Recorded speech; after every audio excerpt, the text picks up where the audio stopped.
Division 2 action. And of course, it's the ACT Buccaneers going up against the South Australian Sharks. The images live on your screens.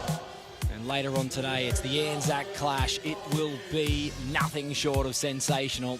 Your hometown Australian Steelers taking on the might of South America. Of course, I speak of Team Brazil. And Hannah, what can we look forward to in that clash? So much on the line for both sides. Australia, almost a tale of two tapes yesterday. And Brazil, haven't they been impressive so far?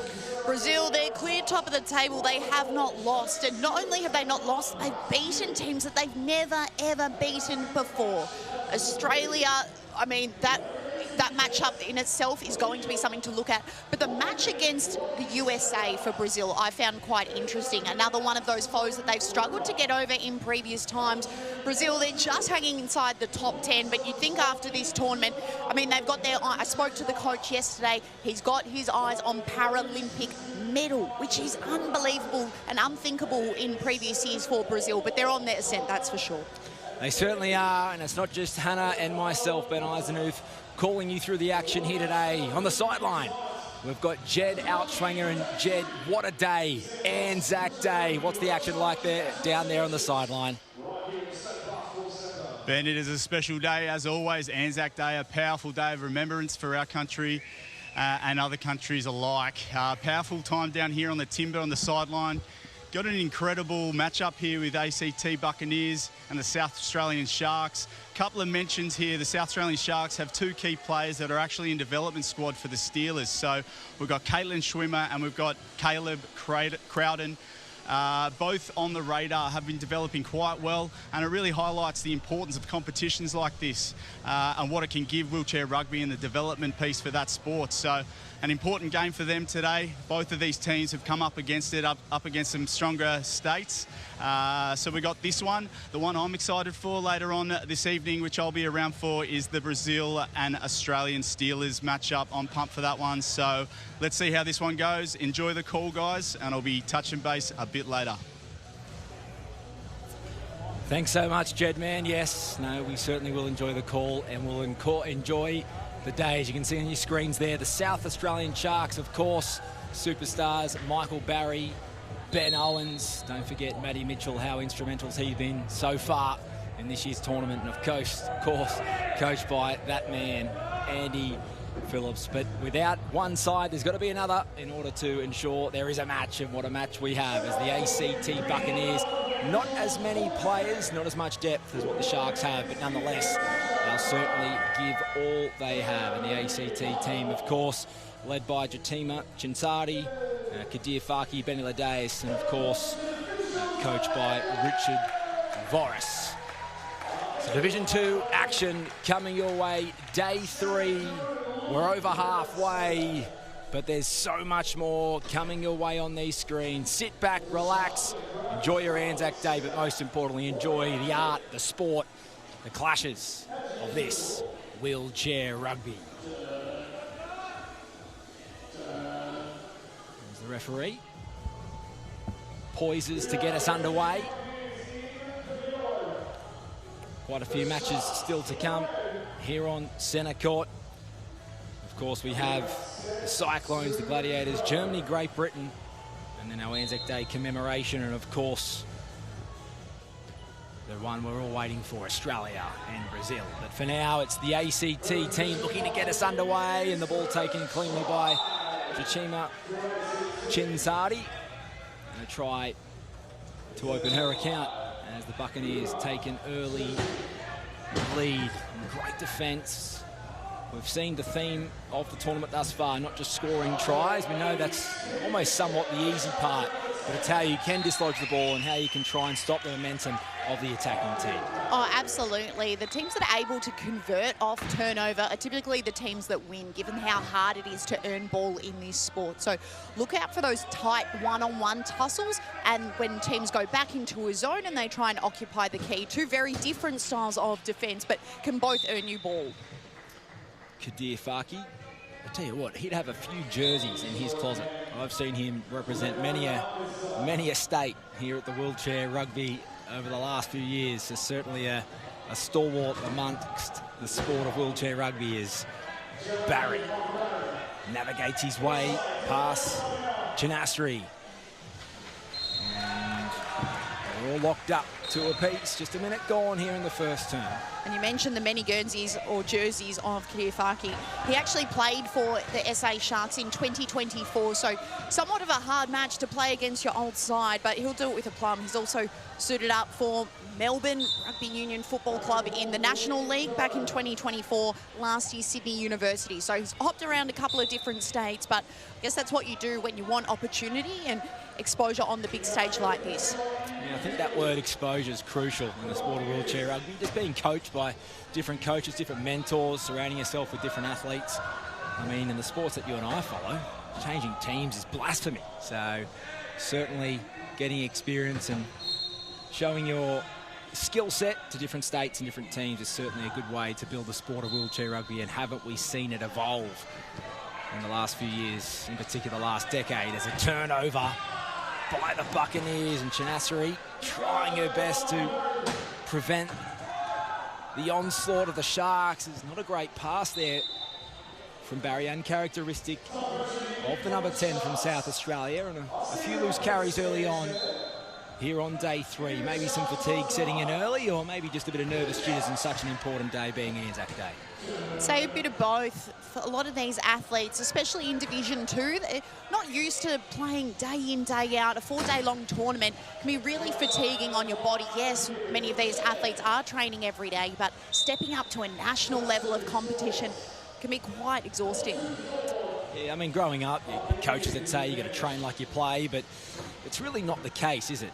The intensity of training just doesn't compare to the intensity of game day. So clearly these players would be fatigued, plenty of lactic acid in their bodies, but nonetheless we'll see plenty of skills, and the art of wheelchair rugby well and truly on display. As a pop pass maybe taken loosely by Chanassery, but no. The ball just beat her over the goal line, and 4-2 is the score. Just on 2 gone in our first terms. James Coleman looks to inbound. The right push pass.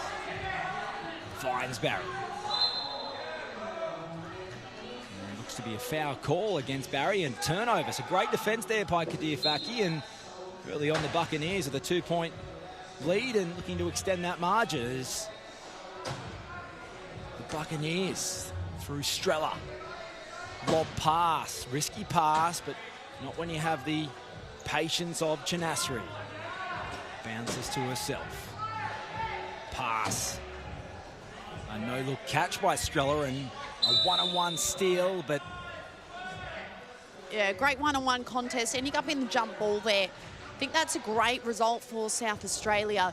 Of course, it's such a battle to end up with possession. The arrow will be pivotal, so in this sport, alternate side to side. So here's an opportunity for redemption for South Australia.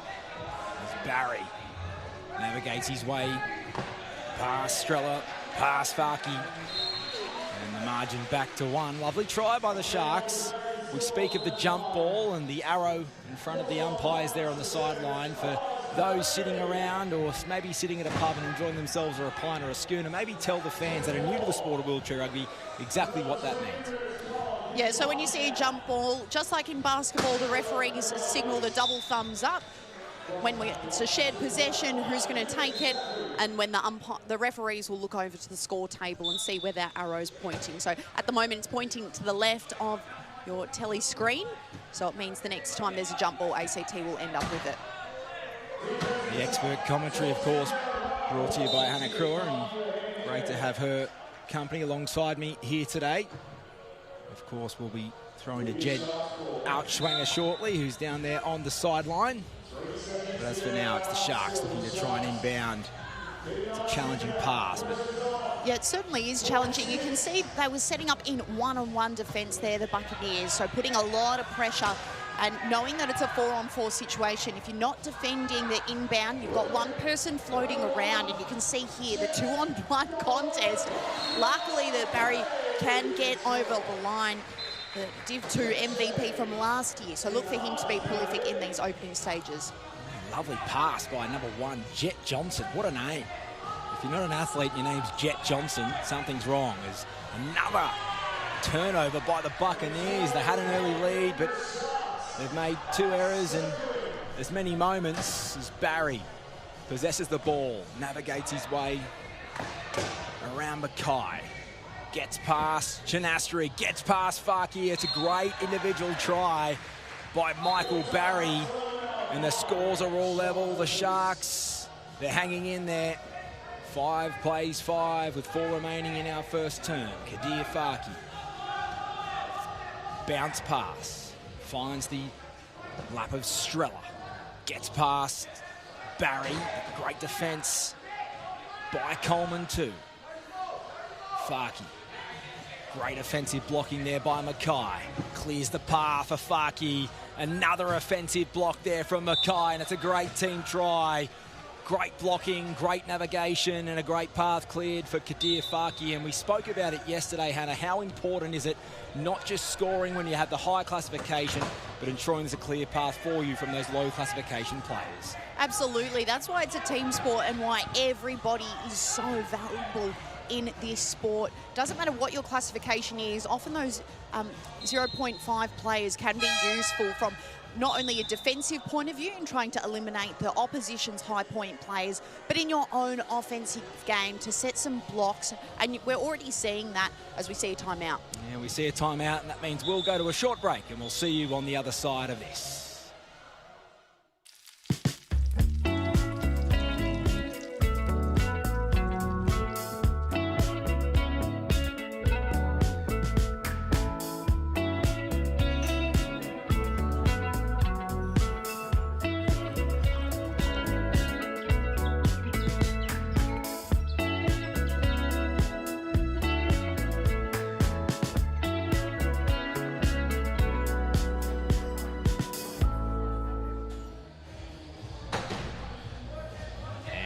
Back as we see the ACT Buccaneers edge their way over the try line by the barest of margins. And the Buccaneers, the gold Buccaneers, a great colour to have on display.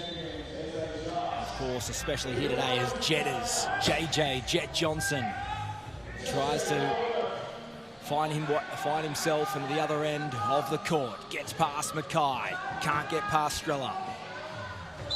Bounce pass to Barry, but it's another turnover. And the intensity of the Buccaneers is certainly lifted, and it's an early turnover. An uncharacteristic mistake from Jetters, uncharacteristic mistake from Barry. And South Australia turn the ball over.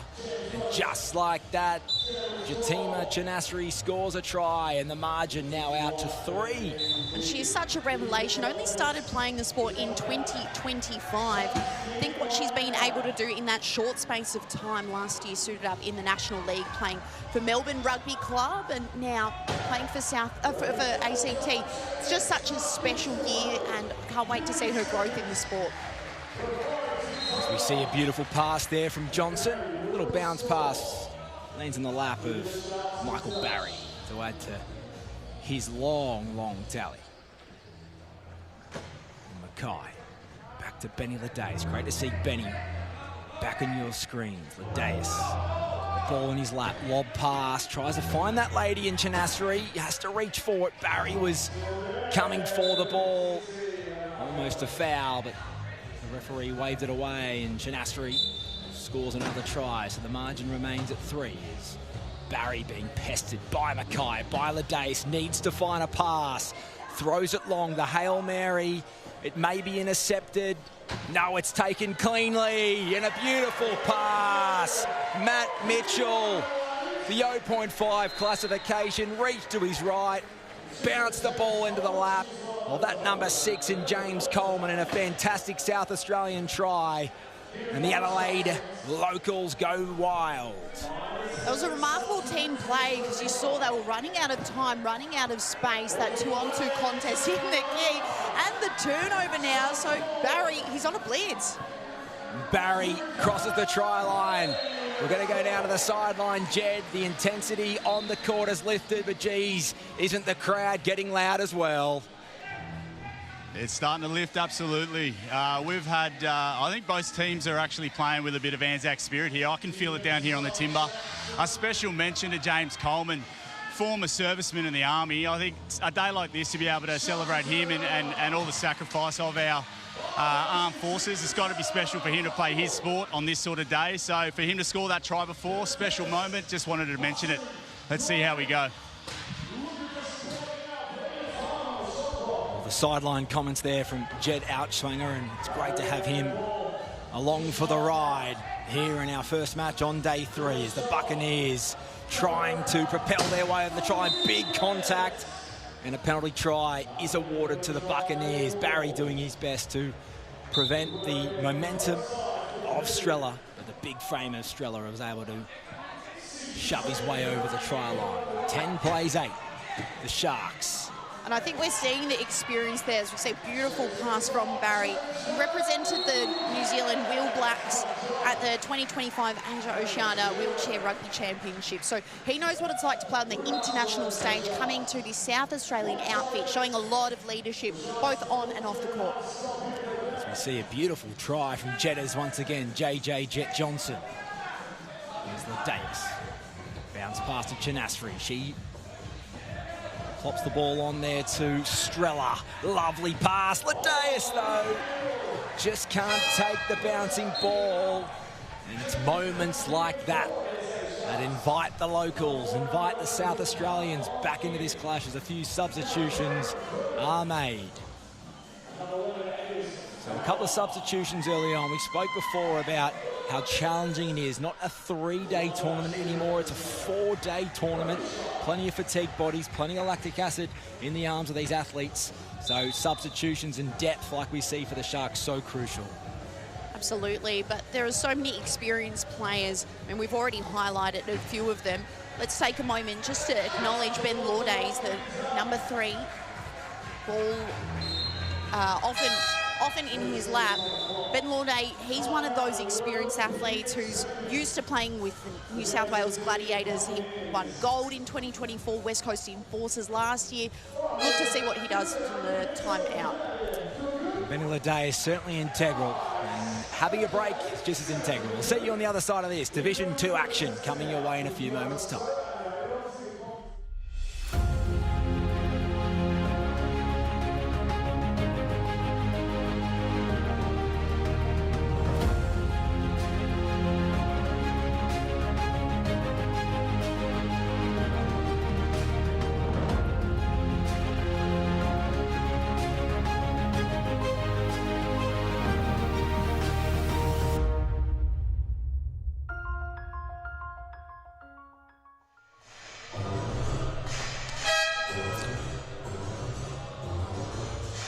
It's good to have you back once more. 20 seconds remains in our first term. 10 tries apiece. Nothing separates the two, the Buccaneers and the Sharks, going head to head. We've just seen a few substitutions called for the South Australian Sharks. We spoke about their depth. They've got 6 players on their reserves bench compared to the 3 from the Buccaneers. So will that be a story as the next few quarters unfold, as Strella rolls his way over the white line for another Buccaneers try? As 12 seconds remains, and can the Sharks get down the other end to leave us level at the break? Barry being pestered by Farkey, gets past him, does Barry. 4 seconds on the clock, tries to get past Strella and does. Great chair work there by the number 4 in Caleb Crowden. And a beautiful try right on the end of the quarter as Strella plays the clock. A second to go and the try is awarded. The time does not start until the ball is touched while it's in the field of play. And Strella showing his experience there. And the patient Strella ensures that the Buccaneers are up by 1 at the break. But don't you go anywhere. 12 plays 11 in the second quarter, coming your way in a few moments' time.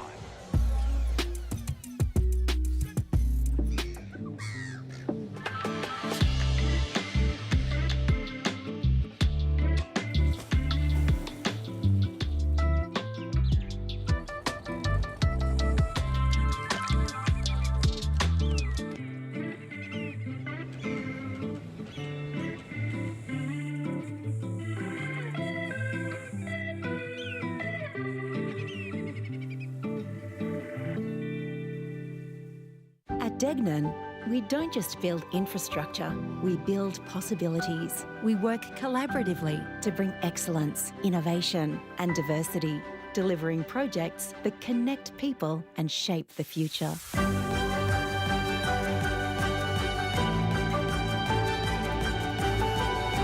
Together, we create a lasting impact for generations to come. Degnan, building tomorrow together. To get into the team was absolutely incredible. I've been wanting to be part of the Steelers team for a long time now. Your plan partners really helps with everything in my day-to-day life. Managing all their invoices and stuff like that can be a bit of a daunting task at times, whereas plan partners really helps out. The plan partners dashboard is really simple to use. I just submit the invoices and they're paid. I'm ready for the game, I'm ready for the day. Together, it's possible.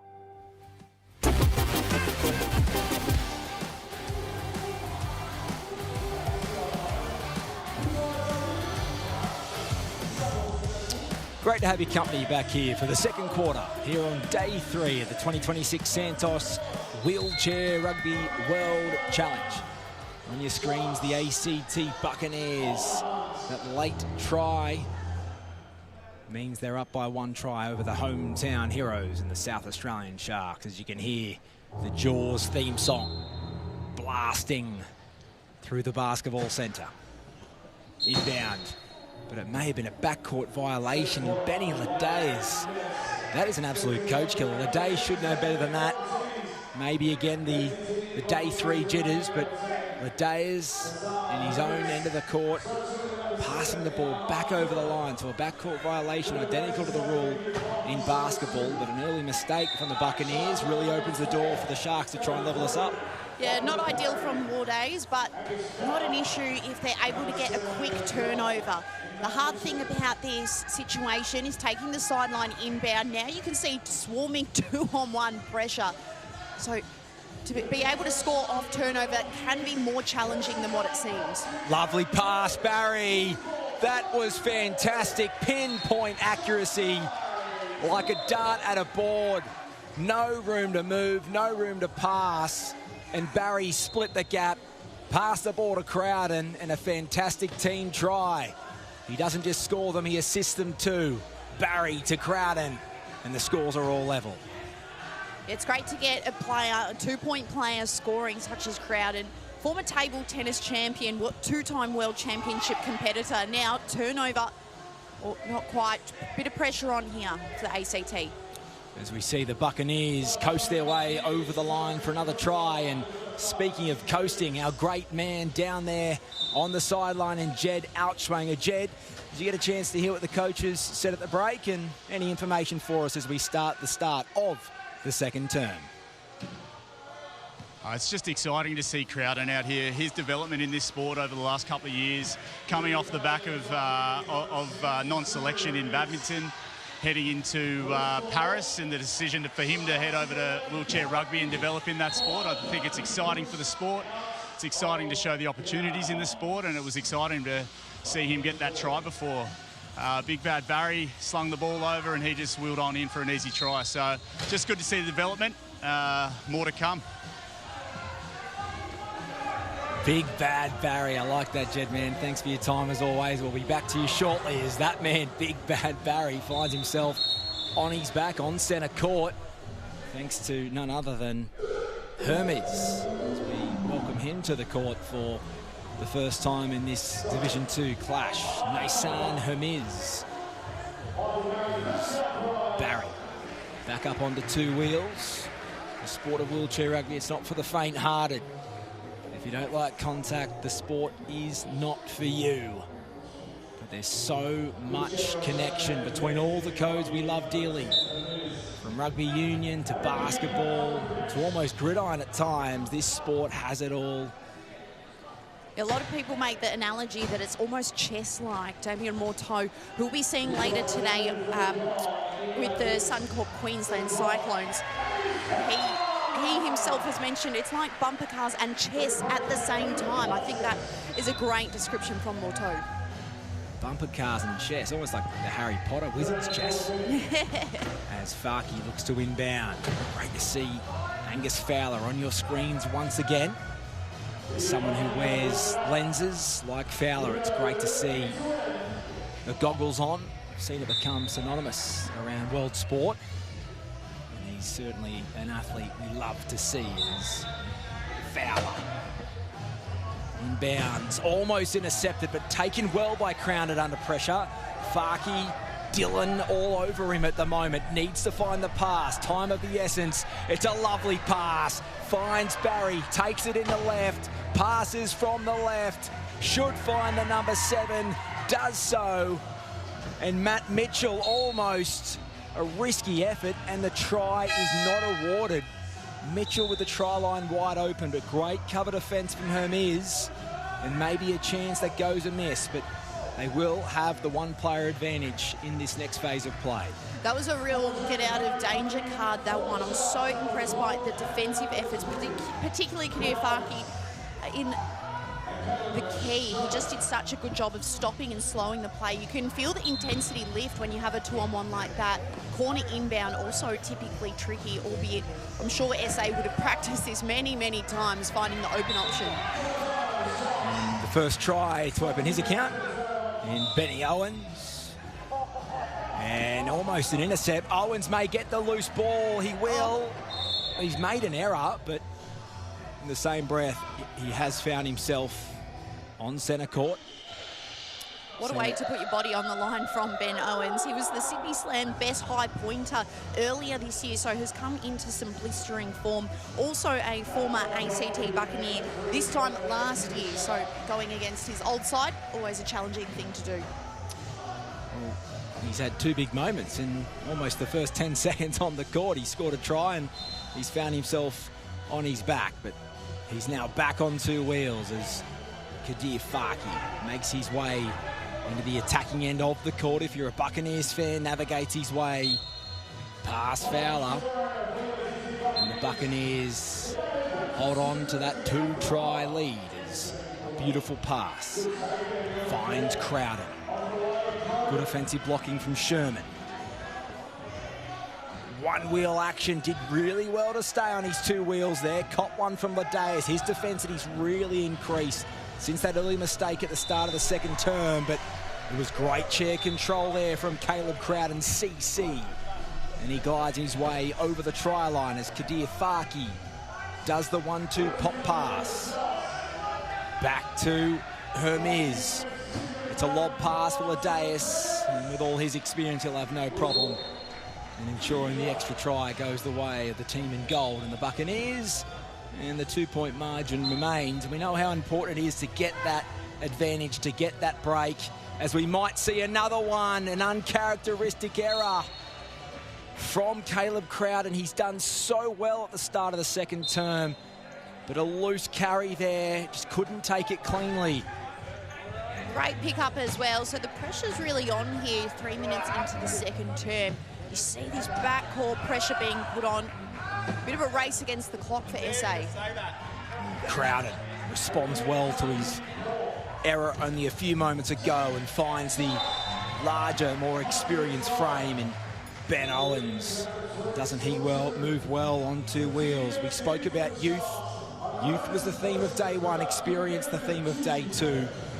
What will be the characteristic of day 3 is Farkey being pestered by Owens.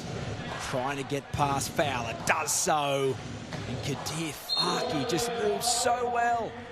He's been the midpoint medalist on many of occasions at World Championships and domestic championships, and he certainly has experience and he certainly knows his way around the court. That is a wheelchair rugby one. As Crowden, time of the essence, is the referee calling time, but he gets over into the attacking end of the court in the nick of time.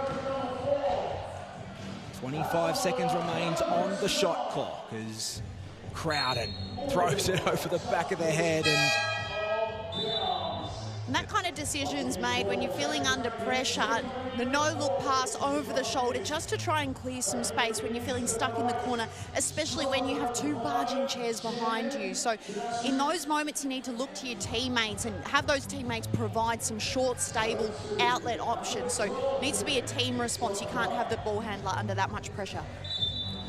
And I think the difference has been just the enthusiasm in defence and the desperation from the Buccaneers. As we said, they've only got 2 or 3 players on the reserves bench comparative to the Sharks 6. So let's see how the fatigue factor comes in as the match progresses. But they're using their subs well. There's a lovely pop pass to Estrella, but the ball's turned over.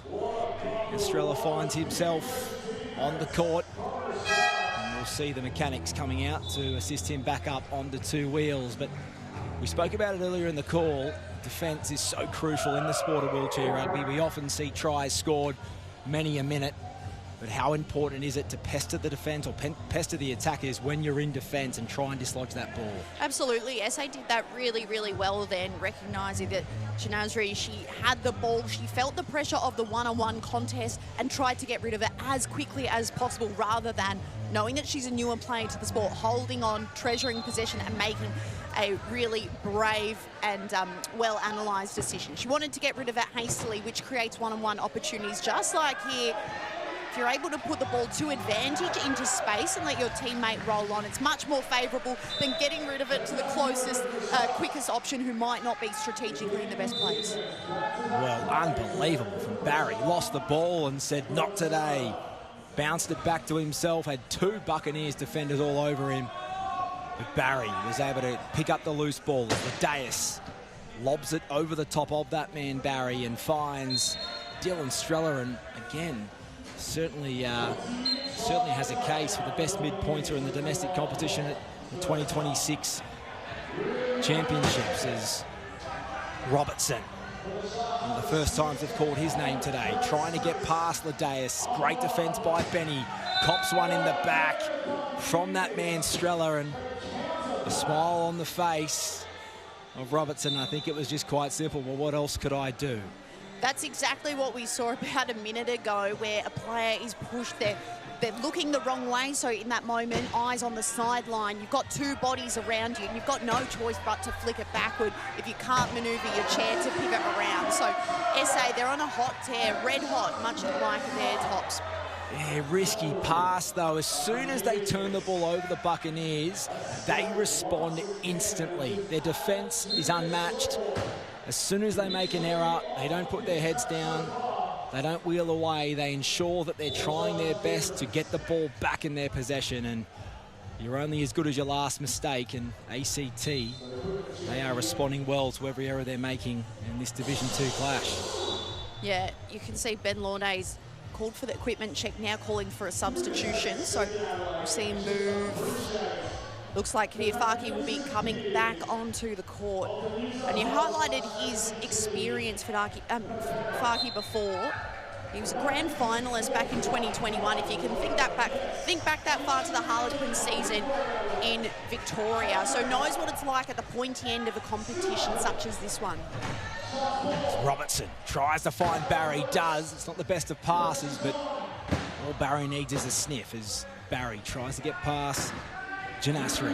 Does so. Great blocking, great path cleared by Jimmy Coleman. And they stay within reach as Farki gets a nice little pop pass back from Mackay.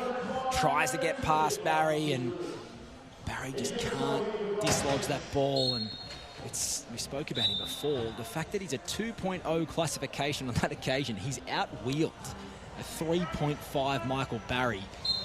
We know the size of the arms of Kadir Farki. He's such a powerful athlete. And now he's about to try and turn the ball over. He's all over Robertson. Robertson will have nightmares, but luckily on that occasion it is a foul against Farki, which will find Kadir in the penalty box for the next phase of play. Not too many nightmares. Both players sharing a bit of a laugh about it, which is so good to see in Division 2, that a lot of these players have experience, if not playing against each other, probably together in various state and national programs. It's the beauty of the sport of wheelchair rugby is, as much as there's Plenty of talent on the court. There's plenty of friendships on it as well. Many a player shifting from state to state to try and ensure that it's the closest of competitions. And as they say, when you surround yourself with better athletes, you become a better one yourself. That's certainly the sport of wheelchair rugby, is the inbound from Fowler. Not timed well, and just a few mistakes from the Sharks, and well, the margin was 3 at the break, or at the first quarter break, and now it's drifted to 5. So how will the Sharks respond? They'll need every one of these fans here in attendance. Of course, live from South Australia, Adelaide, on this ANZAC Day. A great defence by Chinasri. Really good chair work from Fowler. Great chair work as well from the South Australian team. And Crowden goes coast to coast from one end of the court to the other. And Caleb Crowden with another try to add to his tally, and it's slowly lifting and it's slowly climbing. And now the Sharks with 1:40 remaining in our first half. Can they force a turnover? Let's get this margin back to 3, but oh, it's hard when Strella's moving so well on 2 wheels. Gets the pass to Farke and the margin back to 5. Saw a moment ago that South Australia made a raft of substitutions, bringing on and off 3 players. So I'm looking for this combination to really stamp their authority on these final 90 seconds. Oh, the interception. I mean, bruising for the Sharks, but how pleasing that is for ACT fans. Just such a great day, Dylan Strella. And the coach, Andy Phillips, looks like he's going to have a quick message with his team to see if they can climb back this margin. And we'll take a quick break. On the other side of this, let's see how the Sharks respond. Life's busy, so eating well should be easy. That's why I love Light and Easy. With a huge range of ready-to-eat healthy meals from around $8.50 each, there's no prep, no stress, just great food that keeps me going. And if you're an NDIS participant with meal prep and delivery in your plan, you may only need to pay 30% of the cost for your meals. And with so many flexible, affordable options every single week and no locking contracts, I can order what I want when I want it. Healthy living made easy? Yeah, that's Light and Easy.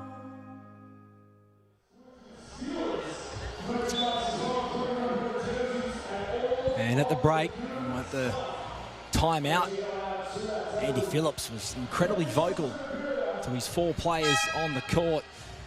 Mitchell, Barry, Fowler and Jedders Johnson are certainly being reminded. Yeah, they've got to try and get this margin back. Yeah, a lot of conversation specifically with Jet Johnson, clarifying his role in the lineup.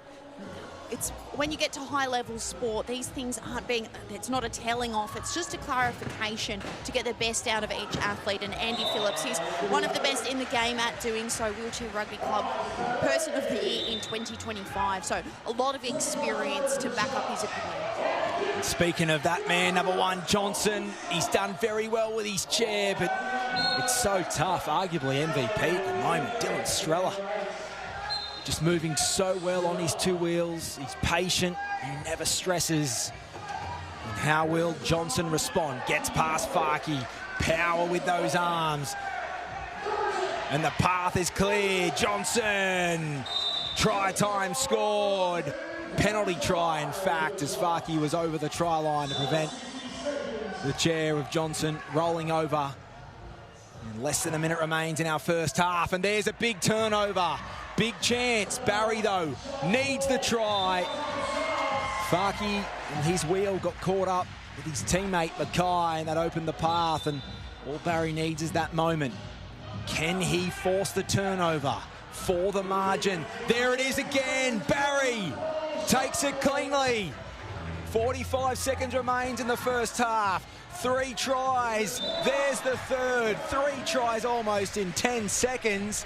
And just like that, the Sharks, they've got a sniff, and here they come back. The blood's in the water, that's for sure. They're smelling, and another interception. Barry on fire. Barry, another interception. Now, patience. This is where tactics and strategy so important. But Johnson says, nah, no thank you. Give me a try. The margin only was 7. Only 15 seconds ago, and now 26 plays, 24.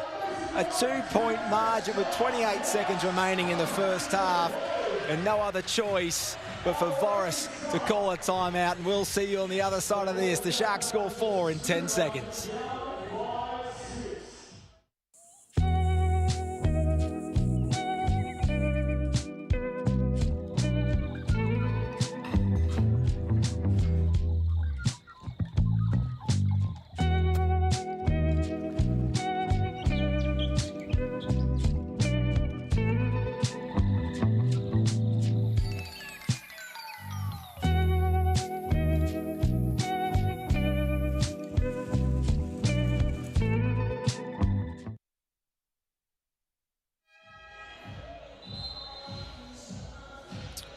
Welcome back, and 4 tries were just scored at the other end of the ground where the commentary box is, but one guy that was there for all the action was Jed Outswanger, and Jed, 4 tries, and I think I counted about 15 seconds.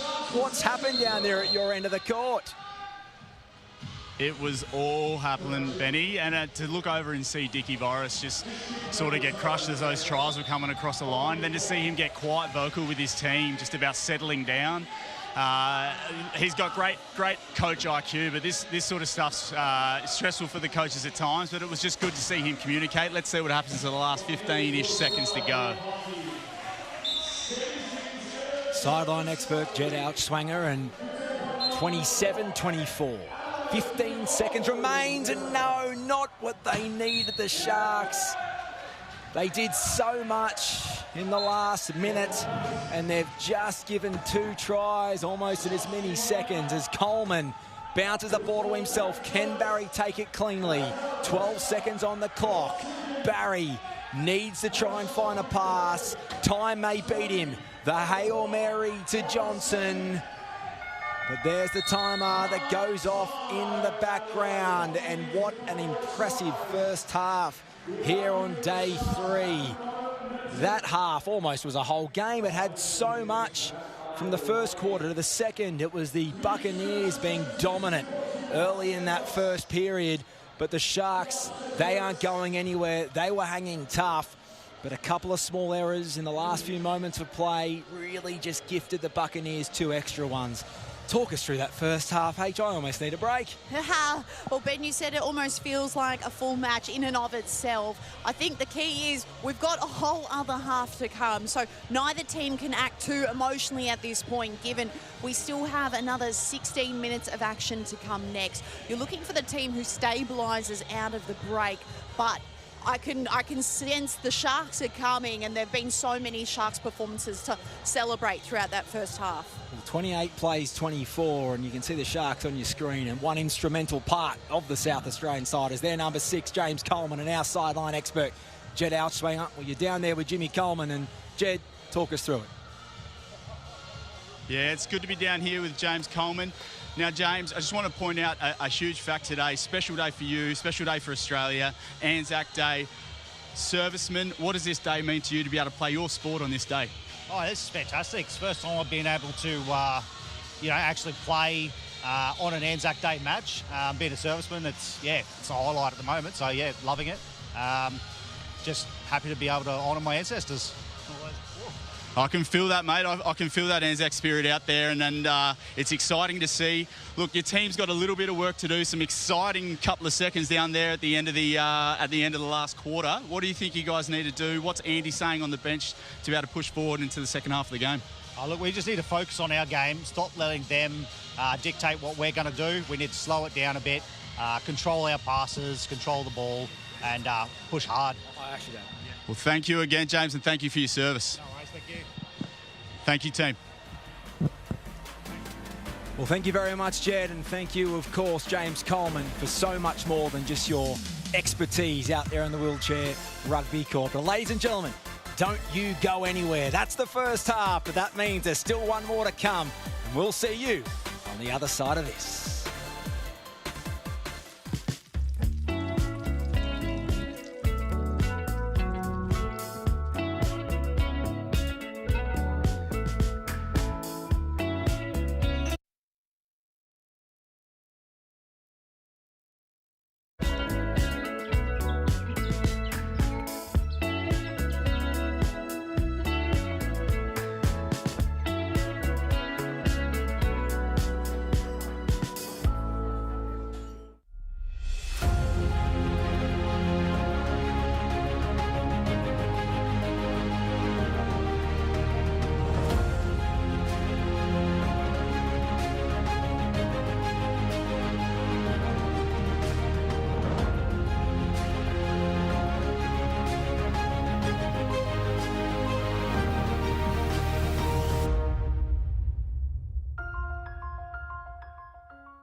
The Australian Steelers have brought home gold medals, world championships, endless trophies. And currently, no major sponsors.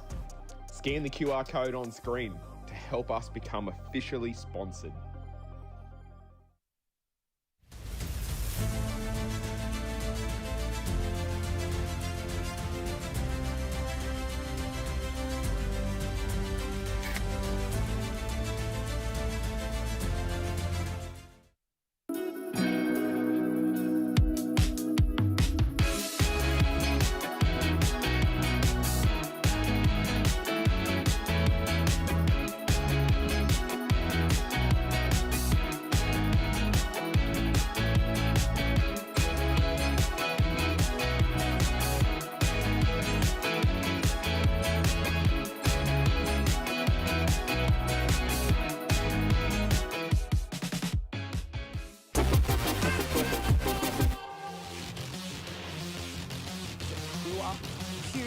Q-ha. Yeah.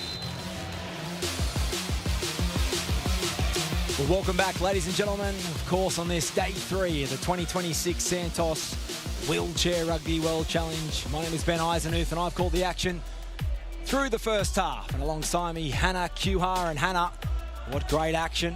It was the Sharks, it was the Buccaneers, it was end-to-end stuff, there was advantages, there was disadvantages, there was turnovers, there was so much wheelchair rugby action. What did you talk, or what did you think of that first half, and what can we expect in the second? High octane, that is for sure, Ben. I'm looking for the momentum and the consistency of the Sharks here. They had a nice run on in that final minute that you called so perfectly, already getting early impact here. Great score via Jet Johnson. He's one of the players I'd expect to lift in this second half. A 2-5 player, but his impact is so much more than just that number. He's been able to play like a high point player, his contribution in attack and defence. So keep your eyes on Jet Johnson. He's one of those Australian minors in the Aussie development team last year. So very much a star on the rise. Of course, the expert comments there from Hannah Cure, and we're not just joined by H, we're also joined down there on the sideline by Jed Outswanger, who did a fantastic interview at the halftime break with the serviceman, Mr. James Coleman. We're looking forward to hearing from Jed in a few moments' time, but it's back to the action as Jet Johnson finds a risky pass and Barry takes it cleanly. The pass intercepted though, and it's taken by Hermes. Hermes navigates his way past Johnson. It's a great bounce pass, and Benny Ladea's had some running repairs as the first half came to a close, but clearly he's healthy and he's back on 2 wheels, and he scores another try. Now, what do we think the margin needs to be? What do you think the Sharks need to keep it within to really ensure they're a chance as the 4th term looms? Well, you look at that kind of try-scoring action, no player in the back half for ACT, and completely empty front half for South Australia.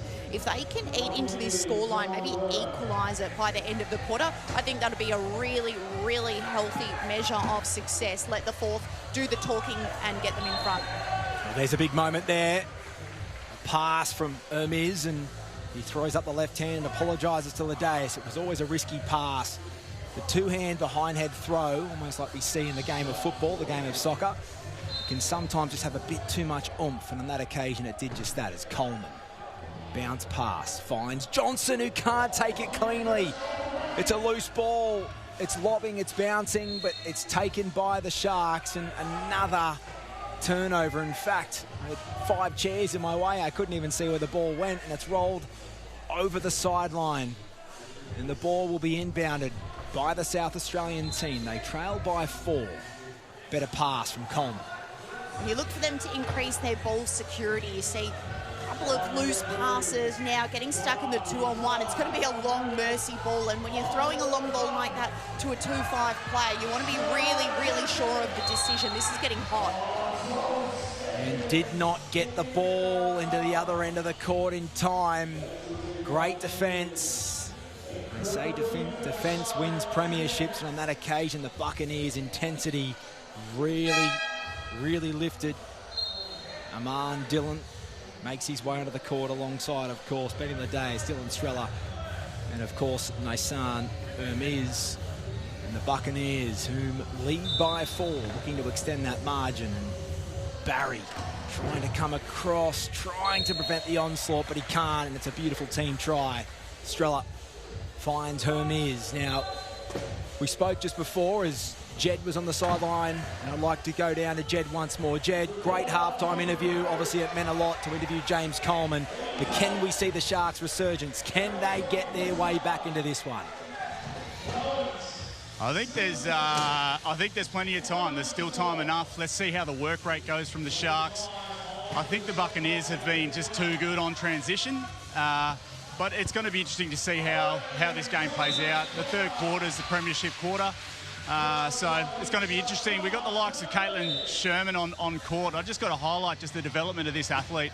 A former member of the Australian cycling team in C1 class. She made the transition over to wheelchair rugby less than 12 months ago, and she's on the radar of the national sporting body. So her development in this sport, along with many of the other individuals on this court, just put wheelchair rugby in such a great development space leading into home games in a handful of years. So watch this space. Well, thank you, Jed. Yes. Of course, Jed speaks about the number 3 from the South Australian Sharks in Caitlin Sherman, and keep an eye on her. They'll certainly need all of her expertise and all of her youth. As we see good defence there from Owens, trying to dislodge that ball.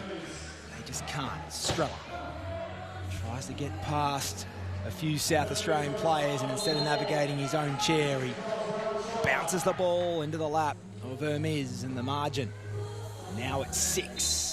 Challenging task for the Sharks.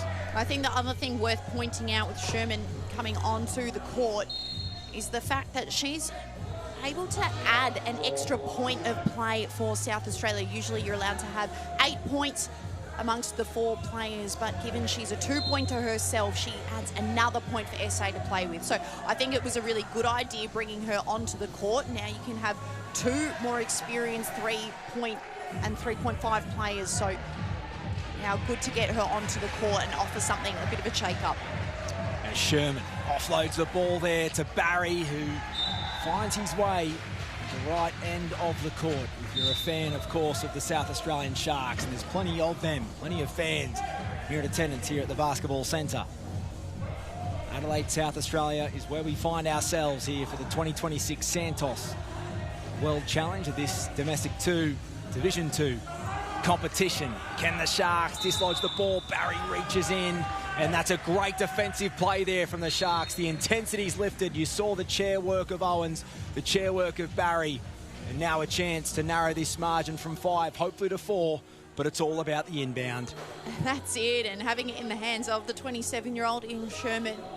Hopefully she can make some good decisions here. As you can see, golden Guernseys everywhere. So hard to take a sideline inbound sometimes. You just want the work rate, as highlighted earlier by Jed, to stay up for the South Australians. 5 minutes to go, so this is when the fatigue sets in. As we see a quick equipment check, back of the shot. Yeah, just off screen, an equipment check, and probably works against the Sharks here. It's given the Buccaneers a chance to, there they are on your screens there, a wheel change for the number 7, Maddie Mitchell. But now a really tough inbound from Sherman. Can she find a red jersey? She can't. It's taken the tyre of Barry. And just like that, they work so hard to turn the ball over, but another mistake, another error from the South Australian Sharks. And they'll be better off for the run, but they've just got to try and keep the ball in their possession for longer. As Ladace, commentary side of ground, inbounds. Finds Strella. Can Owens get there in time? Hermes is quick.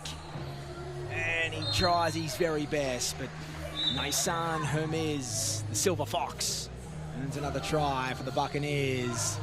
And they've been patient, the ACT team, and they're certainly looking the better of the two at the moment as 4 minutes remains in our third term. You can see it took a little bit extra time to get the inbound here. That's because Caitlin Sherman, she was doing such a good job of blocking Lourdes and then needed some help to get out. So you can put your arm up, say you're going to take it, and get you a free passage out of trouble. And there's the path. Great chair work, great team try. We've mentioned it a few times. You don't need to just score them. Just get your chair in the right place. And it was Mitchell, it was Sherman, it was Barry, and they cleared the path. And a great reach back there from Owens. But Barry just can't take the loose ball, and an accidental finger to the eye from Barry, an apology and a handshake, and that just shows the sport of wheelchair rugby. They'll go hell for leather while they're on that court, but the best of friends off it. That's right. Strella, you can see him just rubbing that right eye. Nasty, nasty poke, albeit accidental, that's for sure. I mean, it's almost like baseball. You've only got a narrow margin to take the ball cleanly. And if you're off cue, as we see a smile from Strella, and he'll be right. He's a Victorian at heart, so a tough fella. Reach in from Owens, just can't dislodge the ball, but an uncharacteristic mistake from Farkey, and opens up the opportunity for Sherman and for her South Australian Sharks. As Sherman, she'll need to find Mitchell. She does. It's a good take by Maddie Mitchell, but he's being pressured. Great pass, patient, but again another mistake by the South Australian team. Good defence though, good response, pressure, but Farkey, what a pass, under pressure, had the halfway line. It may have worked against him, but the patient play, the personification of class, that man Farkey earns his team another try, and the margin at 7 with 3.5 remaining third term. And we'll take a quick break, ladies and gentlemen. The Buccaneers proving a little strong at the moment, but we'll see you on the other side of this. At Degnan, we don't just build infrastructure, we build possibilities. We work collaboratively to bring excellence, innovation and diversity, delivering projects that connect people and shape the future.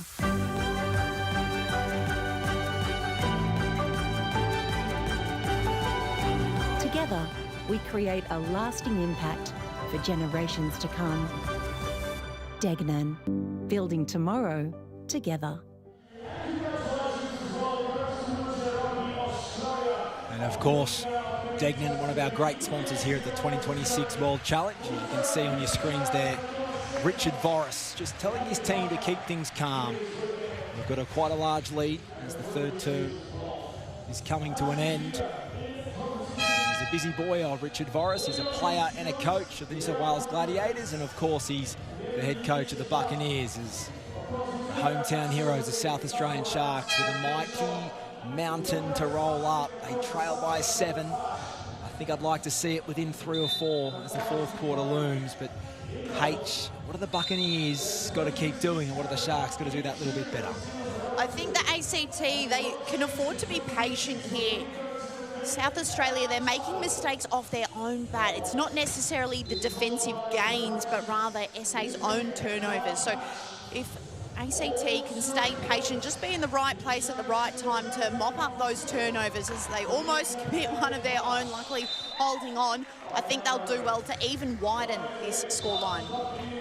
Another try there by Farkey, of course. Try assist by Jatima Chinsati. She's been fantastic, as Chinasri, as Mackay coming across and cover defence. Can't dislodge the ball off Robertson, who tries his best to find Coleman, but just another turnover. We can't say the effort's not there. They're trying very hard, are the South Australian Sharks, but I think the E word in execution just not as good as the Buccaneers are displaying. As I said like 30 seconds ago, the mistakes are going to come from South Australia, and ACT's ability to spot when's a pass going to be bounced on the floor, which gives you more time to get to it rather than a direct chest pass. So anytime that ball appears to be loose in hand, loose on the floor, those are the moments to strike, just like here for ACT. And Crowden just can't take the loose ball again. Another mistake from the Sharks. And if we look ahead, it looks like the Sharks are certainly going to be trying their best for the remainder of the third term and, of course, the fourth. But it's the Enforcers and it's, of course, the Queensland Tornadoes who have been fantastic. How good has it been to see Kenya a side that I didn't even know were in the sport of wheelchair rugby. I think a lot of players here are in the same boat. But how good has it been to see the development of Kenya, and they've certainly been instrumental here in the last 2 days, and we're looking forward to seeing them a bit later today. Absolutely. They played against the ACT Buccaneers on day one. They lost by 13. So just goes to show the level of where Kenya's at. They're a developing nation in this sport. But it's not about wins and losses for them this week. It's about turning up, maybe getting a world ranking, getting exposure, and building the memories and the foundations, not only for the athletes, but the coaches, the classifiers. It's everybody attached to this team. They're making history for Kenya. It is really, really special, and they're only going to be better off as a result of coming here to the Santos Wheelchair Rugby World Challenge. Great to see Kenya here with us at the 2026 World Challenge. Developing nation and sport in general. Kenya are just almost at the top of the ladder in so many sports. It's great to have them accompany us here this weekend. There's a lovely pass over the top from Strella Fines Janasri. As we see an inbound to Crowden. He can take it cleanly that time. It was a lovely pass. It was direct. It was straight. It's a nice try from the South Australian team, of course, the number 4 in Caleb Crowder. Great awareness there. You saw him sprinting to the try line there, plus the look over the shoulder. So he's certainly aware of his surroundings, and when someone's trying to chase him down, I just love that passage of play. A lot of passion on the line for Crowden to get over it. And it's just so tough, just from an enthusiasm perspective. You score a great try like they did before through Crowden, and then Strella just almost immediately responds. And the defence, Crowden, but great pass. Can it be taken? It almost can. Good effort there. Almost by Fowler. But it's so tough when Kadir Farki, with all his experience, dislodges the ball away from the Sharks. And a lob pass. Back to Strella. Plenty of time on the clock. 2 minutes remains in our third quarter. 22 seconds on the shot clock. Tries to muscle his way. And it's a lovely interception there by Crowden. The last touch, of course, off South Australia. But good to see that the intensity hasn't dropped off from the South Australian team. They're still doing their best to prevent the further tries and the further onslaught from the Buccaneers. And they're going to have to put in the hard yards here into the final 2 minutes before three-quarter time. This is the time when usually fatigue starts setting in, so look for some extra loose balls, opportunities for them to maybe gain a couple of tries, gain a couple of turnovers if they don't drop off their level. As Ladeus takes the ball cleanly from Farki, tries to get past Crowden. Great chair work there by Crowden, great defence. And it's a no try, it's waved away. So really good defence there by Caleb Crowden. Yeah, really excellent stop there. You could see he tried to get to the line, giving away a bit of body contact, but the desperation and the commitment to the act certainly notable. And sometimes it's one of those things, you don't often see it, but it's almost worthwhile ensuring a player is in the penalty box to prevent a try being scored. As almost a turnover forced by the Sharks, but she hasn't made many mistakes today, has Jatima Chanasri, and she has been superb for the Buccaneers. As Crowden, a great reach, had to get up almost out of his chair. Great core control, great spinal stability, and another try to add to his account, and that's the number 4 in Caleb Crowden. And he'll have lots of eyes on him, knowing that he was one of those inaugural Australian minors. So they played at the New Zealand Nationals last year. So he's got that bit of high-level experience and just still trying to etch his way into the upper echelon of wheelchair rugby. So tournaments like this one, really important for those players on the fringe. As Ladeus that were trying to steal the ball from each other. It was almost like the primary school playground. As Ladeus, he's pinned for travelling, would you believe it? He did so well to get the ball. He was slapping at it, he was spinning at it, and then he's penalised for travelling. So the Sharks will have a chance to go on the attack here as the referees just have a quick discussion. And that mean on your screen, Benny Ladeus, he's also another player who'd have a wardrobe full of jerseys, or as H you'd like to say, Guernseys. Plenty of action coming our way. later today. And again, we spoke about Australia-Brazil, but there's some more international flair coming in a few moments' time. And I can't wait to see Germany and Great Britain. Won't that be a clash to behold? Oh, certainly. You think after the week that both of those teams have had, they're hungry. I think it'll be a really tight match. Certainly will be. So many incredible countries making their way down here to South Australia. As the inbound from that man Coleman. And it's now Fowler trying his best to dislodge that ball. The Buccaneers, it's a lob pass, it's a risky pass. Kadir Farki, interception though. And a lovely pass down the court, finds Janasri. And with 30 seconds remaining, we might get a quick word from that man downtown, that man on the court, in Jed Outschwanger. And Jed, the Buccaneers, they look pretty classy at the moment, don't they? Yeah, they are really starting to spread it out. I've just got to look at it, Chinazari. Her work rate and her chair skills, for someone that hasn't played rugby for that long, she's just been so impressive. Facilitating a lot of plays. The ball finds her hands quite often, so absolutely one to watch in this development piece for rugby in this country. Not long in this one, and then we got one more to go. Let's see how it rolls on.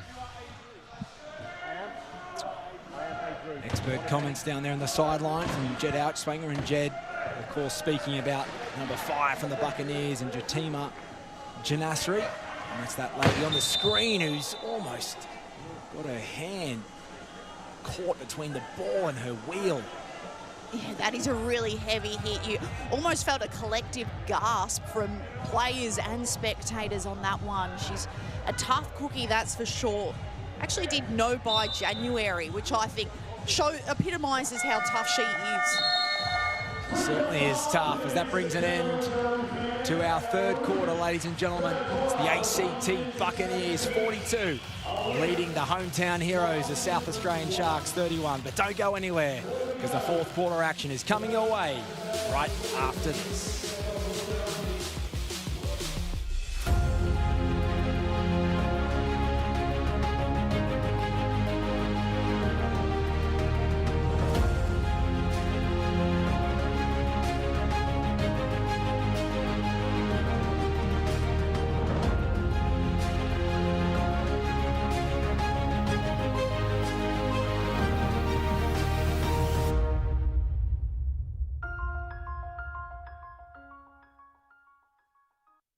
Life's busy, so eating well should be easy. That's why I love Light and Easy. With a huge range of ready-to-eat healthy meals from around $8.50 each, there's no prep, no stress, just great food that keeps me going. And if you're an NDIS participant with meal prep and delivery in your plan, you may only need to pay 30% of the cost for your meals. And with so many flexible, affordable options every single week and no locking contracts, I can order what I want when I want it. Healthy living made easy? Yeah, that's Light and Easy.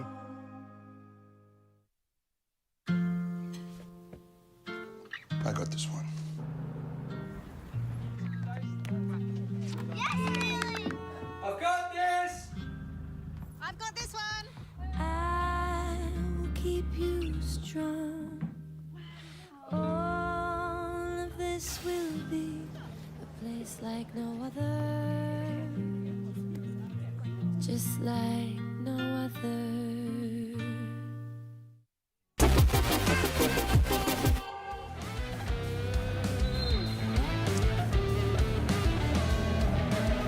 Welcome back to day 3 here at the 2026 Santos Wheelchair Rugby World Challenge.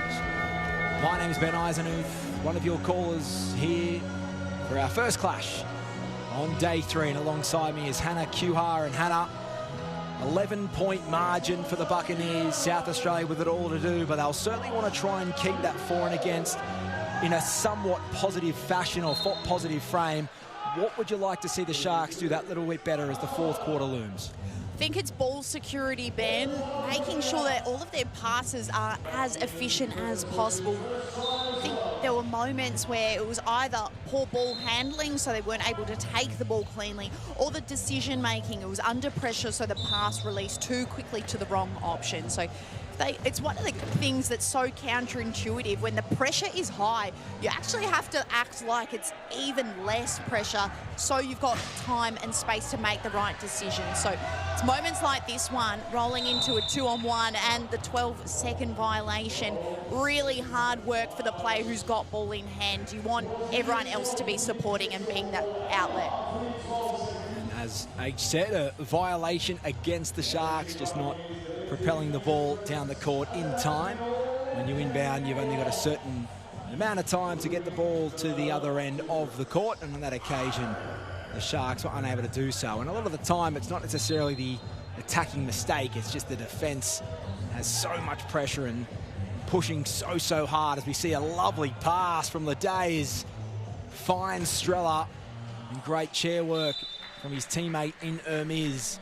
And it's been a really good all-round performance from the ACT Buccaneers. We spoke, they've only got 3 players on the reserves bench, but I think Coach Boris has really used his substitutions wisely, really ensured his players are getting enough rest and enough break, and it's been a great coaching display and an equally good performance from the ACT Buccaneers, probably their best of the tournament thus far.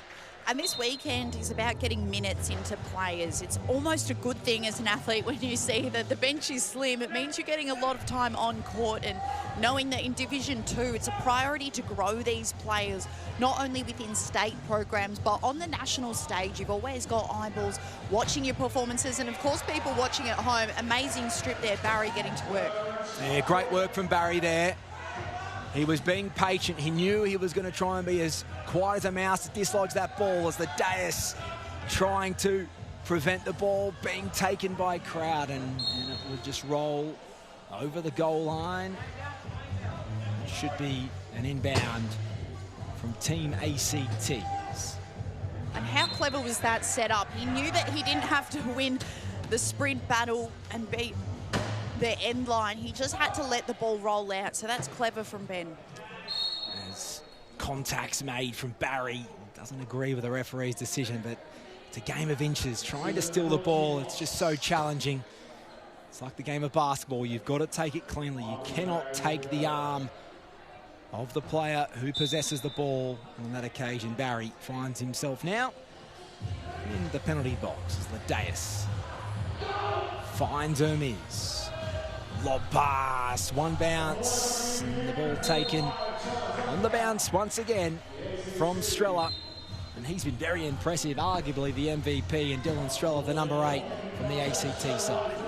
Yeah, and you think the coach in Richard Voris would have a lot of just trust and faith in him. They've combined previously last year on the National League stage, so what he's been allowed to do to be the influential ball carrier and having a real impact here, I just really like what he's been putting to the floor. And that man on your screens then, Strella, lovely pass. Barry saw it, his eyes lit up, but it was just enough pace and just enough power. And it lands in the lap of Ladaes, and the margin now 14 as 6 minutes remains here in our final quarter. Barry. Good blocking there by Coleman. Barry tries to find Crowden. He is absolutely charging down the court. And now they're just trying to throw the ball and get points as quick as they can. And it's a high-risk play, and on that occasion working against the team from South Australia. Again, Strella, unbelievable. It was a 2-on-1 in the front court, and they could not have stretched him wider. Those 2 outermost lanes being occupied by SA, and yet he still comes up with ball. Mentioned Ben, he could be a chance of being one of the best players. He made that All-Star 4 in the Victorian League in 2024, so might be another type of accolade to add to his trophy chest. And Ben Ladaes, he's just the intensity and the skills that he's had on display in this second half has been superb. He made a couple of uncharacteristic mistakes in the first half, but the number 4 from ACT, Ben Ladaes, he's been really impressive as Crowden bounces the ball up. It's taken by Hermes, and he'll find Strella, and might even be close to a timeout call now for the Sharks. They're really starting to make too many mistakes. But it's not without trying, it's just the Buccaneers in defence. They are pressuring and they are executing to perfection are the team from the ACT. And it's about not only the ball security, but recognising if you've got a low point player has limbs to the head there in frustration for SA. There's another loose take. They'll manage to score the try, but SA just needed to recombine as a combination. As I was going to say, if you see that a low point player is going to end up with ball, you want to be a short, immediate outlet to help them. But as you can see, it feels like everyone, low point and high point, plays struggling to get grip on the ball at the moment. It's just, you don't often see it in the sport of wheelchair rugby. Just as we mentioned, I think there's 7 players for the Buccaneers, and they've got only 3 players on the reserves bench, but every time they've made substitutions, the player coming on is almost as good as the player going off. There's been no change in momentum. They're getting better as the match has gone on, and it really shouldn't be the case with only 3 reserves players as we see another combination. The 4 to the 8, or the 3 to the 8, I should say. Ben Ladays finds Strella, and the Buccaneers are absolutely flying. When you speak of another combination, the combination that we saw in the last quarter, Sherman and Owens coming on for South Australia. Look for Ben Owens to make a big impact. You can see him trying to chase that one-on-one here, now hanging in the back. But Owens could be a real game changer here, like he was when he last came on. He's a large frame, Owens. He's got those long arms. We've discussed it a few times, how advantageous having the long arms can be. There's that man we speak of, Owens. Trying to get down the other end of the court in the nick of time. Good chair work by Sherman, but equally good defence from Ladays. Owens trying to get past Hermes. Great touch, great dislodgement there by Hermes. And it's another turnover, and Owens doesn't agree. He thought the last touch may have been off Hermes, but now it's an inbound from the Buccaneers. Ben Owens is another one who would be feeling pretty special to be playing in the Poppy Guernsey today. He joined the Australian Army in 1989, was medically discharged in 2019. So another really, really special moment for these players. See ball, might be a timeout. Good defence there from the Sharks. Just some substitutions, sorry. Just some substitutions, yes. We're certainly getting excited here in the commentary box. It's a fantastic day, of course. We speak of ANZAC Day for all those watching around the nation. We thank you for your time. And what a fantastic morning I'm sure we've all had. We've all paid our respects. And what an equally fantastic day we have in store for you. Not just in the city of South Australia, in the city of Adelaide, I should say, but down here at the basketball centre. As one of the Adelaide superstars in Barry pegs back the margin. Great try to the number 10 in Michael Barry. Hermes. Barry trying to dislodge the ball, but it's a great pass. Finds Kadir Farki. Farki, Owens. Owens tries to take the tyre. Barry somehow made his way down from one end of the court to the other, but it didn't matter because Kadir Farki scores a try. And the Buccaneers, they've slowly just improved as the days have gone on. Of course, they'll be coming up against either the Tornadoes or the West Coast Enforcers. So there's plenty of more action to come your way here on day 3. There's a beautiful pass there from Owens. Finds Michael Barry. And what combination do you think the South Australian team need to lean on that little bit more as they're trying to, one would assume, play off for a bronze medal on day 4 tomorrow? Look, I think it's the bigger bodied players and the high pointers who really need to cement their position in what would be the South Australian All-Star 4.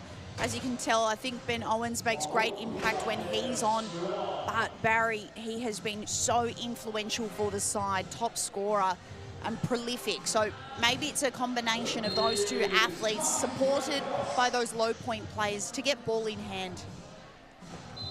Sherman. She's been impressive. She's inbounded well, but Strellan has just been brilliant. Any time the ball's inbound, the long arms of him has dislodged the ball. And a lovely pass over 3 South Australian heads, and it lands in the lap of Kadir Farki. And another try to add to his very, very large account. Oh, unbelievable spot and even better execution. This is the difference of polish at the moment for ACT. They're spoilt for choice in pass selection. You can see here much more of a wrestle for South Australia to find a free option. Barry tries to get past Hermes, does so. Great chair work by Sherman. Prevented the defensive effort from Farke. And albeit the scoreline has got a little out of touch, the efforts from South Australia are certainly still there on display. 3 minutes remains in our first match here on day 3. 54 plays 35. As we'll go to a quick break as the coach Phillips wants to have a few final words of his team from South Australia. The Plan Partners dashboard is really simple to use. I just submit the invoices and they're paid. I'm ready for the game, I'm ready for the day. Together, it's possible. We're calling on brands to jump on board one of Australia's most successful teams in history. We just launched the sponsor shop. It's a sponsorship deal brands can't afford to ignore. Scan the QR code on screen to help us become officially sponsored.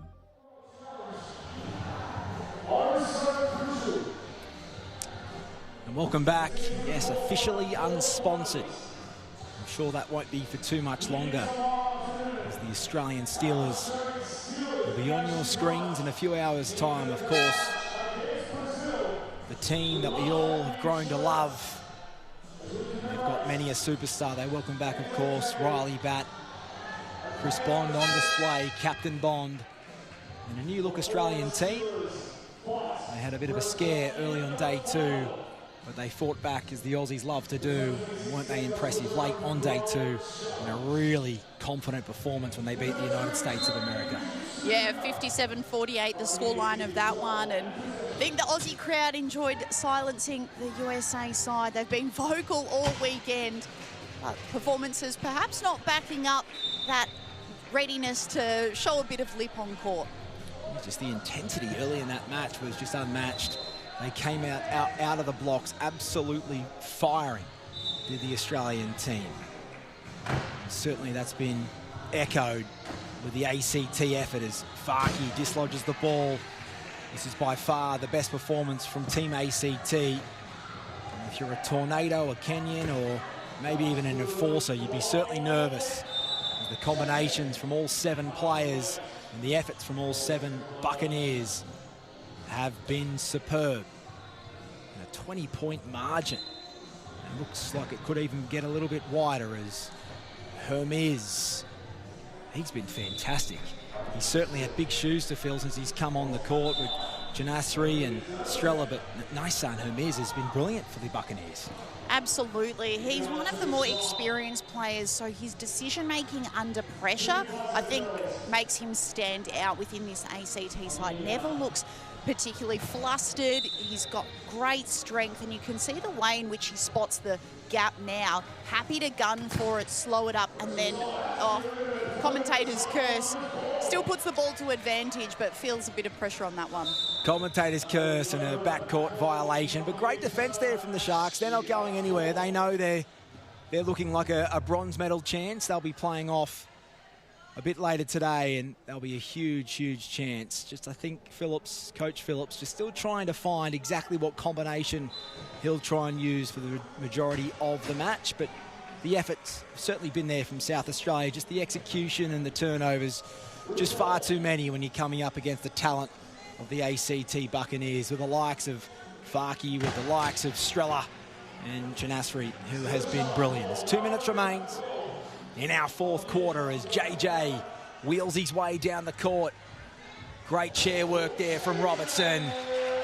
And Jet Johnson, the young man, another try to add to his tally, and he's looked really good, has Johnson. He'll be better for the match and better for the experience. Jet by name, Jet by nature. You saw that one-on-one contest. He won the loose ball and then busted his guts to get back to the try line. So if that doesn't show you heart and it doesn't get the South Australian Sharks firing, honestly, nothing will.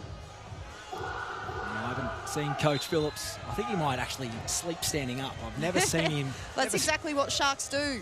I've never seen him sit down, Coach Phillips. He's a very vocal coach, and he'll certainly be back to the drawing board to see how he can use the 4 on the court and which players he'll be looking to use as they do battle a bit later today on day 3, and a penalty try is awarded to Team South Australia.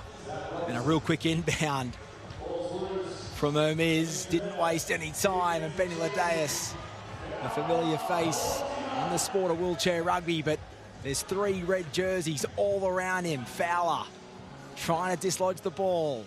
Plenty of time for the Buccaneers as Farke, lovely pass over the top. Mitchell almost dislodged the ball, but it's another try to Nissan Hermes as 1:20 remains in the 4th quarter. And Fowler, he'll inbound to Johnson, can't take it cleanly. Farke might be able to. The referee says there was contact, possibly against a Shark. And there might be a penalty box waiting for Jet Johnson, who puts his right hand up, apologises to the referee and says, I'll spend the next phase of play in the penalty box. And now time will certainly be with the ACT team. I can't imagine they're going to be pushing this too quickly. In fact, they go right against my call, and they thought we only need 1 second. And Benny Ladeus takes a nice pass from Kadir Farke.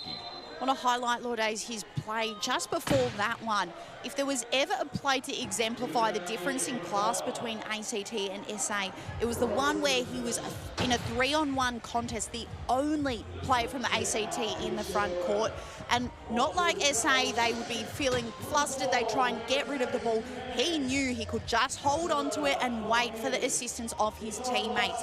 I'd be reviewing that play if I was South Australia and saying this is where the top level of the sport is at. You don't have to feel flustered, even in a 3-on-1. Just stay calm and someone will help you. I thought that was a brilliant, brilliant highlight and something for South Australia to learn from going forward.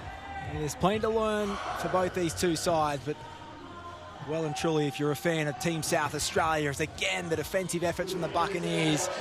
They have not stopped. And another ball dislodged, but Johnson still fighting for the ball, trying to muscle his way down the court, does so. And with only 28 seconds remaining, South Australia are still fighting their way, and they want to try and take as much momentum from this match into the later match here on day 2. Of course, Team South Australia will be more than likely playing off in a bronze medal contest, where Team ACT will well and truly be playing for a gold medal clash, one would imagine. If the Tornadoes and the West Coast Enforcers may have something to say about that. 16 seconds remains as Farke looks to inbound to Ladeus. No try. Try is waved away by the referee, and 14 seconds remains here in our first match on day 4, day 3. Yeah, I do love this stage of the competition where you're looking at the finals, combinations, permutations, looking at that ladder, seeing who's going to end up where. And it's a sentiment echoed by most divisions. You've got a few sides who've had a couple of wins and losses, and knowing that this tournament started on Thursday, already the combinations keep developing and will continue to develop today. So such an evolving competition. We love keeping eyes on it. Shout out to the social media team. Absolutely killing it, keeping everyone at home updated on those ladders. Kadir Farke finds himself in the penalty box for the last 11 seconds of this clash. So let's see if the Sharks can send their fans home happy here on ANZAC Day.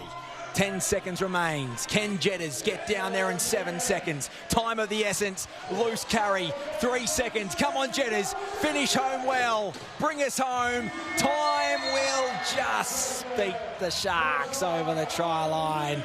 But it was great to see that as the match went on, even though the scoreboard were working against Team South Australia, the efforts were certainly still well and truly on display. The theme of match 1 here on day 3 was the fact that the ACT Buccaneers are a force to be reckoned with here in the Division 2 domestic competition. emphatic victory by the end. 23 points the difference. You can't get a more confident start to the Saturday of competition than that. And especially with ACT, they came off a loss yesterday.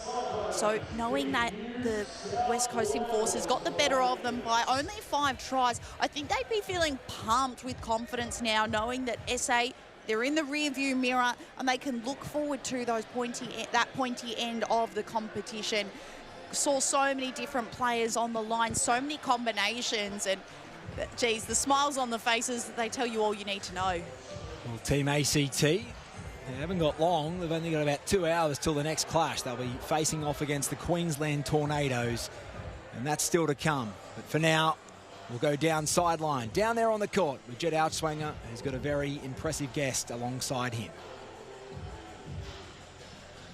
Thank you, team. Yeah, excited to have Richard Voris down here on the sideline with me, former Australian Steeler, gold medalist, and the coach of the Buccaneers, as well as coach, player, captain of the New South Wales team in Div 1. So a bit on the roster this weekend, but can you tell me a little bit about what you were happy with the game there? Yeah, all we wanted to do was deny the inbound, make it a bit of a dome, make it really difficult. We started off not quite on point, but I think the guys, especially in that second quarter, started having it down pat, and third quarter, we ran away with it. The defense was on point. The offense we always knew was going to flow quite smoothly, so it was good game.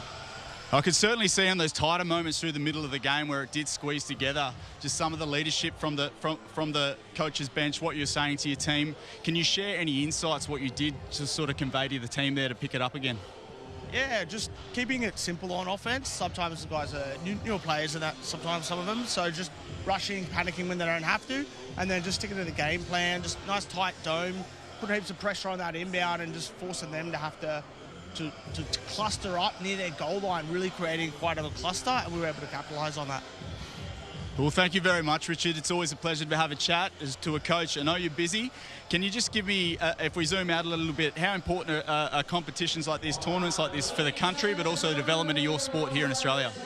Oh, it's massive and it's so important. We have to keep having more of these at all levels. Grassroots is the foundation for the next gold medalist. The next Riley Bat is where we find that. And this kind of an event with the coverage, hopefully a young kid sees it or someone who has an injury sees this, wants to play, get involved, and we get, like I said, get the next Riley Bat from it, the next Chris Bond. How exciting is that, guys? Well, thank you, Richard. Enjoy the rest of the weekend, and thanks for the time.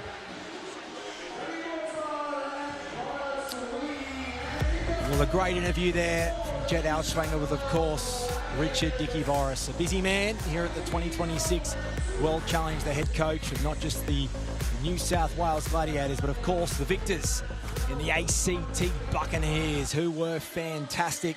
Tatima Chanasri, Nasan Hermes, Dylan Strella, Vanilla Days, Kadir Farki, Scott Mackay, and Aman Dillon, names that will certainly be busy on day 4. How good were the Buccaneers? And they've got a match, as I said, only in a few hours against the Tornadoes. I'd imagine much of the same.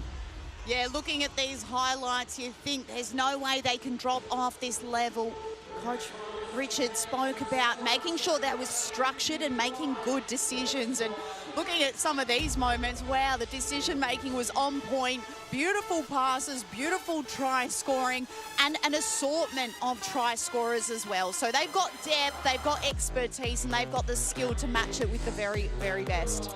Yeah, the incredible images on your screen brought to you by the team at Inverleigh. We thank them for all their incredible work over the last few days, and a big day for Team Inverleigh and a big day for the wheelchair rugby family. On today, day 3, and of course, as finals looms tomorrow.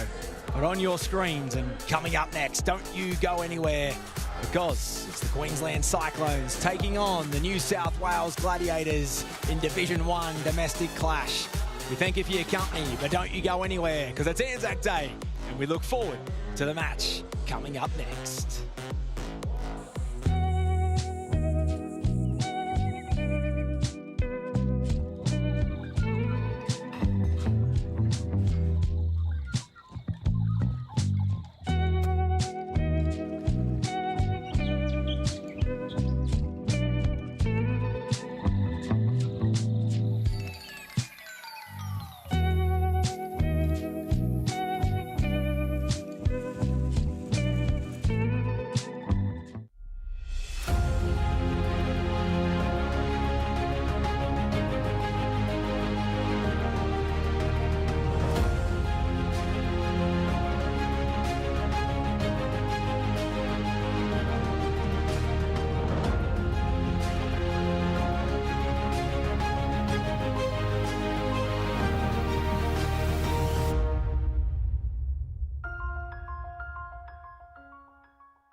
Degnan, we don't just build infrastructure, we build possibilities. We work collaboratively to bring excellence, innovation and diversity, delivering projects that connect people and shape the future.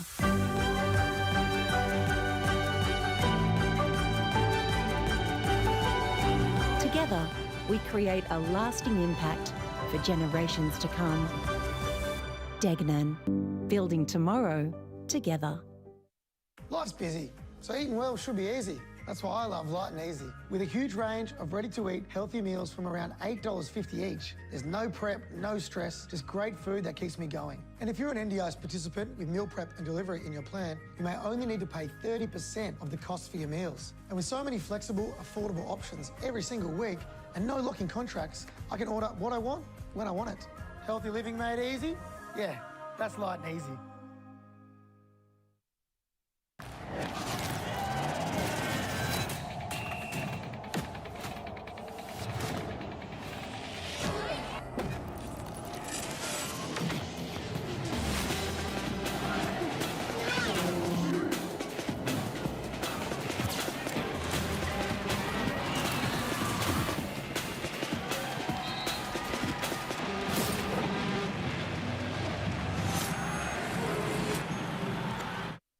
To get into the team was absolutely incredible. I've been wanting to be part of the Steelers team for a long time now.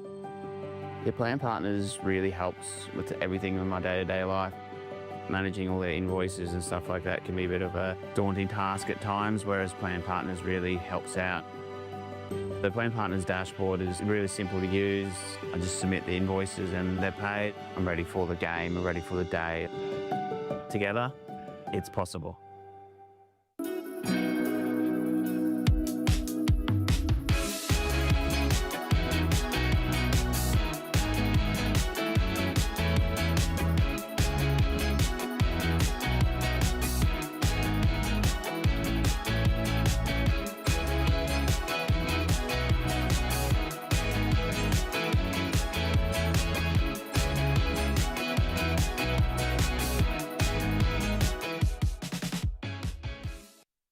The Australian Steelers have brought home gold medals, world championships, endless trophies. And currently, no major sponsors.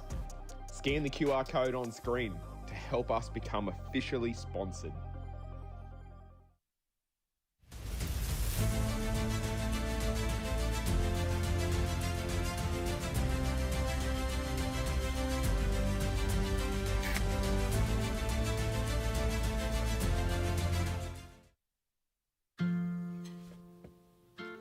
I got this one.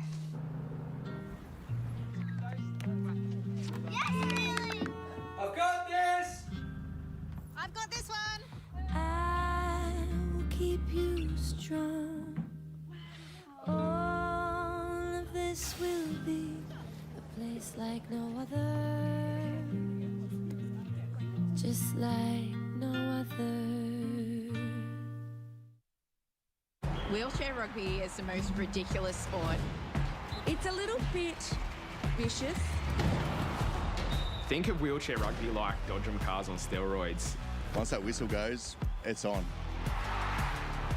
So incredibly intense. I think I need a defib. Wheelchair rugby is the sport that Australia needs to know about. I guarantee you're going to watch this sport and fall in love with it instantly.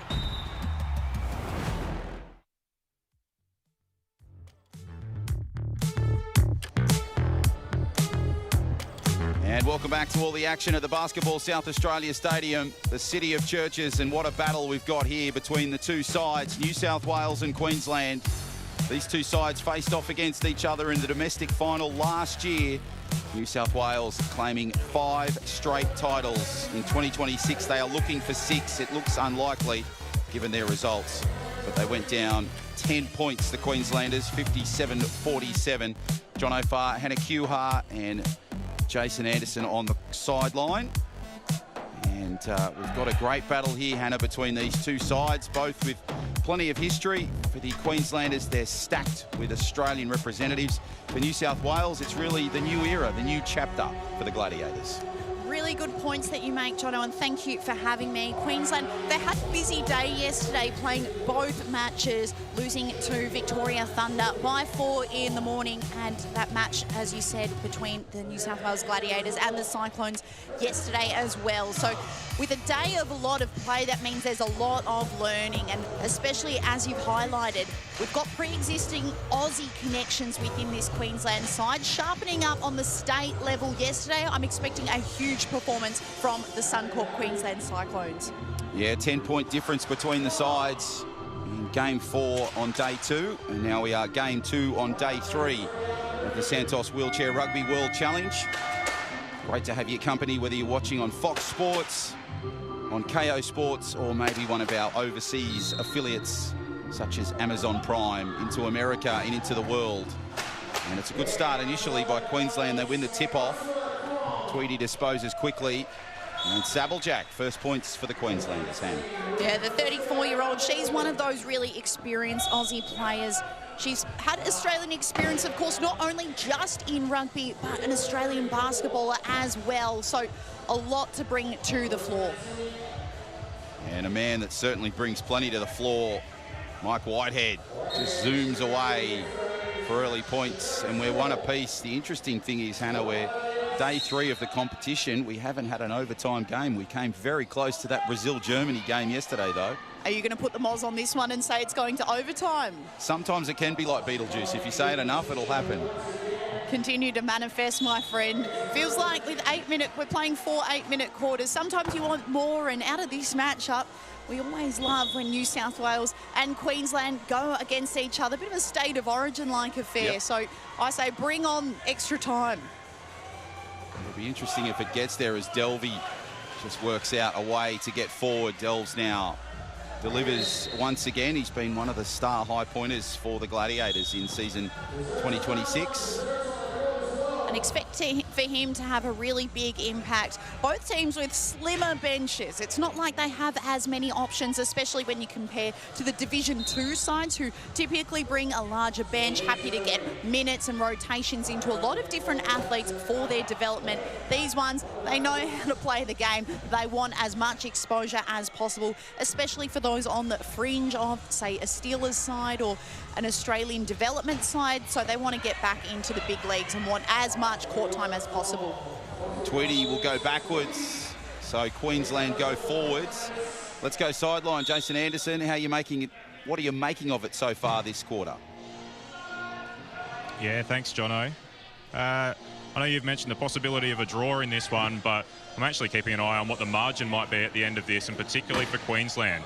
So the points differential is going to be something to look out for. We are on Day 3, and finals day is tomorrow. Queensland with 2 wins from their 3 games so far. They took care of New South Wales fairly convincingly, but they've split the points against the Protect Victoria Thunder, and they want to try and get a margin in this game and set a points differential that then makes it pretty difficult for Victoria in the last game of the National Championships coming up this afternoon. So keep an eye on whether that margin might spread as the game goes on. Interesting. Great to have you sideline, Jason. And let's see what difference that margin makes, if there is one. We'll find out a little bit later, of course.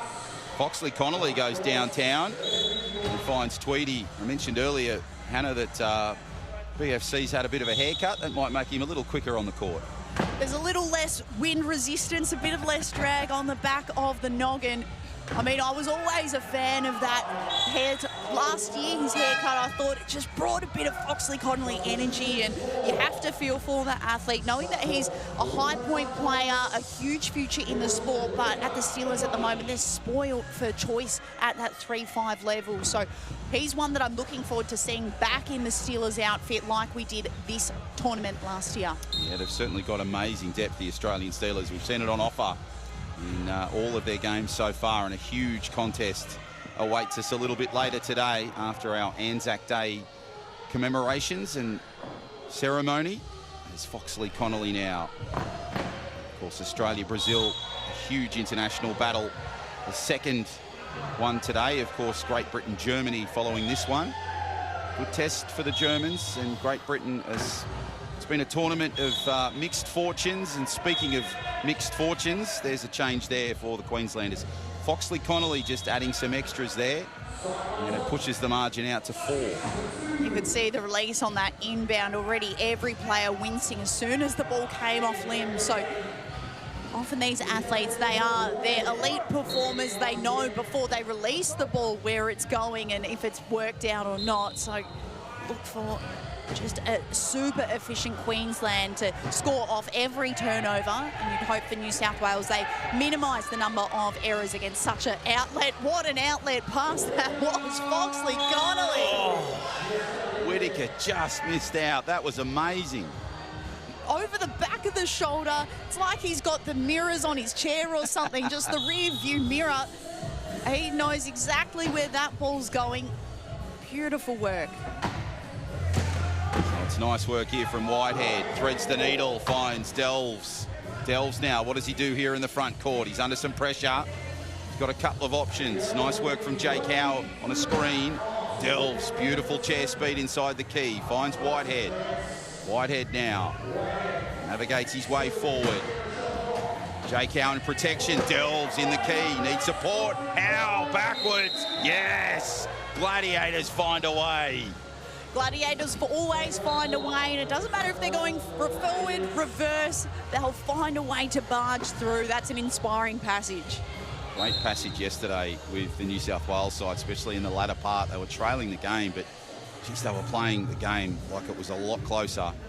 So Dickie Voris, Richard Voris, the coach, captain coach, of course also in charge of the ACT Buccaneers. They had the game earlier against the Sharks. First time I've seen Andy Phillips in shoes in 14 years. Normally he's barefoot on the court, but following, of course, the international competition rules. Whatever helps to get you grounded. You know, athletes of all different kinds of sports have their own mechanisms to feel grounded in their chair, in their purpose, in their job. And if that's shoes off, I'm okay with that. We all do what we need to do sometimes. It's Howe now to inbound. It's within 2 now. Very interesting between these two sides. Slightly different pace this game being played at from yesterday's contest. Team's a little bit fresher. White hand draws in Foxley Connolly and finds Delves really well there. Can I highlight the defensive prowess of Nicholson? He's putting on some really heavy contact, great blocks, and although he hasn't yet found the reward, New South Wales happy to take on that contact and keep rolling, as we see Foxley Connolly. He cops a bit of contact and just rolls into an open front court. Both sides, I should say, really confident to take on the body contact, not let that change up your decision making. Just stay calm and make great decisions. But I hope for Josh Nicholson's sake he'll start to get reward for those persistent defensive efforts. Yeah, and we're seeing a slight change in the attack from Queensland. I saw Ben Newton and his coaching staff team prior to this game just out the back reviewing video from previous games and doing the analysis. Such an important step, and one you see quite common in sport these days from coaches, Hannah. Yeah, and that's one of the benefits of having broadcasts such as this one across Foxtel, across KO here for the Santos Wheelchair Rugby World Challenge. Means that the vision lives on for good or for bad reasons, but for these athletes it's such an important learning tool. Often you think that you're doing one thing on the court, but when you see and take a step away from it, gives you a completely different perspective, and a different perspective for everyone watching at home. It looks quite easy when you're sitting in a chair or sitting on the couch, and then you see what the athletes are doing on court. It's a whole other world. Yeah, it's Australia's favourite sport. People just don't know it yet, wheelchair rugby, and it's fantastic to have the support of KO Sports and Foxtel and Fox Sports broadcasting live, games live right around Australia and into some parts of the world. It's such an important roll forward for wheelchair rugby. And Chris Ney, Kelsey Singh and Jamie Saggers and the team, they do a fantastic job. 3 people do the work of 50, and they just work tirelessly to constantly find ways to improve the sport. As Whittaker just works some defensive efforts now as Foxley Connolly rolls up court. And Howe just can't quite get to him on that occasion. So score an interesting one between these two sides. It's a little closer than I expected, given the 10-point margin yesterday. So both sides have obviously reviewed the tape. The sides will take a break, and so will we. Back on the other side real soon.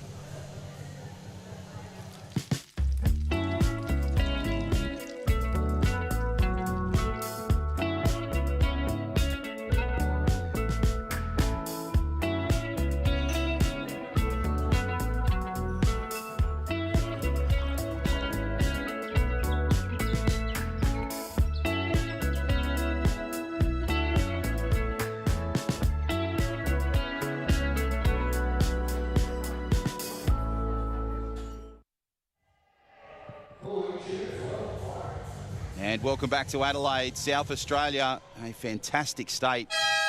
And so much diversity with food, culture, wine, sport, music. It's a thriving state. The Tourism Board have done a wonderful job in not only promoting this tournament, but bringing their state up to a huge level, of elite level. The Honourable Emily Burke, the Minister for Tourism, has done a fantastic job in just creating a nice hype. And Hannah, you mentioned it coming into the airport on Wednesday as we came into the tournament, just how much hype and how much buzz is around the city for this tournament. Oh, absolutely. I think one of the best things that SA has ever done is lock in this tournament for the last 3 years. Of course, 2026, the third year of that arrangement, and it just feels like the perfect city for something like this. I was chatting to the Brazilian side who said they went to the zoo when they had a little bit of downtime, and they checked out the kangaroos, which I thought, oh, that's to be expected. They thought they were lethargic. It's just having a day off. Well, athletes need days off, and even kangaroos need a day off. Absolutely. So they were disappointed they weren't boxing or something animated. And I said, save that energy for the wheelchair rugby, because there's enough boxing that we see on this court. You guys don't need fighting on the day off. Just go to the zoo and just enjoy the sights, please. Well, the Brazilians have certainly got a ferocity about them, which I really enjoy seeing.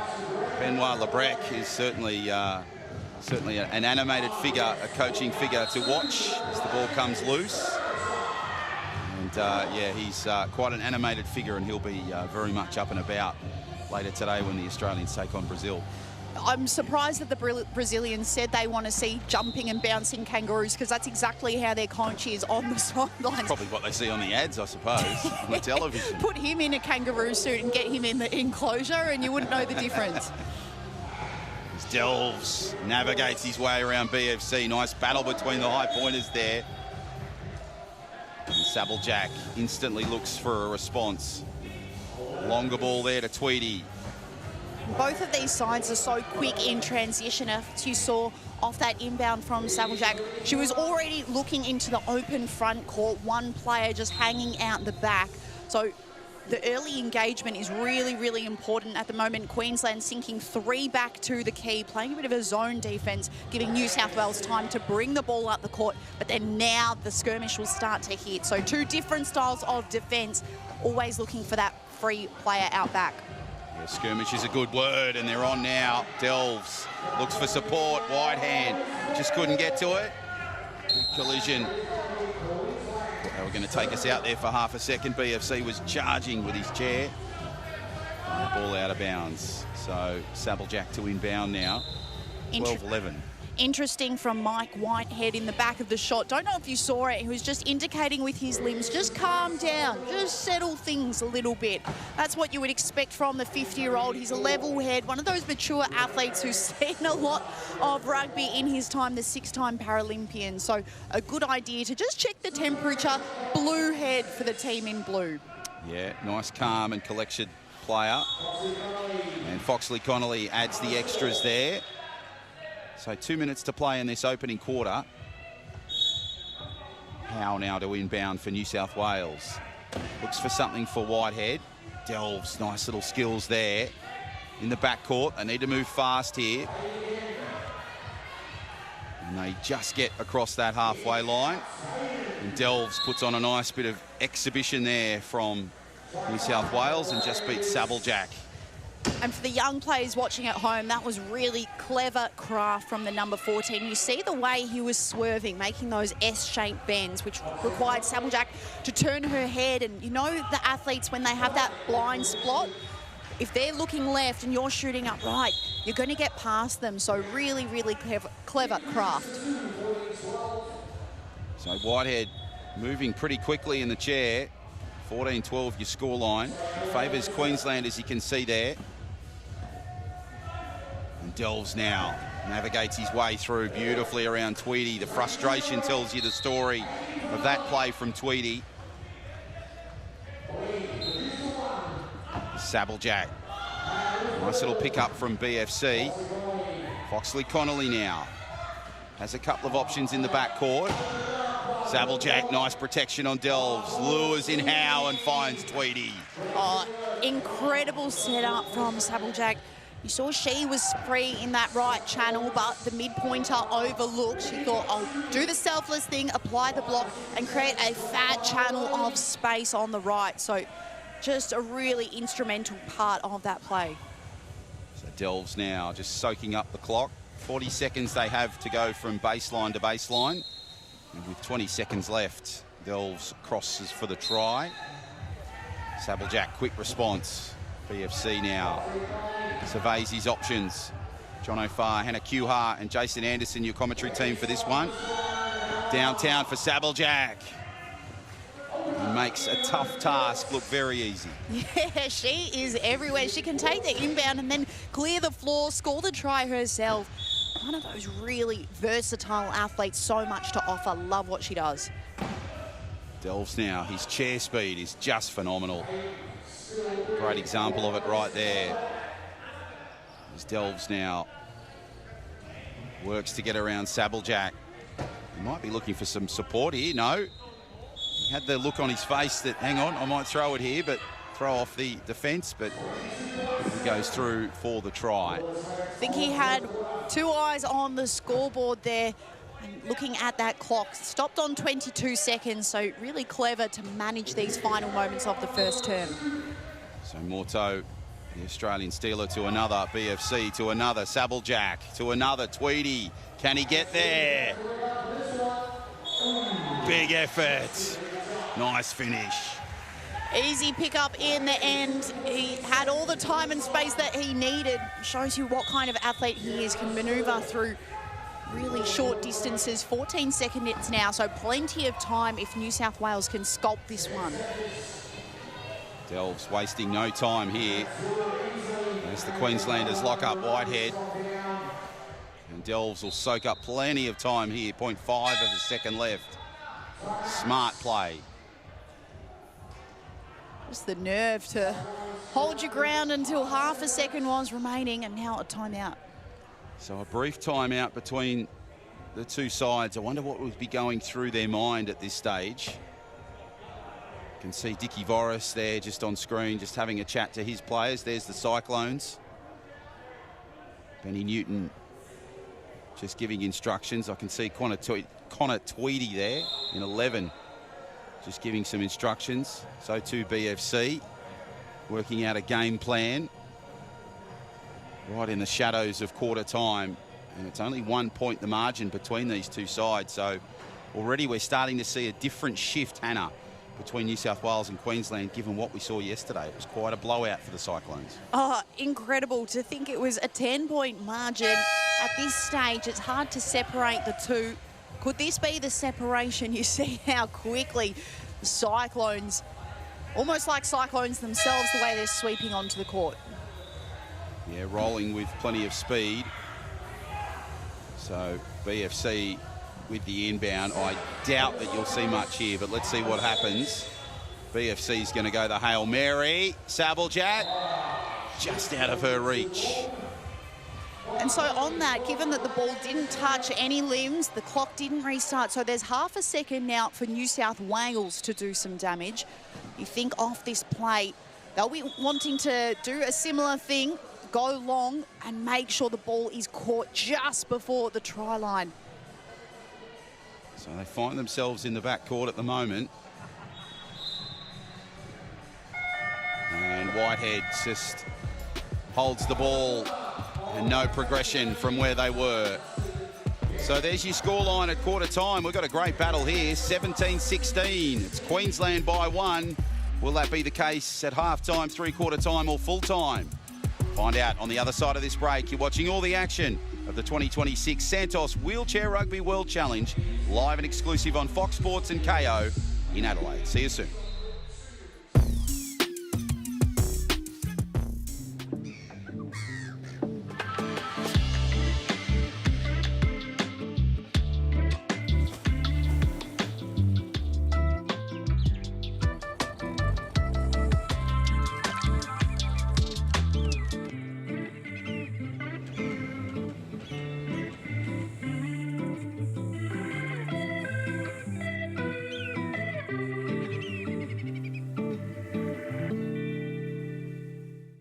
Degnan, we don't just build infrastructure, we build possibilities. We work collaboratively to bring excellence, innovation and diversity, delivering projects that connect people and shape the future.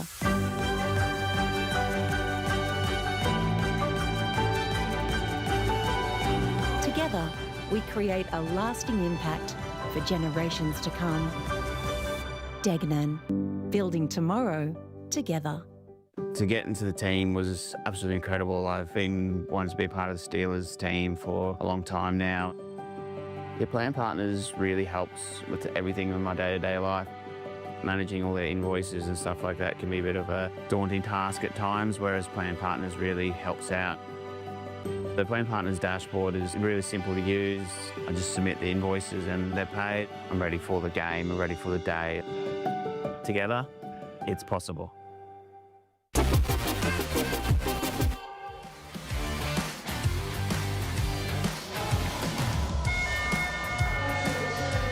And welcome back to Adelaide. Great scenes here in the Basketball Stadium of South Australia for all the action of day number 3 of the Santos Wheelchair Rugby World Challenge. John O'Farr, Hannah Kuhar, your main commentators. Sideline is Jason Anderson. Jason, it's been an interesting contest. Just 1 point separates the two, mate. It's a really enthralling contest so far, isn't it? It is, and full credit to New South Wales. The lead got away early, but they've managed to peg it back. I want to highlight some of the defensive work of Hayden Delves right on the half. We saw a timeout for Queensland with 0.5 of a second to go. The inbound play was drawn up for Foxley Connolly to get deep into the key and for the long inbound pass. Delves got there and knocked him out of bounds, which limited their ability to do that. Foxley Connolly then needed to actually take the inbound pass himself instead because he was otherwise out of play. And it just changed the whole plan that Queensland had drawn up. And then with possession going New South Wales' way at the start of this quarter, it's just given them a real bit of momentum to head into the second quarter.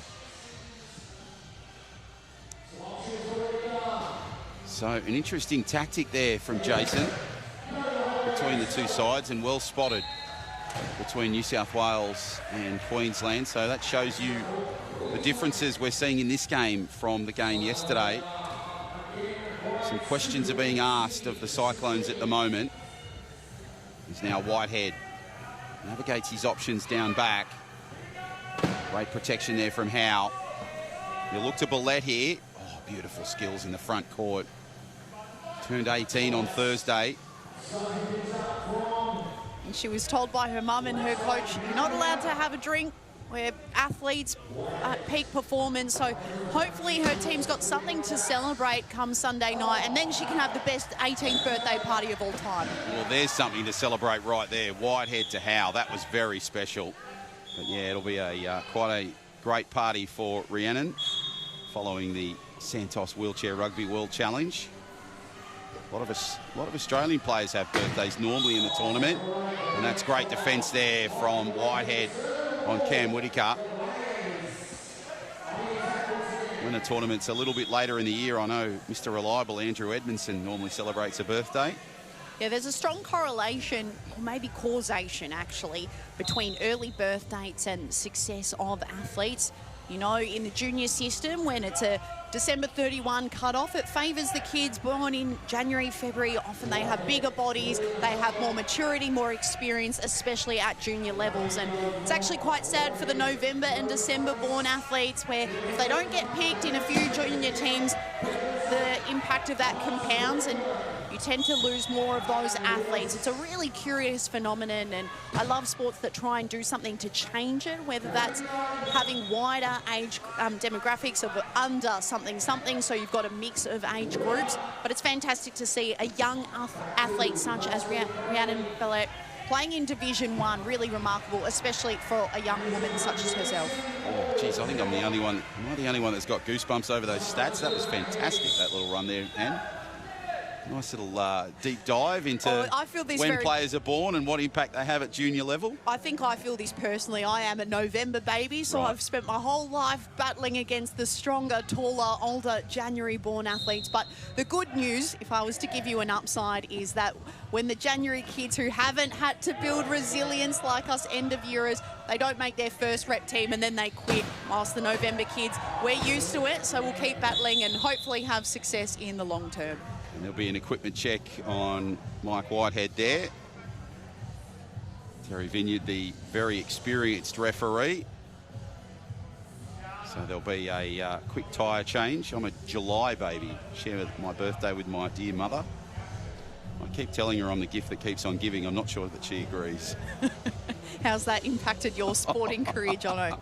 There was no sporting career, hence why I'm here in the booth. I was told very early on that playing sport was never going to be my thing, so I decided to shift to commentary. Well, luckily, you're so good at commentary. We like having you here. It's a privilege, as always, to be a part of the Wheelchair Rugby family. Whitehead just has a damaging roll. And it's a Cyclones ball out of all of that. Yeah, frustration for Whitehead. Just saw him feeling the heavy pinch of so much body contact. Was swarmed in a sandwich there, 2-on-1. So feeling the hits for sure. Sabeljack to Morteau, back to Sabeljack. Nice little roll around there from the Cyclones. They find themselves in the backcourt and under some pressure here. An intelligent overhead pass from Sabeljack finds Foxley Connolly in open court. And the points go to the Cyclones. So 2 points the margin now. 20-18 in favour of Queensland. 5:40 to play in this second quarter. Up court goes Billette. Gets a little bit of trouble there from Tweedy. And again, just can't quite get the mitts on the ball. Oh, but I love the composure of Billette. She didn't look stressed as she was crossing that try line, especially against so many strong. I mean, we've got the best of Australia in this Queensland side, but knowing that Billette, she made the Australian development squad last year. She was a Div 2 All-Star team player, best high pointer of this tournament last year. So she holds her own, and especially against these older, more physical players, is doing a remarkable job. Strong speed there from Foxley Connolly to get some points for Queensland. Campbell-Rogers now to Billette to find Whitehead. In the backcourt now, under some pressure here. Whitehead just jammed up, needs to come up with something here. Threads the needle, but too much time in the backcourt. Great defensive pressure from the Cyclones. It'll be a change of possession. Yeah, that's a killer of a turnover, and it'll be even more devastating if Queensland can get the score off it. They've been making great decisions, Queensland, so it'll put New South to the task if they can score off this.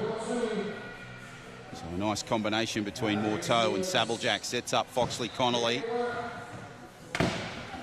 BFC now just rolls through with ease. And it pushes it out to 3 now in favour of the Cyclones.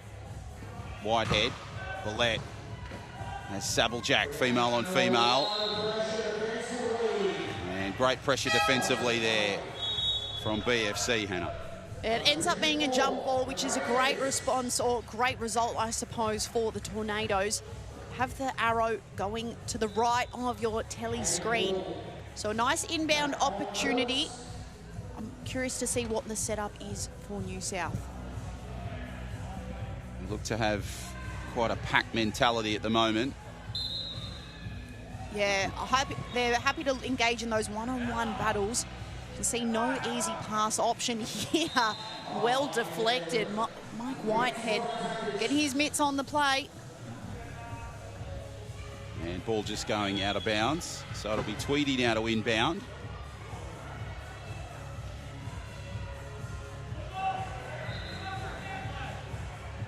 Well, is there a change here? There seems to be a discussion between the referees. I think just confusion of whose limit came off and which way it'll go. It will go the way of the Tornadoes, but look at this loose ball. Gathered up by BFC. Oh, beautiful positioning there from Sabblejack. She read that magnificently. And a pass to Tweedy that's so special. Really impressive stuff from the Cyclones. Yeah, and Sabblejack, that's where the basketball experience comes in. Her passing is unparalleled. Of course, she's a Paralympian in 2 different sports. First basketball, then wheelchair rugby. And you can just see that in her ball handling and how direct that pass is. She doesn't need to put loop on it like some other players. It's happy to be a laser. And that one, perfect finish at the try line. So Foxley Connolly now navigates his way out of the backcourt. And it's an over and back call. You can't pass backwards once you cross that halfway line. And that's been the case for the Cyclones there, so it'll be a change in possession, and that's what New South Wales needed to try and get back in this. They trail by 3 at the moment. So plenty of time on the shot clock here for Whitehead. Where are his options here?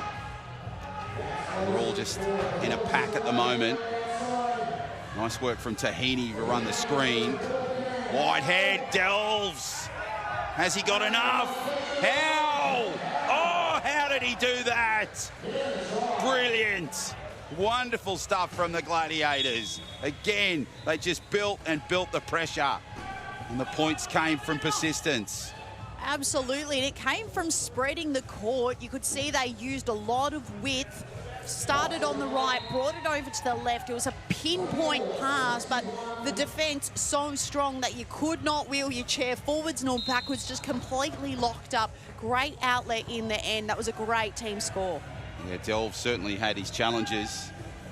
Did pretty well to stay on 2 wheels on that occasion just there. And now navigates his way beautifully through the mid-court to add some points. I think halfway through the second term now, only 2 in it.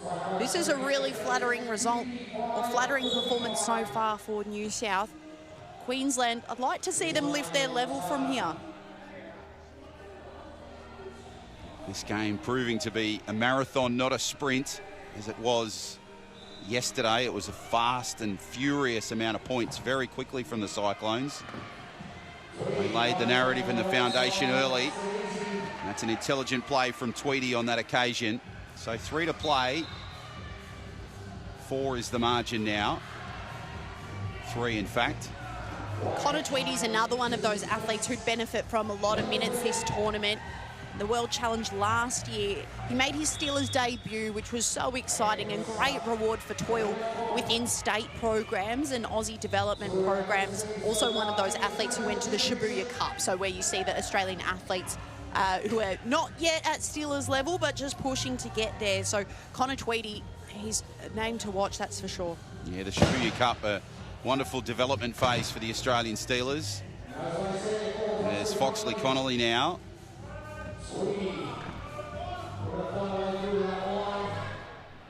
Just navigates things at the top of the key and finds some space just on the right side and glides in beautifully.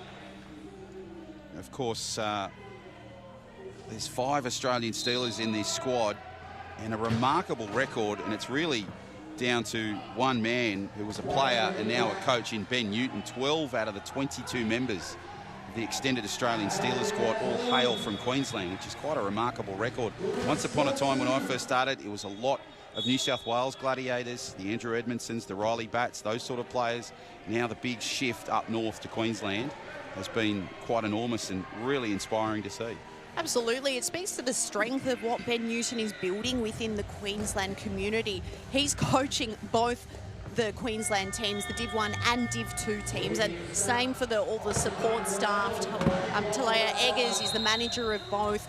It's a consistent outfit, and I think you're seeing that consistency in their development pathway. When you've got access to the best, and Ben Newton, he's one of them. He's a Paralympic gold medalist, 8-time national champion. Wow. The perfect person to be heading up a comprehensive state program, not just ill-considered of this year he's going to do this year he's going to do that. It's a lot of work over many, many years. And a great pass to Delves from Jake Howe. We've spoken about consistency. Now let's talk about contrast. Sideline, Jason Anderson, how are you seeing the contrast in this game? Yeah, it's a big contrast in the outfits that they're putting out on the court. So Queensland have a number of two-pointers, Whittaker, Nicholson, and then Sabblejack at 2.5 and Tweedy at 2.5 as well. And a big contrast with New South Wales not having a single player in that two-point range. So it leads to different playing styles. And actually, I've really liked the first half from Jake Howe, who's gone over the line a couple of times now and is playing above that one-point classification he has. They need more ball handling outside of the two 3.5s, or the 3.5 and the 3.0 that they've got as their high pointers, and Howe's been able to provide that to them. So an impressive first half from him and helping them to stay in touch. So some nice stats there from Jason Anderson, and great to have him as a part of the commentary team now in his third year with us. And great efforts there from Whitehead, great determination close to the key. And it is a great point that Jason makes in the impact of Jake Howe. You see him wearing the number 7 just there. He came across into this side after, and oh wow, speak of New South Wales getting on a tear. That was a great score. Yeah, nice little pressure there from New South Wales, and now Foxley Connolly under some pressure. 28-27, just over a minute to play in this half. Foxley Connolly to Tweedy. Tweedy gets jammed up by Delves and manages to roll over for the points for Queensland. Pushes it back to 2. As I was about to say with Howe, he played for the West Coast Enforcers last year, so he's a new Gladiator. What he's been able to bring to this side has certainly lifted proceedings. You see him taking the inbound now. Great selection. He's certainly worth his keep. Yeah, WA-based player, won gold at the World Champs in 2022 in Denmark, that famous victory. And then, of course, rolled away with bronze out of the Paris Paralympics almost 2 years ago now, which is quite amazing to believe. As Delves finds Howe, and Jason Anderson's favourite player has done it again, Hannah. Great try. He's the favourite of so many people. Made his Paralympic debut at Tokyo. As mentioned, Paris. Another appearance, so he's got a lot of experience that he's bringing to the side in blue. So Tweedy adds the extras to put it to 2 points, the margin, and just 30 seconds to play in this half. So this game going at a frenetic pace, and certainly at a different one than what we saw in yesterday's game, game 4 on day 2. It's now Whitehead now delivers the ball to Delves. Delves navigates around Morteau. Nice protection there from Will Tahini, the South Australian import. Back to Whitehead, who calls for calm. That Paralympic experience starting to come to the fore now. Final seconds, 6 of them. And with 4 left, he just puts the grunt on and the slide through. Oh, he knew exactly what he wanted to set up when they could have crossed the try line with about 16 seconds up the sleeve. He said, no, we need to take more time. And that's the expertise of these kinds of athletes, is they can back themselves to just pass back or to waste a bit of clock time. Now, some conjecture between our referees and athletes. So again, another debate between the referees. Queensland just having a bit of a board meeting. Foxley Connolly now to inbound with 2 seconds left. This will be an incredible play, but it doesn't go anywhere near the pack of wheelchairs. And it didn't touch anybody, so the score... Gets himself on his back with the amount of force he put into that ball. He certainly gave it plenty. And the other part is, because it didn't touch any limbs, the clock still remains stopped. It didn't start. So it hands New South Wales another opportunity. I understand why there was a bit of frustration from the Queensland side on that last possession, because they've just handed New South Wales a prime opportunity to score off the sideline. Or maybe we've got an issue with the clock. It's a timeout, actually. So clock does stop on 2.3 seconds. There will be another possession in this. So the teams will take a break to decide what to do in these final 2 seconds. We'll take a break. Back soon.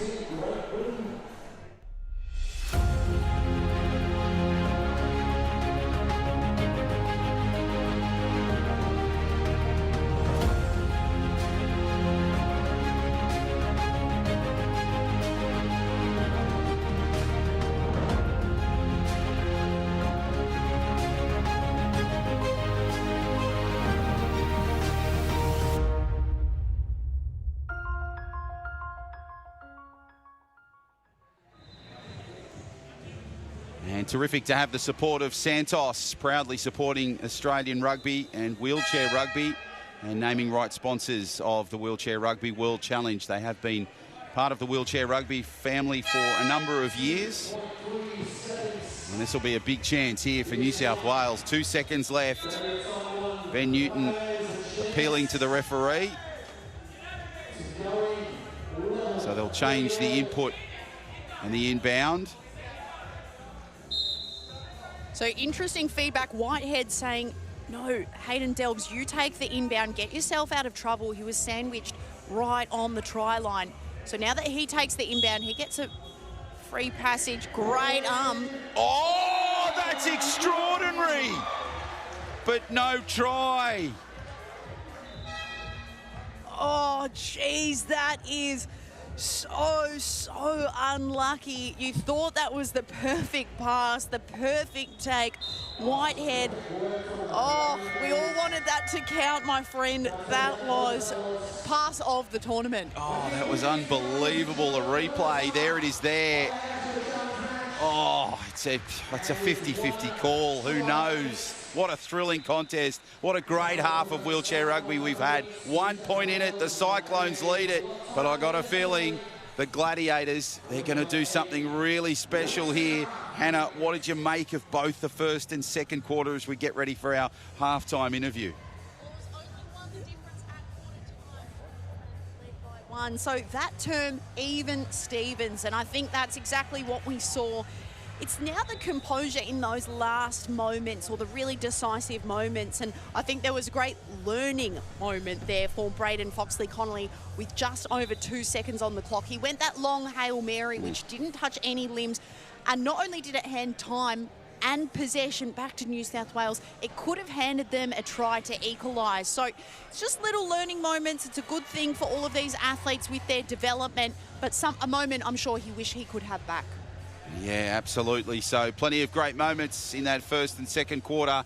Let's go sideline. Jason Anderson finds himself with Jake Howe from the Gladiators. Yeah, thanks, Jono. Down here with Jake Howe, man, we've spoken about in the telecast already. Tremendous first half. Big turnaround from the result earlier in the tournament where Queensland were able to get past you a little bit easier, but we're on possession here and game is really tight so far.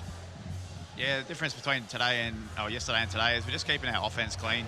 We're staying calm under pressure and, yeah, just looking to pass the ball more than push out of backcourt, because the ball travels quicker than what you can push. So just advance that ball and keep it clean, and we should stay in this game for the rest of it.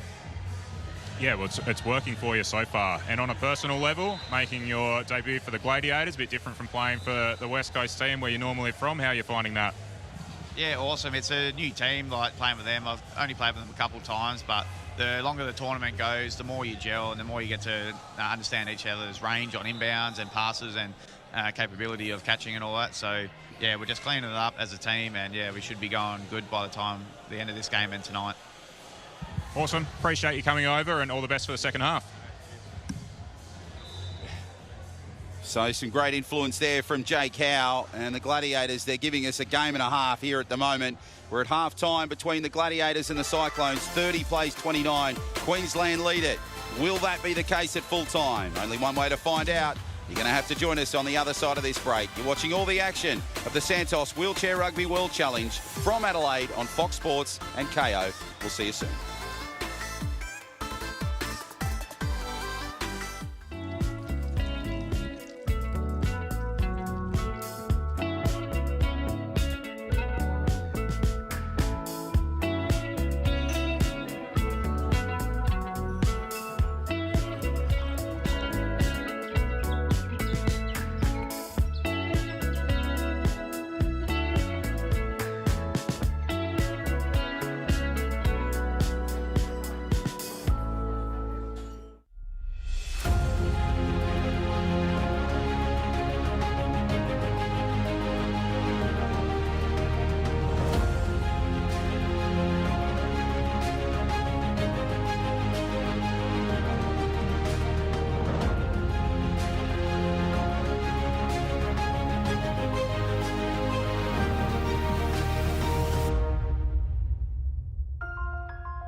The Australian Steelers have brought home gold medals, world championships, endless trophies. And currently, no major sponsors.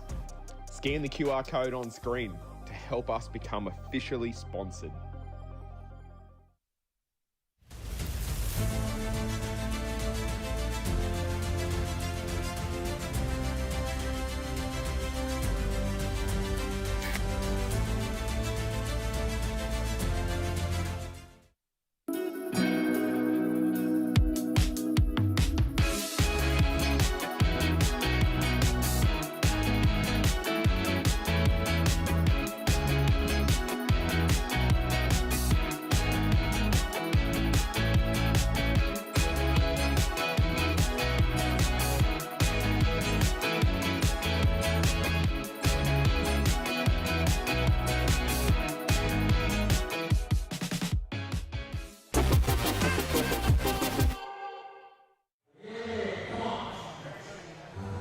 And welcome back to all the action of this thrilling battle between the New South Wales Gladiators and the Suncorp Queensland Cyclones. 1 point just separates the two, and you can see the impact on the court there from the first 2 quarters and, of course, 2.5 days of action here at the Santos Wheelchair Rugby World Challenge.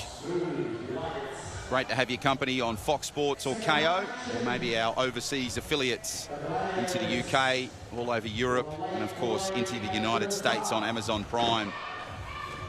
And New South Wales get first points of the quarter and the half. Mike Whitehead gets us all level, 30 all. He's been one of the most impactful and influential players, and I think he will have to be critically important in terms of leadership in this second half. Already he made some great match calls, suggesting to some athletes, you've got more time than what you think, just calm it down.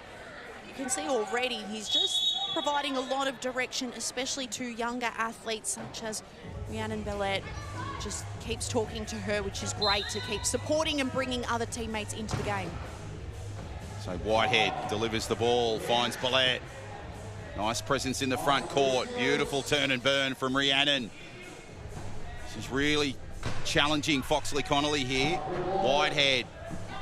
Oh, nice. Campbell Rogers, too good. The Gladiators really turning it on there, Hannah. And again, the combination between Whitehead and Bellette. You saw Bellette did her job. She drew 2 defenders. Whitehead did his to provide a bit of support, and then the outlet down long. It was a perfect play from New South Wales. Great understanding of their team roles that they had to play, every one of them doing it perfectly. So Campbell Rogers, a bit of a veteran in this New South Wales side, given some of the youth that they have rolling through. It's Whitehead now. Navigates the back court past Foxley Connolly. Morteau causing some troubles there. Sabeljack trying to create a screen. Oh, picked off from Nico. That was special. Brilliant skills. Yeah, the way he read the flight of the ball, knew that the bounce would give him enough time to get there. Such expertise from the Paris Paralympian. And speaking of Paralympians, Sabeljack delivers on that occasion. So a very interesting contest now. 2 points the margin, separates the two. Whitehead now from the baseline, quickly to Bellette. Bellette now. Limited real estate there close to the baseline. And the sideline did very well. Foxley Connolly creating some challenges. And the 8-second violation comes into play. Just couldn't keep the ball alive enough.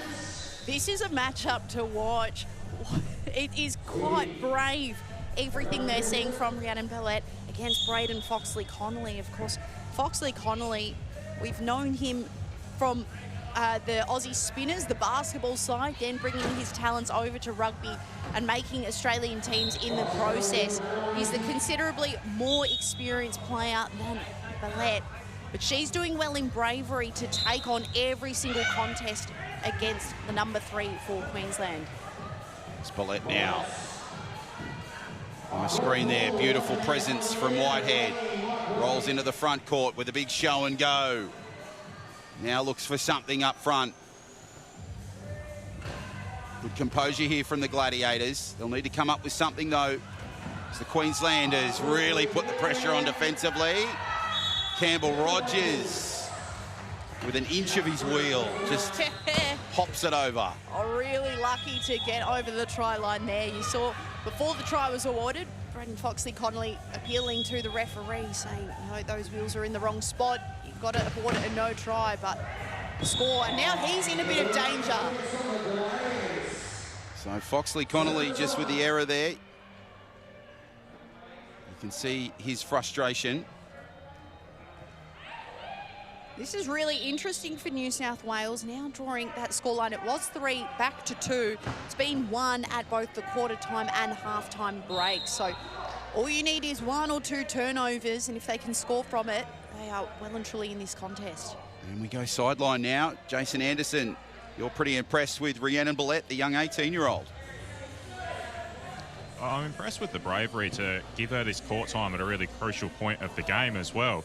Hannah made a brilliant point about the head-to-head matchup with Foxley-Connolly and the experience that she's going to gain through this. She's also gone one-on-one against Ella Sabblejack, and we can see it happening again. And earlier in the tournament, we saw her go head-to-head with one of your favourites, Jono, and Shinichi Shimakawa. And just the learning experience that she can get from that is amazing. And she's gained so much from it so far in the tournament. Yeah, Shinichi Shimakawa, a fantastic Japanese player here playing in the 2026 championships.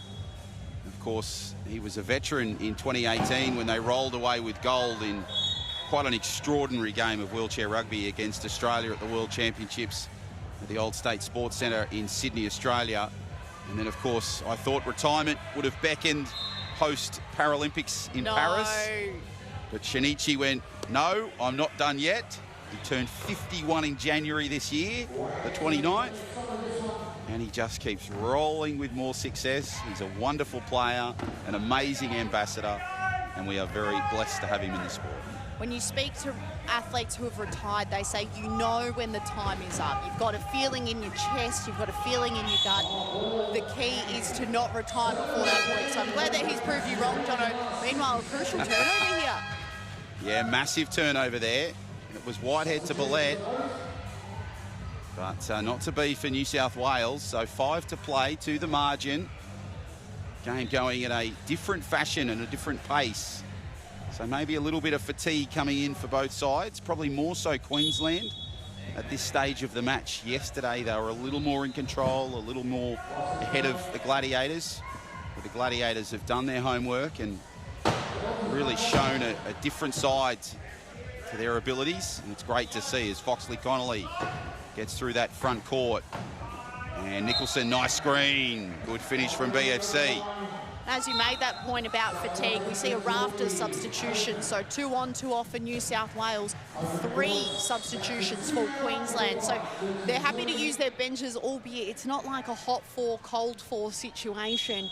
You're getting high rotations into all of these athletes because you have to distribute the load, especially when you're going into the pointy end of this competition. It's just too fatiguing to only rely on 4 players. Yeah, Queensland have the 6, New South Wales have the 7. And 4 are on court at any one time. So it shows you the challenges they face with their roster. It's a changing landscape in wheelchair rugby at the moment, given the ageing side that the Steelers are for some of the players. But it's an exciting time because so many new players coming to that national side as Whitehead just drives hard into that key and gets the points. So back to a 2-try margin. And Whitehead looks like he's going to spend some time in the penalty box here, Hannah. Yeah, he is pulled over to the sin bin. So 4 on 3 opportunity beckons for the Suncorp Queensland Cyclones. See a bit of one-on-one pressure from New South Wales, but Foxley-Connolly just burning down the court. Do love that defensive challenge from Delves, trying to hold up play. They're not making it look easy, the Cyclones, with the +1 opportunity, now finding their way over the try line. Yeah, nice work and a great one-on-one battle, as you mentioned there, between Delves and Foxley-Connolly. So there'll be an inbound here from Whitehead for New South Wales. 37 plays 34, 4 minutes to go in this third quarter. Fantastic to have planned partners, Degnan, Light and Easy, Posca Hydrate. Merrick Watts, the face of Posca Hydrate.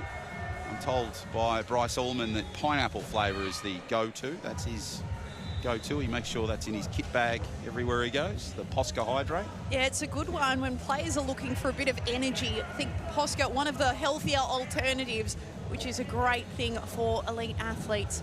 Merrick has often come down to these events. I remember seeing him last year and he was gripped. He was in the front row for, I reckon, every minute of the weekend. So we do love sponsors who genuinely love the sport. Always need more sponsors. You think the calibre of these athletes and the dreams that they have. Need brands who will support them, but also enjoy all the airtime and being attached to a team like the Steelers. It's such an honour.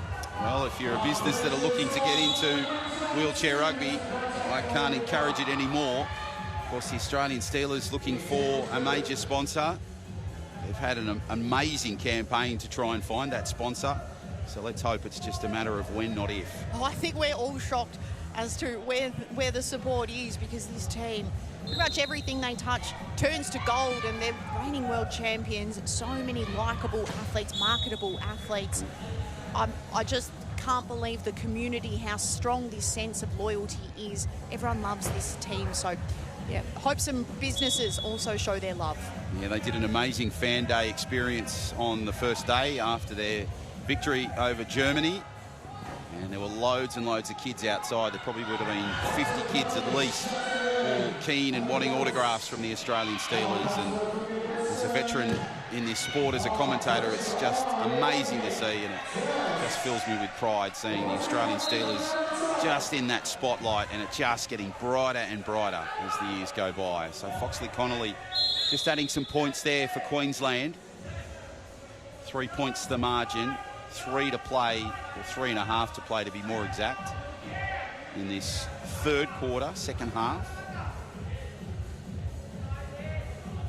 So there'll be an inbound here from New South Wales. It'll be Will Tahini, the South Australian import. Of course, played for Protect Victoria Thunder last year, and there's a quick turnover there from Whitehead.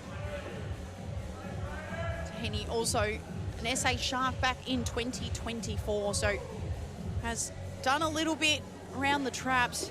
We see fixing your own wheel, just nothing that Mike Whitehead can't do. Yeah, he's got skills on and off the court. His own engineer. There's Whittaker inbounds. Foxley Connolly just struggled with that initially. Took a rather casual approach to the ball. Auto runs the screen. Foxley Connolly now surveys his options. Oh, I didn't think he was going to get there. That was a real suck in and see. Will I squeeze through? Manages to do so. Brilliantly done by Morteau. Whitehead, Howe, back to Whitehead. Nice protection from Tahini. Down court they go. Whitehead. Nico just gives him a bit of what for. The hip flex and another bump there from Foxley Connolly. And the points go the way of Whitehead. They almost ricochet off those bodies. They ricochet off Whitehead. That's how strong he is in his chair. And just, you can really tell the athletes stripped of possession. Hayden Delves getting the limb in the way. Impressive work. Yeah, we're really seeing a shift in this third quarter. Still plenty of time in this game. Margins are quite close, and fatigue normally kicks in around now. So it'll be interesting to see what impact that has.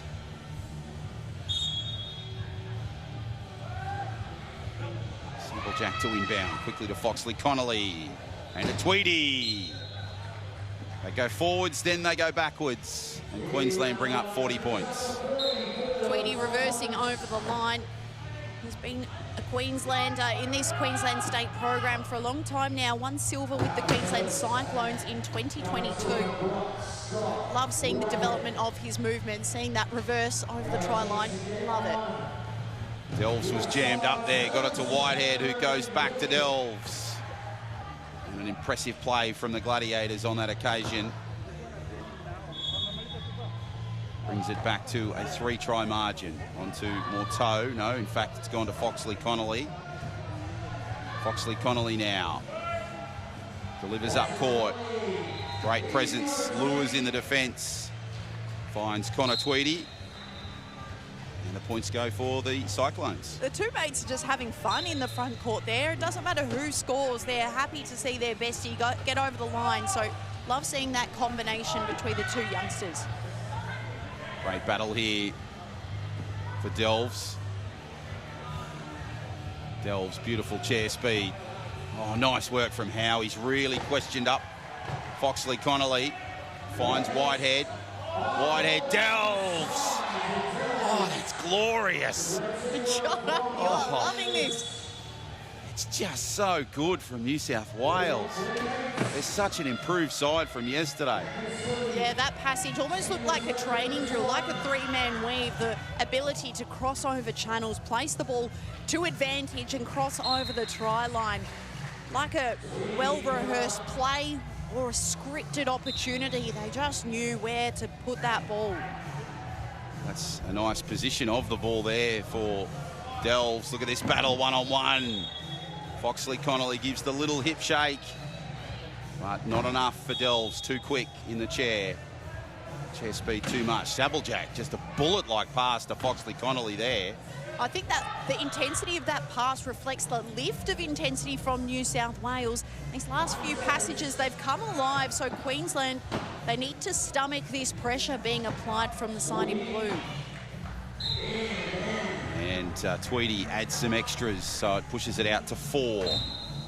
New South Wales can force some mistakes here. They're a real chance. Still plenty of time, 1 quarter and a bit to go. Delves now up court. Big collision midway. Whitehead struggled initially. Finished pretty well at the end. Now he'll use the clock to his advantage. Sabblejack just trying to cause some issues, so too Morteau. Whitehead now. 15 seconds left. He'll take every bit of this. Interesting tactic from the Gladiators. And with 12 seconds left, he crosses the line.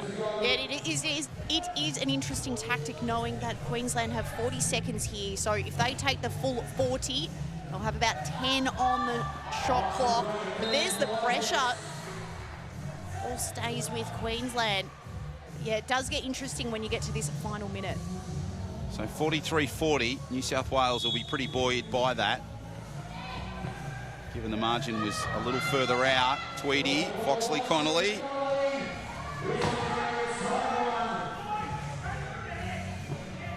He's got some work to do in the front key. Back to Tweedy. The Australian Steelers combining well here for the Cyclones. Foxley Connolly, Delves, tries to jam him up. 9 seconds, that was good defensive pressure, despite the try for the Cyclones there, Han. Yeah, Tweedy called at around that 30-second mark, let's go, he said to Foxley Connolly, who was happy to follow directions and barge over the try line. So you think with the clock stopping at 23.8, timeout here, definitely enough time for both sides to score. So the players take a break, and so do we. You're watching all the action of the Santos Wheelchair Rugby World Challenge. Back soon for more action. Life's busy, so eating well should be easy. That's why I love Light and Easy. With a huge range of ready-to-eat healthy meals from around $8.50 each, there's no prep, no stress, just great food that keeps me going. And if you're an NDIS participant with meal prep and delivery in your plan, you may only need to pay 30% of the cost for your meals. And with so many flexible, affordable options every single week and no locking contracts, I can order what I want, when I want it. Healthy living made easy? Yeah, that's Light and Easy.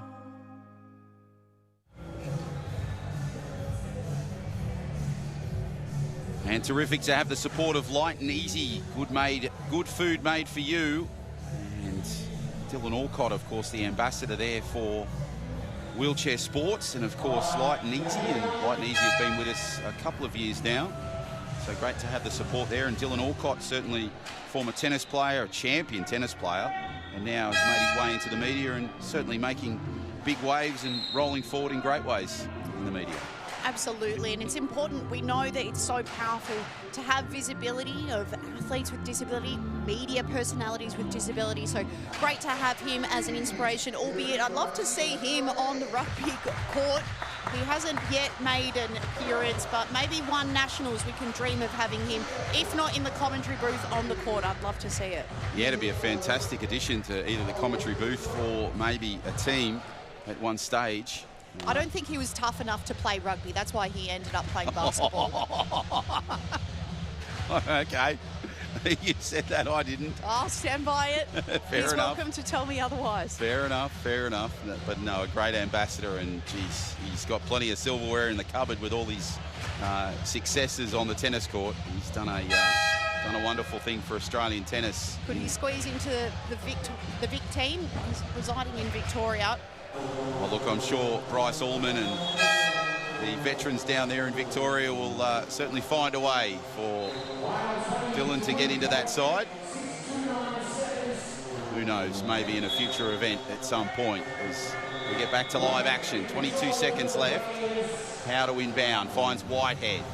This time to Delves. Delves now heavily strapped on that left shoulder. Just surveying like a shark at the back.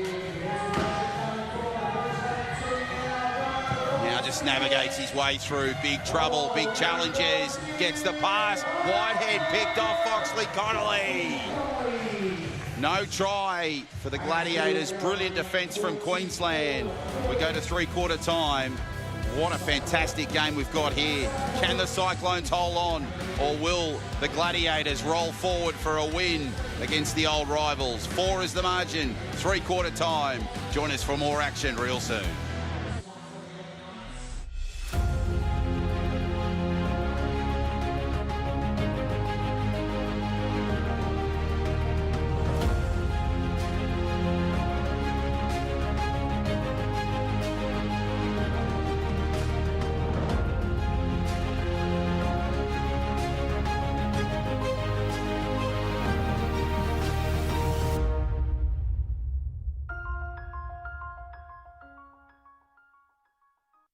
Life's busy, so eating well should be easy. That's why I love Light and Easy. With a huge range of ready-to-eat healthy meals from around $8.50 each, there's no prep, no stress, just great food that keeps me going. And if you're an NDIS participant with meal prep and delivery in your plan, you may only need to pay 30% of the cost for your meals. And with so many flexible, affordable options every single week and no locking contracts, I can order what I want when I want it. Healthy living made easy? Yeah, that's Light and Easy.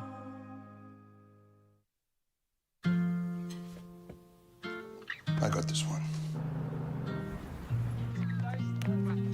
Yes! I've got this! I've got this one. I will keep you strong. All of this will be a place like no other, just like no other.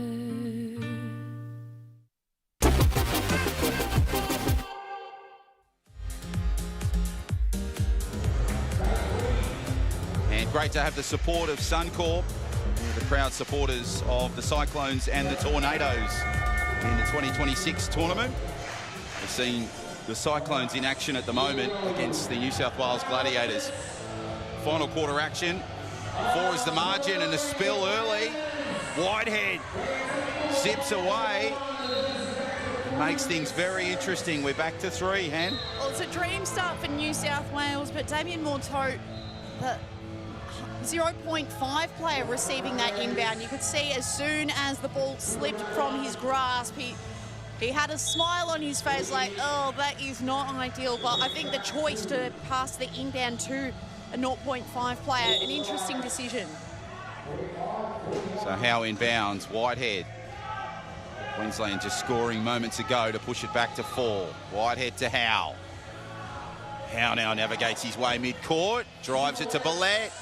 Brilliant chair awareness, great court speed, and an impressive finish from the young 18-year-old. And gives Connor Tweedy a bit of what for after that try. I like the energy. She's a great chat, Rhiannon Billette. We've shared many a bus trip together this tournament, and she's pretty chirpy. She's very engaged. And what I like is the sense of drive. You can tell she is a hungry competitor, and dare I say, if I had to put my money on who will be representing the Steelers one day, I really, really hope she gets the opportunity as the ball slips between her limbs. She smiles with disappointment.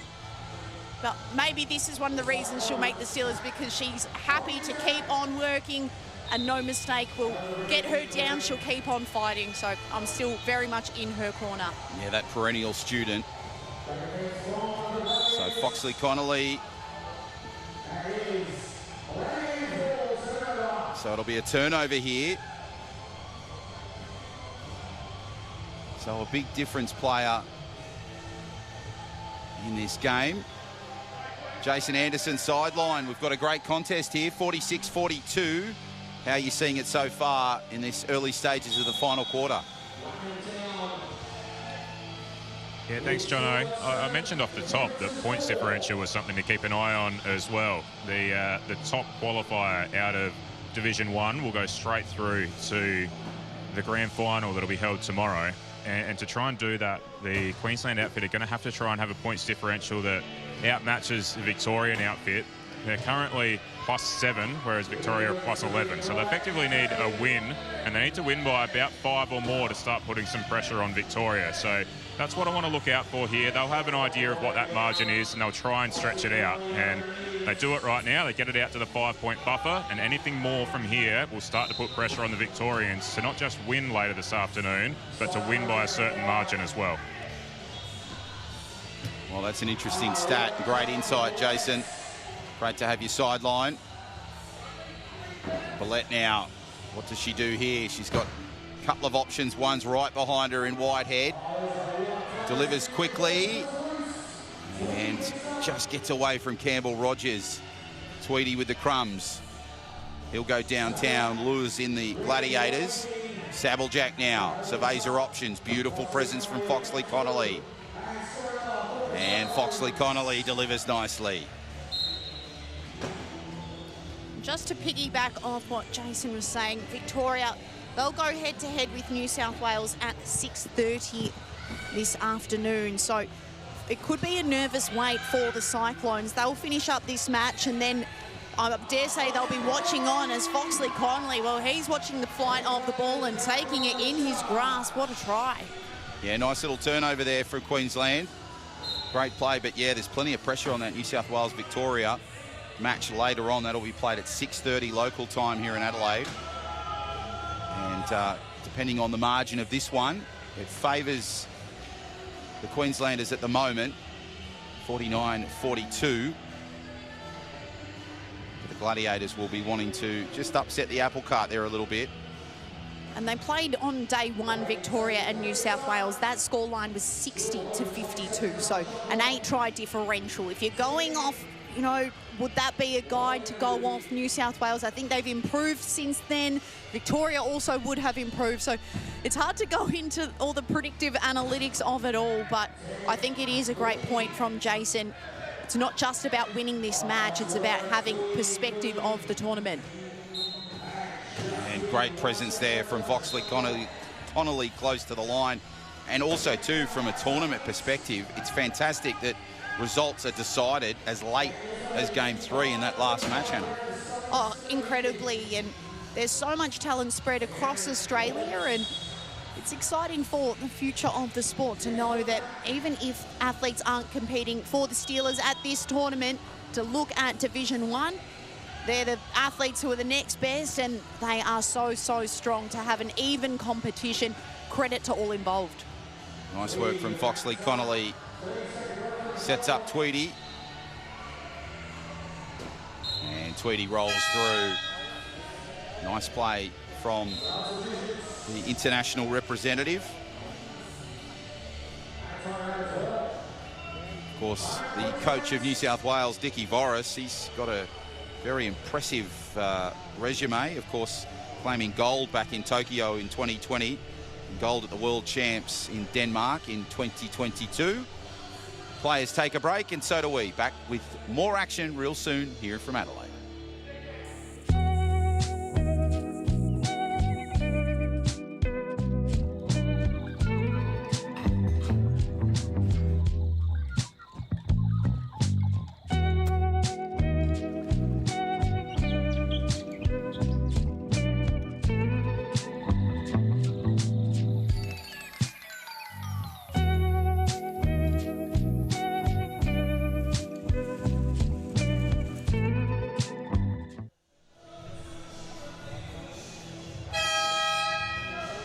And welcome back to Adelaide. All the action, final quarter between New South Wales and Queensland. There's New South Wales having their board meeting. 51-43 is your scoreline, as you can see there on your screen, in favour of the Cyclones.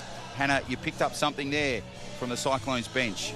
No, it's just interesting. They're happy to chat to the referees in the timeout to know what's going on. Sabblejack, a really clear communicator. As you see, New South Wales get back onto the floor. You mentioned Richard Voris wearing the number 4. He's not only the player coach of the Gladiators, as he did last year as well, but getting involved in the ACT second division team, coaching that as well. Impossible work. Somebody needs to tell him to get a Buccaneers polo shirt. He was wearing the Gladiators shirt whilst coaching the Buccaneers. Dickie, you got to change your shirt, champ. Oh, don't champ him. Oh, no. Oh, I can get away with that a little bit. I've known Dickie a long time. Oh, to champ him, that's a whole nother level of friendship. Oh, well, all in fun, all in good humour. So, Sabblejack now to inbound. Finds Whittaker. Such great presence up the middle. Delves. Just delivers with that little tip on. Finds Billette. Bit of communication there between Whittaker and Billette. Nice work to Delves. In some trouble here. Billette, intelligent wheelchair rugby right there. Positioned herself beautifully. And the new queen of wheelchair rugby rolls away. I like that play. She created the mess, said to her teammates, come help me out and I'll bail out back. Always laugh when you think, oh, I've created a mess, but how do we get out of it? She creates the solution. Rhiannon Billette, what a star. And there's a tumble there for the Gladiators and Delves. As the Santos rug gets another viewer. And great to have the support of Santos as our naming rights sponsor for the 2026 tournament. They've been in the family couple of years now.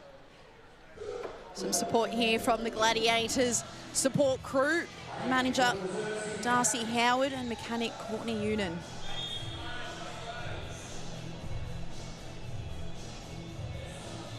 So now back to live play, and the inbound belongs to Queensland and Sabblejack to Tweedy, who has to just get that long reach. Finds Sabblejack down back. Billette, nice female battle going on in the front court. Short to Tweedy. Tweedy now puts a bit of hurry up in the wheels, and some nice pace there. Delves wasting no time. The basketball pass, Campbell Rogers, yes! How good was that? Finds Delves, look at his speed. Blitzes up the court. Magic play. And great individual brilliance. That is the fastest sprint I think I've seen all tournament. His ability to manoeuvre his chair at high pace, using his body weight to do a bit of steering, really impressive sprint. Casual pass there from Tweedy to find Whittaker.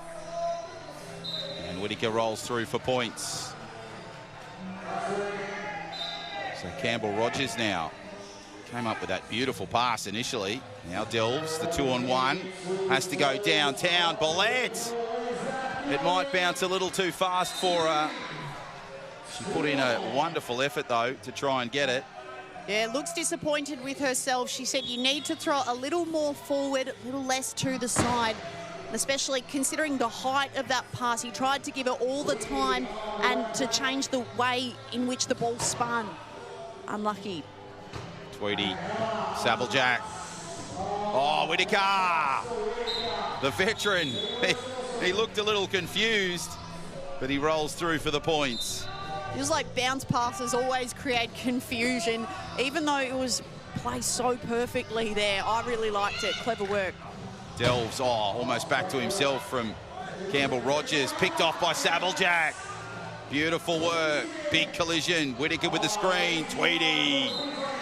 Glorious from the Cyclones. And that was the clever chair positioning of Sabblejack. She was at the right angle to cut off the line of ball. Meanwhile, Billette the angle of her chair was saying, I need the ball deeper, I can't come backwards. So she's provided that feedback orally, and now you see another misconnection between Delves and Bellette. That's 3 in a row now between that pairing that hasn't clicked. But these moments are when, instead of turning your back on each other, you need to embrace each other and just keep that communication path going. Keep putting the ball between those two high point players. They'll need to reset the connection now. What's this pass going to look like? Delves down back, limited real estate. Is it a chance again? Again, just not where Bellette wanted it. And she's making herself known about it. Wow, the direction from the 18-year-old, she said, you need to throw it forward, which is exactly what she said previously, but she says, I'm going that way, you can't put it behind me. So sometimes it's not enough to read the upper body or the chest of the player. That doesn't tell you the whole story. You do need to look at the angle of the chair and see how quickly they can get off the mark, off the sprint. Watch this now. This is going to be interesting. A fourth pass between the pair. The scream from Bellette. Delves wanted to go elsewhere. He's feeling the pressure now, throwing that interception straight to Tweedy. I think there are some mental demons now for that partnership. Delves feeling the pressure. Yeah, New South Wales just getting beaten mentally here at the moment. Tahini, Bellette. Is there a changeover here? Bellette and Sabblejack. Tweedy's come up with it for Queensland. Another changeover. Harlem Globe trying to pass. Whittaker holds it comfortably and rolls over for another try. So the last inbound was taken by Bellette. The 3 previous were taken by Delves. Now they try another option. That pass, the idea was there. Hard turnovers for New South Wales, capitulating deep in this fourth quarter. Maybe just a little too quick for Bellette. As Tweedy goes downtown, Whittaker will do well. Popped off, picked up by Nicholson. And Nico will glide through for more points for his tally. Oh, this is hard for New South Wales. I'm looking for leadership, someone to settle the troops and say, guys, we need to work together. Maybe Peter Campbell-Rogers, he's taken the last 2 inbounds, got that one in successfully. I mean, I don't know if he is the player. He's still young, developing, made that Oz development squad last year, played at the Shibuya Cup. Oh, no, the nightmares continue for New South Wales. Yeah, an 8-second violation is the ruling there. So just holding onto the ball too long. And the reaction from Bellette there on screen tells you the story. She's a talented athlete, but needs to keep the mind in check, because it's not just about what you're experiencing. I think every athlete individually has felt pressure, but you have to get the best out of your teammates and use the right language for that. It's something that the youngster, I'm sure she'll think about after this tournament, but for now, Queensland, they could just mop up the moment. It's the scoreline that they needed. Yeah, 14 the margin. Bigger than their 10-point victory yesterday in game number 4. And Tweedy will just ever so slightly roll through for the points. So New South Wales to inbound. I said yesterday that New South Wales very much are on a learning curve with this side. First time in a long time that they haven't had the likes of Riley Batt as the ball goes into open court. I'm not sure Whittaker will come up with that. He'll just let that trickle out of bounds.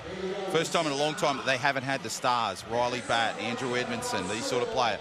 Ben Luday has gone to another state. So they've lost a couple of their big stars. Some have gone to other sides. Some have gone to the Australian Steelers. It's a learning curve for this side. And it's an exciting time for the Gladiators as well. But they've still got a couple of lessons to learn. They do, but that's why we have tournaments such as the Wheelchair Rugby World Challenge. So full time, and it's another victory for the Cyclones, this time by 15 points. 61-46, the margin favours the Cyclones rolling forward as they try and find a place in that gold medal game tomorrow afternoon. What a performance from the Cyclones, a brave performance from the Gladiators. They certainly had their moments, especially in the third quarter. it was just a little bit of frustration hand that just crept in that final quarter. Absolutely, and to think at half-time there was only 1 point between the two. At three-quarter time the margin was 4, now blowing out to a final margin of 15. So it goes to show that New South Wales, they do have the skills to mix it, but the difference between sides at the top of this national table is the polish, and Queensland had it in spades. They didn't have to do too much in the last quarter. They just let the show unfold from New South Wales and let them create their own mistakes. The difference in the capitalisation. Queensland, they were first to every loose ball by the end. They were happy to let New South Wales make their own errors. If they can continue putting that mental anguish on their opponents, whoever it might be, they are in a really, really strong place. So what a great game between these two sides. Let's go sideline. Jason Anderson finds himself with Queensland Cyclones player Connor Tweedy. Jace? Yeah, thanks, Jono. I'm down here with Connor Tweedy. Connor, amazing game today. That margin just blew out a little bit at the end there and will help a lot going into finals tomorrow. But what are your thoughts on today's performance? Yeah, it's good confidence builder. I mean, like you said, the score wasn't really representative of how close it was out there. It was actually a really tough game, and I think, yeah, it would have been 1 or 2 points for most of the game. So that's sort of what happens. Can sometimes happen towards the end of the game. A few heads can drop, but yeah, like I said, not representative, and yeah, they're always a really tough side. If we end up versing them in the crossover, we're not going to be taking them lightly. Yeah, and you mentioned that crossover, the potential of what could happen later in the day. So Victoria will now play against New South Wales. You've given a bit of a margin and something for Victoria to try and chase down. Do you go and watch that game later this evening? Yeah, of course. I mean, we always want to, we get to play each team 3 times. So, you know, we learn a lot about them as we play them, but watching the games from the sideline is always helpful. And, yeah, I'll be cheering New South Wales on. Well, thank you very much. Well played today. All the best for finals day tomorrow, and I'm wishing you every bit of luck. So a great interview there with Jason Anderson and Connor Tweedy from the Queensland Cyclones. And of course, you can catch all the action of that Court 2 battle, New South Wales and Victoria, on the Wheelchair Rugby Australia page and the YouTube page as well. Coming up next, it's Great Britain, Germany. Our first international battle of the day. It should be an absolute cracker. We can't wait to bring you all 4 quarters of it. That's right after this break. You're watching all the action of the Santos Wheelchair Rugby World Challenge from Adelaide on Fox Sports and KO. See you soon.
At Degnan, we don't just build infrastructure, we build possibilities. We work collaboratively to bring excellence, innovation and diversity, delivering projects that connect people and shape the future.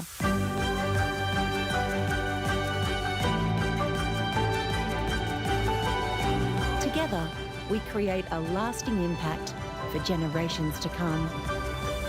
Degnan, building tomorrow together.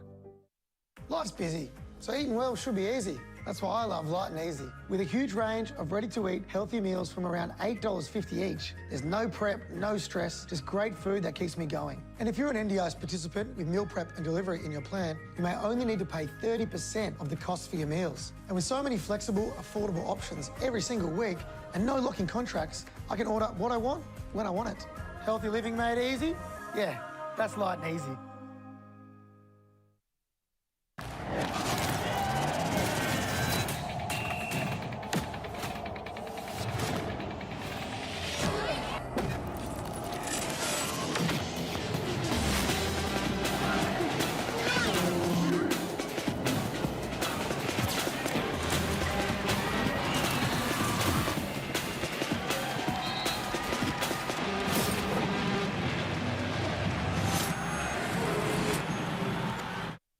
To get into the team was absolutely incredible. I've been wanting to be a part of the Steelers team for a long time now.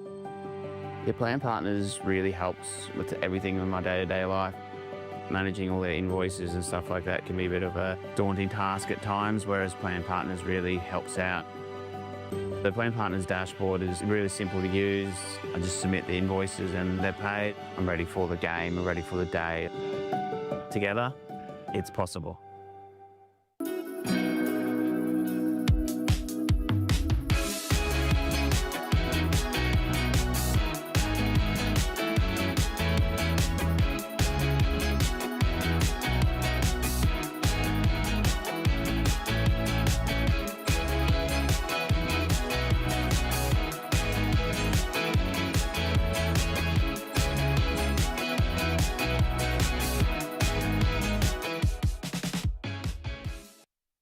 The Australian Steelers have brought home gold medals, world championships, endless trophies. And currently, no major sponsors. Scan the QR code on screen to help us become officially sponsored.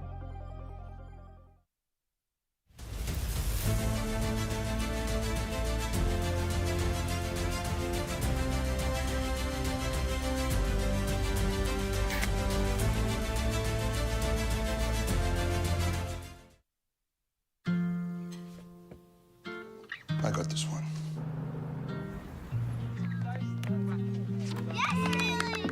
I've got this! I've got this one! I will keep you strong. All of this will be a place like no other, just like no other. Wheelchair rugby is the most ridiculous sport. It's a little bit vicious. Think of wheelchair rugby like dodgem cars on steroids. Once that whistle goes, it's on. So incredibly intense. I think I need a defib. Wheelchair rugby is the sport that Australia needs to know about. I guarantee you're going to watch this sport and fall in love with it instantly.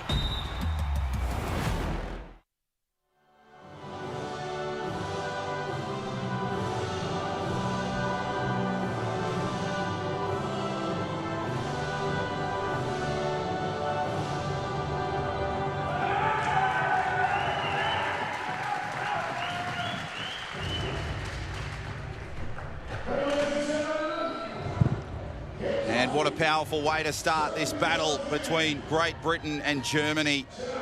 Two forces in wheelchair rugby. Great Britain, 4th in the world, below the US and above France.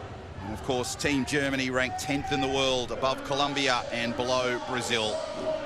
Hello and welcome to game number 3 on day number 3 of the Santos Wheelchair Rugby World Challenge.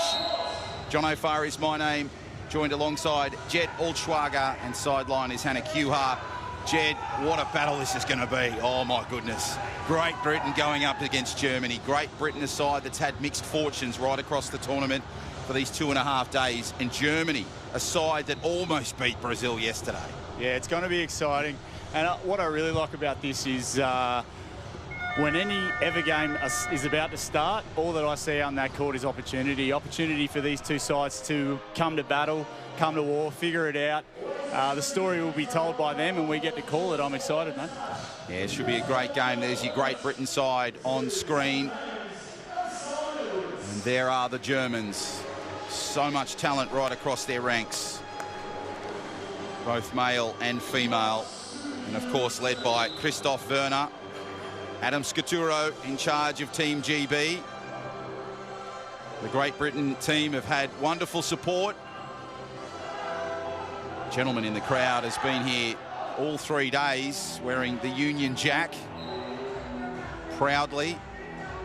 And he's brought plenty of flags and put them sideline, which I'm sure you'll see throughout the broadcast. Terrific to have your company on Fox Sports, KO Sports, and of course into the UK and Europe.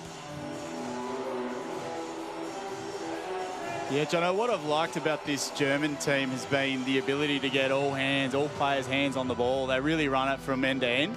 And it's just going to be good to see. So I'm interested to see how that plays out. The depth and the experience of this GB team is going to be tough, as we know. it's going to be good to watch.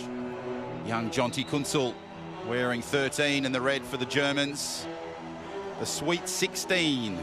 If Germany roll away with a medal from this competition, he'll be getting sick on milkshakes, Jed. Absolutely will be. I interviewed the young lad yesterday. Seems to have a great head on him. Here we go. So underway initially to start things, and Great Britain get a nice start with Smith getting first points in the opening seconds.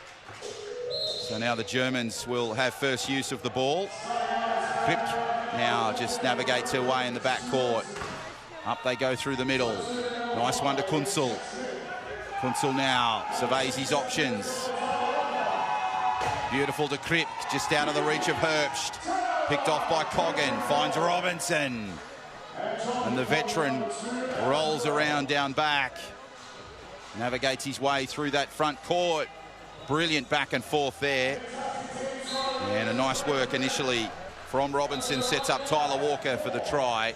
Yeah, just that defence from Great Britain just there set that entire try up. You know, it happened back down here in this court here and just followed through. So really good job there from GB.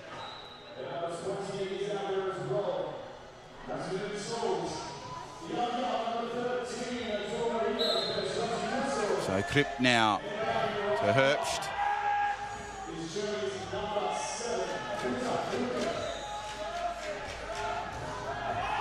Navigates up, Kunzel tries to get it. Coggan with a pick off for GB.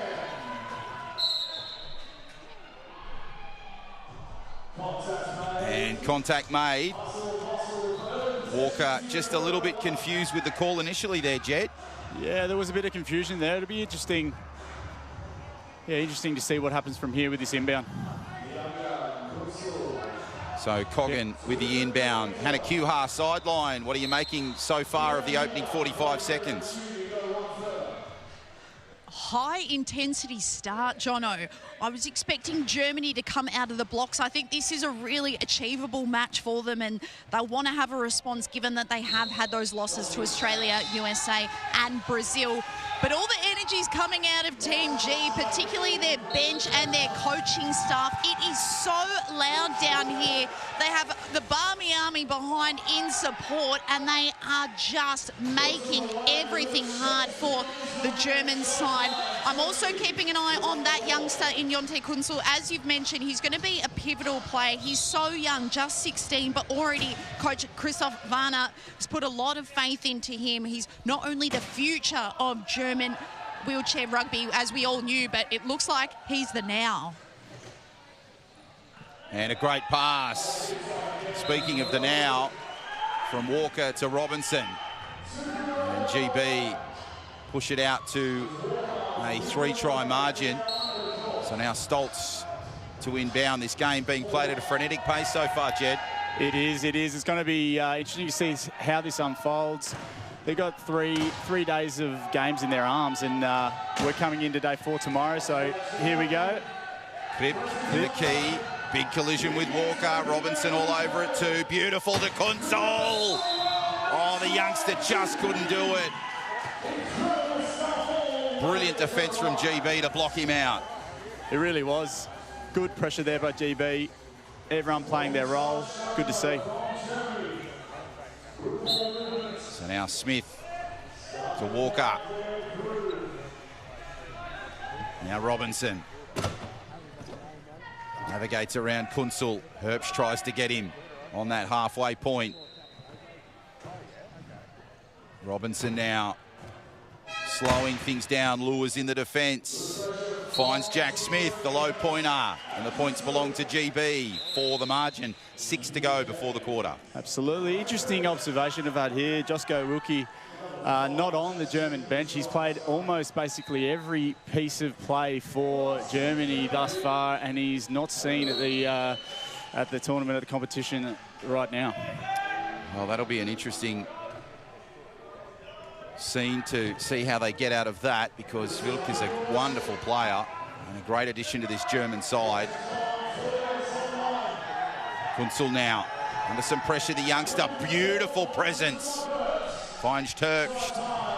The try belongs to Germany. Those two just there are going to have to really step it up if Wilkie is not around. They've just done so there. So the combination of their two highs is going to really have to play into this one with Wilkie not available by the looks of it. Ball to Walker to Robinson. Robinson now navigates beautifully. Gets around Kripke. Robinson now slows things down in that front court. Just gives Kunsul the big don't argue. He goes through for a try. Yeah, big body, really strong, great chair skills. Wiggles through the line there with the try.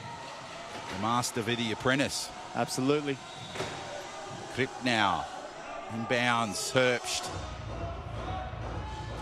Beautiful work in the back court. Drives it down court. Stoltz. Magnificent from Germany. Wunderbar. Wunderbar, Germany. They did very well there. Stoltz took off as soon as the try. GB had the try. He took off and just put himself in the right position. So great play there by Germany. Walker to Robinson. Has Smith on the screen.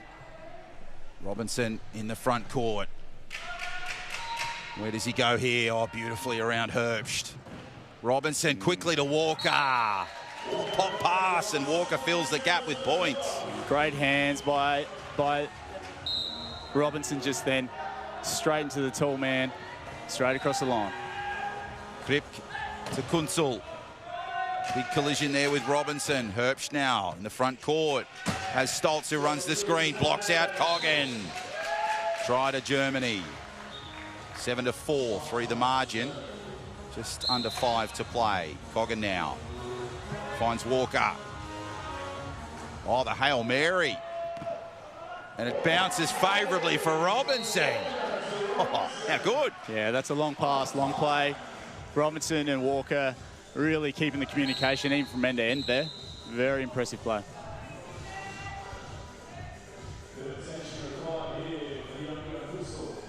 So Herbst will get the tyre change. First time seeing the sport this close to it, Jed. Yeah. What are you making of it so far? The last week and weekend has been extremely exciting. It's it's an incredible sport to watch. It's this mix of sort of high-octane chests, if you will. As we're seeing sort of the Division 2, Division 1, and then this international competition. It's an exciting sport to watch, and it's just good to be a part of it. Learning lots, Jono. Yeah, it's a wonderful sport. It's Australia's favourite sport. They just don't know it yet. That's our slogan. Kunsul now works his way in the front court. Schroeder, can she? Oh, just too far. Ball just a little high there from the Germans. Schroeder's been very impressive over this tournament. I think with Wilkie not here as well, Schroeder's definitely going to have to stand up, and we're going to see a few things from her special today, hopefully. Well, speaking of impressive, that was impressive from Busis. Can Flynn get there? Oh, magnificent. Too good from GB. What a response. Yeah, big response there by GB. They really got the hammer down. Kieran Flynn, one of the great additions to this GB side. Finds himself as a mid-pointer. So we'll have an inbound here for the Germans. Bongard to inbound. Short to Vec. To Kunsul. Beautiful manoeuvrability inside the key. 4 in the key for GB. Just been privy to some communication. Josco Wilkie is actually on a flight home due to some university exams. So there you go. The guy has headed home for uni exams, so you got to appreciate that. And you got to appreciate the effort that he's put into this tournament so far. Yeah, he's been a great addition for Team Germany in 2026. Oh, Kunsul, yes, Vec. That's amazing. Wow, what a mature play from such a young star. Yeah, he's got a great head on him, Kunsul. He really does. Flynn to Walker. Walker now. Oh, Busis. Good pick up. Navigates around Kunsul. The young stars combine. Vec tries to pick off and does. Germany with the turnover. Flicks it. Bongard. Clinical from the Germans. Great spatial awareness from the Germans there. As soon as that transition started to occur, Bongard turned around, got himself in a great position, was able to roll across the line. Good job. Flynn to Walker. These two combining well nicely. Look at the chair speed of Walker. Just gets past Schroeder. And a bullet-like pass finds Busis to try his GBs. Bongard to inbound now. Cross court to Schroeder, draws in the defence. Kunzel positions himself. Immaculate play so far. Kunzel now. Great chair speed. One arm pass to Vec. Vec, where does he go here? To Kunzel. Wonderful. Brilliant from Germany. That screenshot I put on there just really opened it up for Kunzel to be able to come through and make that try. Good team effort. And speaking of opening up, Flynn is rolling away. Yeah, great response from GB. Too quick to respond. So Bongard to inbound now. 10-7 your scoreline. Now to Kunzel. Cross court they play it. Germany under some pressure here. They need some points. Kunzel now has Walker just on his hammer. The young superstar just rolls through. Fantastic play. I'm in awe of him. What a young superstar, 16 years old, being able to hold his ground like that, hold his head like that, make some passes of play and come through the line. Here he is again. Taking on Busis, who's in attack. Vec now, just on the hammer. Busis, beautiful pass, finds Flynn. And Flynn casually rolls through. He didn't look particularly happy with that effort there, Flynn. Just a little shake of the head as he rolled through for the try, Jed. Back downtown. Schroeder rolling fast. Walker on the hammer. Back to Kunzel. You can't stop the kid when he's that fast. Very impressed with his pace over the last couple of days. He was even matching it with Brazil's number 7, Gabriel, in pace and speed at points. Flynn to Walker, to Busis. Good skills in the mid-court. Busis with the turn and burn around Bongard. Has the chair skills. Very impressive. And a wonderful finish in the end from Hannah Busis.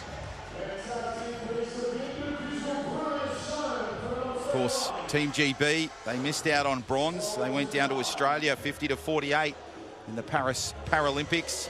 And of course, for the Germans, they finished 8th in the Paris Paralympics almost 2 years ago. Can you believe it, Jed? I can believe it. I was fortunately there, so it was an incredible games, and it's just flown past. And I do remember when the Steelers rolled back into the village, and we got to celebrate with them. They weren't too happy, but we still celebrated. Yeah, certainly a wonderful achievement, rolling away with bronze. Absolutely. And of course, well into their campaign, heading to LA in just under 2 years as Vec moves to Kunzel. Kunzel rolls through.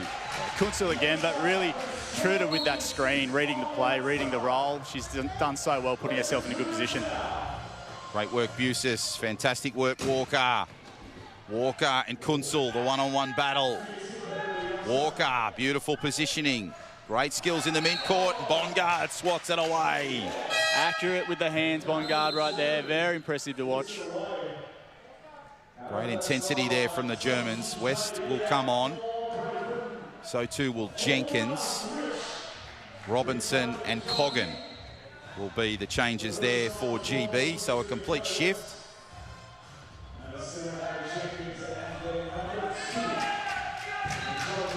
So now Robinson in the front court. West with the screen. Robinson has to work really hard around Schroeder. He navigates the try there for GB. Yeah, just too clever. Kunzel, Vec. Under 90 seconds to play first quarter. 3 the margin. Germany still in this. Kunzel, Schroeder. Just out of her reach. Let's go sideline. Hannah Kuhar. You saw the set play from Great Britain just a moment ago. They overload the right, have 3 bodies trying to confuse space, but the avenue always opens up for the main ball carrier. In that situation, Stuart Robertson. He'll cut from left, he'll find a narrow gap just inside the right.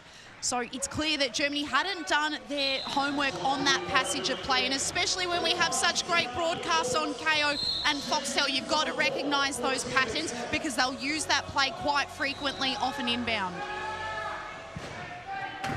And we hope you're enjoying all the action on Fox Sports and KO Sports. Thank you, Hannah, for your insight. Great to have you part of the commentary team. Kuha's second World Challenge, made her debut last year.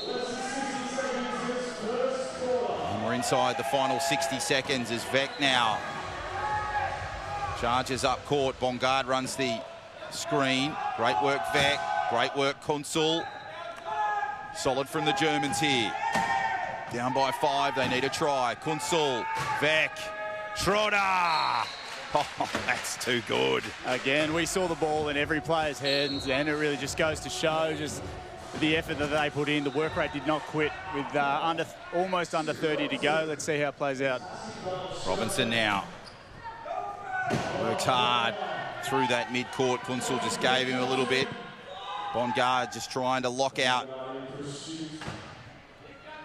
the legend of GB wheelchair rugby. My goodness, he's got so much in the warehouse already. Gold in Tokyo, an MBE in 2022.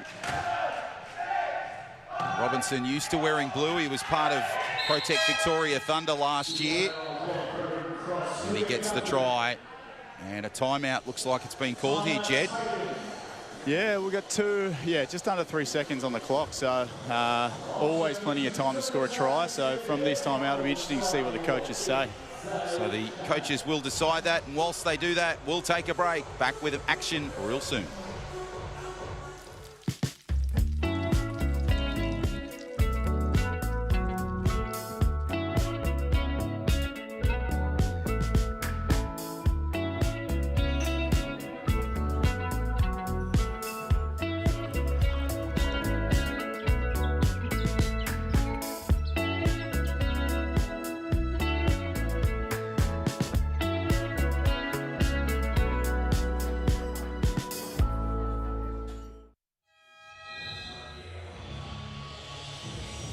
Terrific to be in the state of South Australia. Our 3rd year for wheelchair rugby, 2nd for the World Challenge. Great to have your company on Fox Sports and KO Sports. Jed, plenty of infrastructure, great sport, great music, great food, great wine. South Australia, it's just coming alive, isn't it? We do have it all down here, Jono. It's a great state to be in.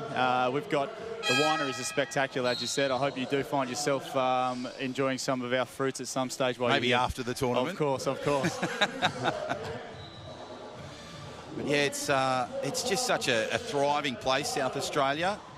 As a timeout has been called with 2 seconds remaining, and of course the Honourable Emily Burke, the Minister for Tourism, has done a wonderful job for tourism and playing her role to get as many patrons and people to South Australia to enjoy all the state has to offer in so many different diversity of areas. Absolutely. Between Emily and Peter Malinaskis, I think we've lucked out there. We've got some great leadership. Some of the sporting events we've been able to manage to get down here with Gather Round, with Live Golf. We've got the accessibility and easyability of our city just plays into it. We've got great weather this weekend showcasing that quite well. So, yeah, feel blessed to be here. It's easy to get around, come down to South Australia. Yeah, and we're wonderfully lucky to have the support of the South Australian Tourism Board as a part of our wheelchair rugby family. We thank them for their support and ongoing support the last couple of years. So GB to inbound, final second here. Walker, I'm not sure what he'll do here. And it looks like Coggan might have gone over the line there, or Smith. In fact, it was Smith. So it'll come back for a German inbound. And Walker tried to get a little cheeky there in the shadows of quarter time. So we go to the break. Your scoreline 16 points to 11. It favours GB, 5 the margin. Will that be the case as we proceed through this game? Only one way to find out. Join us on the other side of the break. This battle between Great Britain and Germany continues. Day 3 action of the Santos Wheelchair Rugby World Challenge. We'll see you real soon.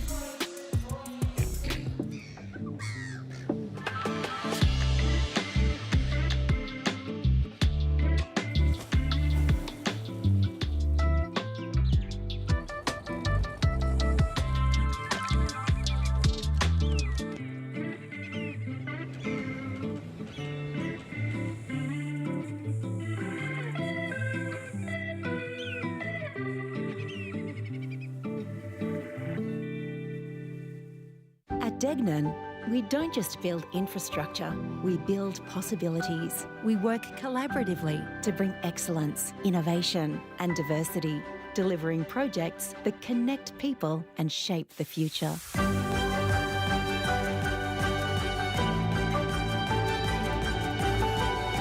Together, we create a lasting impact for generations to come. Degnan, building tomorrow together. To get into the team was absolutely incredible. I've been wanting to be a part of the Steelers team for a long time now. Your plan partners really helps with everything in my day-to-day life. Managing all their invoices and stuff like that can be a bit of a daunting task at times, whereas plan partners really helps out. The plan partners dashboard is really simple to use. I just submit the invoices and they're paid. I'm ready for the game, I'm ready for the day. Together, it's possible.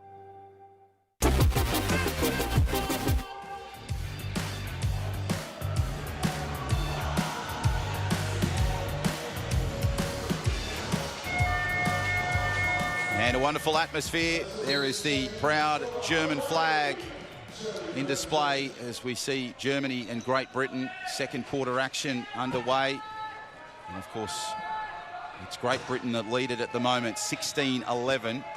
John O'Farr, Jed Olschwager and Hannah Kuhar, your commentary team, as the Germans get off to a great start for this second quarter, Jed. As they do. Yeah, a little mention here, I guess, to the German heritage in South Australia. Towns like Harndorf, Beesting, pastries, it's all here. So here's to the German South Australians that are listening today and watching. Holding a fond place in their heart as Williams goes downtown to Flynn, just juggles on almost in the basket there for the Germans. And it was Salbier that almost had it there. You could see the frustration on his face. It told you the story. Yeah, it really did. I think this German outfit here has just really got to knuckle down. We're sort of a few minutes into the second. We really don't want to go into the half with too much of a gap. Well, that's what they'd be thinking anyway. So these next 7 minutes really count. So Williams now, what a success story this youngster has. Came into the sport in 2012, battled his way into that GB side, had some setbacks, then a change of classification to 1-5 to 2-5. He's been in the side since 2021. He's worked hard and his persistence has paid off. His first international event. Jed, take yourself back to your first international event. What did it mean to you? What did it mean to your family to be representing on that stage? It was Plovdiv, Bulgaria, 2018 World Championships, and I do not remember the race at all, Jono. I was that scared.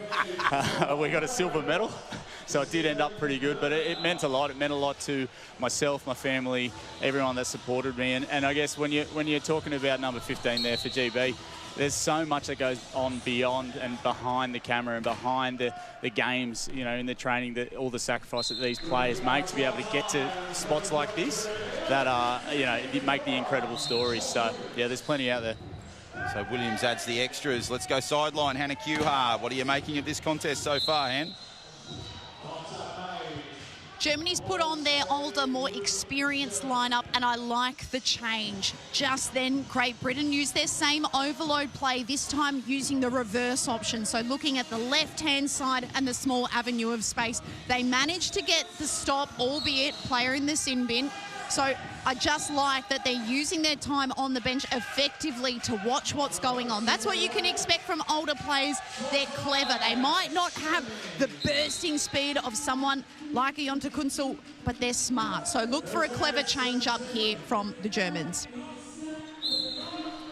Thank you, Hannah. It'll be interesting to see if we see that change as Flynn inbounds. And now Mannion. Oh, the pick-off from Hurst. Is it enough? It seems that way, Jed. Yeah, it was clean. Now they've got a great opportunity here just to really double down on their efforts just there defensively. Herbst did a great job. Sabir, Herbst. Germany just prowling in the front court. Kripke up front, so too Vec. Now Herbst starts the campaign, hits Mannion at speed. Beautiful work. Sabir out of his reach, picked up by Kripke. Can Germany control it? Williams in the play. Big bump and shove. Ball out of bounds. Good hustle there from GB, Jed. Yeah, tough play. GB just, what I like to see there was they were just really quick on the contact. As soon as Germany were coming close, they were quick to make contact, which made pressure, which made mistakes, and ended up in their hands now, so from the sideline. So for GB, it will be Mohammed Islam to inbound. Islam picks off. Some work to do here for Walker. Through the midcourt they go. Pops to Flynn. Flynn now navigates his way to the try line with much ease.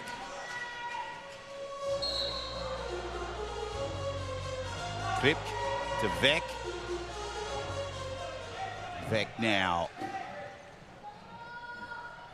Looks downtown, finds Sabir. Sabir and Walker, good one-on-one battle. Kripke just provides the screen, goes over Islam. Now to Vec. Vec navigates his way in the key. Tries to find something. Pop past to Herbst. Round Flynn. Good chair speed, they need something here. Germany under some pressure. How do they get out of it? Pops the pass out. Oh, that's glorious from Germany. Outstanding try there. That was a game of chess for a second right there. And somehow they just got away with it. Great one-hand catch, pulled into the breadbasket across the line. Good try for Germany. Flynn, wow. An easy, casual response, not a soul around him, Jed. Yeah, that's happened a couple of times this afternoon already. So I think Germany just got to watch that transition from offense to defense and set their positions. So Sabir now finds Herbst. Herbst now. Beautiful chair speed inside the key.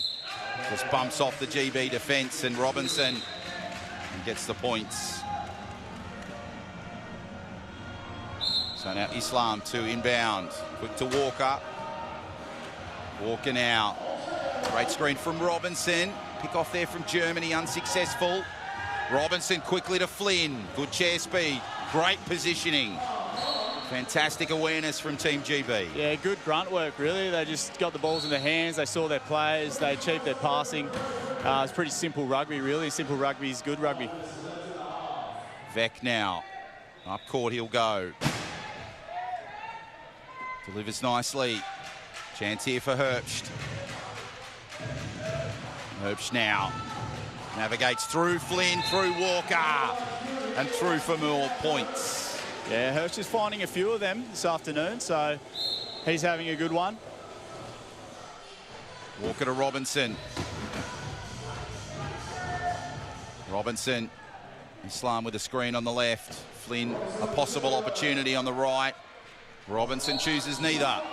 It just seems like it's a little bit too easy for GB, and whenever Germany have the offensive play, when they do score, they're trying a little harder to be able to get it across the line. So it just feels at this point that the momentum is in that GB, and the scoreboard reflects that. Kripke to Vec. Vec now. In the front court, finds Herbst. Herbst now. Good chair speed. Almost through, pops the pass. Oh, Sabir does it again. Yeah, great positioning by Sabir there. Really, really class act.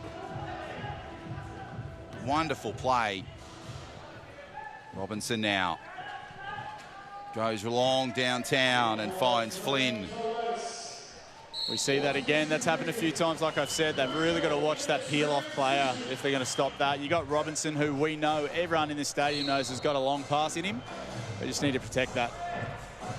So Krip to Herbst. Under 4 to play in this second quarter, first half. 5 the margin. 22 plays 17. GB just in front. Herbst. Beautiful chair speed. Nice screen there from Krip on the fringe. Team effort with the screens. That was spectacular. Just hanging in there, Germany. Walker to Robinson. Robinson rolls forward. And great presence there from the GB international. So much experience in his wheels.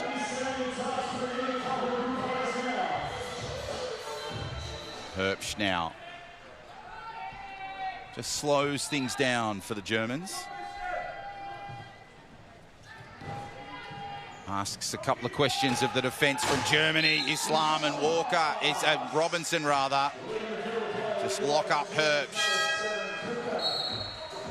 And a shutout for the Germans. And both teams make substitutions. Pretty big swap over by the looks of it. Yeah, Kunzel has come back on. Now Bruckner is on, Bongard is on. And Vec will stay on. Krip and Sabir make their way to the bench. Faye West has come back on for GB, so too Coggan. Walker's back on, and Jenkins make up the 4. West lures in Kunzel, finds Jenkins. Jenkins over the head, Walker. That's nice from GB. Yeah, spectacular play. Faye West, who asked a lot of her that original catch there, but she was able to pluck it, send it on down, 1-2 across the line there. Perfect play. Well done to Faye for that one. Kunzel now up court. Looks for support, finds Vec. Brilliant skills. Vec now, back to Kunzel. Kunzel now. Bruckner on the edge of the key. He's not going to go there, is he? Oh, Kunzel, cross, Vec! Jenkins has just gone over. So Jenkins causing the foul, and he'll spend some time in the penalty box, aka the naughty room. Yeah, this is another great opportunity for Germany. Let's see if they can capitalise on it. Bruckner now to inbound. Short one, Bongard. Back to Bruckner with a roll around. Kunzel now under some pressure from Walker. Puts the big swat on. This youngster looks for something and finds it with more points. Yeah, that was pretty textbook play there. They just looked for options, kept setting the screens. The young fella just kept moving wide, and his teammates just kept on coming in for those screens at the end, and he was able to cross the line for a try. Good job. Jenkins to inbound, finds Walker. 2-on-1 defensive play from Germany. Chair speeds needs to be good here. Has Faye West, finds Faye, finds points.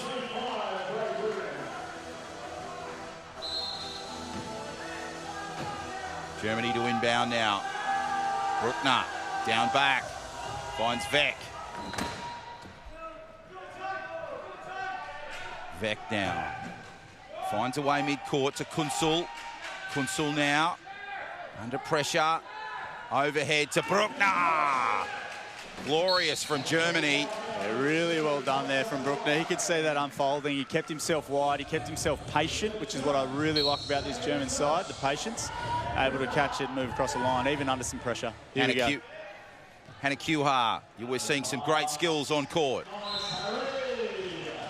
Great skills, but even more selfless scoring from the team from Great Britain. You notice the combination between Tyler Walker and Faye West.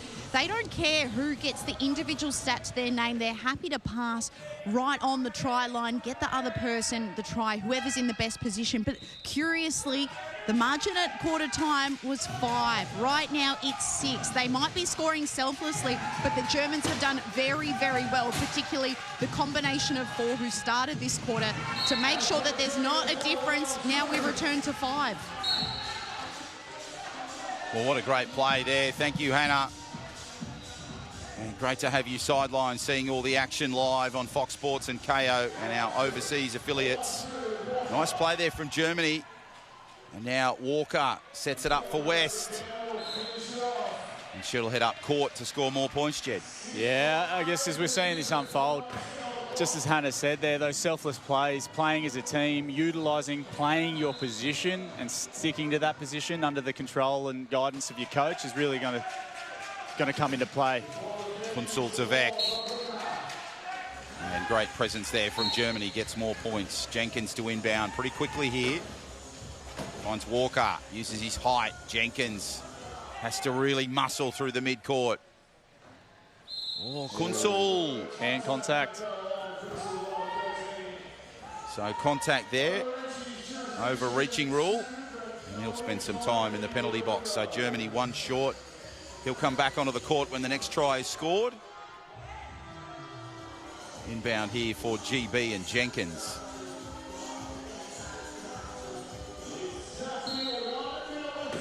Jenkins now. Finds West. And West drives forward for more points. Timeout is called. And it'll be the Germans. So the Germans take a break, and so do we. Join us for all the action of this final 53 seconds of the half, right after these breaks.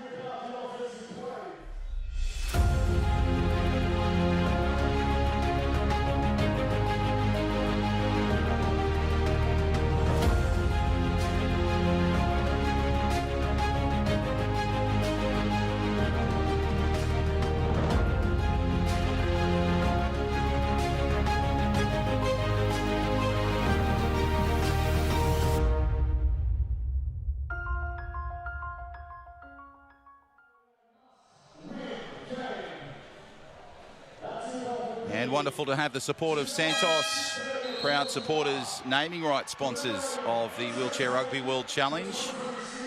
We are in Adelaide for day 3 action of the World Challenge. Great to have your company on Fox Sports, KO Sports, our official broadcast partners, or maybe one of our overseas affiliates markets. Salbier back on the court for Germany. Vec. Herbst back on, so too Kripp. A couple of changes for Germany. A couple of changes for GB, but I'll get to those in just a moment. As Salbier now. Oh, pick off there. Robinson created it. Herbst will pick up the crumbs, though. Flynn now tries to just block out Herbst. Look at the power.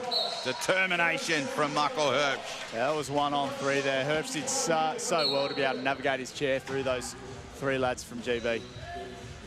So Flynn, ooh, just a swat there from Herbst. Flynn downtown. And Stu will just go in that front court. He's got Flynn on the left if he needs him, but I'm not sure he'll go there just yet. Smith, nice screen there. Vec on his hammer as Robinson now looks for something.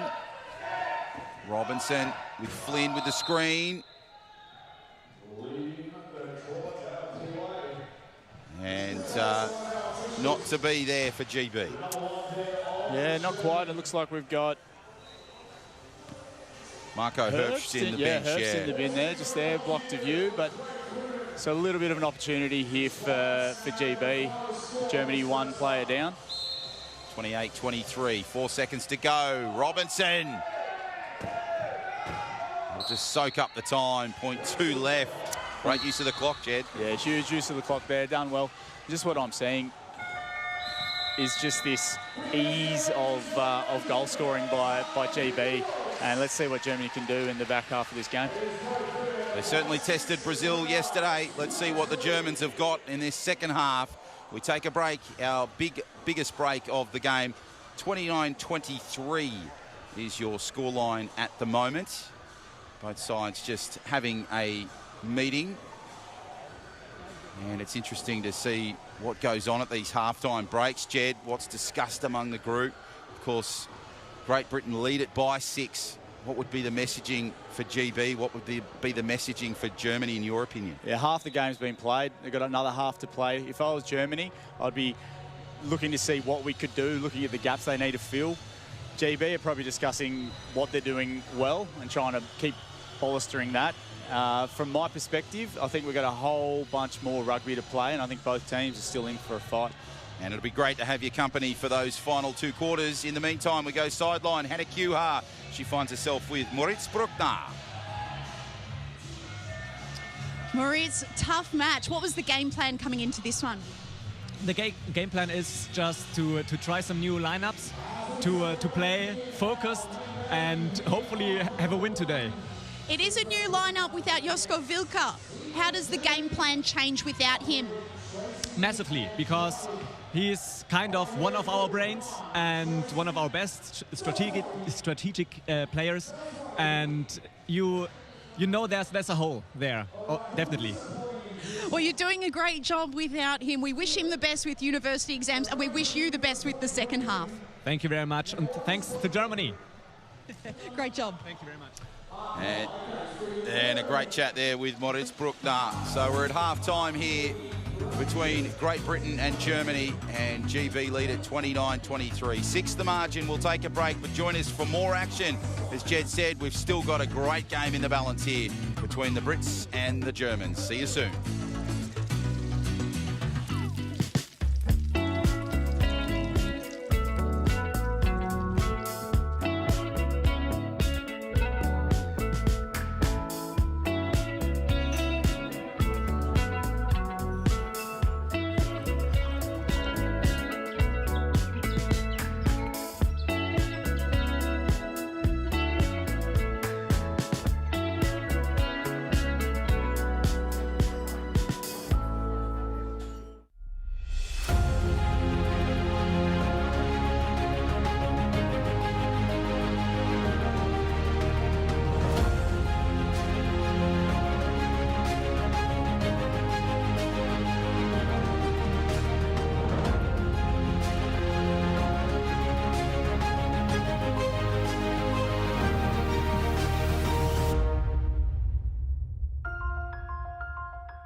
The Australian Steelers have brought home Gold medals, world championships, endless trophies. And currently, no major sponsors.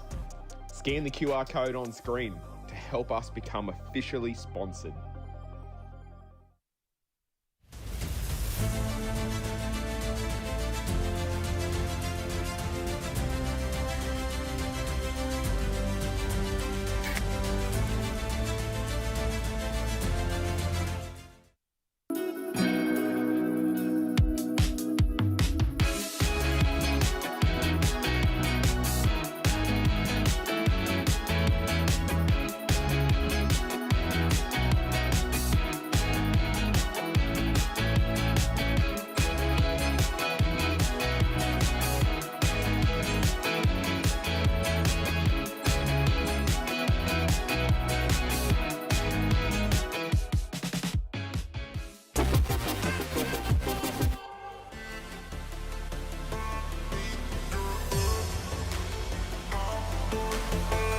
Welcome back to Adelaide, the city of churches, and we are at the midway point of this battle between Great Britain and Germany. You're seeing highlights of the first half.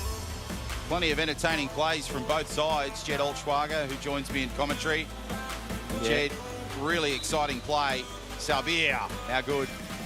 Yeah, the Germans have been good. Look, there is 6 points in it, which some would say is too much at the half, but I like to say you can't really count anyone out at this point. If they can get it right and they can figure it out a little bit, then maybe they can come back. But GB have been strong, impressive to watch as always. We've got a whole half of rugby to go, Jono. Yeah, and it'll be an exciting half of wheelchair rugby. Great to have your company on Fox Sports, KO Sports, or our overseas official partners. Right across the world, wheelchair rugby now, which is fantastic to see. Now GB get us back underway. Mohammed Islam back on the court. So too Robinson, Coggan and Walker make up 4. Sabir, Kripke, Herbst and Veck make up the 4 for Germany. Look at the power of Robinson. Yeah, pretty textbook play there. They've probably practiced that one at training quite often by the looks of it. Very smooth, GB. So Veck now to inbound, finds Herbst. Herbst now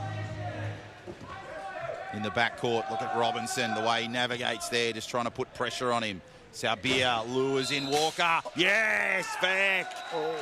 Oh. But I think the play's going to come back, Jed. There was an incident you spotted. Yeah, there was an incident we spotted. We've got to be interesting to see how that plays out. I'm not sure if it's an equipment failure or... Well, we take a look at the replay there. Vec certainly did enough. Yeah. Regardless of what happens, it was a clean play from Germany. Unfortunately, did not get the score on the board. So Stu Robinson there just getting a tyre change. Very decorated player in wheelchair rugby. Loads of experience in the wheels. And someone who's not unfamiliar to the World Challenge. Of course, found himself in the Protect Victoria Thunder side last year.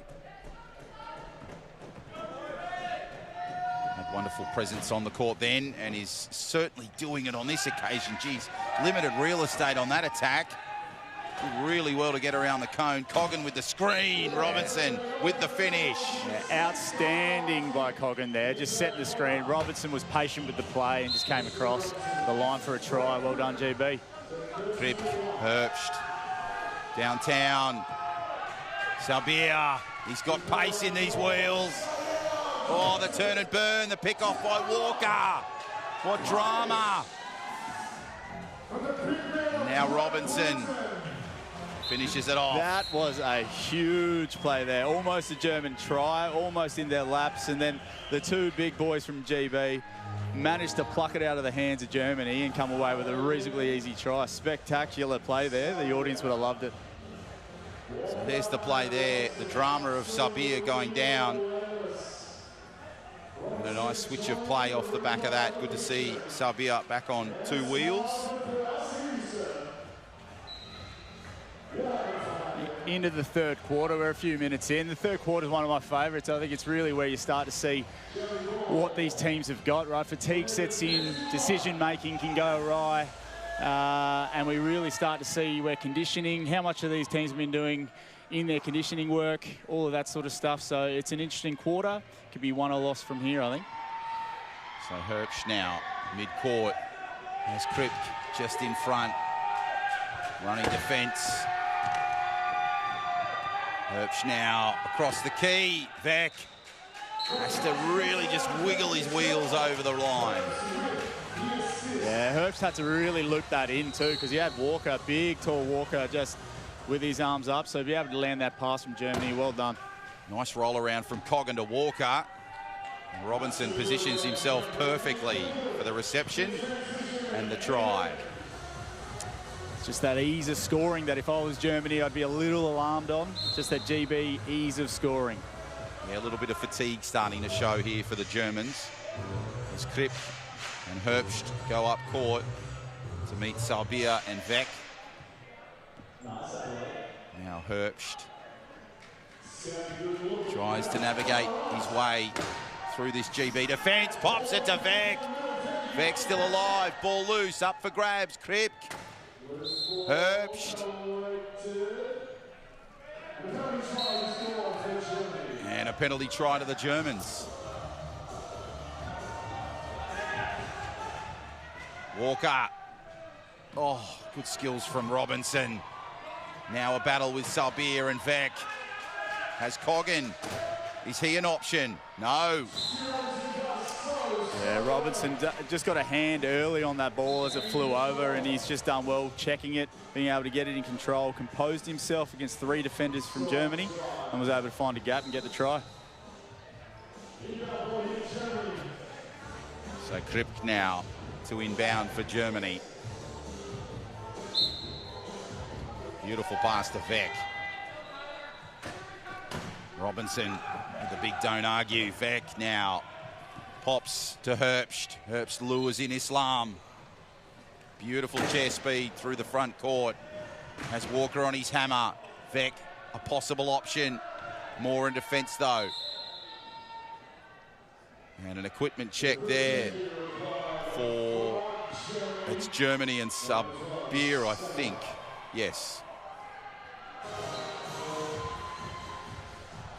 So another tyre change, Jed. Yeah, the equipment does get absolutely battered in these tournaments and these competitions, and you see that elevated through Div 2, Div 1, and then into this international competition.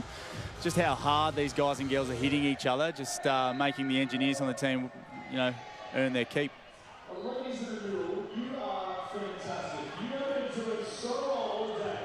So Sabir just getting a little bit of extra help there just to get the wheels back on the chair. Engineer's doing a fantastic job trying to get him back up to game fitness and game ready chair. He's been a powerful force in this German side. Scored a wonderful try earlier in the contest. Germany just never gave up on the play, Jed. 100%. His reach, I think if you're going to look for a wheelchair rugby player, you want to look for long arms if you can, and that he certainly has them. So his reach and his impact in the game has been pretty felt. Bound to Herbst. Has Kripke up front. So to Sabir. Herbst now. Has to come up with something pretty special here because Walker's right on his hammer. Islam trying to create some trouble there for the Germans. Look at the chair speed. Marco, magnificent. Yeah, patience, and it paid off. And his work ethic and work rate is outstanding. He's working for every try that Germany get. Really impressive play there. Another equipment check. So Sabir just not quite ready yet. Something rattling around, perhaps. And they're certainly not mucking about ripping that wheel off. Certainly not. Quick changeover. The engineer certainly ripped the wheel off like it owed it money. Yep.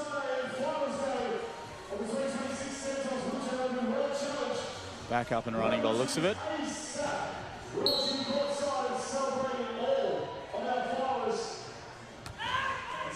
So Islam.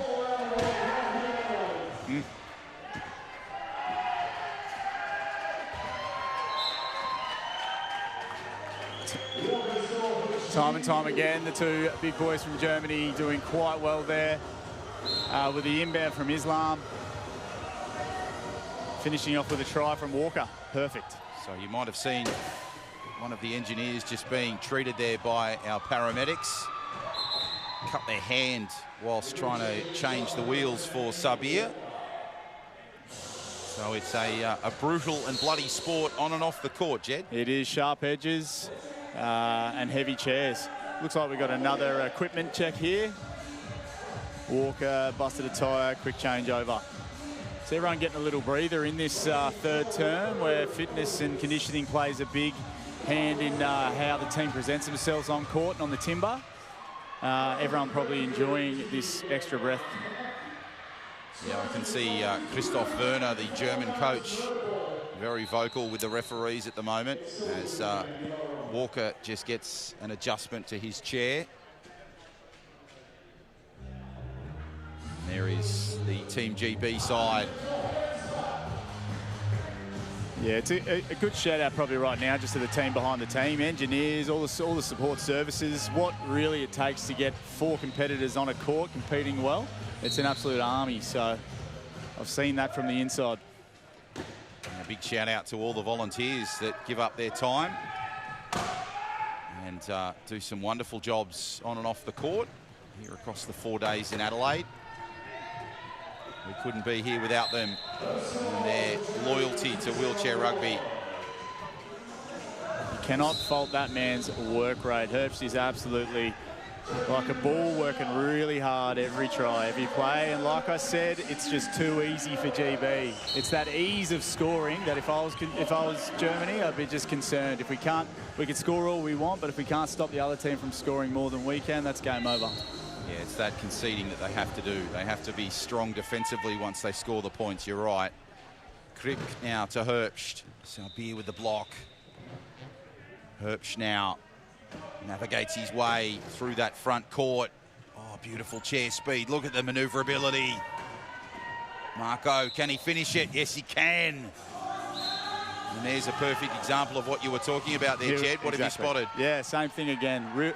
Germany worked their worked there in really well to get the try, but then straight away in transition, we got Robinson made a play down the court. Big, tall man Walker just threw the ball down, and again, too easy to score. Yeah, Walker and Robinson's height is really a difference maker in this one. Yep. It's Herbst now, mid-court. As Vec just launching at the line. Herbst now. Which way does he go here? How does he get out of this, Marco? Herbst tries that side.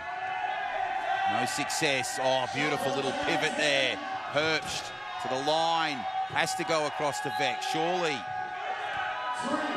Time against him. Crib. Oh, have they done enough? Yes, they have. That was unbelievable. The shot clock was rolling down. We had 1 second left there. Crip got her hands on the ball and across the line just. Patience by Germany, done well. Walker, good patience from him. Lewis in the defence. Hard at it. And Coggan adds the extras for GB. Yeah, that's huge from a 0.5. Coggan's been great on defence, picking, screening. And it's always good to see a 0.5 just get the ball rolling across the line there for the try. So well done, Coggan. And he was best in class at the World Champs back in 2018 in Sydney, Australia. The players, they'll take a brief break, and so will we. Back soon for more action from Adelaide. Life's busy, so eating well should be easy. That's why I love Light and Easy. With a huge range of ready-to-eat healthy meals from around $8.50 each, there's no prep, no stress, just great food that keeps me going. And if you're an NDIS participant with meal prep and delivery in your plan, you may only need to pay 30% of the cost for your meals. And with so many flexible, affordable options every single week and no locking contracts, I can order what I want when I want it. Healthy living made easy? Yeah, that's Light and Easy.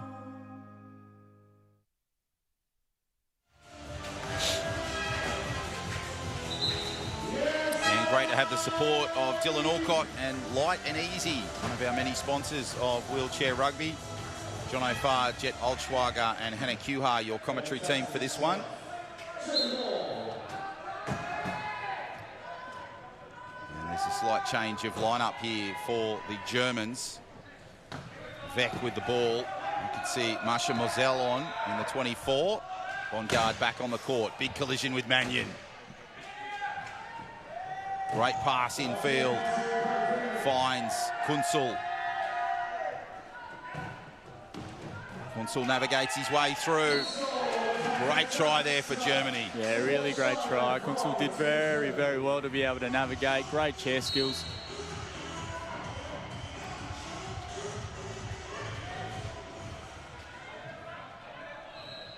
So Flynn now has to adjust his attack. Pops the pass to Mannion. Look at the speed. Great chair speed from Ollie.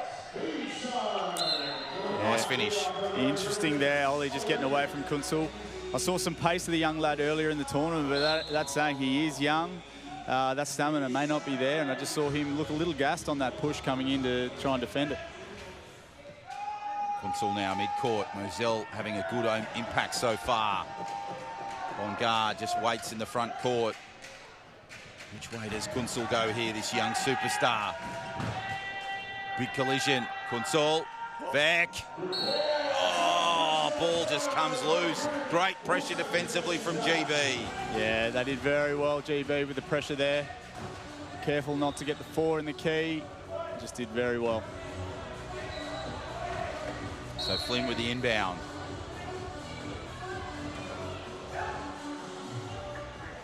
What I am liking is this attempt to be able to stop the fast break. May not work out here, caller's curse, but there was an attempt there defensively by the Germans. GB, however, too good. Yeah, Mannion with the finish. Don't worry, Jed, we all have it. Commentator's curse. It happens to the best of us, don't worry. We'll just join the club. That's it. Baptism of fire today. So it's been a thrilling contest so far. 10 is the margin. It favours GB. Let's get the thoughts of Hannah Kuhar, sideline. Jono, with 10 the margin and just under 10 minutes remaining, it's got me thinking about how this match will influence finals tomorrow on Sunday. It's going to be the 5th and 6th classification match, first up at 9 o'clock. followed by the bronze at 10:45 and gold at 2:30 local time. This is what the ladder currently looks like. Brazil, you've seen them sitting in the crowd. They're doing a bit of recon work. Germany, you'd expect to see them in that classification match down the bottom of the table. So just keeping eyes on how tomorrow's fixture lines up.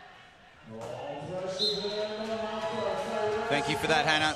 3-0 Brazil, 3-1 Great Britain, 2-1 Australia. So that Australia-Brazil game, the last game on the calendar today, Jed, oh my days. Yes. There's so much at play for that one. A huge amount of play. We're on home soil, green and gold. They're going to want to get it done. We're going to want them to get it done. It's going to be an exciting match. If you are in Adelaide, I'd be getting your tail down here to the State Basketball Centre at Wayville, because we have got a match in our hands now and will this afternoon. And Moselle, a finish, an impressive pass for Jonty.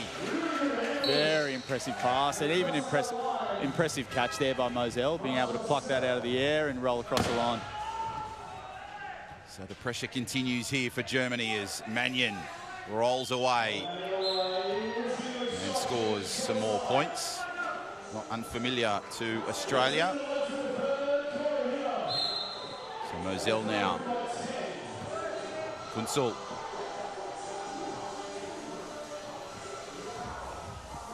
A 16-year-old here has just got amazing presence on court. Yeah, it's exciting for Germany, that's for sure. Exciting for the sport, really. Kunzel now. Can he come up with another poster play?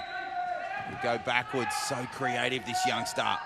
Bongard in the trap. Vec. Has he done enough? Vec. Moselle. Got another one. How good was that? Good team play there. Got it to Moselle, and we heard him score another try for the team. Just a great job from Germany. West to Mannion. You run out of superlatives, Jed, when it comes to this German play. Absolutely. Oh, and a great presence there from Kunzel. Yeah, exciting young kid, Kunzel. He really is. I mean, if I was Germany, I'm pretty sure they'll do it. He's a young kid. Get him home, strap on the feed bag, get him training, get him a bit bigger, get some weight going. Strap on the feed bag. Exactly. That's what we did as rowers, mate, and it does help. But it's an exciting young player. When his body sort of fills out a little bit and he gets a little bit of weight behind him, he's fast, he's electric, he's got a good head on him. He's just an exciting player to watch. So look to the future for that one. So Walker now, you can hear the count in the background. GB giving us that. Walker, just the hippie shake through the middle. Finds a way. Yeah, too strong, Walker, too strong. Only just, though. So 42-33. And a German player just getting back on two wheels.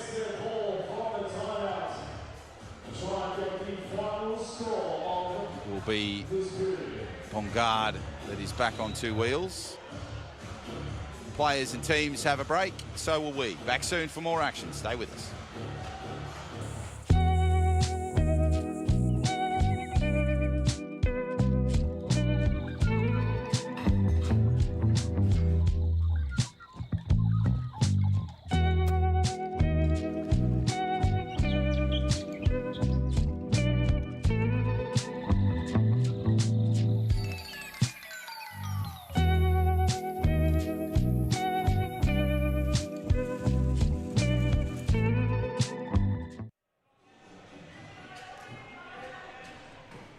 Great exhibition for South Australian tourism. If you're thinking for your next holiday destination, come down. Speak to the unofficial tourism manager, Jed Altschwager, as Kunzel with the Hail Mary, unsuccessful. Yeah, unsuccessful there. It's exciting sideline play there that we get to watch. It's been a few through this tournament that have been single-hand catches back into the breadbasket, rolling across the line. Kunzel, unfortunately, didn't land the pass. By the looks of it, GB have called a timeout to be able to give them the same opportunity, Jono. Yeah, so it's an interesting timeout here. The ball didn't touch a player's arms or limbs. So that means the clock stays where it is at 3.5 seconds. There's the German and now Great Britain side. just having a chat. Two master coaches in Adam Scaturo and Christoph Werner. 10 is the margin between these two sides. It's been a brave performance from the Germans. Has been. They came within a whisker of beating Brazil yesterday, which would have been, geez, well, it would have been an upset, a major upset in this tournament, Jed. And Walker, oh yes, great skills. Limited time on the clock. Made it look easy, Jed. Yeah, 0.7, that's what I was talking about before. Such an exciting sideline play. Can we get this one done from Germany? Oh, just out of the reaches of Vac. So 0.7 left. They're all in the key.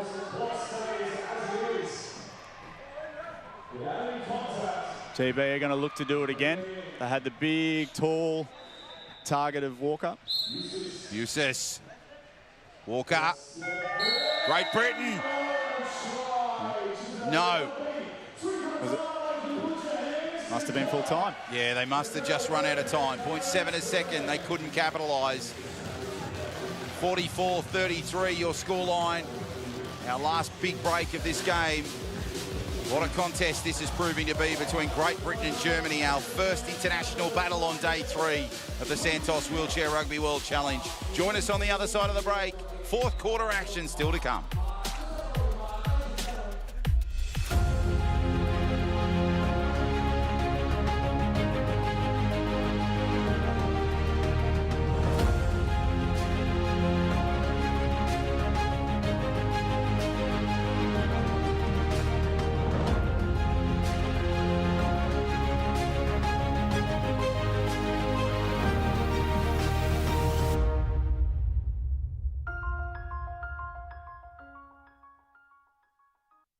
Life's busy, so eating well should be easy. That's why I love Light and Easy. With a huge range of ready-to-eat healthy meals from around $8.50 each, there's no prep, no stress, just great food that keeps me going. And if you're an NDIS participant with meal prep and delivery in your plan, you may only need to pay 30% of the cost for your meals. And with so many flexible, affordable options every single week and no locking contracts, I can order what I want when I want it.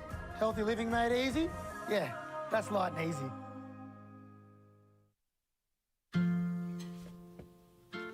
I got this one.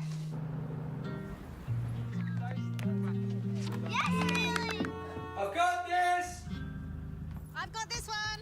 I will keep you strong. All of this will be a place like no other. Just like no other.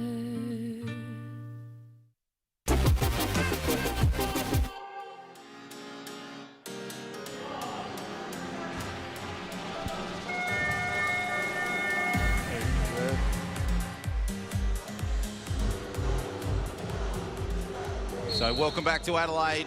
All the action of this final term in this great battle between Germany and Great Britain. John O'Farr, Jed Olschwager and Hannah Kuhar, your commentary team for this one. It's been an exciting battle. Plenty of challenges for the Germans, but really enterprising play. And out of play there for Marco Herbst. Fatigue really starting to show in these sides, and you'd expect that. Day 3, it's been quite intense the first 2 days, and it's really starting to show quite clearly now for all sides, Jed. Yeah, you can see it coming in this fourth quarter, late-ish in day 3. Germany especially, you know, you're 10 points down, 11 points down. It takes a certain sort of individual to still get up and still present. Herbst's done quite well there with some ball handling. So Herbst now just soaking up the time. 20 seconds in his favour. And he rolls through for easy points. Islam comes out of the penalty box. Jenkins to inbound. Find Williams. Williams, oh, beautiful pass. Yeah. Robinson, great skills. Look, Germany tried to really pit in Robertson and pick him off there with 2 players assigned to that task. But he was just too strong. He read the play too well. We got his chair out in front and off he went. Got the ball, rolled across the line for a try. Again, too easy. So Bruckner now. Quick inbound to Vec. Big collision with Robinson and Bruckner. Vec, Schroeder with a big collision. Herbst under some pressure. Williams giving him curry. Brilliant try there, Bruckner. Clinical from Germany. Yeah, great to see. Germany's done well, answered back. Still in it, playing for pride, playing for until the time is finished on this fourth quarter. Williams, loose ball. Vec takes full advantage. Change over here in this one. Vec now. Herbst, short. Herbst now. Schroeder on his right. Oh, over Bruckner's head, finds Vec. Jenkins can't quite get him. There's another one. A little bit of a collision there, just Germany v Germany, but just before that and after that, the team spread was incredible and just dynamics across the court. Ball looped over, in for a try. Well done, Germany. Williams. Nice pressure. Yeah, tough rugby. Good job, Williams. Great young player, Josh. We had a wonderful chat to him a couple of days ago. His story into wheelchair rugby is so inspirational. Herbst now navigates his way through. Still in the backcourt, needs to get out. Finds Vec. Vec, oh, draws in Jenkins. Finds Schroeder. Impressive from Germany. Yeah, again, good court spread. When they get it right, they really do get it right, Germany. Their spread, their vision on the court is too good. Great vision there from Robinson. Jenkins now. And glides through. Bruckner, just a late attempt there. So 47-37 in favour of GB. Vec in the backcourt, finds the front court with Herbst. Herbst now surveys his options. Good bump and shove there on Jenkins. Herbst now. Schroeder with the screen, attempted. Which way does he go here? Herbst now around Robinson. Look at this battle. Oh, Bruckner. That's glorious from Germany. Very short, but very effective. Absolutely, they had to work for it, but they got across the line. Bruckner in the right position. Jenkins now. Great work from him. And again, you spoke about it earlier in the broadcast, Jed. Tries down one end, but then Great Britain respond very quickly, don't they? Yeah, they're just getting the tries too easy. You know, very simply put, you know, Germany are just sort of arm wrestling down there, getting the try here and there, but they're working for it. Where GB are just effortlessly getting these tries, getting their people in the right position.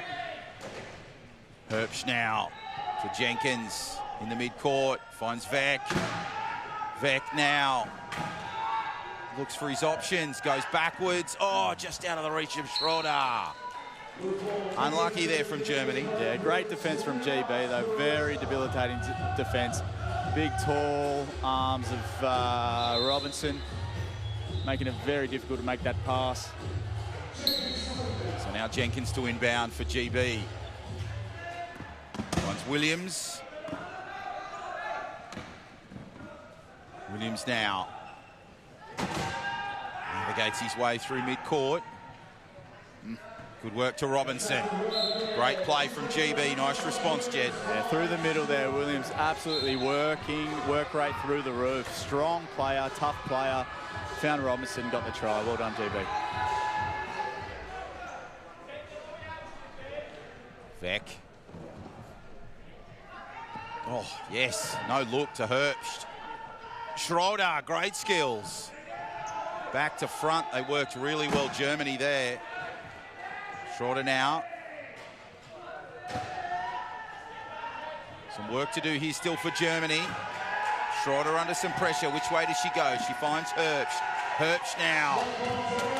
His determination. Can it be enough? Right, there you go. Yes. If anything, this German side's giving us some spectacular tries. They've got to be so creative to be able to get this ball across the line. So they've managed to do it again, and here we go for an easy reply from GB. And it'll be Jenkins that rolls in. Let's go sideline. Hannah Kuhar. Hannah, who are some of the players on both sides, Germany and Great Britain, that have impressed you in this wheelchair rugby contest? You mentioned Germany having to look for new try scorers. I've really liked the impact that Marco Herbst has had with this opportunity.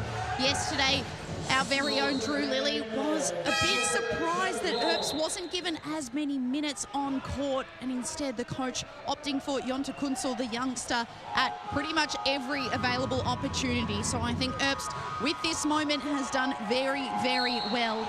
And, well, for Team GB, we're spoiled, really. It's that two-pronged attack. Tyler Walker, as we see a huge, I think it was a Thai explosion on court. It feels like we're in a German nightclub. You've got the smoke everywhere. Bit hazy down here, guys. It's madness. A German nightclub. Smoke machine, Hannah. Oh, wow. That brought back some memories, Jed. Didn't adjust. My goodness. It's certainly a scene here at the moment. You're right, Hannah. There was an explosion there. Bruckner. And there's the great skills of Jonte Kunzel there on offer. Yeah, plenty happening. Both sides just creating an enterprising game of wheelchair rugby despite the 10-point scoreline, Jed. Yeah, it's captivating to watch still. I think, like I said before, is the creativity of Germany to be able to get this ball across the line and make their tries. It's just been really wide-spreading rugby, and they're finding the right players. It's been great to watch. What do they call the big dance festival there? The Love Parade? They might well. In Berlin? They might well. Plenty of love for both sides here in this contest from the crowd as Williams lures in Mannion. Beautiful. Oh, just couldn't control it. Unlucky there from Ollie.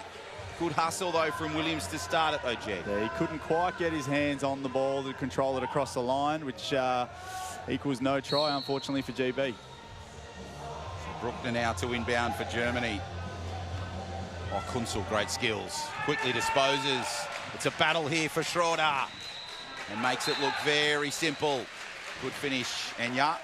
Yeah, beautiful done there by Enya. She's been great like that a few times for Germany. She's been able to peel away. She's got some good pace on the chair, and she's got good hands. Flynn, oh, that's good hands from Williams. And Williams now. Yeah, just off the play there. Coggan doing an absolute effort on number 25 for Germany, just picking him in the corner, took him out of play. Kunzel, great skills again. Bruckner. Has to work hard in the backcourt. Just gets out in time. Kunzel now just leans back, now looks for the pass, lose possession, picked up. Bruckner now to save the day, needs something, finds Kunzel. Kunzel now. Can he deliver here for Germany like he has so many times? Oh, the sweet tap, just out of the reach. Beck couldn't finish it. No, not quite. Kunzel's just been creative there with that loopy pass, couldn't quite finish it off. I'm just blown away by this kid's age. Absolute mature head on him. Been very, very great to watch across the tournament. Flynn now to inbound for GB. To Ollie Mannion. Mannion, oh, good presence. He lured the defence in there to find Flynn. Intelligent wheelchair rugby. Flynn downtown. Williams. Oh, the determination on that kid's face was so good. Yeah, he's just rock solid. The vision he had, he popped his eyes up, he saw the ball coming in, he made a go at the line, he committed to it, grabbed the ball, great control across the line. Good job, GB. Kunzel now in the front court. Beautiful chair speed, manoeuvrability, and Jonte gets another to his tally. Yeah, rack it up, Jonte. Well done, young fella.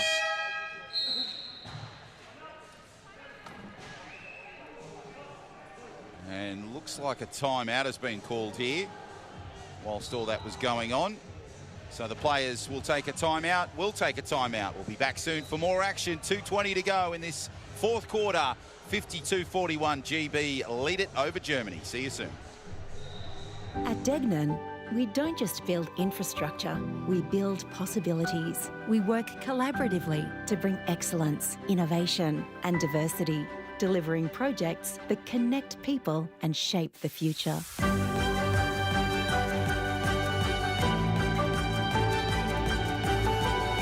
Together, we create a lasting impact for generations to come. Degnan, building tomorrow together.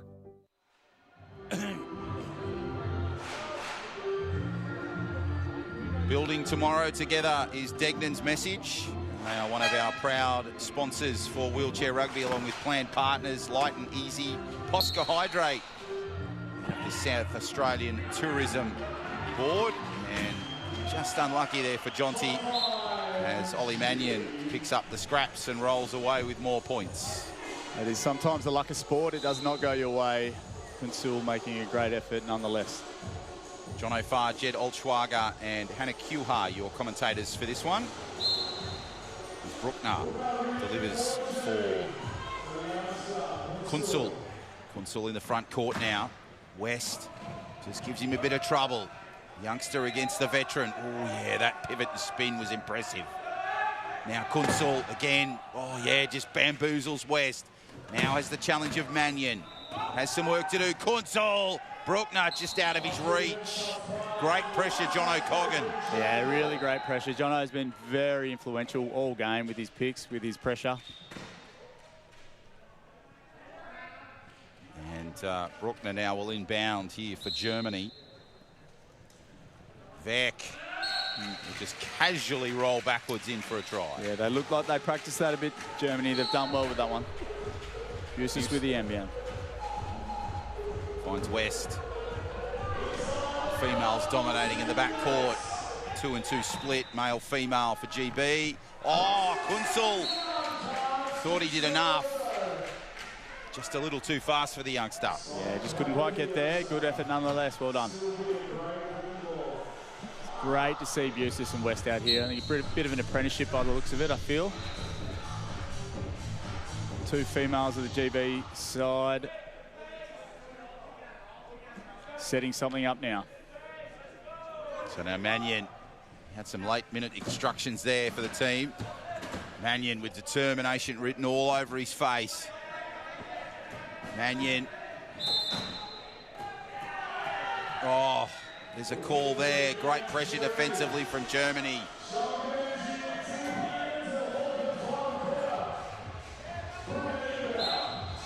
Bruckner quickly to Kunsul. Kunsul just zips away down court from the back to the front. Good pace on the young fella. And let's go sideline. Hannah Kuhar with some comments. Hannah?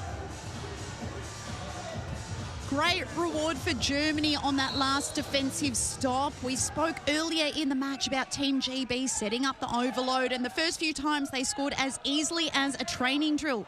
That time around, it's like Germany had figured out, we know exactly what we're going to do. We're going to put a stop to this play, and they did it. So congratulations to the side. A really emphatic way to finish this game. Employing the learnings, and hopefully beyond this tournament, we'll just continue to see this team learn and grow. Yeah, it's certainly been an impressive outfit here despite the loss for Germany. They've got a bright future. And it's led by this youngster, Kunsul. Oh, Schroeder! What a play! Yeah, what an absolute pluck from the sky. Schroeder's hands have just been so pivotal in this game. She's been able to pull that down, have a chair going in the right direction. There's so many decisions to make at that point. She did all of them correct. Nice little turn and burn there from Mannion. West, intelligent inbound. Mannion now, limited real estate. Oh, that's too fast for West. West couldn't quite get there, asking a little bit too much. I think Mannion might have been panicking. He was coming very close to that sideline. Might have just taken his eyes off half a second, forcing that pace with the ball to find West, but unsuccessful. 38 seconds left in the game. It's been a really interesting contest, this one, 54-44 in favour of GB. Yeah, the scoreboard, obviously 10 points in it, but I think we've seen a creative game of rugby. And look, I know what both of these countries are thinking. I know what our country's thinking. Everyone's got their eyes on the big picture, which is the Paralympic Games in a couple of years. And every competition means a lot, but at this point in the time, it's about building and developing and understanding where your team sits. And we'll take a short break. Back with more action. This one between Germany and Great Britain continues. See you soon. The Plan Partners dashboard is really simple to use. I just submit the invoices and they're paid. I'm ready for the game, I'm ready for the day. Together, it's possible. We're calling on brands to jump on board one of Australia's most successful teams in history. We just launched the sponsor shop. It's a sponsorship deal brands can't afford to ignore. Scan the QR code on screen to help us become officially sponsored.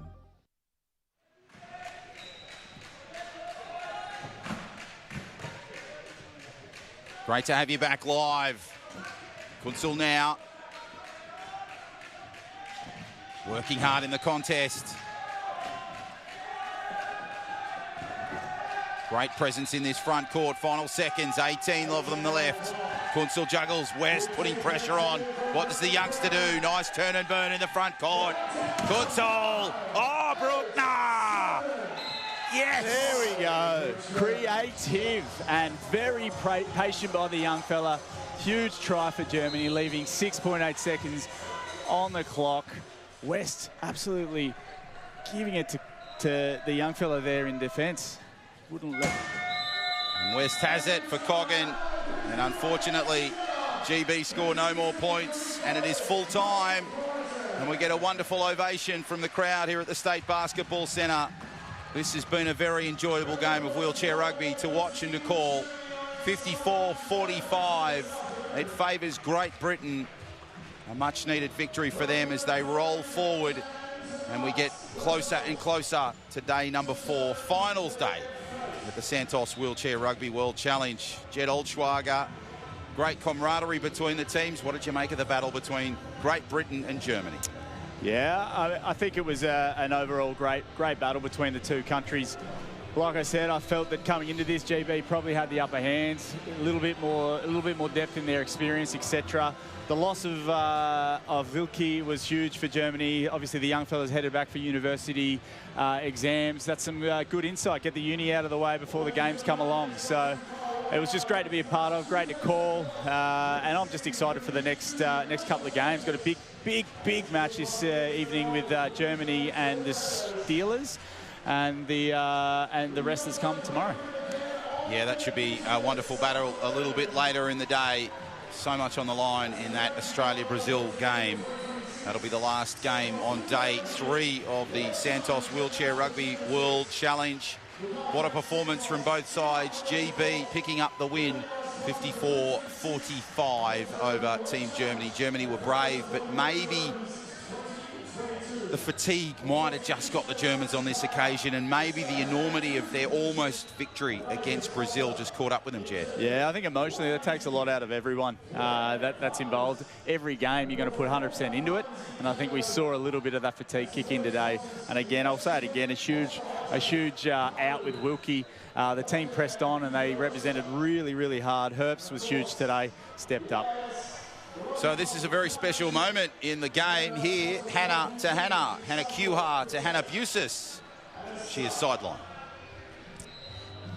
Hannah, congratulations. A great performance by you and a great one for your team. It's a very nervous wait now to see what happens next. Yeah, absolutely. Good start to the game. So, yeah, I'm happy that we got the win and some sticky moments. But, you know, overall we got the win, which is what we needed. You're finding out now, well, at the result of the Australia and Brazil match, if you make it to that 1v2 match, do you have a preference of which team, if you progress to the final, who you play? Oh, good question. I think both teams are, like, super strong. So, yeah, either or really would be, you know, good for us as a team to, you know, play against and get that experience. And hopefully, you know, if we make it, get that win. Assuming it is Brazil, they're sitting top of the table, how do you dismantle their outfit given that they're undefeated? Yeah, Brazil, very, very, very strong team. You know, their high-low is just unbelievable. You know, we've got a few things that, you know, we need to pull out if we, you know, in that game, if it is against Brazil, to try and break down their high-low. And, yeah, hopefully, you know, we bring that out in that game and manage to dismantle them. Stay coy, Hannah. Don't reveal the secrets. I like it. Talk to us about your growth and your team's growth throughout the course of the weekend. How have things changed? I think on the whole, we've had a really good week as a squad. You know, we're running lines, running the bench, you know, developing players like myself. You know, it's just great to get on the court and really just gain that experience against high-level opposition, which, you know, I've not had a lot of before. So, yeah, really just good to get out there, get stuck in and, you know, play against top players. I think across the squad, you know, it's been really good to get that experience. Any messages for your loved ones back at home? Just thank you for watching, you know, all the support back at home. You know, that's what we need. I know we're however many thousands of miles away, but, you know, we appreciate all the support from everyone, so thank you. Well, fingers crossed, Hannah, it's a nervous wait. Will you make it to that gold medal match? Our hopes are with you. Yeah, absolutely. I hope so. Hey, thank you. That was awesome. And a wonderful chat with Hannah Busey's. And what an amazing story from Hannah. There's the support that she was talking about. Great to have our audience right across the UK and Europe. Let's go GB, says the sign, Jed Altschwager. And what a performance from GB in this game against Germany. You could say the margin suited them at all times, but there was some classy play from the Germans. We're seeing some of it here. Yeah, they were classy today, absolutely creative, like I've said all along. I think Hannah just then spoke so well just on a development piece on what they are doing and what the country's doing to develop their great players. Yeah, it was just, I think GB were just too classy today at the end of the day, and the result speaks. So great highlights, and Stu Robinson, of course, a key member of this GB side. So much experience in his wheels. And Kunzel, the young superstar for the Germans, my goodness. His future is so bright in wheelchair rugby, and such a great female influence in the side. We heard from Hannah Busis and, of course, Faye West, and as you mentioned in the broadcast, a really nice apprenticeship between Faye and Hannah. Yeah, that's what it feels like. I think at any point when you can get an older athlete with a younger athlete, with likes, commonalities, etc., there's this sort of passing over of a wisdom or of a culture that team has and how they go about it, and I'm sure that's happening in their team. I guess another special mention that I saw out there today was Herbst. I think he was fantastic. He was a workhorse. He worked so hard for every single try. Just without Wilkie out there today, I think he really had to step up, and he did that, so he was spectacular as well. Yeah, fantastic stuff. We really hope you've enjoyed this game between Great Britain and Germany. We now get set for our next match on the calendar. It'll be the ACT Buccaneers taking on the Queensland Tornadoes. An interstate battle on day 3 of the Santos Wheelchair Rugby World Challenge. We'll take a break. Join us for all the action of that interstate battle on the other side of this. See you soon.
At Degnan, we don't just build infrastructure, we build possibilities. We work collaboratively to bring excellence, innovation and diversity, delivering projects that connect people and shape the future.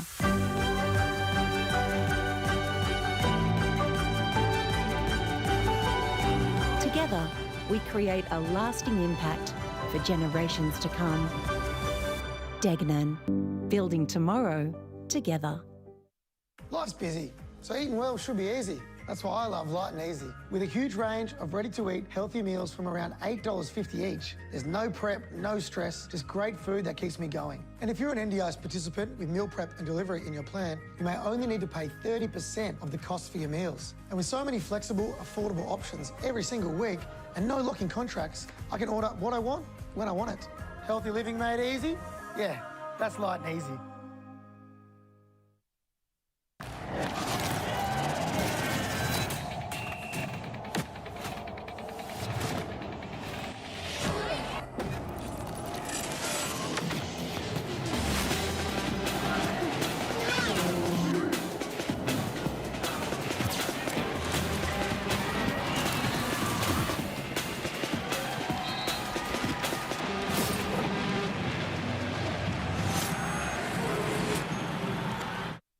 To get into the team was absolutely incredible. I've been wanting to be part of the Steelers team for a long time now.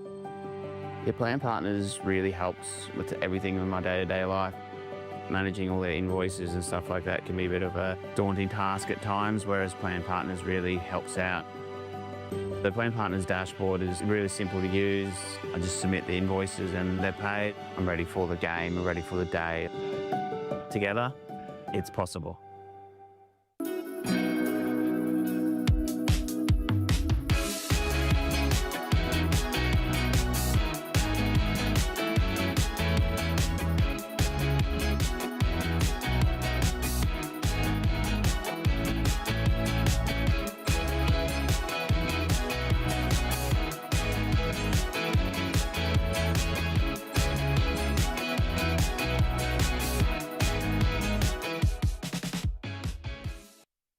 The Australian Steelers have brought home gold medals, world championships, endless trophies. And currently, no major sponsors.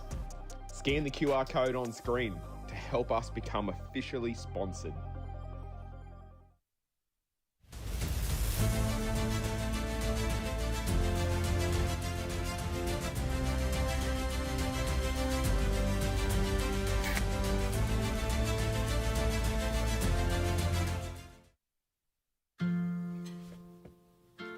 I got this one.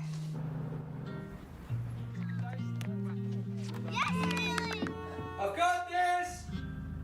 I've got this one! I will keep you strong. All of this will be a place like no other. Just like no other. Wheelchair rugby is the most ridiculous sport. It's a little bit vicious.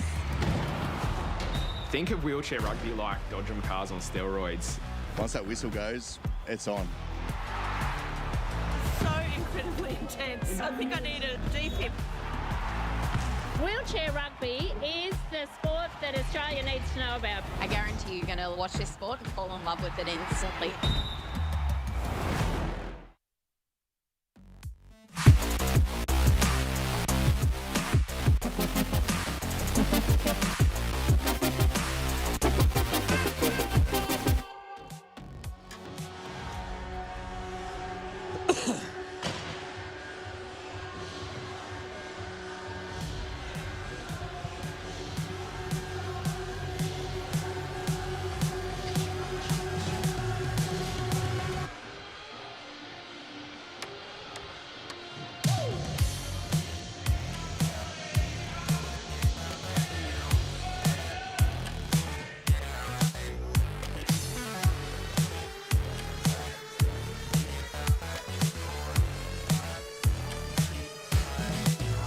Good afternoon. Welcome back to our live and exclusive coverage of the 2026 Wheelchair Rugby World Challenge. See players out and warming up, getting prepared for this Division 2 clash in the local national championships. A clash that will see the ACT Buccaneers take on the Suncorp Queensland Tornadoes. The last clash for these teams before heading into finals day tomorrow. in a tournament so far where Queensland are undefeated. They've played 3 pool games. This will be their 4th and final. Undefeated through those games and have found their way through to the gold medal game, which will be held tomorrow. For the Buccaneers, results will need to go their way. They'd need a fairly convincing victory here, and they'd be keeping an eye on the scoreboard in the game across on the second court between Kenya and the West Coast Enforcers. But they need to get the win first, and then perhaps see what their points differential looks like after that. Thanks for joining us. My name is Jason Anderson, and alongside me as our expert commentator is Drew Lilly. Drew, talk us through what you're looking forward to in this one. It's going to be interesting to see. It's the Suncorp Queensland Tornadoes in what is pretty much their second team. The first team is playing in Division 1, and they've got an absolute embarrassment of riches. The likes of Braden Foxley-Connolly, Ella, Samuel Jack, Josh Nicholson, Cam Whittaker. They've got 7 players in there, all of whom have been and some are still part of the Steelers setup. So it's an incredibly strong state, Queensland, when it comes to wheelchair rugby. And so these are those who are waiting and pushing and hoping to get a chance to be playing for the first division side next year. And it's a number of names that won't be particularly well known, even for those who watch a lot of national wheelchair rugby, but they're coached by Ben Newton, who is the coach of the first team as well, as it were. ACT Buccaneers, coached by Richard Voris, who is also the coach of the New South Wales Gladiators. And they've got a few names in there that you will recognise, the likes of Ben Leday, Kadir Faki, people who we have seen before playing at Division 1 level. And there's a number of players out there that you will have seen if you've been watching the national championships for a few years now. And then we can keep an eye on some of the new ones, the people coming through, people like Natalie Miller, the 3.5 female player, so the high pointer for the Suncorp Queensland Tornadoes, Nathan Handley as well. So a lot of new players to keep an eye on. Jutima Chinazri as well, another 3.5, another high point female player. So both teams with female high pointers. Be interesting to see how much they play and how they're used. Yeah, absolutely. I think plenty to look forward to in this one. We're around 60 seconds from things starting up. We've also got Jed Olschwager down on the court side, so we might get his view on this game before it starts as well. Jed. Yeah, exciting team. We've got another exciting matchup coming up. ACT have been out here. They were very impressive earlier on.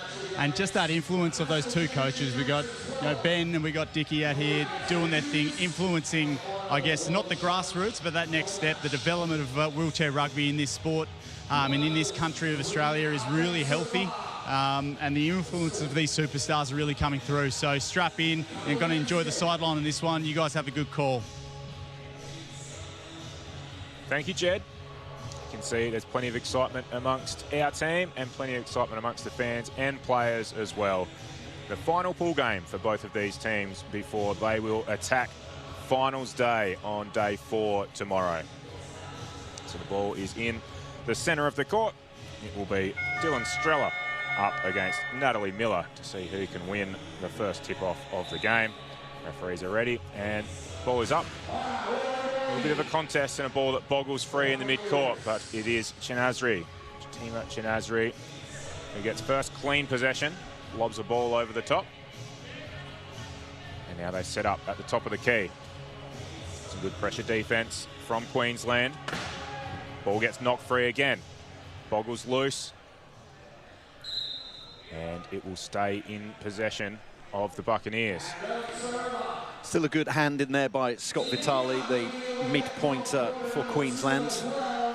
And the good thing for Queensland is that it doesn't reset the shot clock for Buccaneers. And another hand in there. Vitale's absolutely on point at the moment. Yeah, a good start from Queensland on the defensive end, and they will force the turnover. So we'll come back Queensland's direction. They lost that tip-off. And they'll reset the shot clock back to 40, and Queensland will have opportunity inbound deep in the backcourt. And back corner. It's always the toughest inbound, the corner inbound, because you've got the baseline on one side, the sideline on the other, and that really restricts both you as the inbounder and your teammates as well. And you can see that the Buccaneers have got one of the targets completely and utterly locked up. Managed to get out now, Matt Thompson. And Matt Thompson just having a word with the referee there, pointing out that there was a roll of tape stuck to the front of his chair. And he's scooted back across the floor, back to the bench. And with that off his chair, we're ready to play again. A little bit of leftover tape from some works before the game. Probably done by his brother, Blair Thompson, who is the mechanic for... He was the mechanic for Queensland. He's now the mechanic for the Australian Steelers. The ball has come back in, but again, it's boggled free. It was Queensland with the opportunity to get it going their way. They turned it over. They won it back, and then they turn it over again. So it's a game full of turnovers through the first minute and 15 seconds. And can we see the first score of the game? We will. It's courtesy of the Buccaneers. They get over first and score first. Dylan Streller. In fact, I speak too soon. It's not going to be. I thought the penalty try might have been awarded there, but it wasn't. So instead, they will need to inbound, but they will have a 4-on-3 advantage, and you would be hopeful that this will present the opportunity for the first score of the quarter. I think it's probably the table officials who are hopeful, because they're the ones who keep having to reset the shot clock every time it goes from one possession, one side to another in terms of possession. So, right, they can finally put a 1 on the board as far as ACT are concerned. They can put the shot clock back to 40 and give the fingers a rest. Yeah, they might get some kind of repetitive strain injury if they keep up this turnover rate. So hopefully both teams can control the ball a little better as this game goes on, although the ball gets knocked free right on cue as I say that.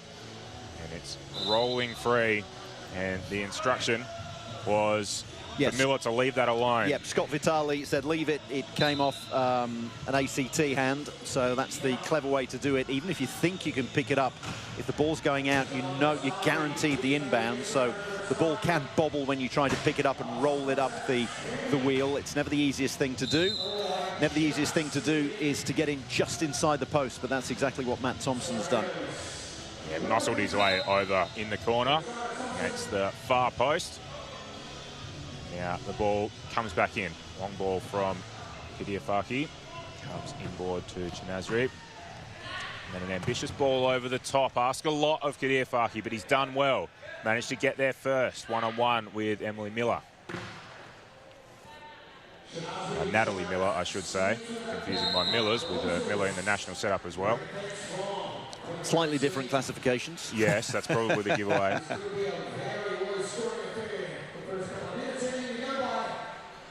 And worth pointing out at the moment, Emily Miller, who plays for the Steelers, she is a 0.5 and a female player, so she gives the Steelers an extra 0.5 when she's out on court. Natalie Miller here, who is waiting in the front court and is about to get a pass and about to go over the try line. She is a high pointer, and mid to high pointers, anyone from a 2 classification and upwards, gives your team an extra whole 1 point. So that's why you are seeing a lot more female players, because a high pointer like that, like Natalie Miller, who's just picked up the ball for a turnover, she gains you an extra point. Yeah, it's a big advantage, and not just that, the points advantage, but a very capable player in her own right is Miller. Tracked back and was the first onto the loose ball to be able to turn it over, but then coming back the other direction. Again, a loose pass has resulted in a turnover back for the Buccaneers, and they're down low on the try line and no score. It's waved away. Ball got knocked loose. So it's low scoring through the first 5 minutes of this game.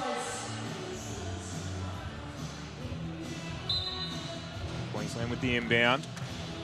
It's a nice pass and well gathered.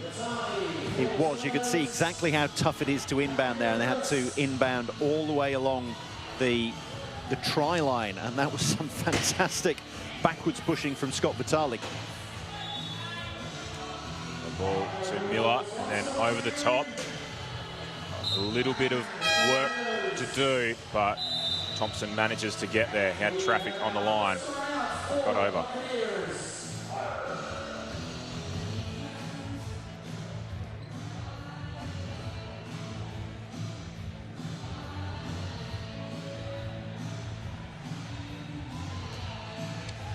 Now we are at a timeout, a break in play. We might get Jed Altschwager down on the court side again and see if he's got some early views. Yeah, a little bit of an arm wrestle early on. There wasn't, quite a low-scoring game to start with. I've just got to say, Natalie Miller's work rate's been so solid. She's been up and down the court, being, a pretty key offensive and defensive player. So she's going to be one to watch this match, I think. It's exciting. I'm seeing more and more people roll in, fill the stands. We've got a huge match after this one, which we're all excited about. So, yeah, it's early on, but it's setting up for an exciting match. Yeah, arm wrestle indeed. Thank you, Jed. So far, Queensland have managed to put up 49 points in their opening encounter, followed by 47 and 44. So they've put up some handy scores. The Buccaneers also got into the 40s in their first two games and then hit 61 in their earlier clash today against the South Australian outfit, the Sharks. This one not looking like being a shootout like that, though. They will do well to get the 61 from this starting point. But let's see if we can get some cleaner play.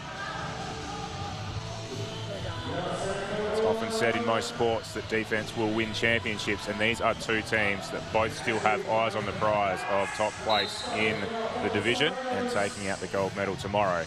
So it is a defensive tussle early. Great push by Natalie Miller. Very good acceleration, and she's coming up. She's the one swarming on defence and then getting all the way back now. Strella with the responsibility to bring the ball up. Finds Kadir Farki just over the line, but he's in some traffic around the half court. Manages to find his way free. Tough ball for Chinazri, but she does well. Managed to keep her composure when there was pressure, and then a nice ball back to Strella, who takes it in one-handed and goes over the line. Chinazri did really well there.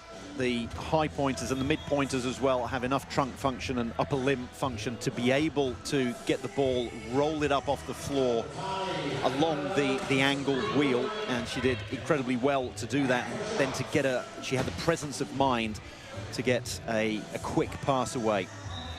Vitali now absolutely hemmed in, and how about that for presence of mind? Nice little back flick. Found Thompson over to Miller in some space. Good little offload. It was. That was a rugby league style offload. That was. Now Strella again.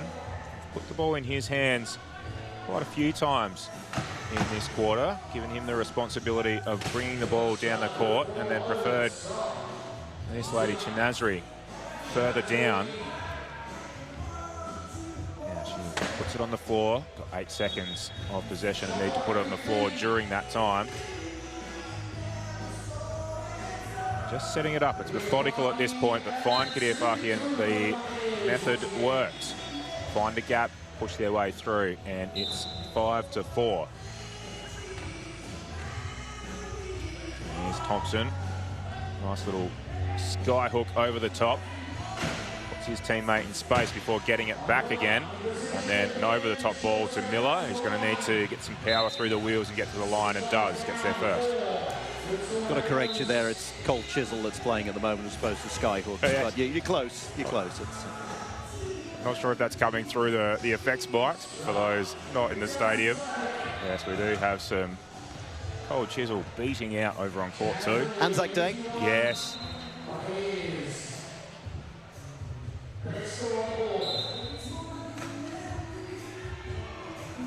Ball back in with Thompson. All players in that back court to begin with. The press was on. and that creates a lot of space over the top. ACT needs to, well, they're going to a timeout, and maybe ACT are being called over and told to get a handle on Natalie Miller, because she's getting free far too easily, far too often at the moment. Yeah, so they've gone to a timeout, and Queensland have a lead of 2. We'll be back from this break very soon.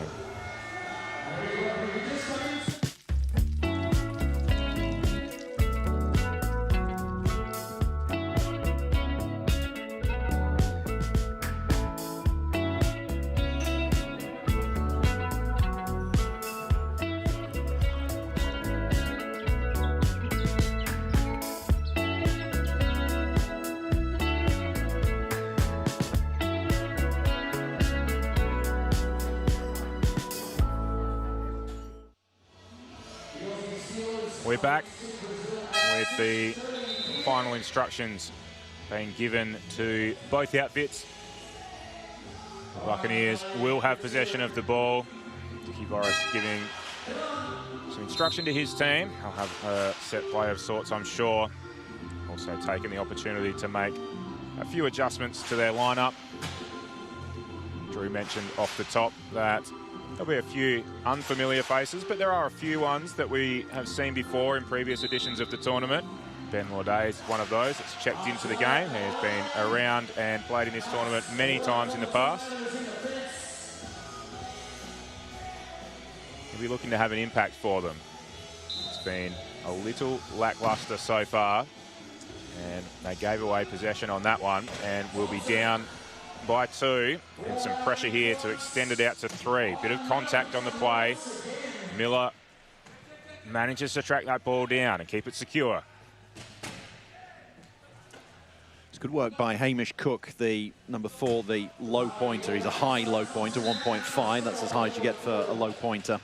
He just tapped the ball towards Scott Vitale. He knew he wouldn't be able to pick it up, but he guided the ball to one of his teammates. Did that very cleverly. Some of these players will be, well, all of these players will be familiar with each other. Some of them would have played together in past editions or played together in other National League games, and then find themselves as adversaries today. And teams often get thrown about a little bit to try and find the right mix and a competitive balance in these competitions. And looking across the court, there's certainly a couple that played with each other last year that find themselves against some of those teammates from last year in this edition. Cook was one of those, made me think of that. Now coming in backwards and with some speed. I don't say he needs rear view mirrors, but clearly he doesn't. He can operate without them and seems to be far more comfortable going backwards than forwards. Just the reversing beep or something. The inbound play now. Ball in the hands of Ozan Humiz. He's a player that's checked in the last couple of minutes. 3-pointer for the Buccaneers, and weaves his way through. Whole bunch of traffic in the mid-court. But it looks like that one has been waved away as well. I think that was possibly an 8-second violation. Didn't put the ball on the floor. So thought he had clear traffic and was going to work his way over the line, but it's not going to count. And here's Miller. She's been a problem for the Buccaneers so far. Looking to be a nuisance to them again. Sets play up again. Decides to come back out to Thompson. And Thompson needed a little bit of power and an extra roll on the wheel to get over the line, but does so. The pressure was good, but the power was too much from Thompson. That's what happens when your brother is a mechanic. He can give you that extra little something in the wheels. Got the turbo, you think? That's the one, yes. It's the DRS that you get in Formula One. He's got some little button that he can press on the axle. And on the inbound play, some contact there. It was Hermes that went to the floor. Thompson with the contact. The Thompson story is a very good one. It's a very, it's one you hear quite a lot of in wheelchair rugby. Matt wanted to play. He dragged his brother along as a driver to begin with, and then his brother ended up carting wheels around, and then can you repair a puncture? Yes, I can. Okay, and suddenly he becomes the club team mechanic, and then he becomes the mechanic for the Suncorp Queensland Tornadoes, and now he's with the Steelers. It's very much a family affair in this sport. You can see that there's a lot of family involvement. And yeah, Thompson family is a strong one and strong connections to the sport. There is a timeout taken. We've got 13.6 left in this term. So teams will take a break and have an opportunity to come up with a set play. And we will go to a break and come back after this.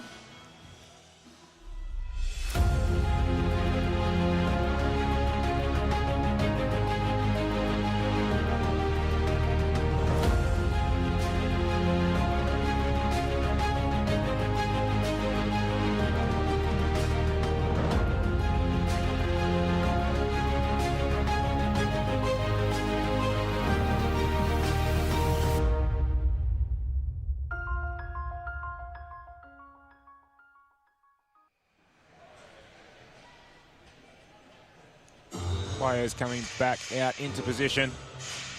13.6 of game time left in this first quarter. It's a nice break for Queensland early in this one. They're up 11-5, and the Buccaneers need to score to get some momentum. It's Kadir Farke that takes the inbound ball. Tosses it back in. Dylan Strella setting things up, playing the point guard role and then scoring for himself. Push through and leaves 3.8 on the clock. Ref's just discussing it though. Some uncertainty on the court, and it's not going to count as a try. They'll keep possession, so they'll have to try and score again here. They didn't get over in that instance, and it's looking unlikely for them here. Clock is going to tick down for them. Not enough time with 3.8 on the clock to be able to get over and score. So they'll be disappointed. It looked like they had a clear path. Looked like they were going to get through. Refs ruled that it wasn't going to get there. Had to set up again and couldn't get it done. So they will trail at the break. Queensland with a very strong showing. We'll be back after this break.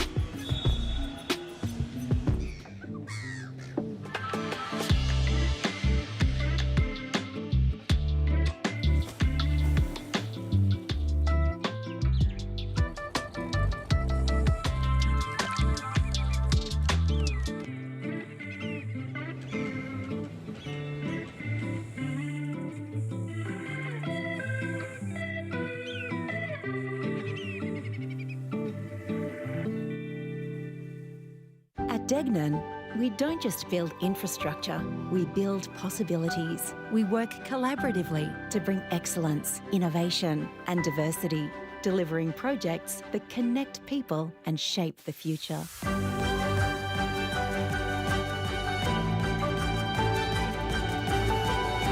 Together, we create a lasting impact for generations to come. Degnan, building tomorrow together. To get into the team was absolutely incredible. I've been wanting to be part of the Steelers team for a long time now. Your plan partners really helps with everything in my day-to-day life. Managing all their invoices and stuff like that can be a bit of a daunting task at times, whereas plan partners really helps out. The plan partners dashboard is really simple to use. I just submit the invoices and they're paid. I'm ready for the game, I'm ready for the day. Together, it's possible.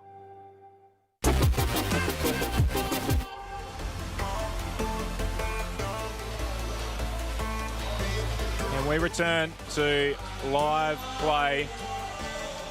Third and final day for our pool games before hitting day 4 and finals on Sunday. This game giving us an indication of what we will see on finals day. And at this point, it looks like it will be Queensland most likely taking on the West Coast Enforcers in the Division 2 gold medal match. And the Buccaneers might be faced with a bronze medal contest against the South Australian Sharks. Not done yet though, plenty of time to come back, but 6 points through the first quarter is not going to be enough to get it done if they continue at this rate. Play stopped as Dylan Strella of the Buccaneers is down. And the Buccaneers were in possession, and for as long as they were making their way directly towards the try line, then the referees were quite happy for them to play on. And as soon as they were slowed down and had to deviate from the try line, then that meant there was a stoppage in play. Yes, take the ball from the side, which they have done.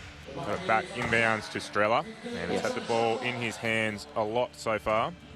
Yes, and he's not got a lot of time because the stoppage in play doesn't reset the shot clock because ACT was still in possession, but they managed to get over in time and get themselves on the board. Now, Miller, has she got enough of a push? Surely she has. Tosses the ball out in front, knowing that that 8-second rule was counting down on her. Lourdes did well to get back, but Miller reset, waited for Thompson to come in support, and then a nice little pass on the try line gets him over. That's probably the difference that you will see. Miller's a 3.5, and she didn't quite have the push to outpace a very good 2.0 in Ben Lede. What she does have, though, is great upper body function, great hands, and she's just forced yet another turnover. She has, and this time it's Adelaide who will set up, found Miller. The ball boggled momentarily. Thought she had a free path through. The boggle just slowed things down, but nonetheless kept her composure, settled again, and then pushed over. Now Strella has a good hand in from Thompson. Ball comes loose. Fatale gets it. Well done, Queensland, on the defensive end again. It looked like Strella was going to be able to move away into some space, but the hand went in, reached in from the side, got nothing but ball, and they managed to score because of it. And now on the inbound, another loose ball. Shanazri does very well on this occasion, though. Saves it for the Buccaneers, and they will keep possession this time. Long ball over the top. He's asking a bit of Lourdes, asking too much, in fact. So well done, Vitale. Over the top to Thompson again. Those pair have combined a couple of times now. Thompson, number 5 for Queensland, a very experienced player, as is Ben Lede, the number 3 for ACT Buccaneers, and they're the ones getting a lot of the ball. Scott Vitale going backwards, as you'd expect. Doesn't bother Lourdes, though, and tosses it over the top, and it leads to a score for Shanazri.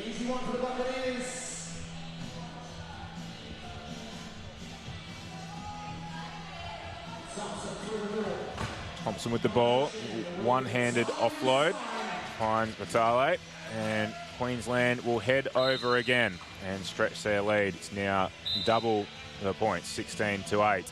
We've got Jed Olschwager on the sideline. We're early into the second quarter. Jed, what are you seeing? Yeah, that margin's starting to push out for the Queenslanders here, and I don't know about you guys, but I watched the ACT game against SA earlier on, and they just had a little bit more spark. I'm not sure, perhaps, you know, they've played a lot of rugby over the last couple of days, and maybe there's just a little bit too much lactate in the arms. They've lost that pop that I saw in that SA game. We've still got heaps of time to go, but yeah, just looking that way from my perspective here on the sideline. It's a great pick-up, Jed. I was having a chat with Scott McKay from this Buccaneers team a little bit earlier, and he mentioned exactly that. It's a long tournament, 5 teams in Division 2, so 4 games within the pool games, plus 1 more final for at least the top 4 of those tomorrow. It's a long tournament, particularly for some of these players in Division 2 that don't play tournament play quite as often. So the fatigue will be a factor. And it is a little bit of a flat start from the Buccaneers, it must be said. Bring the ball over here. Not your usual look-away pass. That time the passer was looking where they wanted, but it was a look away from the intended target that was not facing the direction of the ball at all.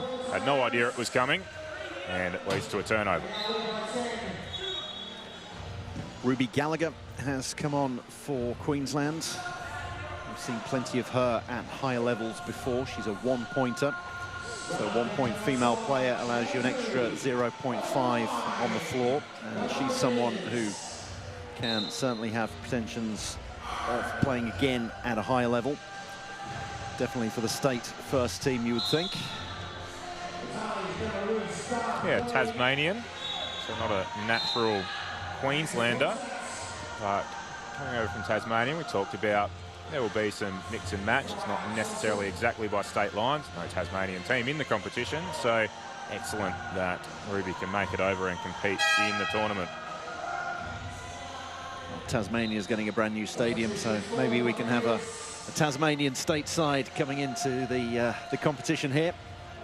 Maybe some words with Chris Ney from the perspective that maybe if we can fly, we'll help Kenya to get over for a tournament, and maybe we can get Tasmania over as well. Let's think big. CEO of Wheelchair Rugby Australia. No, on that, the Kenyans, they've been over here in this tournament. They've probably just wrapped up their final pool game against the West Coast Enforcers over on the second court. Drew, I know both of us have taken some opportunities to get over there and watch them. They've been a team that have been full of energy. Their whole squad has made a lot of noise and been up and about throughout the whole tournament. They haven't had the results go their way, but this is the very first time that they've been able to participate in wheelchair rugby in a competition level. And how great would that be for them to be able to come over here and experience this? Fantastic opportunity for them, and they were brought into a competition where they weren't too outclassed, rather than having to play an international competition where they were going to get the other teams are going to wipe the floor with them every time they came out of there, and it would have been demoralizing. They came out and held their own against a lot of teams, and the fact that they will have played against people who are more or less on their level but slightly better, so the Division 2 teams here will have been realistic for them, and that's what really helps you to improve rather than being absolutely demoralized. And watching them as well, they throw the ball around a lot, and the ball will quite easily go through 4 pairs of hands and then back through another 3, and almost everyone seems to touch the ball on every move, and they're just keeping the ball alive. So there's not the greatest amount of wheelchair rugby strategy there at the moment, but there's a huge enthusiasm for the game. And even when a try would go begging, they'd be all smiles, and they wouldn't mind the fact they're winning their development, which is a cliche. Well, it's a truism because it's true. You have to win your development. You're not going to win every match, but win your development. Keep getting better, and that applies to absolutely every sport out there, and that's what the Kenyans have been doing thanks to the invitation they got to come here. Yeah, and the development of their team, but the whole support team as well. Their support staff have had an opportunity to be around. They've also had some development of a referee here as well. But we have got a timeout here on court, so we might take a break in action. It's Queensland up by 10. We'll be back soon. Life's busy, so eating well should be easy. That's why I love Light and Easy. With a huge range of ready-to-eat healthy meals from around $8.50 each, there's no prep, no stress, just great food that keeps me going. And if you're an NDIS participant with meal prep and delivery in your plan, you may only need to pay 30% of the cost for your meals. And with so many flexible, affordable options every single week and no locking contracts, I can order what I want when I want it. Healthy living made easy? Yeah, that's Light and Easy.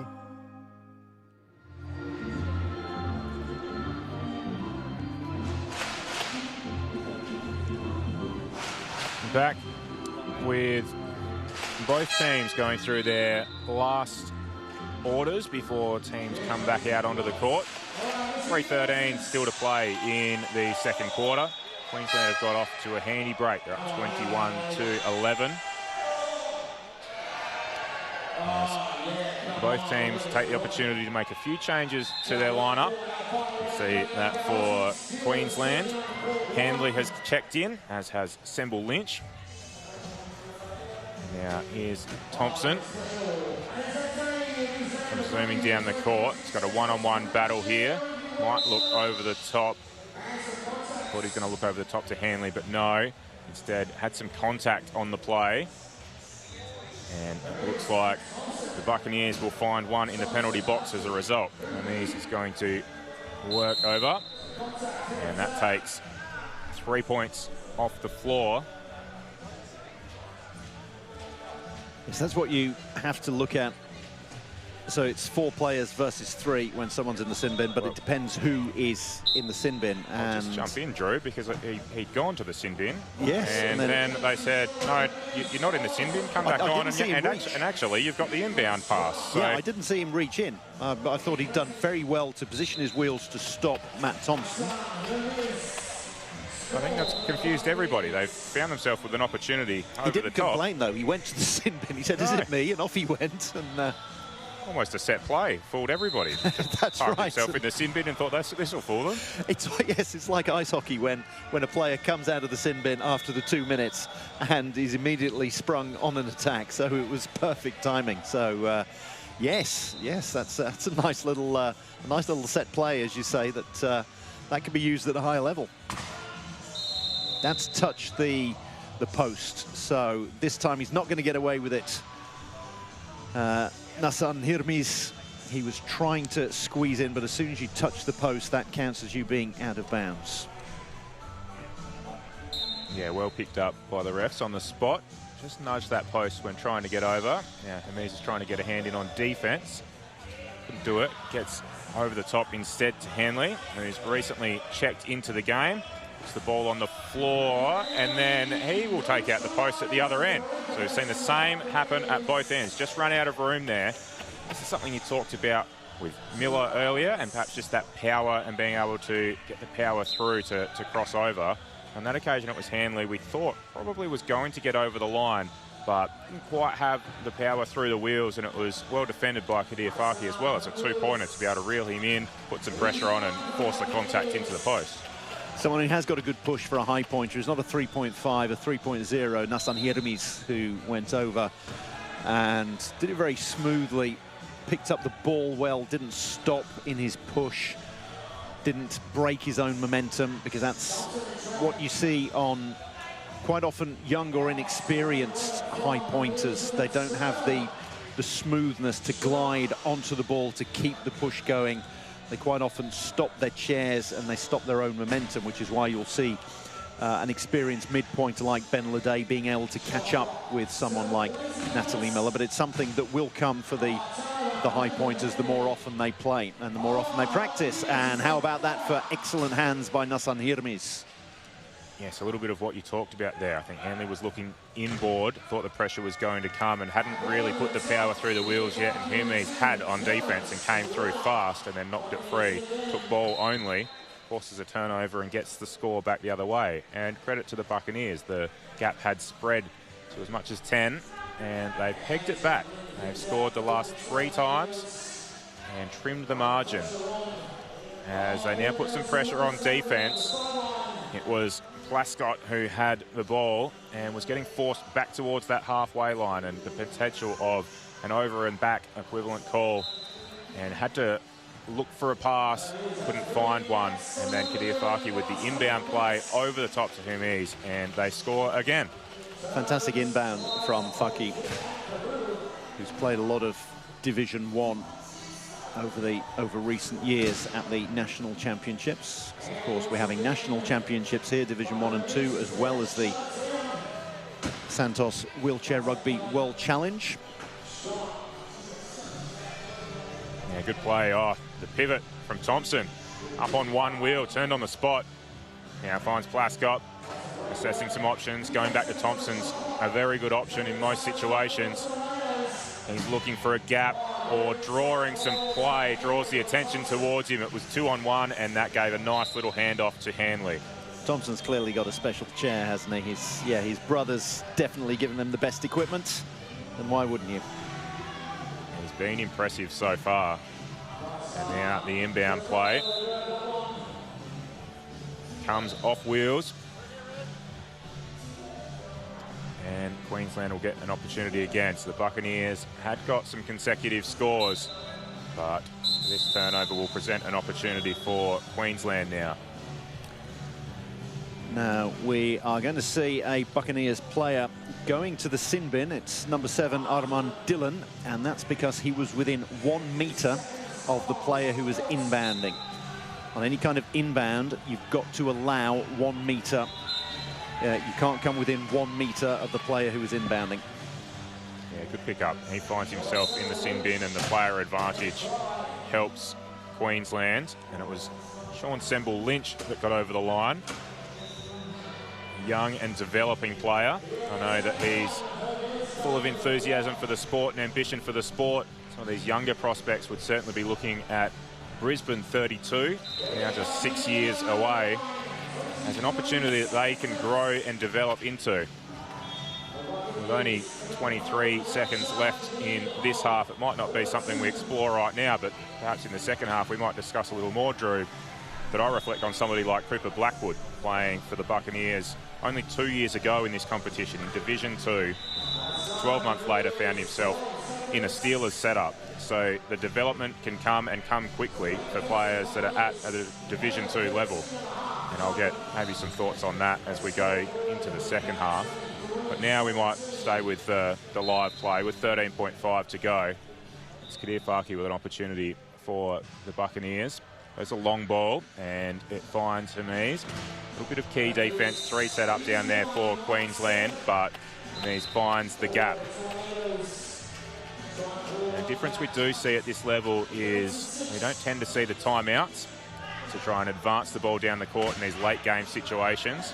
Puts more pressure on, and in this case, Queensland don't have the opportunity to get the ball down over halfway, and they won't score to finish the half. But nonetheless, they will take a handy break of 6 points. They're up 23-17 at the end of the first half. I think ACT did very well in that second quarter. It could really have got away from them, particularly at the start of the second quarter. They committed 3 turnovers in a row, and then after that they really knuckled down. I think the introduction of Ben Lede certainly helped, and Kadir Farke. So if you've got a couple of really good mid-pointers in there with experience, and you've seen how good they are on the inbounds as well, because inbounding is a very difficult skill. It's a very difficult thing to do. You have to do it all the time, but it's almost like serving in tennis. If it's going wrong and if you're out of your rhythm, you can really lose points on it.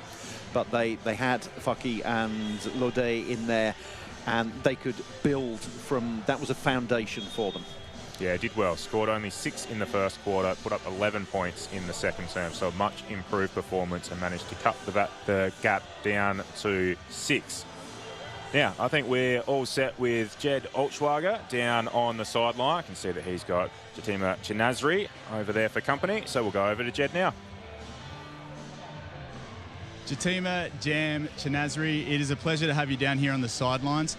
There's a little bit of a score deficit not in favour of your team. What do you think Rich is saying on the bench there to be able to get your team up and about? He says just to be more patient. If we get out over the half court, just take our time and just try to get in between the inbounder and the receiver. Just contain. And yeah. Really good messaging there, really good messaging. I saw the game earlier against South Australia. You played really well. For a player that hasn't played that long, it's very impressive to see you out there. What's the experience like on a competition like this been for you? It's really valuable. You get to play against a lot of experienced players, and you get to meet new people, because we switch team all the time. So, yeah, it's really, really valuable. You're exciting to watch.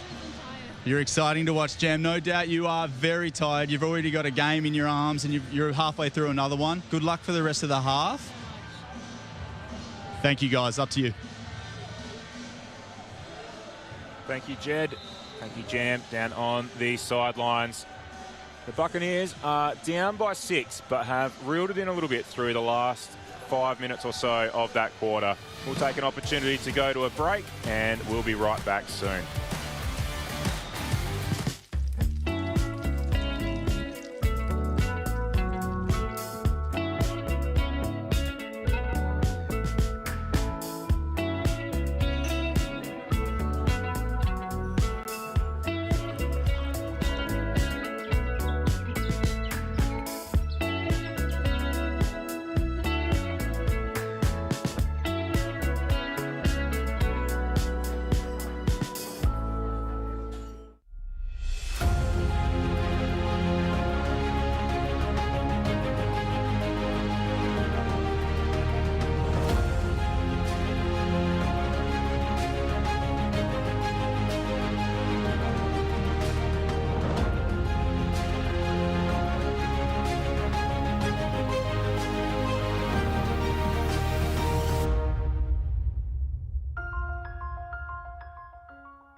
The Australian Steelers have brought home gold medals, world championships, endless trophies. And currently, no major sponsors. Scan the QR code on screen to help us become officially sponsored.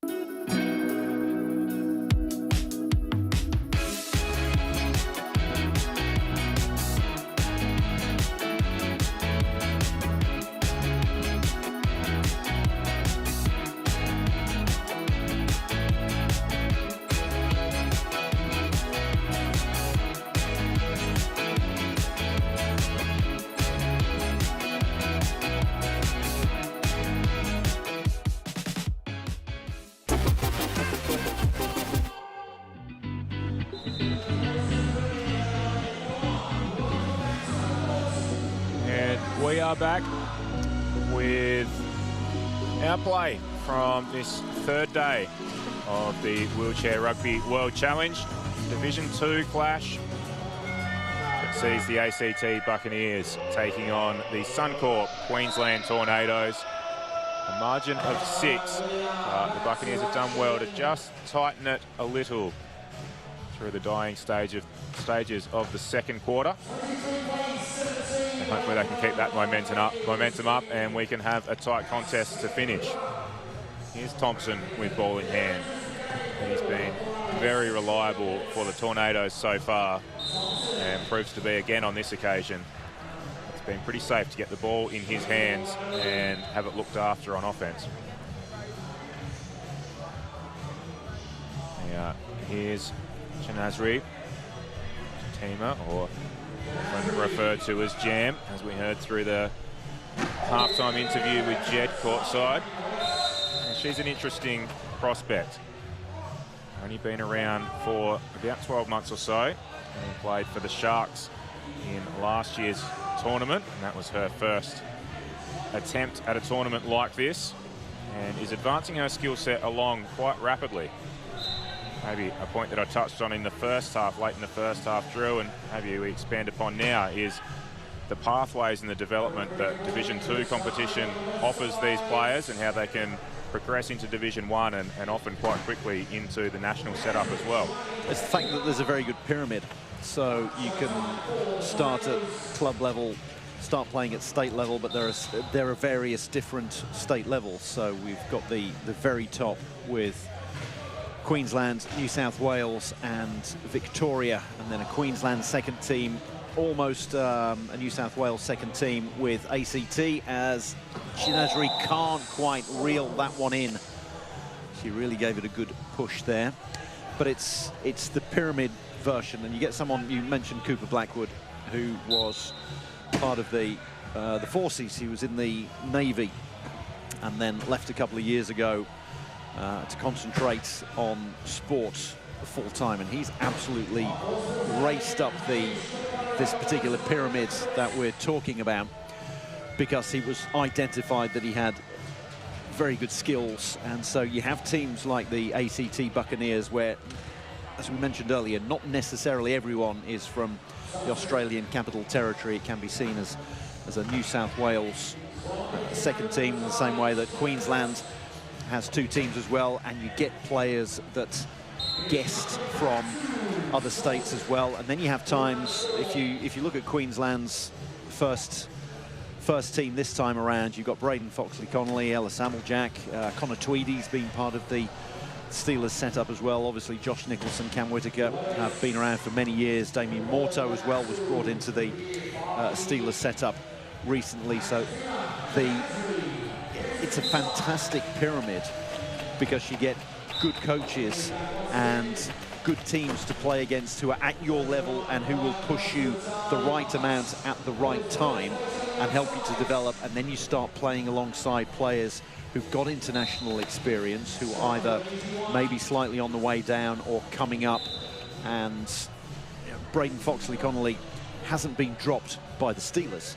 He's just playing and leading a team and Ellis Applejack hasn't been dropped by the Steelers either. They're still very much part of the setup. But it's giving other opportunities at the moment in the Steelers team, like Cooper Blackwood, Robin Lambert, to get more opportunity to play against the best international teams. So there's real strength in depth, and that is thanks to the fact that this pyramid has been set up so well, and you've got the likes of Dickie Voris and Ben Newton who are coaching at this level and at the first level as well for the state teams. Yeah, and it gives them so much to play for in a competition like this. There's the tournament itself, and obviously they all want to win in the tournament that they're playing, but there's a view to the future and what they can try and do. And for some of the developing players, Chinasri is one that's newer to the sport. I mentioned Sean Semble Lynch as somebody earlier, and Hamish Cook that's out on the floor for the Tornadoes at the moment. So there's various players that would also be looking at, how can I prove myself to play Division 1 next year, or how can I prove myself to maybe get into a development squad or something at the Steelers level as well. And I've raised it once already, but 6 years until a home Paralympic Games that I'm sure would be exciting many athletes.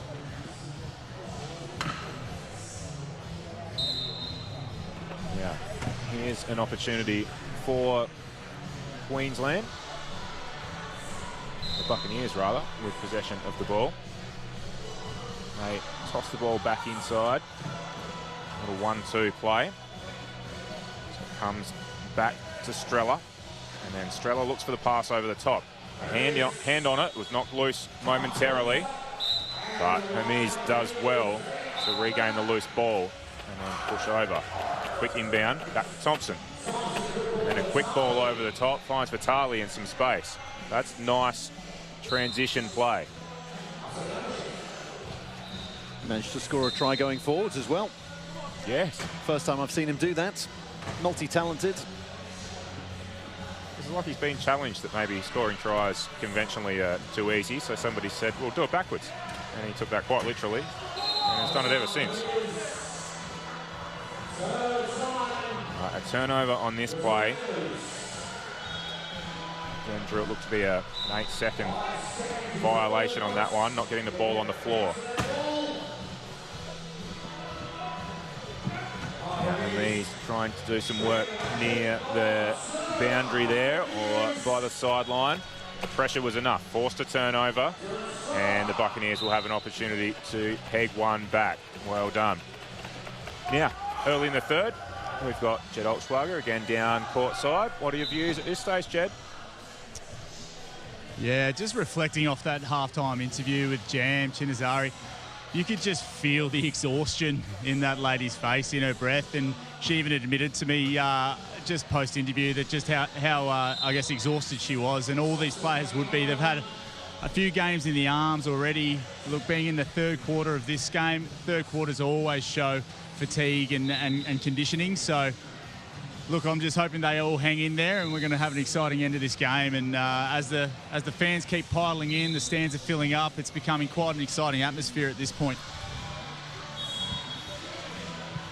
Thanks, Jed. It'll be interesting just whether they continue to rotate some players through the squad or through the court. They've got a squad of 7, so they don't have the luxury of just a complete swap or even a deeper squad like maybe some of the international teams have in the World Challenge. And that's probably one result of the World Challenge itself. It does take a number of players into the Steelers squad, and just means that they play with slightly reduced sizes at the national championships level. Or at least for these two teams, they're slightly smaller. Queensland with a couple extra on their bench. I think the Sharks, as a contrast to maybe Kenya as well, are running some fairly deep squads in Division 2. Division 1 teams also slightly smaller in their squad sizes this year. So the fatigue will be a factor. Fantastic work by Vitali right from the previous play. He got a hand in and tapped the ball onto the chair of Armand Dillon, so it went off a Buccaneers chair. That led to a handover. He got the ball back. He was absolutely hemmed in, managed to get his hands on it, bounced the ball after 8 seconds. Then a bounce pass after that, remained very calm. He's on the ball again. He's done the same again. He's done a bounce pass. He's got the ball back. He's going to flick the ball to his left. And no, there we go. Fooled the defender, fooled me. Dropped the shoulder, looked one way, went the other, and scored a try. He's been probably the most impressive player for me out there at the moment, Scott Vitale, the mid-pointer for Queensland. Yeah, he looked like he was in some trouble momentarily with pressure all around him. Found Plascott, who then was swarmed and looked like he was under pressure too, and found a nice little bounce pass and flick pass to Vitale that was well worked between the two of them. A couple of mid-pointers combining. And you're right, Vitale's been very impressive. For the Buccaneers, I've liked this man with the ball in hand. Hermes has played well. It's for the bounce pass to Laudet and finds Laudet for the score.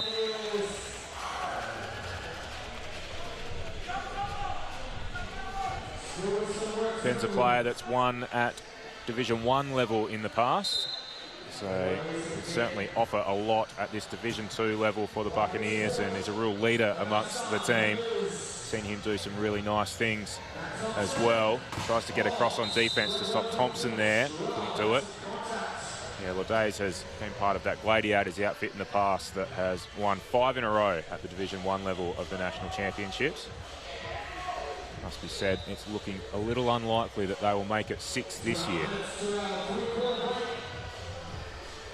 Yes, at Division 1 level, it looks like it's going to be between Queensland and Victoria. Under strength this year, New South Wales.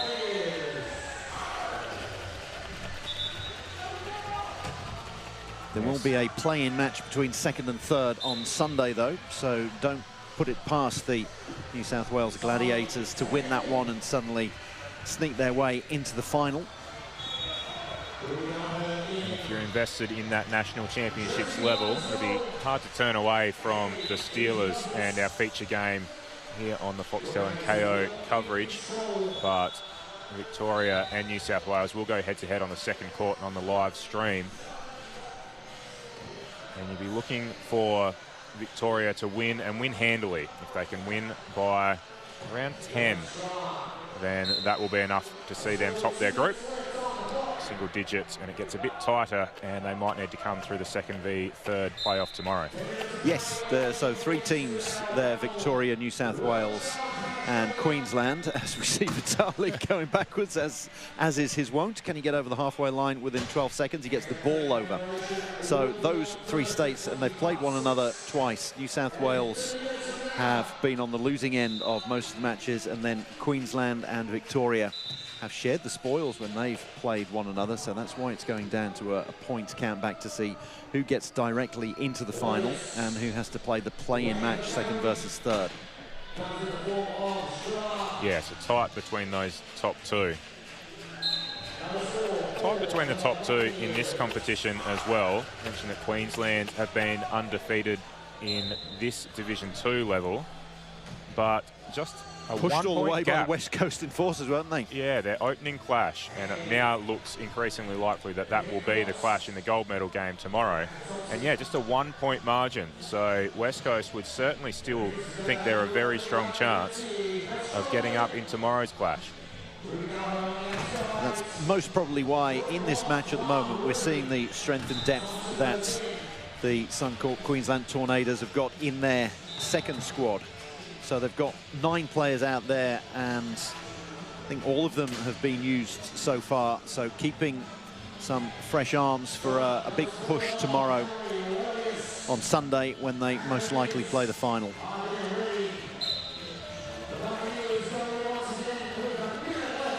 The Buccaneers will play the 3v4 game if this game continues in the manner that it started. They'll take on the Sharks. And Buccaneers v Sharks was actually, the final was the gold medal game in Division 2 last year. But the Buccaneers caused a bit of a boil over. It's the Sharks that had won a couple in a row up until that point and had beaten the Buccaneers twice in the tournament earlier on. And then the boil over and the upset came on finals day. So anything can happen on finals day. Buccaneers will look to still take home a medal this year. And West Coast would probably take a lot from seeing that upset last year and taking that into this year's final, that anything can happen. Now back to this game, we have 37.7 on the clock.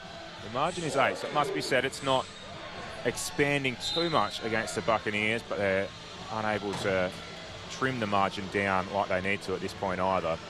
With under 40 seconds on the clock, the shot clock is taken out of it as there's some contact on this. I think Thompson's not only done a 360, but he's done it twice. He's gone around for a 720. Looks at the refs and is wondering about where the contact came to force such a spin.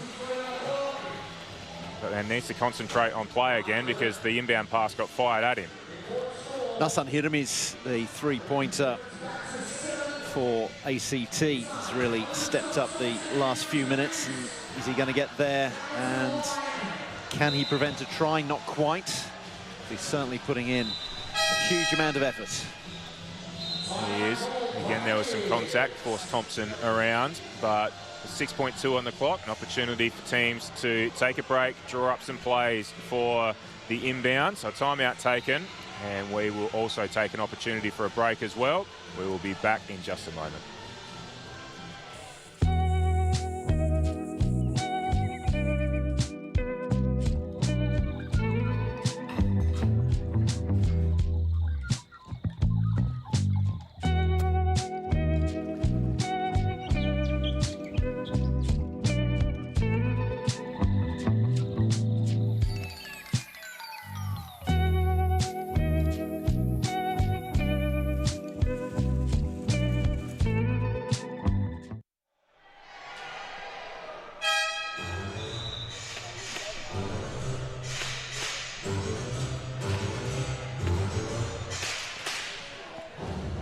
We've returned to the action now. It's the Buccaneers that will have the inbound. They would have drawn up a play on the sidelines. Still a little bit of discussion now as I think it was Hermes coming to the floor before he realised he was making 5 out on the court and couldn't have that. So he ducked back in, but the drawn-up play didn't work. The turnover ball. Vitale was trying to get another one off them backwards, but time will expire. So not what the Buccaneers drew up, but it will lead us into the final break, where it's Queensland, Suncorp Queensland Tornadoes, leading by 8, score of 38-30. We'll go to our three-quarter time break and be back soon.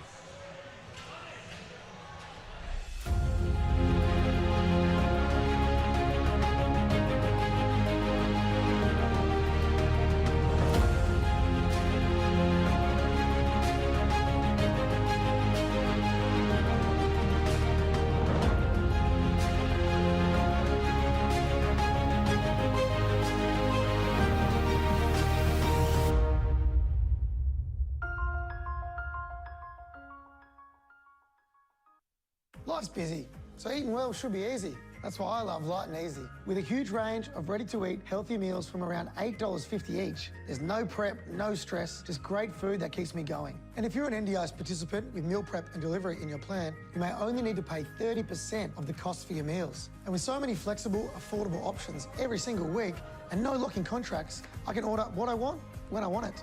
Healthy living made easy? Yeah, that's Light and Easy.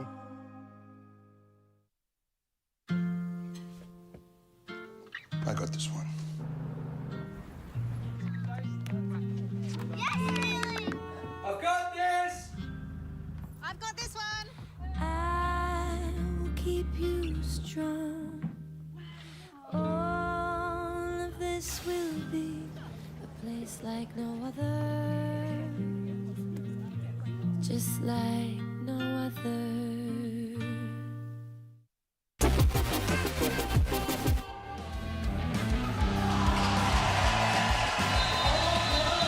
We are back with the fourth quarter of the final game of the Division 2 National Championships coming your way.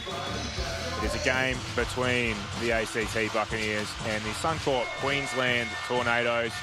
A game that the Tornadoes have dominated so far.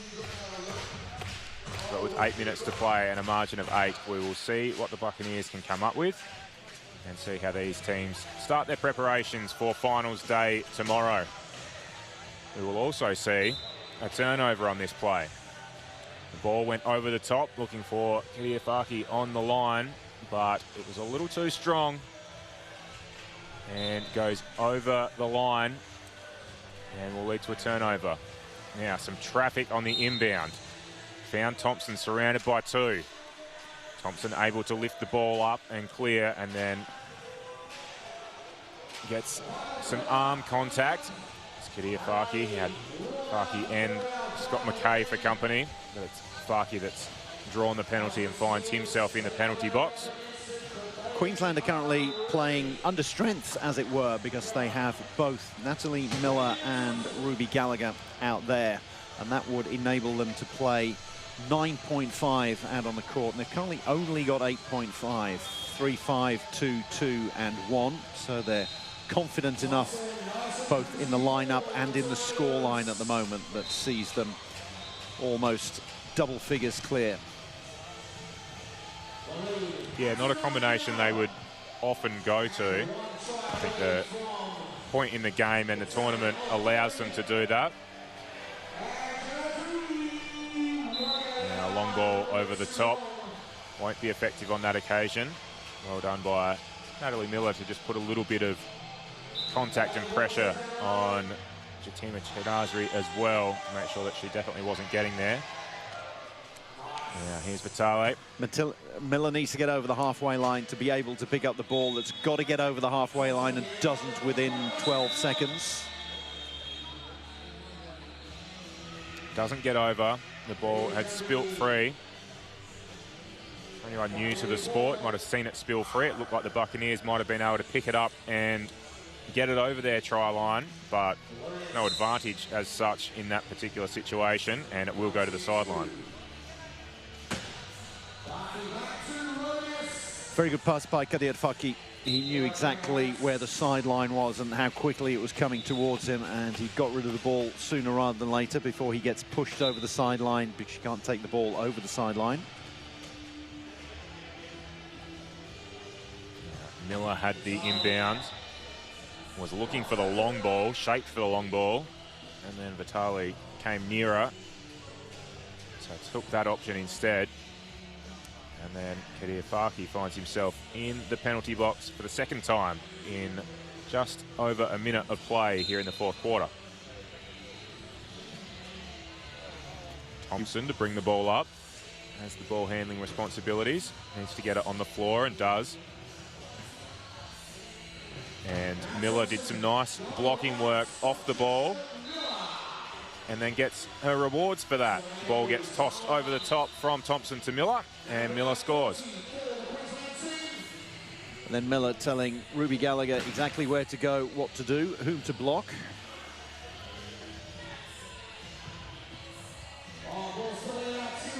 And ball spills loose. Can Lourdes get there? Just run out of tarmac. It was close, managed to get a hand to the ball and stop it, but just as he did so, ran into that near corner post, try post, and it will be out of bounds and Queensland ball. A tough inbound from the back corner of the court. The Buccaneers pick it off. The defense was strong on that occasion. Lourdes and McKay teaming up against Thompson. And then they get it over the top, and it's Strella that gets the ball. See on the screen there, everybody was bunched into that corner, and it really is, we keep saying it, but it's a very tough thing to do, a corner inbound, because you can have so many people swarming around you, not within they can't be within less than a metre. We saw that earlier. But you've got sideline and try line acting as a fifth and a sixth defender, and it's very difficult to get the ball in from a corner inbound.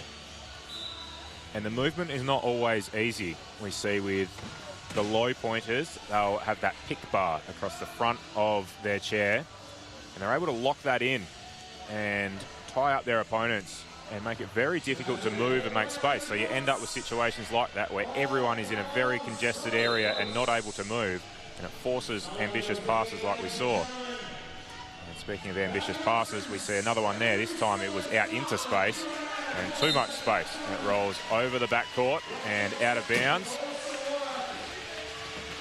Now here's a lot of traffic in your screen.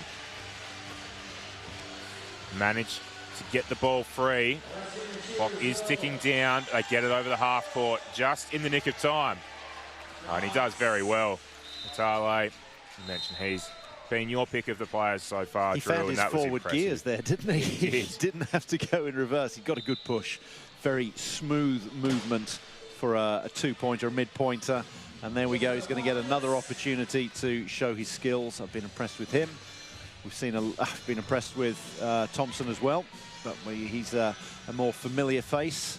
Ruby Gallagher is as well, and she's just had the ball stolen from her. Yes, Scott McKay down on the line, managed to force the ball loose. McKay with an athletic background. He's done road racing in the past for quite some time. And I spoke to him about playing wheelchair Australian rules for the St Kilda Football Club. And he pointed out that he'd played just the one game for the St Kilda Football Club. But I did mention that if I'd played one game for St Kilda or any team for that matter, I would be telling the whole world about it. So you'd not stop nothing to be ashamed about of playing the one game, I said, Scott. So yeah, it comes from an athletic background of various formats. And when the Saints go rolling in. Yes. Good hands, good hands, good hands. That's the most special bit of play we've seen out of this game. At times there has been some fatigue and a little slow ball movement, but that there was elite. That would fit in at Division 1, and it would fit in at the international level with great hands, and then a pass over the top, over his head, out into space. That's the highlight of today's game. Yes, not just the blind passes, knowing that there will be somebody there, and then that somebody knowing that they have to be there to pick up the pass. And to have that familiarity with your teammates, not easy. There's a great catch from Lord A on the try line, reeled it in with no room to move. Had to have full control of the ball before his front casters so much as touched the line, so did very well there, Ben Lede. And as a reward, he gets to go to the sin bin. So despite the fatigue late in this game, I think the last couple of minutes have opened up and seen some of the best play that we've had so far.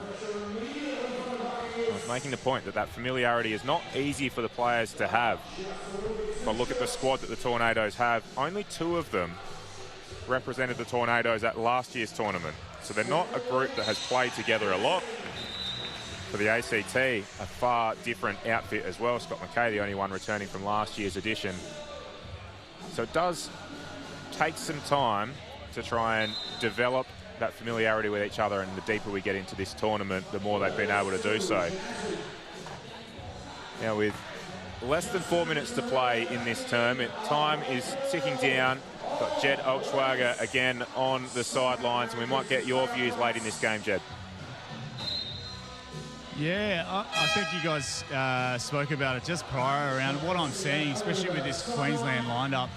Their ability to sort of spread, move really well, and kind of make it click. It's like, even though it is Division 2, you're starting to see a few glimpses of sort of really good high-performance rugby, and it's been quite impressive for us, even so deep in this game with fatigue setting in.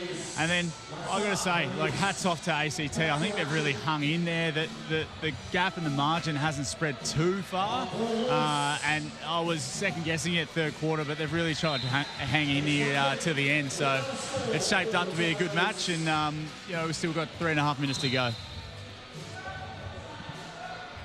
Yeah, thanks, Jed. I think the quality of the play has actually improved as we've gone deeper into this game. The last quarter has been an exciting one to watch.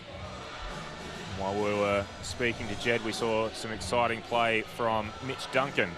He's one that hasn't seen as much court time in this one. We talked about the Tornadoes having a squad of 9 and getting playing time into each of them. Duncan has come in and had immediate impact in this one. It was a clever bit of play where he's passed to himself out in front and then got onto it, rolled there with some pace, and was the first to cross the line. So again, a different mix for the Tornadoes. They will maintain possession as it's knocked out of play. Vitale goes inbound to Thompson. And I think you put any two alongside them in this game and you're going to be in pretty good hands. They've been reliable as the mid-pointers on the court for Queensland, and now Thompson is going to need to try and do it on the defensive end. Reached out for the ball initially and then thought, I don't think I'm going to get there, and chose to reach out for arm of Gideon Farke instead and pulled Farke back off the ball. But the ref was right on the spot, picked it up and says you can take a break in the penalty box for that behaviour. And no arguments from Thompson. He knew exactly what he was doing. So the Buccaneers take advantage of the extra player on the court. Strella gets over the line.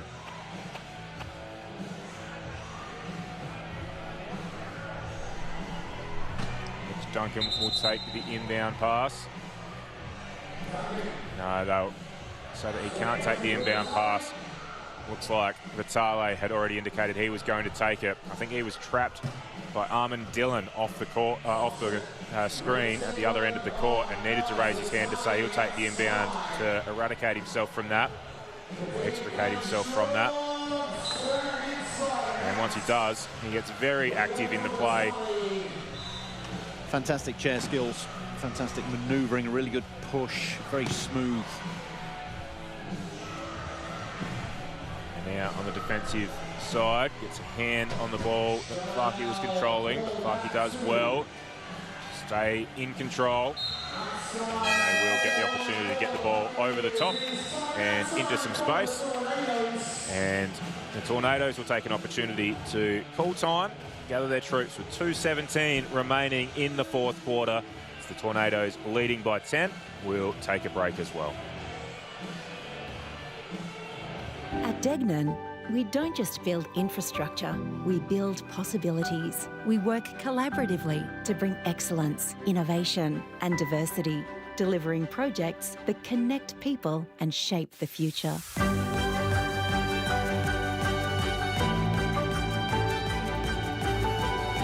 Together, we create a lasting impact for generations to come. Degnan, building tomorrow together.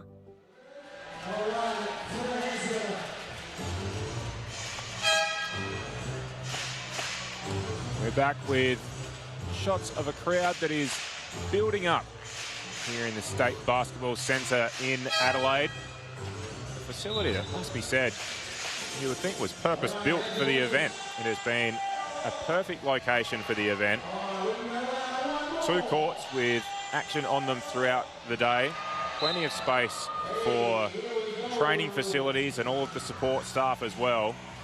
And a really well done event. The 3rd year here in Adelaide, well supported by the local fans and supported by the state government here in South Australia as well.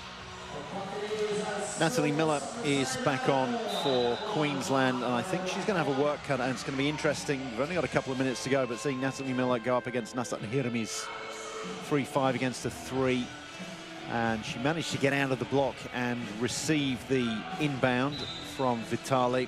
But then the pass wasn't the most accurate of ones. Mitch Duncan couldn't get on the end of it, and Hirami's came in there and swept it up. So that's going to be an interesting little battle between number 10 for ACT and number 8 for Queensland the last couple of minutes. Yeah, we'll keep an eye on that one. Under 2 minutes to play. As we saw Mitch Duncan crossing again for the Tornadoes. Now here's Strella, cops some attention from Semble Lynch and then from Vitale. Tosses the ball over the top, and Kadir Farke will take it. And Hermes creates a gap for Farke at the near post, put the block on against Miller, and Farke was able to squeeze through at the near post. Semble Lynch takes the inbound and then tosses it back to Vitale. Cops contact from Strella at just the right time if you're a Buccaneers fan, and force the ball loose. And it comes free, but then the quick inbound pass goes past the outstretched fingers, and it's going to be too much. And with no touch on the ball. Queensland will now take it from that exact same spot. Looking to inbound from their back half. There's 2-on-1 against Miller, so they decide not to go in that direction. It's Semble Lynch instead that gets it. Does well, pushing down the court, gets Strella for company at the end, and Strella gets there just in time to put enough pressure on and force Semble Lynch into the post. Excellent defence, and there was also a great block by Dillon. A 0.5 on Scott Vitale, 2.0. So that was 0.5, taking 2 points out of the equation. So that meant that the maths wasn't mathsing, the math wasn't mathing as far as Queensland were concerned. It was very well done by the low pointer there for ACT. Now, one-on-one down the court. Vitale was going backwards, as he has favoured to do on several occasions. But Hermes, in the forward gear, was able to navigate his way past. Now here's Miller with the long inbound pass coming in her direction. And a nice little bounce pass offload to Vitale. Over the top to Semble Lynch. Goes through his outstretched arms. And Hermes will mop it up for the Buccaneers instead. Hermes has really impressed me whenever he's been on, and in this particular shift he's been covering almost every inch of the court. And there he comes again. Dare say he might find himself on the end of this. He's in a strong position at the top of the key. Does get it now. Gets some pressure from two sides and decides to offload the pass rather than try and force his own way through, and it works perfectly. It's Dylan Strella that gets over instead. And we're under 20 seconds to play as Miller brings the ball down the court. Natalie Miller takes a couple of bounces, pauses, waiting for an option. Vitale is the option they go to. Has Semble Lynch over the top or can go himself. Semble Lynch decides to put the block on now, and Vitale powers over the line with 1.8 to play and no timeout taken. So there won't be any miracles to finish this game, as the ball was tossed down court and the siren has sounded. So it's Queensland who will come away victorious and find their way into the final tomorrow. A gold medal clash against the Enforcers awaits. And that's a matchup that I think a lot of fans would be waiting for after such an entertaining clash when they first met each other earlier in the tournament and scored 49-48 in favour of Queensland in that one. So looking forward to that clash tomorrow, while the Buccaneers will regroup and then take on the South Australian Sharks in a bronze medal game. Drew, I know you talked about some of the mid-pointers and how impressed you were with them for the Tornadoes in that game. Is that maybe one of your key takeaways, is just the value that they had for Queensland? Vitale for Queensland, and then towards the end for ACT, Hermes, obviously the likes of Lode and Faki, we know them, but Hermes really stood out for me. Queensland's, yeah, Vitale was absolutely fantastic. We were expecting to keep an eye on Matt Thompson, but it ended up being Scott Vitale who was the one who was directing things in midfield, as it were, and he was getting the ball free quite often to another player who impressed me. Didn't have a whole lot of game time, but she was on to begin with, and she helped the Suncorp Queensland Tornadoes to get out into an early lead. That was Natalie Miller, and she is now with Jed Altschwager on the sidelines. Thank you, team. Yeah, I've got Natalie Miller down here with me on the sidelines. Natalie, outstanding win, big margin. How does that feel after that win? Oh, it's incredible to have the crowd here as well, just pumping us up. I think that was great. Just really focused on, going to the basics tonight, and yeah, it feels really good to get the win. Yeah, you look really solid out there. Like you were both ends, offensively, defensively. You were making it up and down. Very impressive play. Queensland looked very strong. I know you've got a big game ahead of you tomorrow. How are you feeling about that one? Oh, I'm a little bit nervous. I'm not sure. I think we have WA coming into that, I think. Yeah, so, I mean, on the first day, they were a pretty tough opponent, so I'm really excited to see the outcome of that. But, yeah, we're really just going to work on the basics as well. So, yeah, pretty excited. Yeah, keeping it simple. Now, you did mention the crowd. We've had a big influx. Obviously, we've got a really big game coming up. We've got Brazil, we've got Australia. It's going to be exciting. Are you going to be able to stick around and watch any of that, or are you in recovery mode getting ready for tomorrow? Oh, look, I think I'm definitely going to stick around at least for the first half. It's going to be a very exciting game. They've both been really great this tournament. So, yeah, really looking forward to seeing the outcomes of that one as well.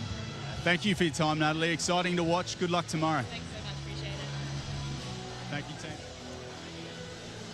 Thanks, Jed, down on the sidelines. And thank you to Natalie Miller for joining us and her words there. And much like she has spoken about, it's a game worth hanging around for. If you're following along in the broadcast, we do have the Australian Steelers up against Brazil next, with an ANZAC commemoration as well, and an ANZAC game that will be an absolute treat for all of those who can tune in and watch. So please stay with us. We've got to the final game of the World Challenge, final group game of the World Challenge. We are looking forward to bringing that to you. Stay with us. We'll be back soon with that action-packed game.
At Degnan, we don't just build infrastructure, we build possibilities. We work collaboratively to bring excellence, innovation and diversity, delivering projects that connect people and shape the future.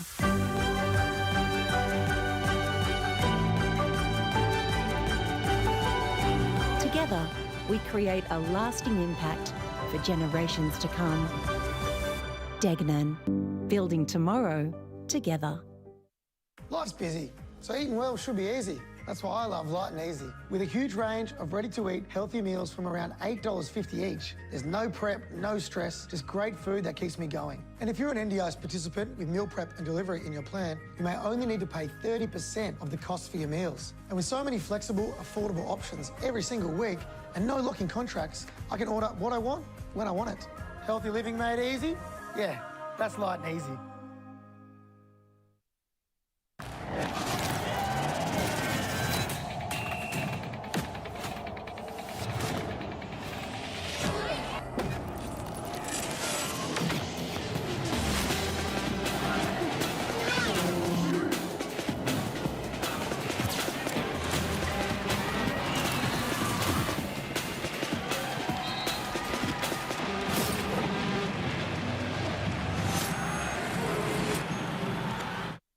To get into the team was absolutely incredible. I've been wanting to be a part of the Steelers team for a long time now.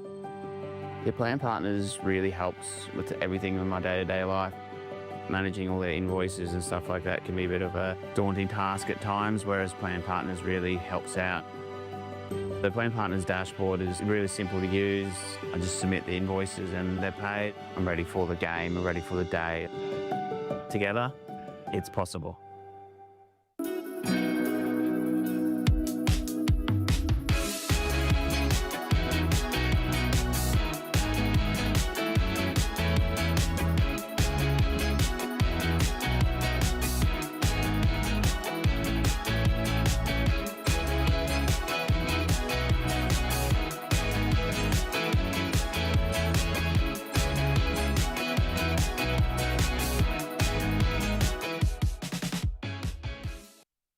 The Australian Steelers have brought home gold medals, world championships, endless trophies. And currently, no major sponsors.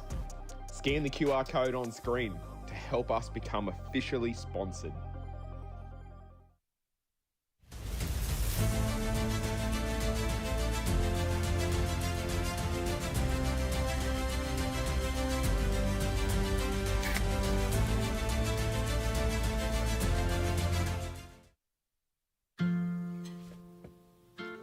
I got this one.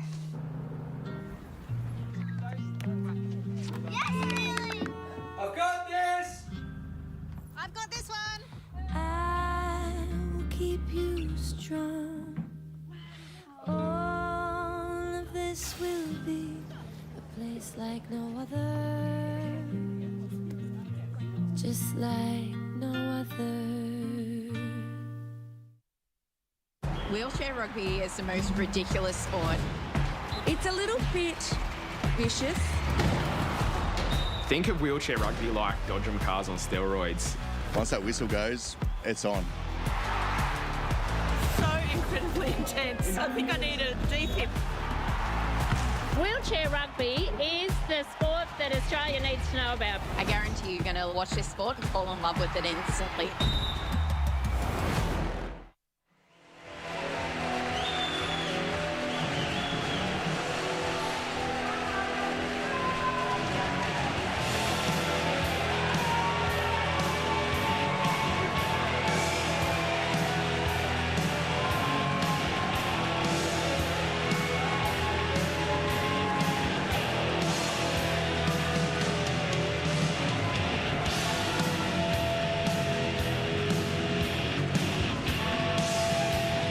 Once again, Adelaide, can you please make welcome Team Brazil and Team Australia?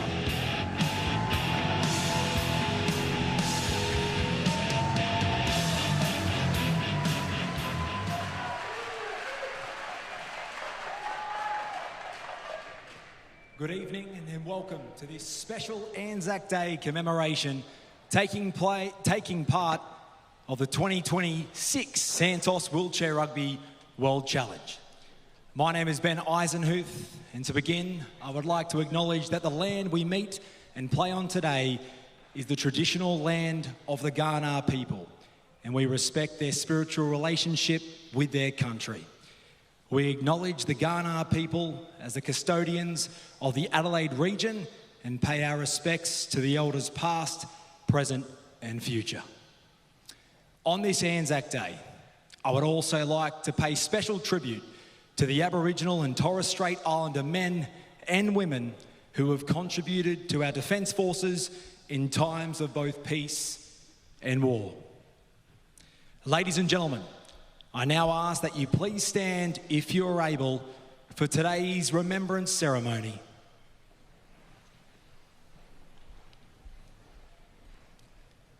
Our commemorative address will be delivered by Army veteran and Invictus alumnus, Jamie Smythe.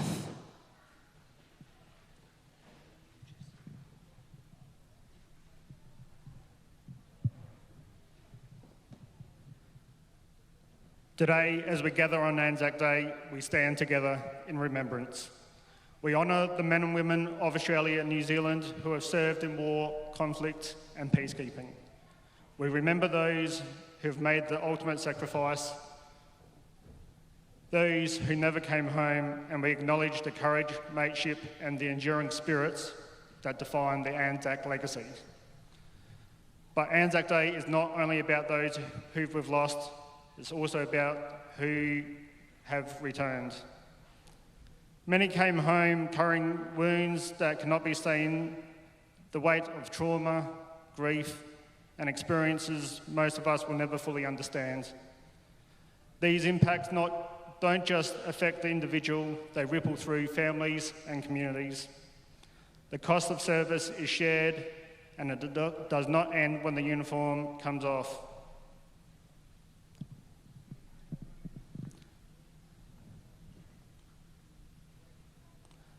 I know this not just as a veteran, but through my own journey. After my service, injury changed the course of my life. There was a period where purpose felt uncertain, where the structure, identity and camaraderie I once relied on was gone. Finding a way forward wasn't easy. But through that struggle, I found sport. What began as a way to rebuild became something much more. It gave me purpose again. It gave me goals, connection, and a reason to keep on pushing forward. It reminded me that while injury can change your path, it doesn't define who you are.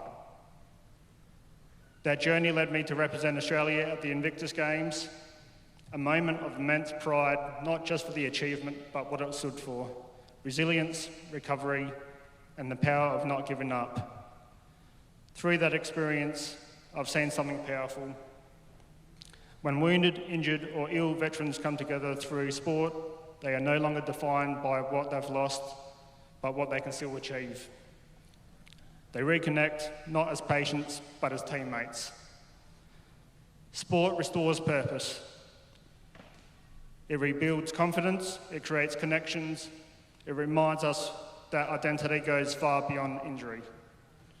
For many veterans, it becomes a pathway forward, a way to regain control, reconnect with others, and prove to themselves and their families recovery is possible.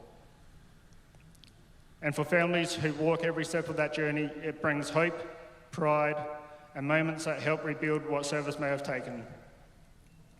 So on this ANZAC Day, let us remember who have served, those who gave their lives, those who've returned, and those who still continue to carry the impact of their service this day. Let us honour them not with only words, but supporting pathways that create recovery, connection, and purpose, lest we forget.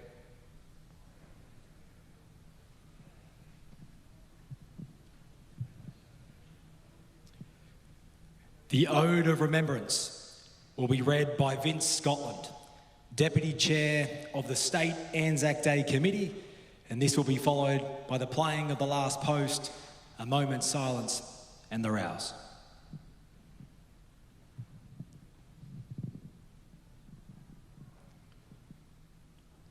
They shall grow not old, as we that are left grow old. Age shall not weary them, nor the years condemn. At the going down of the sun and in the morning we will remember them, lest we forget.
Thank you.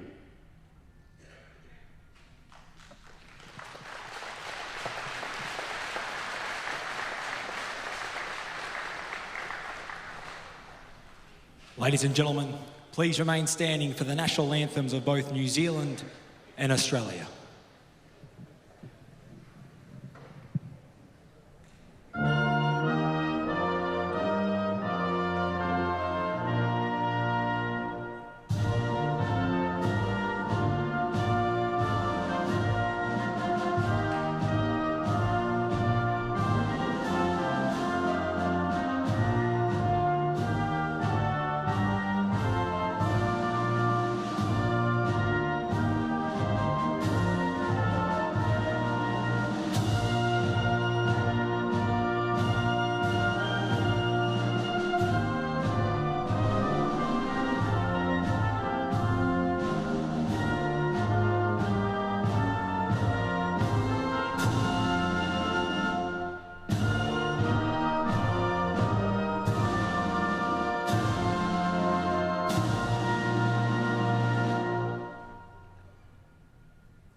Please take your seats and join me in thanking Jamie Smythe and Vince Scotland for that moving tribute.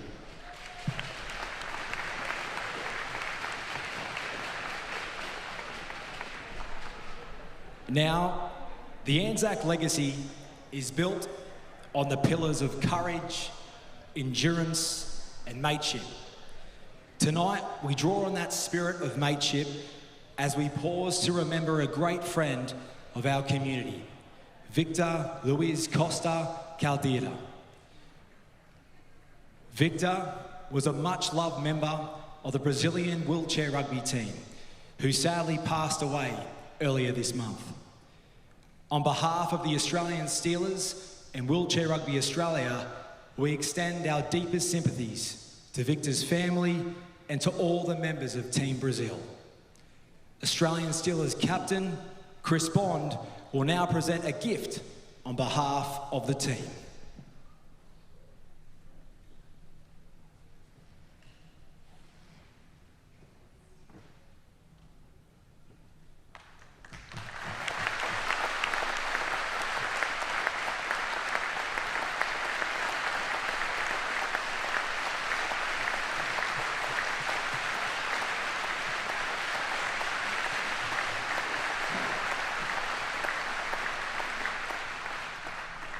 We now turn our attention to the main event of the evening, your Aussie Steelers taking on Team Brazil. But ladies and gentlemen, first, please stand once again, if you are able, for the national anthem of Brazil.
Ladies and gentlemen, thank you so much. You may be seated as the teams now shake hands and we lock in for the big match here tonight.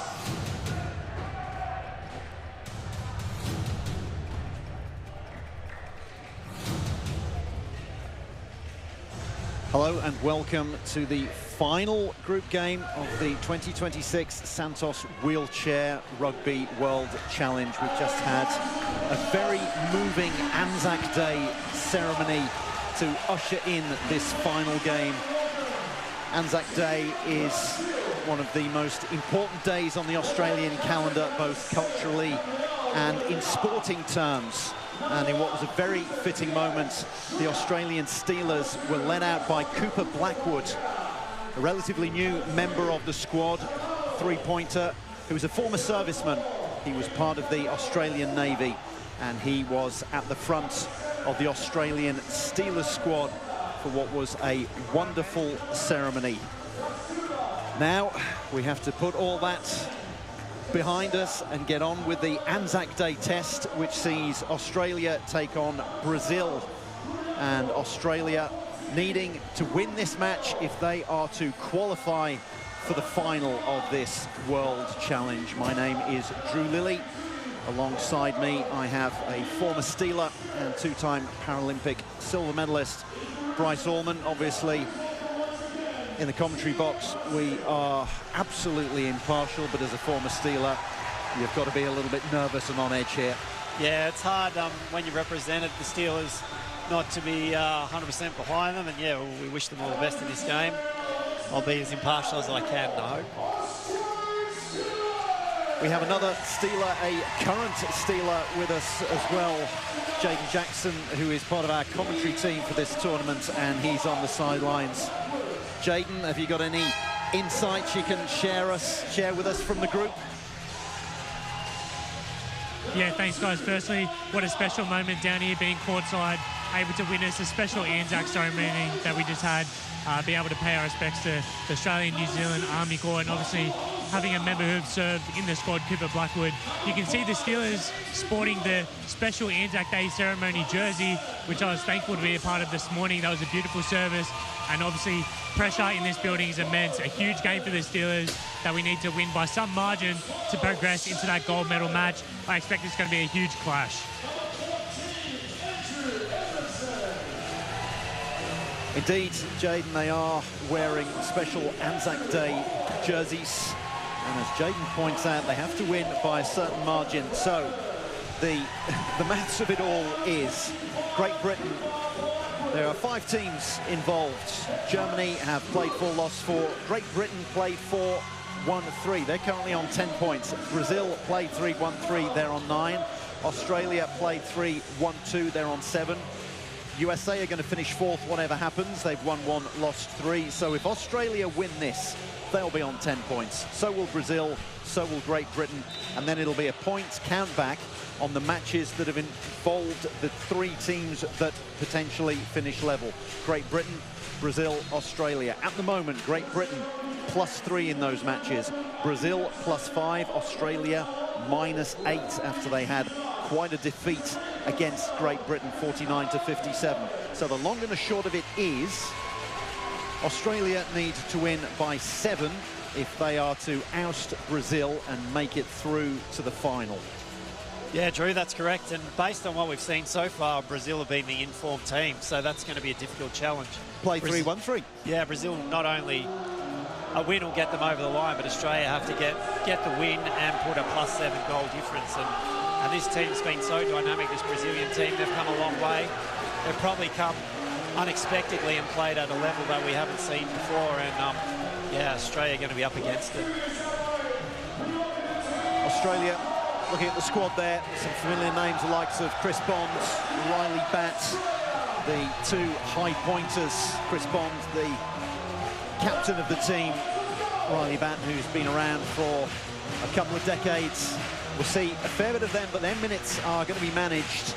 On the other hand, minutes aren't going to be managed for the Brazilians, who have been running out A core four, their lineup of Julio Braz, Gabriel Feitosa, their two high pointers, with a couple of low pointers, Junior, Gilson Wiertsma Junior and Lucas Junqueira. It's highly likely that they will play that core four all the way through. It served them so well. They perhaps haven't got the strength in depth that Australia have got, but their coach, Benoit Labrec, has coached them to 3 victories so far in this tournament. So Australia up against it as we get underway. And back to Bond. That is what Australia are going to want to be doing over and over again for the next 32 minutes. Yeah, Drew, we saw in yesterday's game, Australia came out so hard and really set the tempo against the US, and they'll be looking to do that, force some early turnovers and really put Brazil under pressure. What they're going to need to do is keep an eye on the two high pointers, Braz, the number 11, and then Feitosa, the number 7. The number 7 who was on the end of that pass there. So McQuillan with the inbound to Bond, Bond to Bats, McQuillan getting the blocks in. Bats forces his way through. They certainly did set the tone against USA in the group match yesterday. They needed to. They lost by 8 points to Great Britain and then came out all guns blazing against USA, scoring the first 3 points. So leading 3-0, 4-1, 6-2, and that really set the tone. And they need to get some early turnovers here. And there's one of them.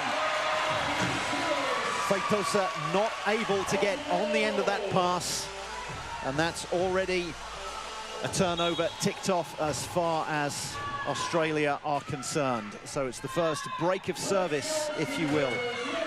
Again, the inbound from McQuillan to Bat, to Bond. Bond gets it to Bat. 3-1 to Australia, setting the tone early. Yeah, you can see Riley's in a mood early. He's got his head down and he means business, which is great. It's what we saw against the US yesterday early in the game, and it looks like he's come out with that same mindset. For those of you watching, if you haven't seen much of the tournament so far, you might see an unfamiliar face on the sidelines for Australia. It's Lewis Quinn, still a reasonably familiar face, as Feitosa just gets over in the corner. And we're going to have a quick mechanical timeout for Braz. Lewis Quinn, who was video analyst for the Steelers for a good number of years, he has now taken over the seat that was occupied by Brad Duberly for well over a decade. Duberly, who represented the Steelers as a player over 300 times, as a coach over 600 times, so huge shoes to fill for Quinn. But the players have been saying that it's a very popular move. And a reaching foul from Feitosa, the number 7. He's going to go in the sin bin, and I've said it before, he needs his own water bottle in the sin bin. He's one of those high pointers that he's quite happy to reach in and try to steal the ball. Yeah, that can go either way. It can force turnovers, or you can, if you're not having a day, it can mean that you spend a lot of time in that bin. I don't think he's going to mind, because he's the kind of player, his coach, Benoit Labrec, the man on the sidelines with his hands on his hips at the moment, he's going to run the main two out there for the full 32 minutes, you would have thought, and a little bit of time in the sin bin enables Feitosa to get that speed and that push. Yeah, Benoit's got a lot of coaching experience. He's coached, I think this is his 4th international team now, so he's been at the helm of a lot of big games, and he'll bring that experience if the game's tight to Brazil. Back over the top to Bond, as we've said many a time over the past couple of decades. The Steelers with a 5-3 lead.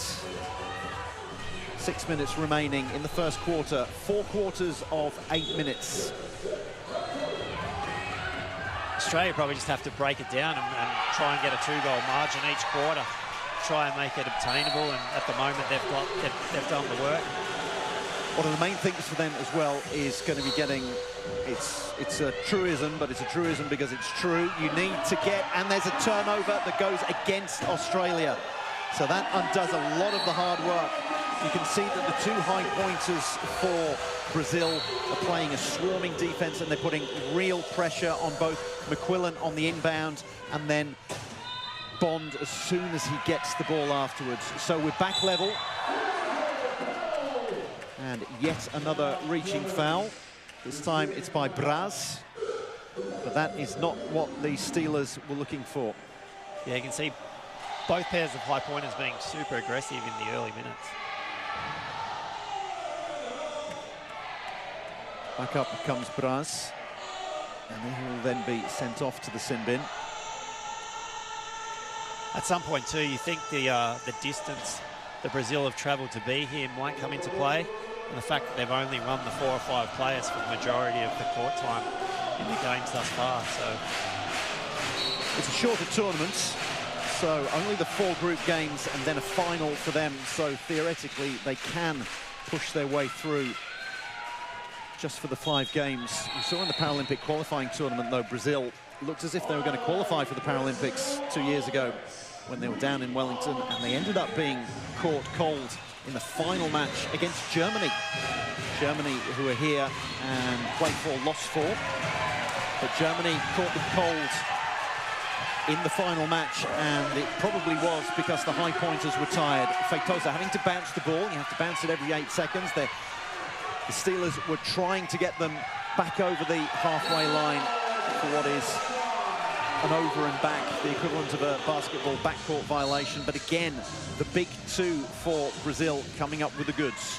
Australia's big 2, Bat and Bond, taking care of business. We're looking a lot at the high pointers. You need to look at the low pointers as well. So Junior and Junqueira 1 and 2 for Brazil.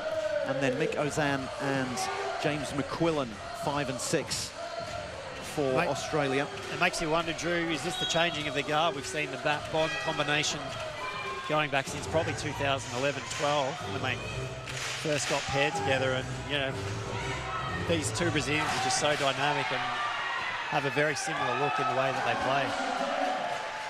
Feitosa Braz it is this time who cruises over the line.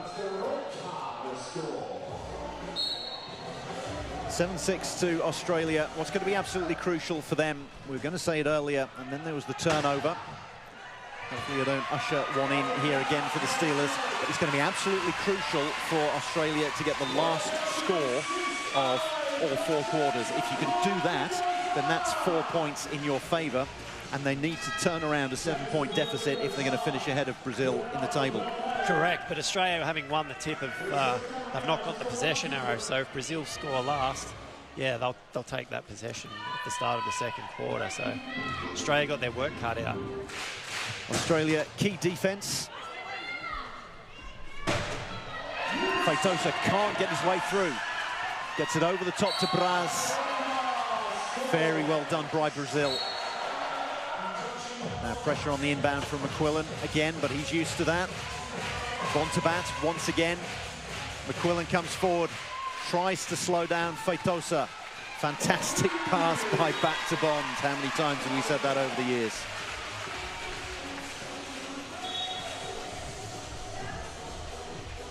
(9-8) halfway through the 1st quarter. Brazil taking care of business at the moment. Australia with the early turnover, and then Brazil responding in kind. And every time Australia score, Brazil seem to go down and get to the other end.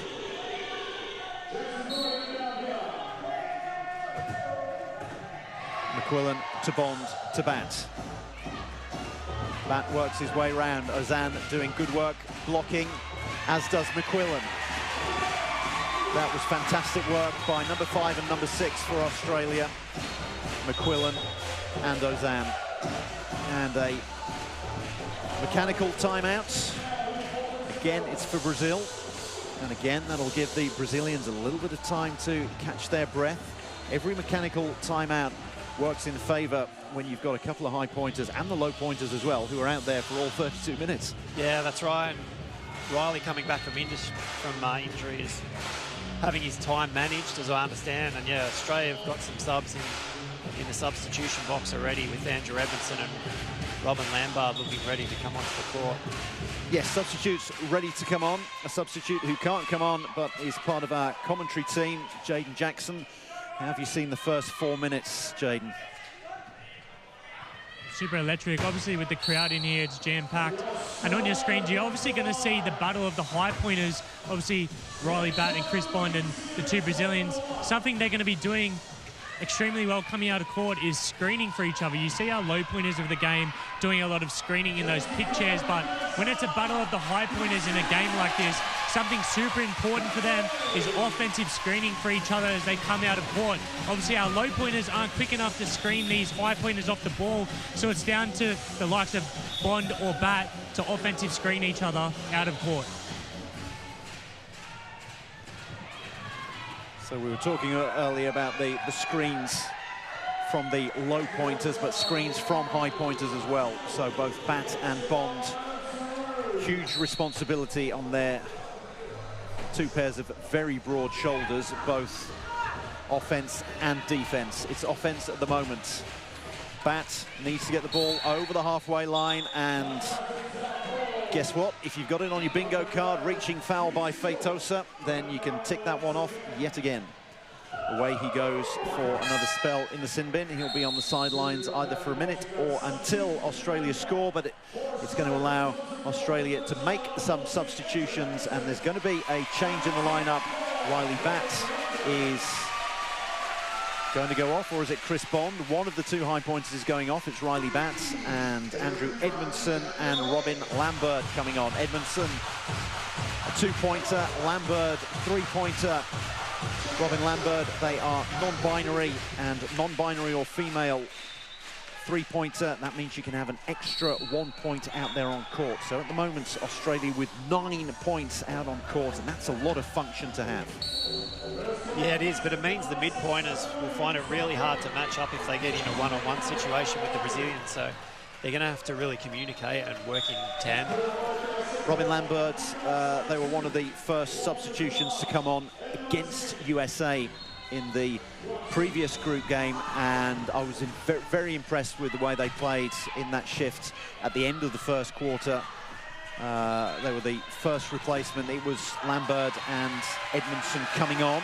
Edmondson handing off to Bond. Bond can't get it over the line. Should be able to now.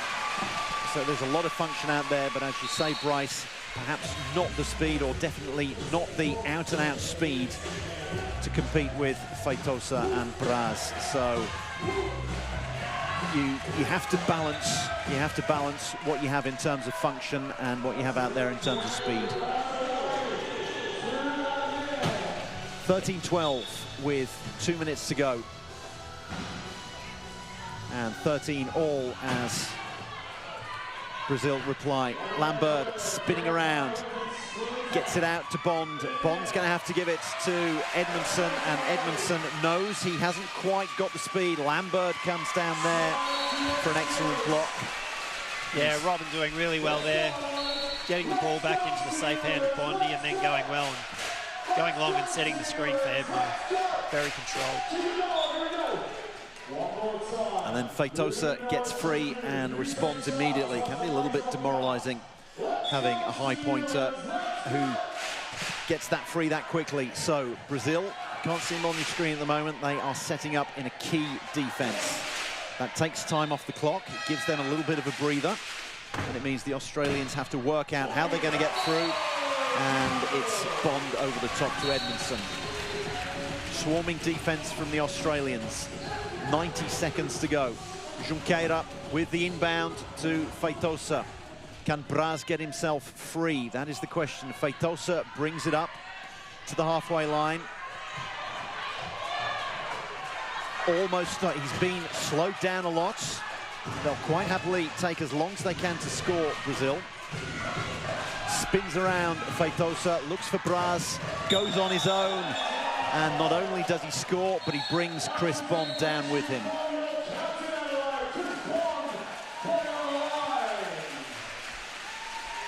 How do you try to stop two fantastic three-pointers? It's a question that a lot of teams ask themselves when Bat and Bond were in their pomp and still are in their pomp, and here we're seeing it, Feitosa and Braz. Yeah, it's really difficult. You've got two options. You change your defence or you change your personnel, or potentially a combination of both. So Australia here changing the personnel.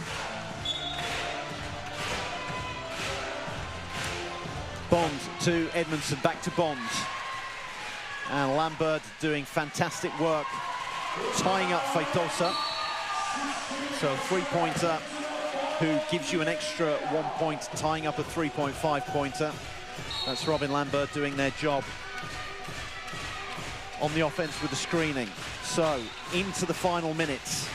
Can Australia somehow force a turnover? It's not going to happen here. A sigh of frustration from Bond. 44 seconds to go. Australia desperate to get the final score of this quarter. The possession arrow is in favour of Brazil. Brazil, who almost got a turnover there.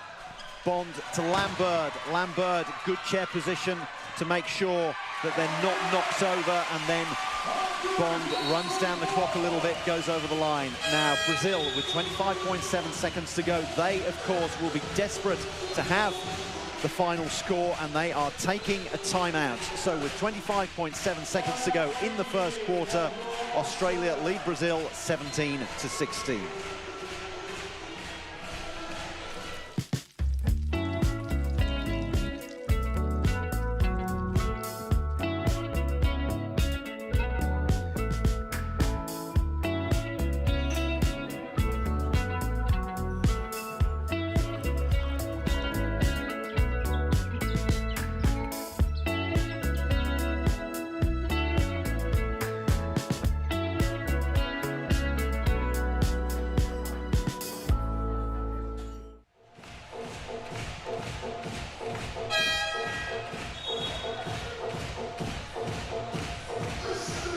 Back to the action at the dying end of the first quarter, the first of 4 quarters, 8 minutes each. 2026 Santos Wheelchair Rugby World Challenge, the final group game, Australia needing to beat Brazil by 7 clear points. Brazil with the inbound having taken a timeout. It was risky. Who is going to get to the ball first? It is Feitosa. And that was almost a turnover, but almost isn't going to cut it. Brazil scoring with 14.9 seconds to go, and once again, there's going to be a timeout taken. Timeouts tend to be taken in the final minute because it enables you to advance the ball. So, once again, a timeout, and Australia and Brazil locked at 17 apiece.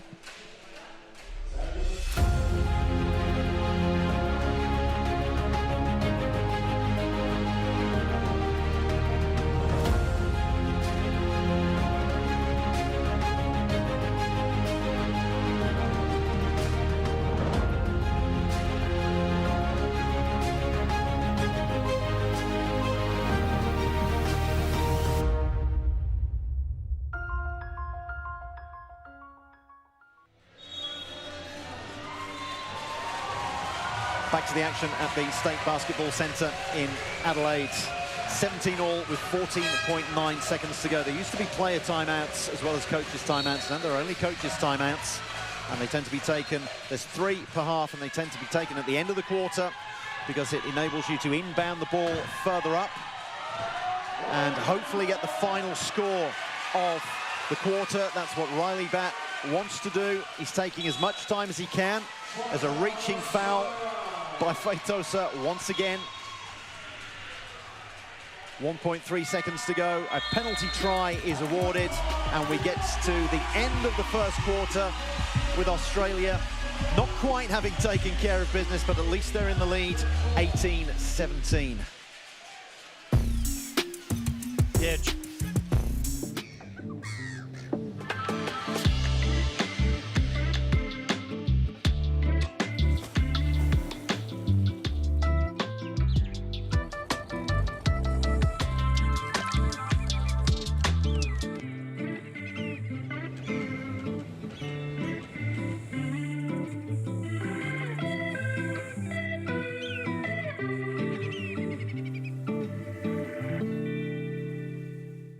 At Degnan, we don't just build infrastructure, we build possibilities. We work collaboratively to bring excellence, innovation and diversity, delivering projects that connect people and shape the future.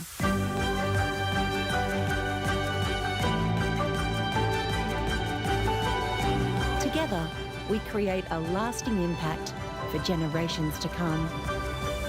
Degnan, building tomorrow together. To get into the team was absolutely incredible. I've been wanting to be a part of the Steelers team for a long time now. Your plan partners really helps with everything in my day-to-day life. Managing all their invoices and stuff like that can be a bit of a daunting task at times, whereas plan partners really helps out. The plan partners dashboard is really simple to use. I just submit the invoices and they're paid. I'm ready for the game, I'm ready for the day.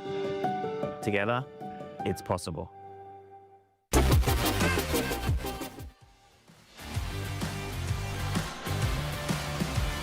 The final group game of the 2026 Santos Wheelchair Rugby World Challenge. It sees two teams battling for a place in the final. Australia lead Brazil 18-17 after the first break. The first of 4 quarters in the books. Australia need to win by 7 clear points. Brazil 1 point down, and they are going to get the first possession of the second quarter. So, all things being equal, Brazil will even things up. Australia basically need to win each quarter by 2. They only won the first quarter by 1, so they've got their work cut out for them. Braz pops it over the top for Feitosa, who is boxed in. Bo Vernon has come out.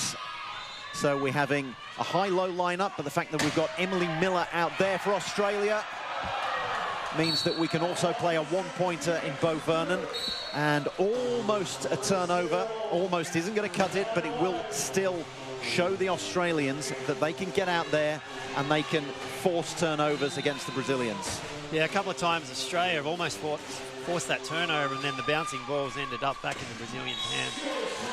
And they'll be happy with that. They've just got to go goal for goal. So the race is on. Feitosa is just going to get his chair beautifully positioned ahead of Bond. Cleverly done by Feitosa. Feitosa complaining to the referee as well, saying that he was being nudged unnecessarily by Bond. The referee saying, you got the try, get on with it. Vernon with the inbound and Bond taking it up. Bo Vernon, who was a 0.5, and now he's a 1.0. And that can make life difficult, meaning that he can't play with the high pointers. But the great thing is Emily Miller is a 0.5, and she gives you an extra 0.5 out there by dint of being a female player. So that's a real advantage for the Steelers and for Bo Vernon. Yeah, that's right. Australia having the luxury of running that 8.5-point lineup at the moment. But what Brazil have had is great chemistry with this for the whole tournament. And sometimes that can make that little bit of difference as well. Bats trying to steal from Braz. Feitosa trying to get some space for Braz. Feitosa now has the ball and he barges Vernon out of play behind the try line. Vernon going behind the try line means that it's a penalty try for Brazil. Actually not a penalty try because they've decided, the referees decided that it wasn't a certainty that the try was going to be scored. So Vernon goes to the penalty box. So it's 4 on 3, but it's 8 plays 7.5. So Australia won't be too displeased about that. Having said that, obviously with the 2 big high pointers out there, Braz and Feitosa, Brazil were always favourites to score a try there. Yeah, Feitosa laying a big hit on Bo with the ball and just punching him. Yeah, probably a good 2 feet straight out the end of the court. Bond going over for a try at the end of the court where Jaden Jackson is. Jaden, your thoughts at the moment on how things sit for the Steelers? Yeah, obviously a very tight affair here, back and forth with battle of the high pointers. I'm just wondering if there were thoughts from head coach Lewis Quinn. As you can see, the Steelers heading back to key here for a second possession in a row.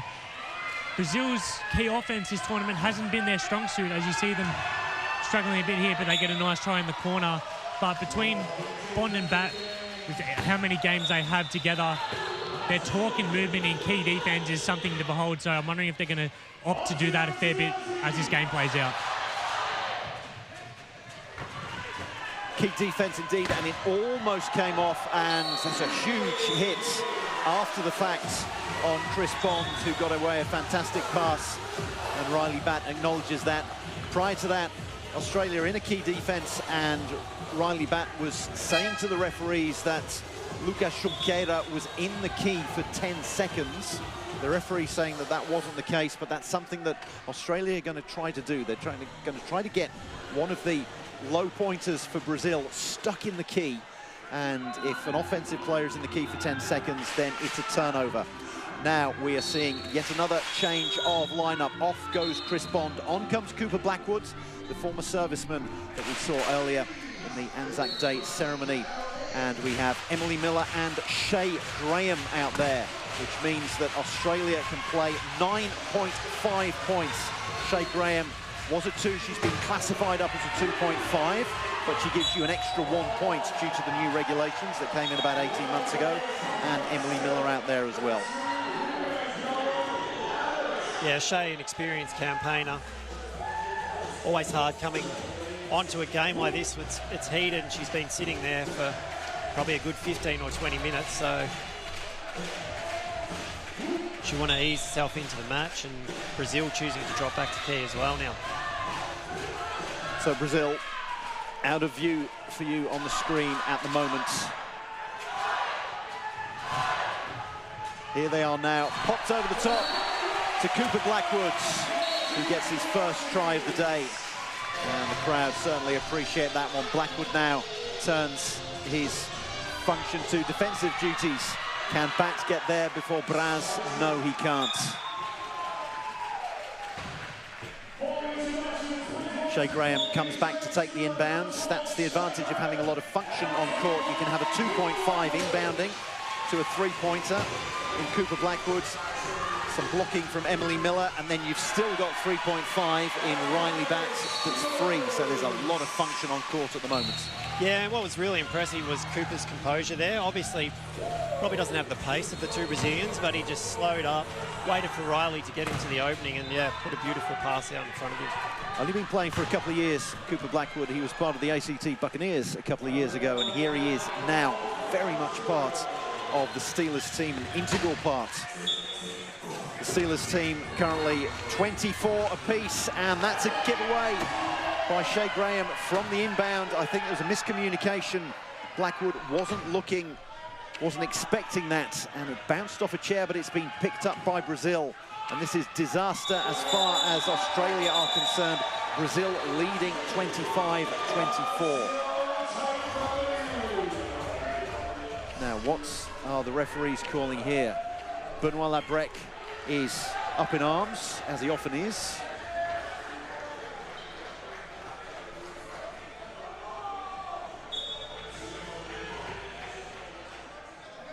At the end of the day, it's Brazil with the lead, 25-24. That's all that counts at the moment. Australia with a second turnover against them. Bat levels the scores, but things not going the way of the Steelers at the moment. Junqueira with the inbounds. Braz with Graham, and then Blackwood for company. Gets himself over the halfway line. Bat bangs into him, but Braz goes coast to coast. Graham inbound to Blackwood.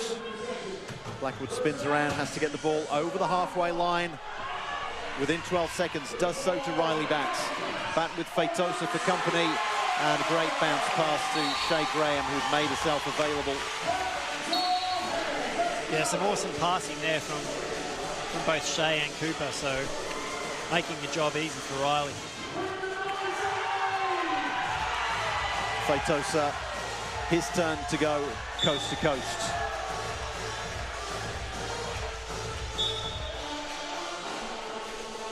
Graham with the inbound to Blackwood. Not quite a reaching foul from Braz. The If you reach in, you can either steal the ball, and that's wonderful hands from Cooper Blackwood to get it past Junqueira. Yeah, he had the peace of mind just to tap the ball out in front of him so he didn't get caught on that low point pick bar. Yeah, it can be a bit embarrassing when you get your chair caught up when you think you're in the clear. Yes, for those of you who don't watch a whole lot of wheelchair rugby, wherever you are watching around the world, then A, thank you for joining us, and B, have a quick look at, it's a spinning foul. So, Bat sighs and makes his way to the sin bin and has a few complaints. I think he was complaining to the classifier's chair and to one of the Steelers' entourage this side. So a spinning foul is when you hit your opponent behind the axle of the wheel. So we'll see it in slow motion. Bat hitting Feitosa behind, it was the back half of the wheel. So you can hit the front half or you can hit front on. But if you hit behind the axle, then that spins your opponent round. It's a spinning foul. Yeah, it just puts the player that's on the end of the spin in danger, and that's the reason that's ruled out in our game. So 4 on 3. But what it's meant is Australia can't make the substitution that they had ready to come on. So you have to be ready in the substitution box to come on. And you can't do it when one of your players is in the sin bin. And Brazil are going to take all the time in the world to score this. They're going to run down the shot clock that you can see there, goes down to 10, and then Feitosa comes over. Out comes Bat. And a timeout has been called with the scores locked at 27 apiece in the second quarter. Life's busy, so eating well should be easy. That's why I love Light and Easy. With a huge range of ready-to-eat healthy meals from around $8.50 each, there's no prep, no stress, just great food that keeps me going. And if you're an NDIS participant with meal prep and delivery in your plan, you may only need to pay 30% of the cost for your meals. And with so many flexible, affordable options every single week and no locking contracts, I can order what I want when I want it. Healthy living made easy? Yeah, that's Light and Easy.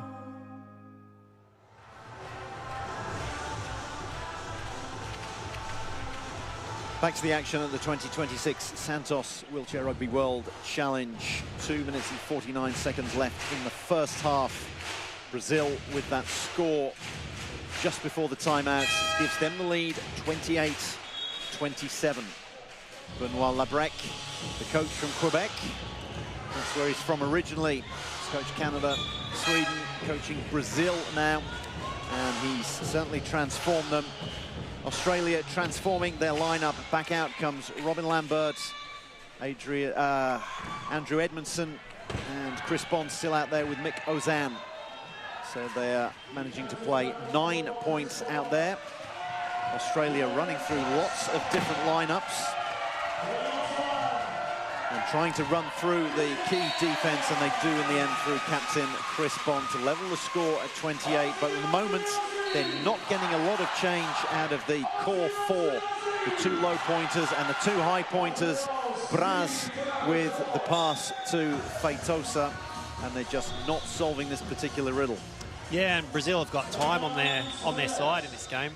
When they drop back to key, it's making Australia take a lot more of the clock to score, and they're not giving them that opportunity to cause turnovers. The key defense means that you're setting up in the key, in that little coloured area that you can now see Bond bashing his way through. And not only does it take time off the clock because you can't score quickly, but it also gives the high pointers a breather. These high pointers that continue to go coast to coast.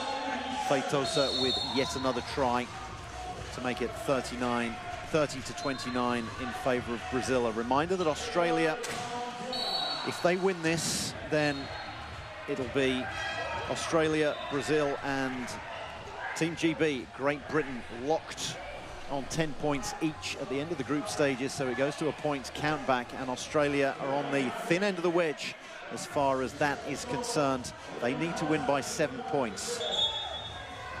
Now, what is currently happening here, Bryce? There's a lot of gesticulation, particularly from Coach Labrec. Yeah, low pointer Mick Ozane has been held in the key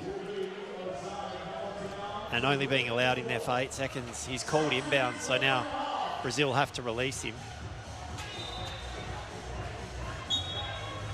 Yes, if you elect to inbound, then you have to be released, often seen in situations like that when you've been trapped in the key or when you're trying to get out of the sin bin.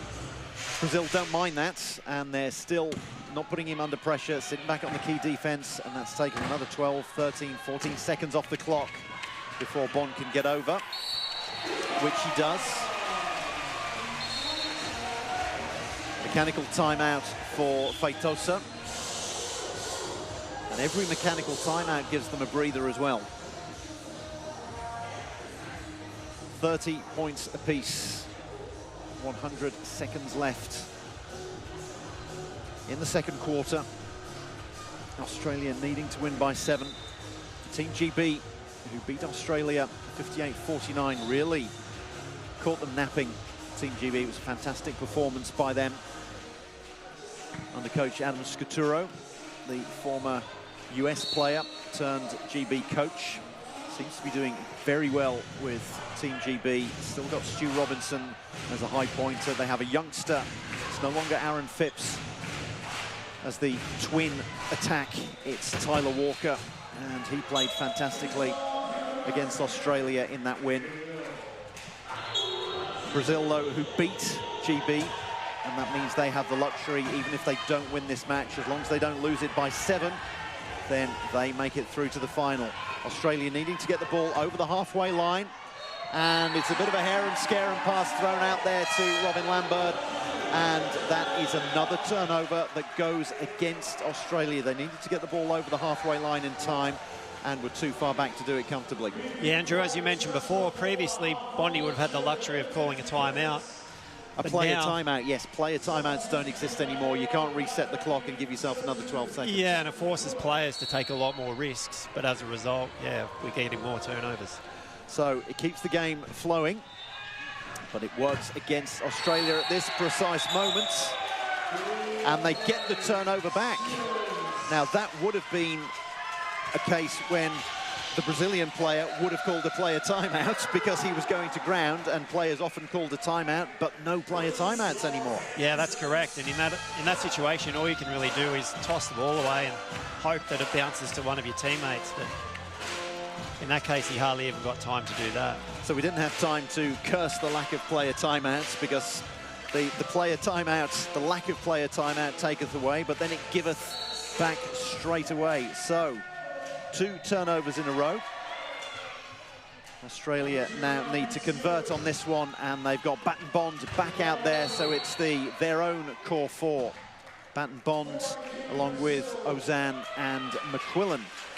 And it won't be a penalty try, it'll be that man Feitosa going to the sin bin once again.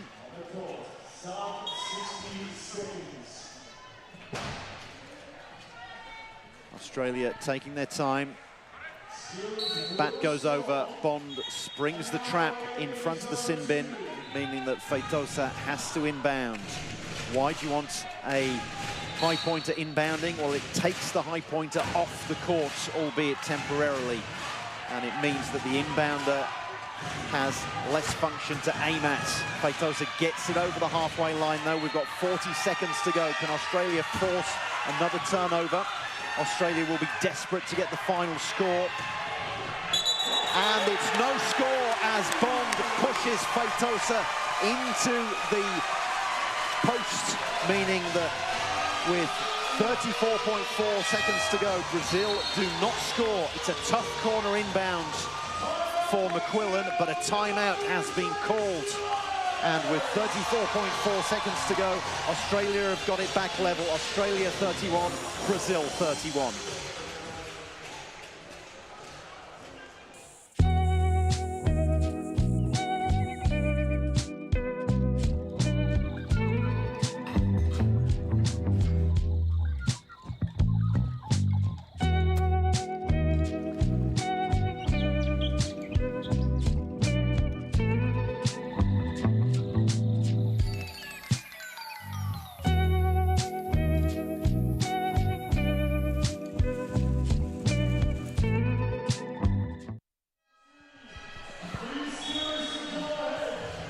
Back to the action at the 2026 Santos Wheelchair Rugby World Challenge, the final group game, Australia versus Brazil.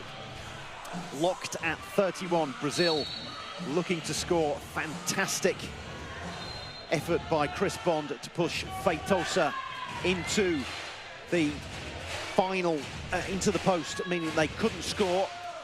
And Australia's possession arrow too, Drew, so this possibly giving Australia the opportunity to get that 2-goal lead.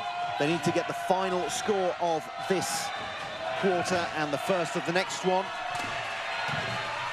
Scoring is the most important thing, though. It's a reaching foul. 6.1 seconds to go. Now, with 6.1 seconds to go, at this stage, do you want the penalty try or do you want Feitosa to go into the sin bin? Things getting a little bit heated down there between the two high pointers. Not sure what that was about. Riley might have accidentally made contact with his face by the look of when he was trying to score. See the replay there, and reaching foul. Try's been given. Yeah, Brazil now using a timeout, which means they'll advance the ball into the front half. Timeout for Brazil with 6.1 seconds to go. Australia leading 32-31. At Degnan, we don't just build infrastructure, we build possibilities. We work collaboratively to bring excellence, innovation and diversity, delivering projects that connect people and shape the future.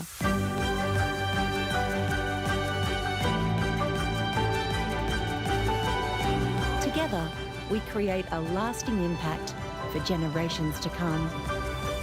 Degnan, building tomorrow together. 6.1 seconds to go in the first half. Australia lead Brazil 32-31. No player timeouts anymore, but you have coaches timeouts, 3 per half, and they are invariably taken. Most of them are taken in the final minute, which enables you to advance the ball and get far nearer to the opponent's key, the opponent's try line. The only thing I don't like about it is that it makes the last minute of a lot of halves similar to NBA matches where you get a lot of stoppages. Now, can Australia prevent Brazil from scoring? It looks like they're going to manage that. Mission accomplished. Or has Bats been pushed over? Yeah, Riley. Bat pushed over the try line. But the clock had run out. It was showing 0-0. Now there's 0.5 back on it. So 0.5 seconds to go. You think 0.5 seconds, they can't do anything. It's going to be an inbound, and then as soon as the ball is touched, not when the inbound is taken, but when the ball is touched, that was when the clock is going to start. So Braz is going to try to find... No, and brilliantly done by Bond, who manages to push Junqueira over the try line. So that means Australia now have 0.5 seconds to go. McQuillan surely is just going to inbound it to anyone who can get free. Or is he going to bounce it, just bunt it out, and it's been saved. Cleverly done by McQuillan. All he had to do was get the clock running, get the ball bouncing off a hand or off a chair. That expires the time, and at the end of the first half, Australia lead 32-31. Bondi showing some real experience there. In a bad situation, just bunting the 0.5 from Brazil out of the court and causing a turnover, and yeah, really giving Australia a strong finish to the quarter.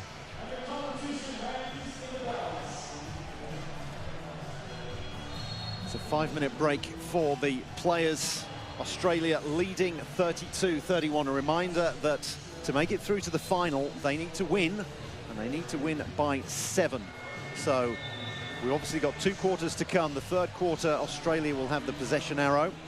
So they will have possession to begin with. And then in the fourth quarter, all things being equal, Brazil will have possession unless there is a contested ball, a held ball, like a basketball jump ball between now and then. So possession arrow doesn't really come into it that much. Australia, though, getting the final possession of the first quarter, of the second quarter, and that means that they've got their noses in front, but Brazil absolutely sticking with them all the way, and it's so difficult to come up against these two fantastic high pointers. Yeah, Brazil have been the informed team the whole tournament. Australia are going to have to pull a quarter out like they did in the first quarter against America, all guns blazing, and set a tempo where they can get a 4 or 5 goal margin on Brazil and put them under some pressure so that they're feeling the heat. Maybe if the margin gets to 5 or 6, their mental state might change a little bit, but at the moment they're happy to go goal for goal. Our Steelers player, Jaden Jackson, who is our sideline reporter at the moment, he is with Emily Miller. Yeah, thanks, guys. I'm joined by a .5 player for the Australian Steelers, Emily Miller. Now, Emily, obviously a very special day. We had a beautiful ANZAC ceremony this morning, as well as the beautiful ANZAC jerseys. Tell me, what's it like to play on home soil on such a special day? Oh, look, it's such a really rare opportunity for us to play in Australia, let alone on a special day like ANZAC Day. For me personally, I have a grandfather at home who served in our Defence Force, so really proud to be here on this day. Yeah, absolutely. And obviously the crowd's electric in here, and Brazil always brings the heat. It's a very close match. What do the Steelers have to do to get over the line here? Our focus today was really just going through our processes and getting those right and just letting the results take care of themselves. And so far, I think we're doing a really good job of that. Beautiful. Well, best of luck in the second half. Thank you.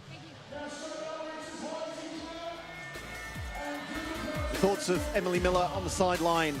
Her team, Australia, lead Brazil 32-31 in this final group match of the 2026 Santos Wheelchair Rugby World Challenge.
The Australian Steelers have brought home gold medals, world championships, endless trophies. And currently, no major sponsors. Scan the QR code on screen to help us become officially sponsored.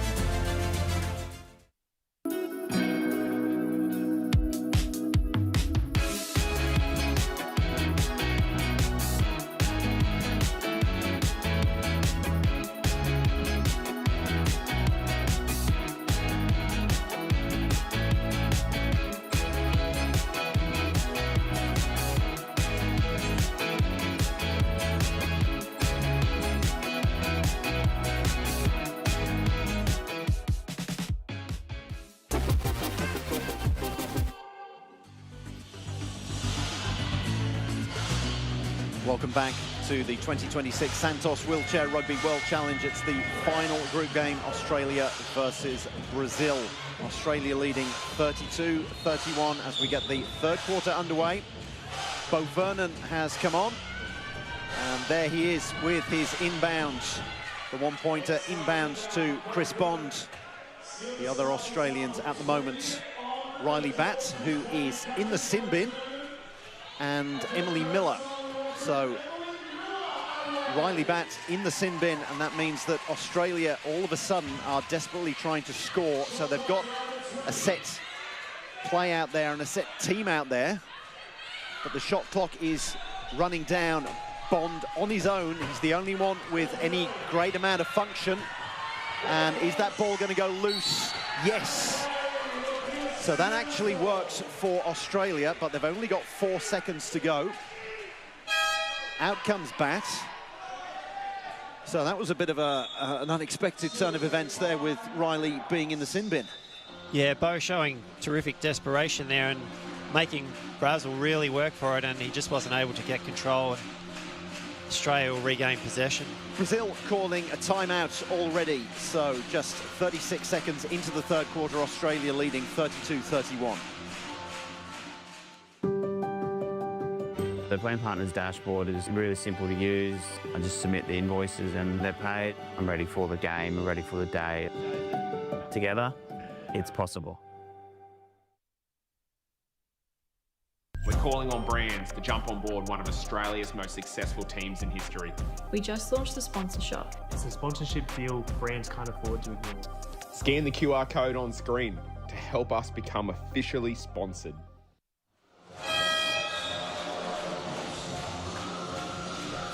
Australia leading Brazil 32-31. Riley Bat released from the sin bin, and the timeout resets the shot clock to 15 seconds. So Australia now have 15 seconds in which to score. There's great presence of mind by Bo Vernon to get to the ball and manage to knock the ball off the front of the chair of Feitosa. Vernon now needs more than presence of mind. He needs an inbound. And 15 seconds for Australia to make sure that this first possession of the third quarter results in a score.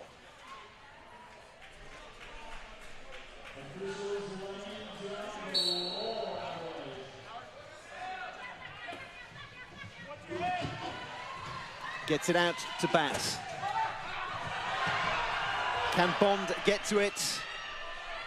It's going to be a held ball.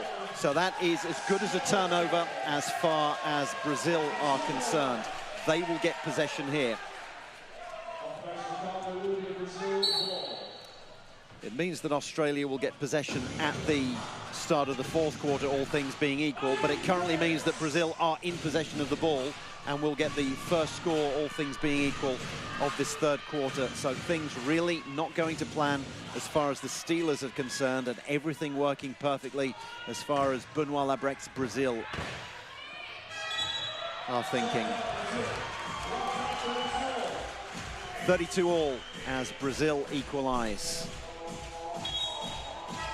Tough times for Australia, who couldn't convert on the first possession of the third quarter, with Bat being in the sin bin.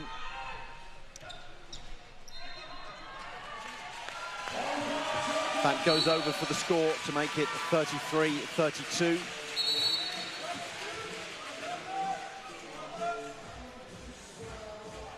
Australia playing the equivalent of a full court press. So Lucas Junqueira with the inbounds. The clock doesn't start, but he only has 8 seconds in which to inbound. He finds Junior, and that's the turnover that Australia wanted. You don't want your two low pointers for Brazil handing the ball off to one another. So that was great work by the Australians. That's right, Drew, and unfortunately Bondi was right there with all that function ready to scoop it up and score the easy try. Well, you can hear the stadium announcer here at the State Basketball Centre shouting Aussie, Aussie, Aussie, getting the crowd riled up as well he might. So Feitosa goes over for the try, but Australia getting a turnover. They lead 34-33. Brazil sitting back in the key.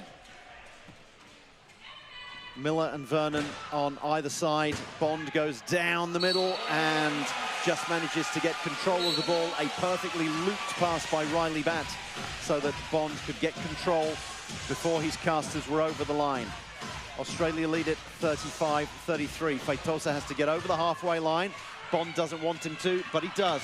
Bat tries to get contact on him, but Feitosa is, well, he's a 3.5 and he's got such a push, such acceleration. Vernon with the inbounds. Bond to Bat. Bat this way and that. Bat to Bond.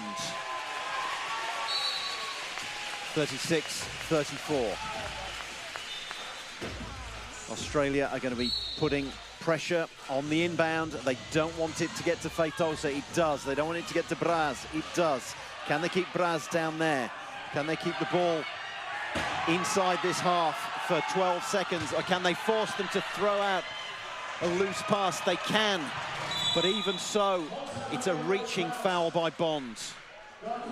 Brazil just about taking care of business. No. It's another turnover. A second turnover.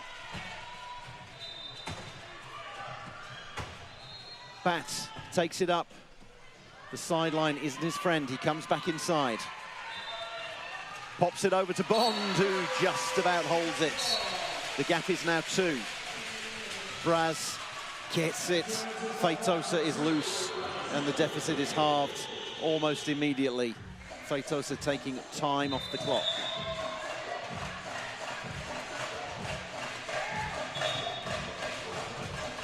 Five minutes to go in the third quarter.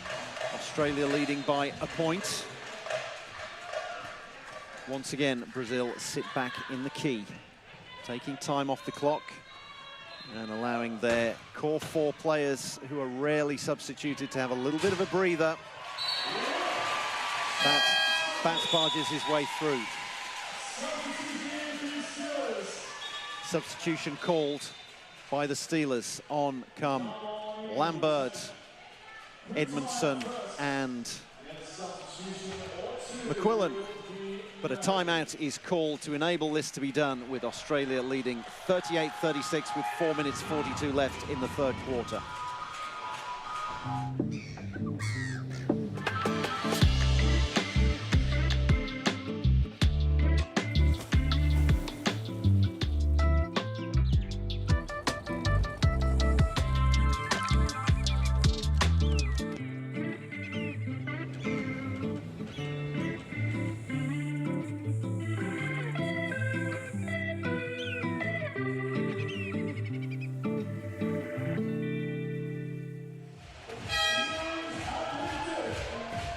Minutes 42 left in the third quarter. Australia leading 38-36. A change of lineup. Robin Lambert, Andrew Edmondson, James McQuillan on, along with Chris Bond.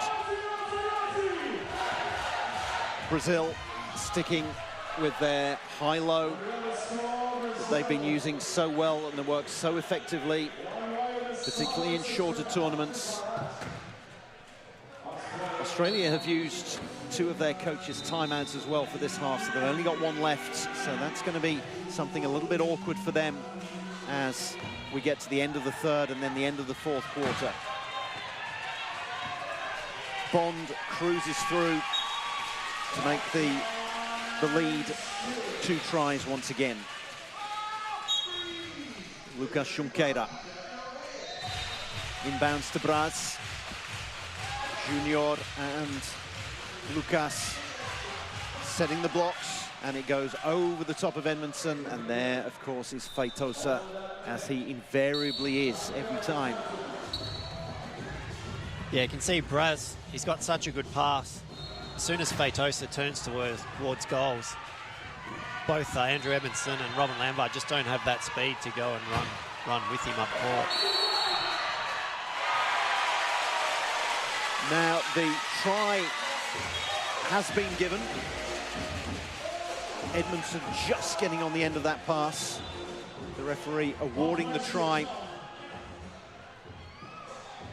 Even though there was a big hit, it was the Australians who were making their way directly to the try line, so play allowed to continue.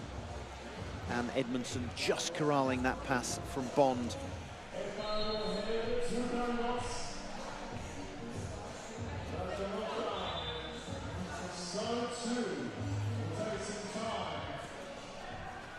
Jaden Jackson on the sidelines, halfway through the third quarter. Jaden, what are your insights? Yeah, as we see Julio Braz go to the bin there for a heavy hit, just going to chime in on our lineup. I know it seems like we've taken some function off with Riley Bat, but the benefits to having Edmondson and Lambert on is having the 2 of them being able to work on one of the high pointers of Brazil. They're very speedy and swift, so having 2 players of function on the one may have some benefit. And in our offense, having those hands and confidence in court being able to spread that ball, hopefully to score our goals quickly.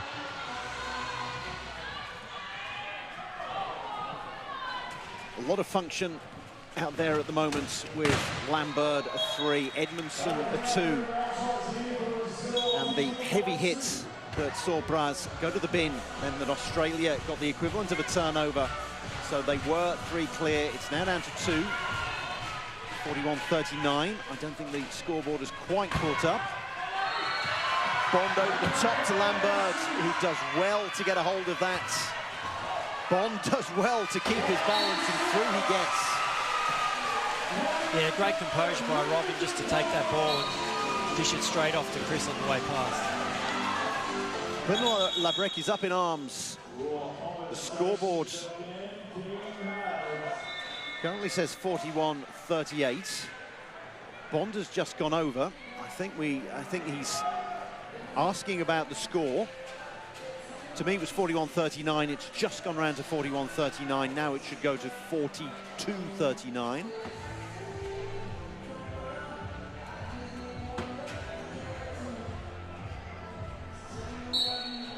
It's staying at 41-39.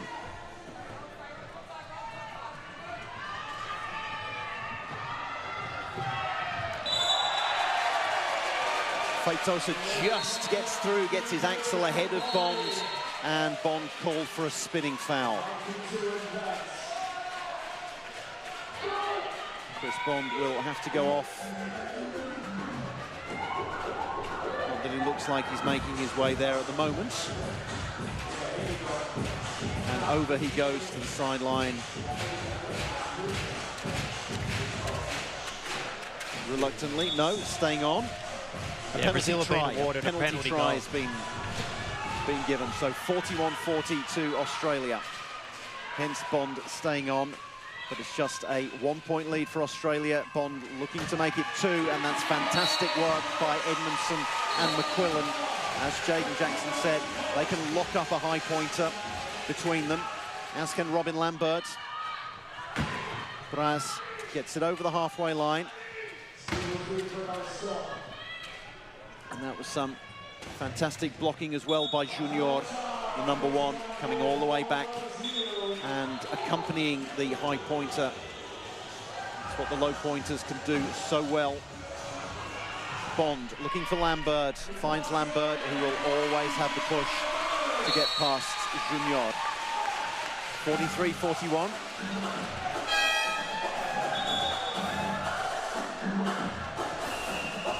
Timeout sounded like it had been called, and there's a lot of gesticulation.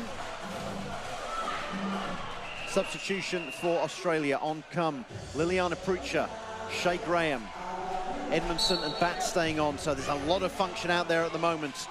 A female 2-pointer, a female 2.5-pointer, meaning they've got 10 points out there at the moment. Is this the way to keep Feitosa and Braz under wraps? Feitosa is going to have to bounce the ball at some point. Just about manages to do it. 20 seconds left on the shot clock.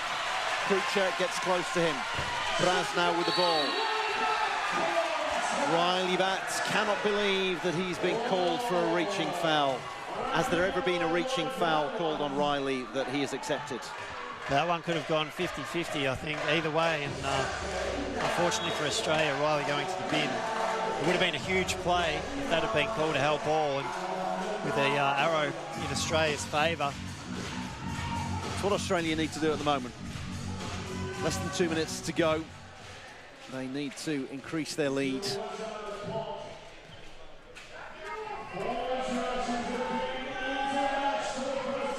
Brazil letting the clock wind down. They've also got Junior and Lucas, who have the low pointers, who have sprung a trap to make sure that Riley Bat can't get out of the sin bin. So Feitosa taking as long as he possibly can. Taking time off the clock. Bat barges his way through, but he's caught in the pick bars of the low pointers. I was going to say earlier, and then we didn't have the chance to get back to it. If you're watching for the first time or don't watch very often, have a look at the different types of chairs. The high pointers, Bats and Feitosa. Feitosa, who's committed a reaching foul. They have very manoeuvrable chairs, and then the low pointers have chairs with a pick bar at the front that enables them to try to lock on to the high pointers. Yeah, that's right, Drew. And when they set the trap on the box, they've also got the benefit of having the sideline working as the third player. And Riley's one of the only players in the world that has the function to jump his chair up over the pick bars and, yeah, get out of that double team. It's impressive to watch. So the score's level, 42-all.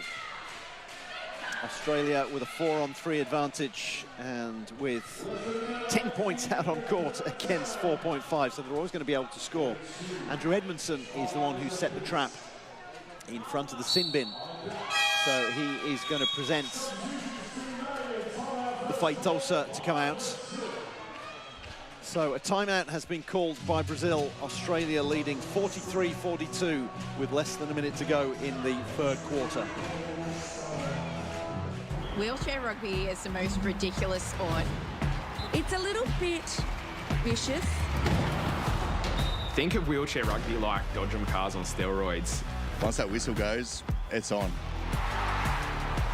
So incredibly intense. I think I need a DPIP. Wheelchair rugby is the sport that Australia needs to know about. I guarantee you're going to watch this sport and fall in love with it instantly.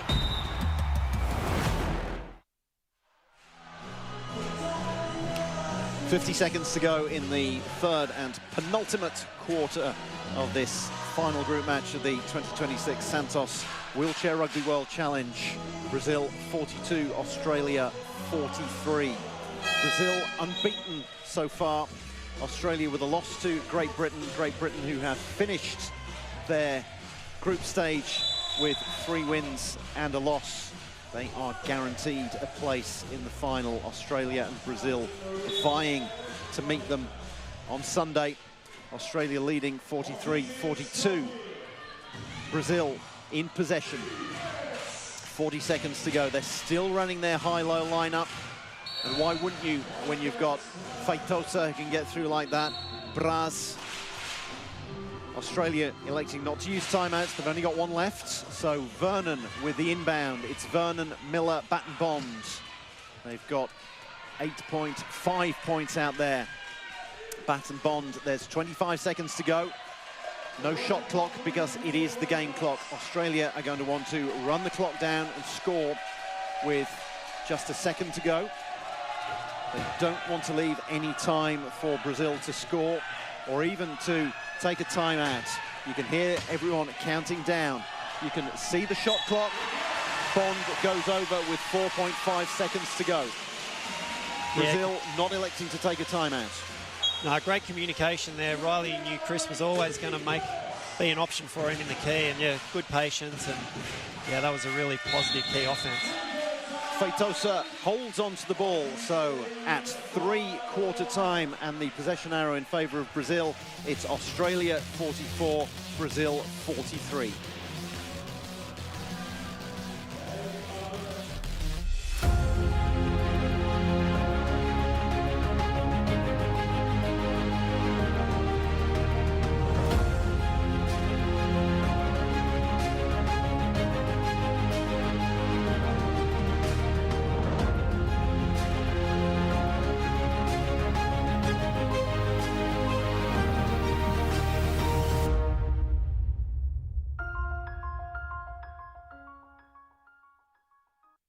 Life's busy, so eating well should be easy. That's why I love Light and Easy. With a huge range of ready-to-eat healthy meals from around $8.50 each, there's no prep, no stress, just great food that keeps me going. And if you're an NDIS participant with meal prep and delivery in your plan, you may only need to pay 30% of the cost for your meals. And with so many flexible, affordable options every single week and no locking contracts, I can order what I want, when I want it. Healthy living made easy? Yeah, that's Light and Easy.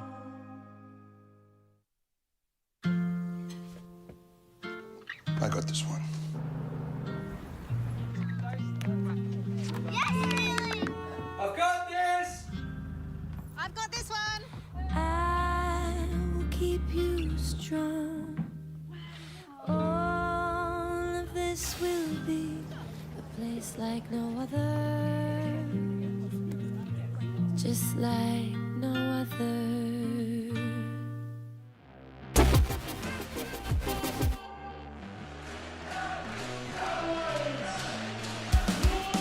We return to the State Basketball Centre in Adelaide for the final quarter of the final group game of the 2026 Santos Wheelchair Rugby World Challenge.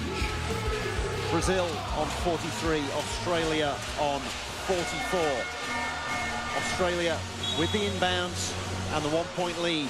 They have possession, fired forwards. Baton Bond out there with Bo Vernon and Emily Miller. Brazil, of course, sticking with their four, the four that they've run for almost every minute of this tournament so far, and that has seen them get 3 wins out of 3. Feitosa flying down the court, and a spinning called, but it's going to be a penalty try.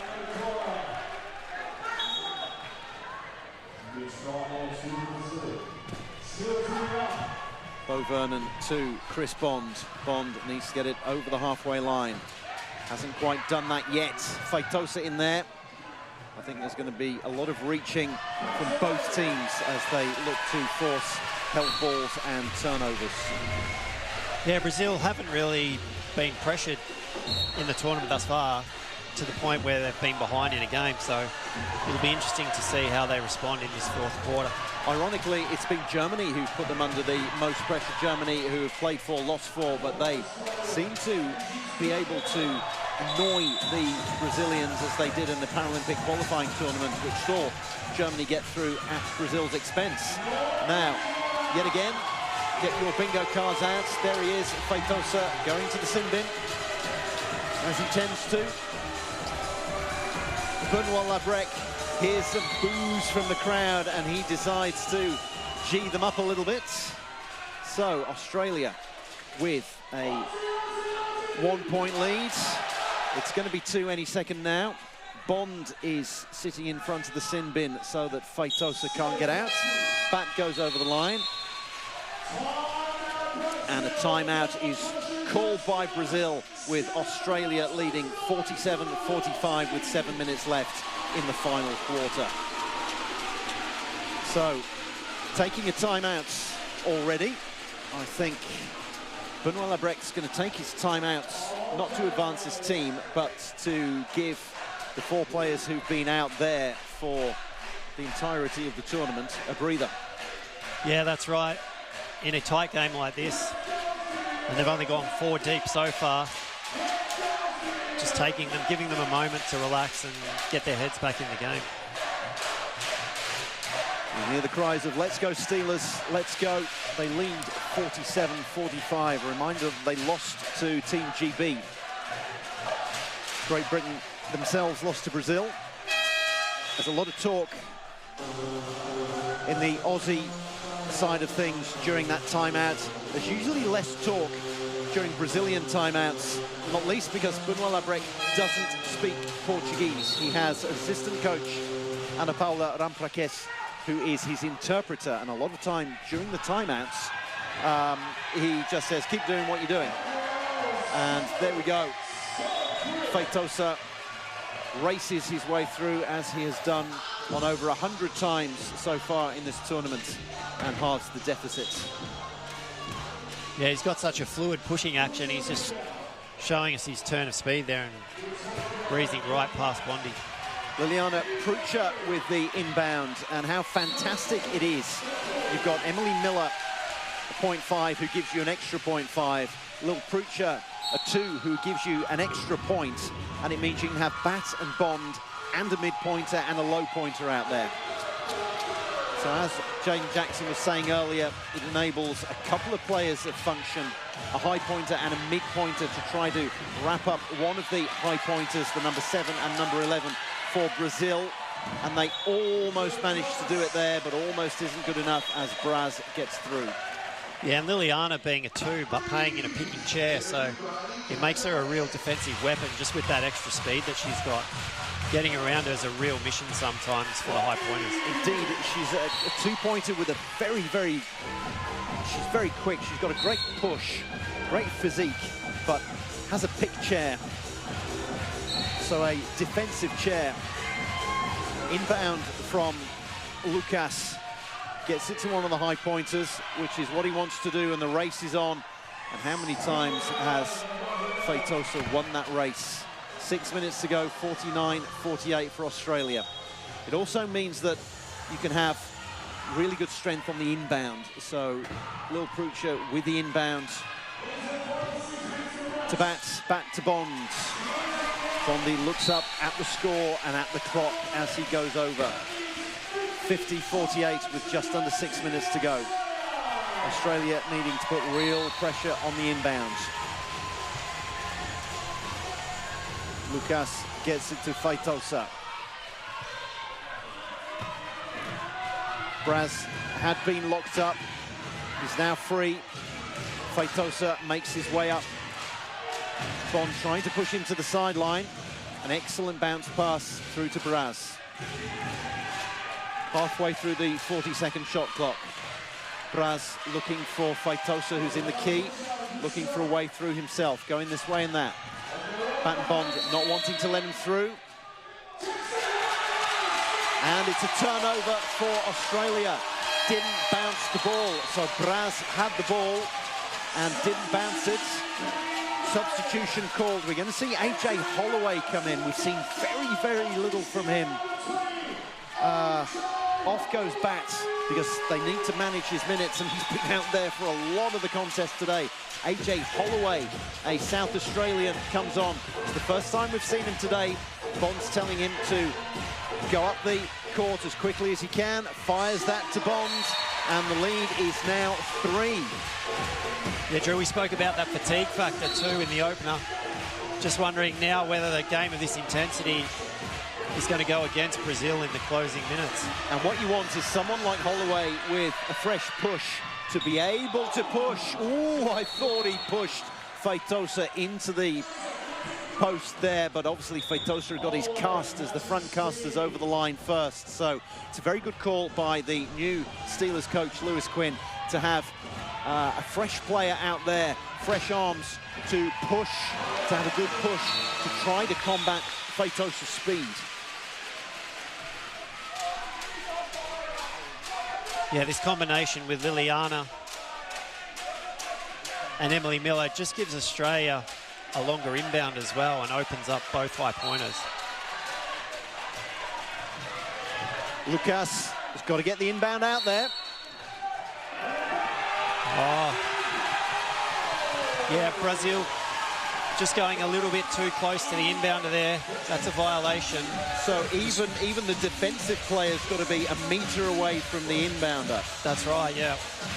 So that is another turnover.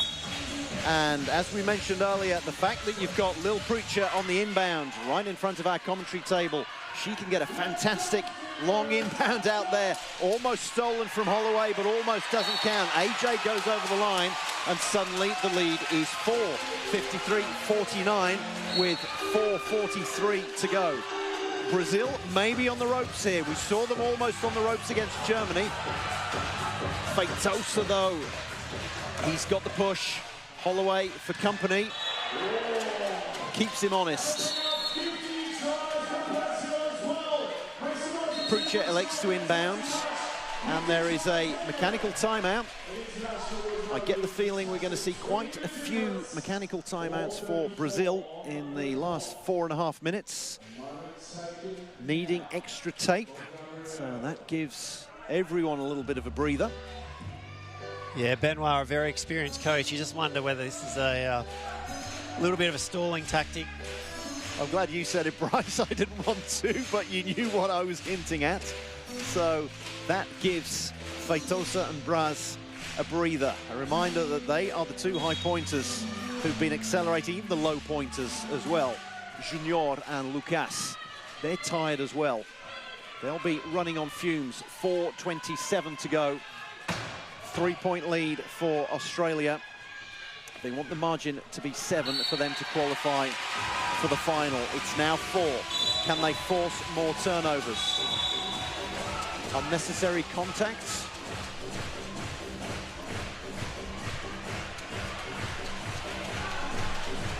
Yeah, unnecessary contact on Gabrielle, and it looks like it's, oh no, Liliana He singled number 7. I thought it was Holloway. It's Liliana Prucha who's going off. So unnecessary contact whilst waiting for the inbound, so that's 2 points that are off.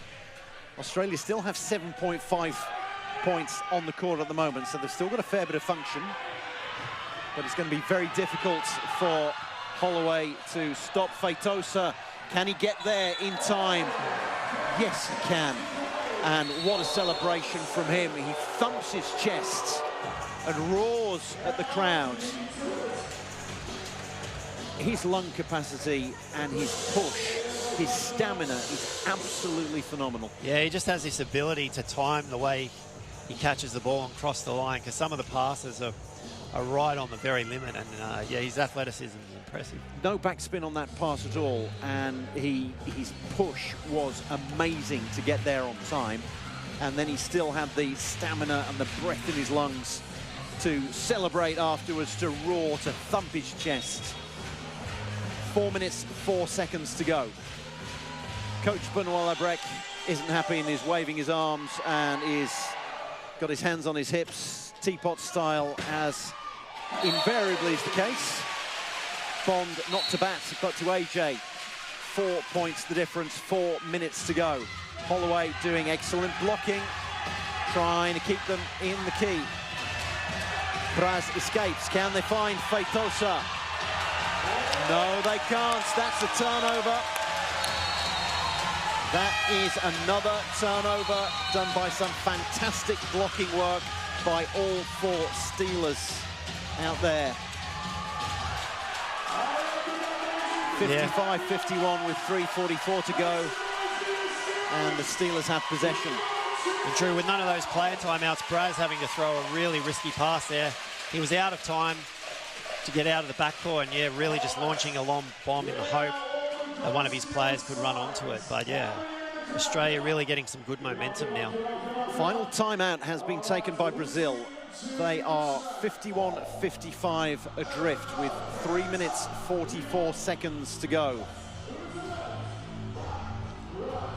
Brazil also with the possession error, so the last thing that Australia needs is a held ball in any situation.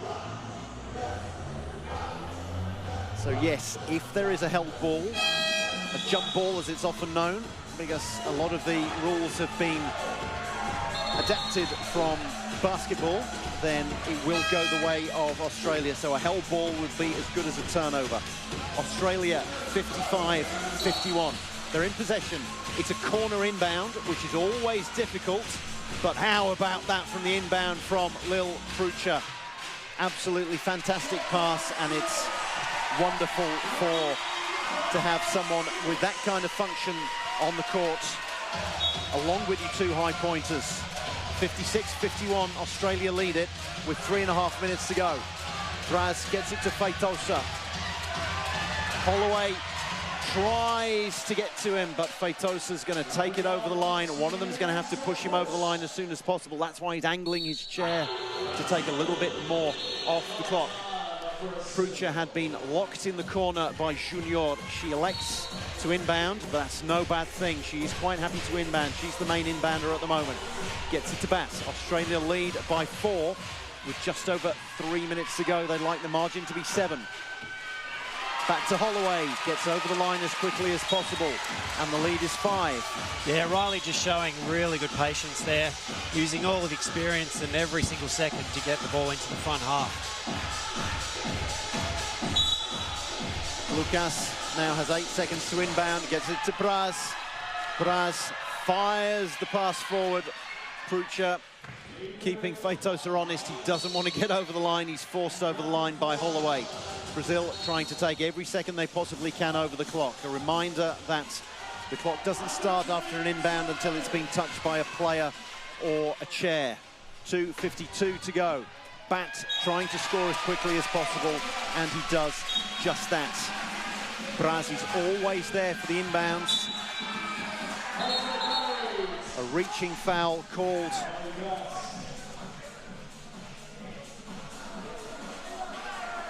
It's Riley Batt who's going to have to go to the sin bin, and that's going to be a good 40 seconds that Brazil are going to take off the clock. They are 5 points adrift. Coach Benoit Lebrec is complaining about something once again. Off your screen, he's got his arms out in complaint.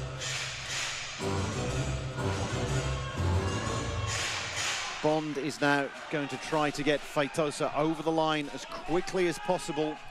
Feitosa is going to take as much time as possible off the clock. He weaves this way and that. Australia want to win by 7 if they are to make it through to the final.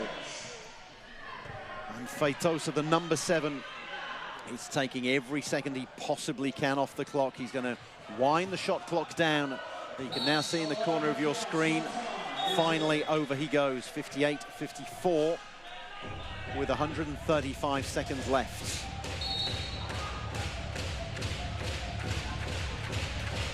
Batt to Prucha with a give and go. Batt gets over the halfway line, digs deep on those exhausted shoulders of his. I don't know how many years are left in those shoulders. We're going to use them for as long as we can.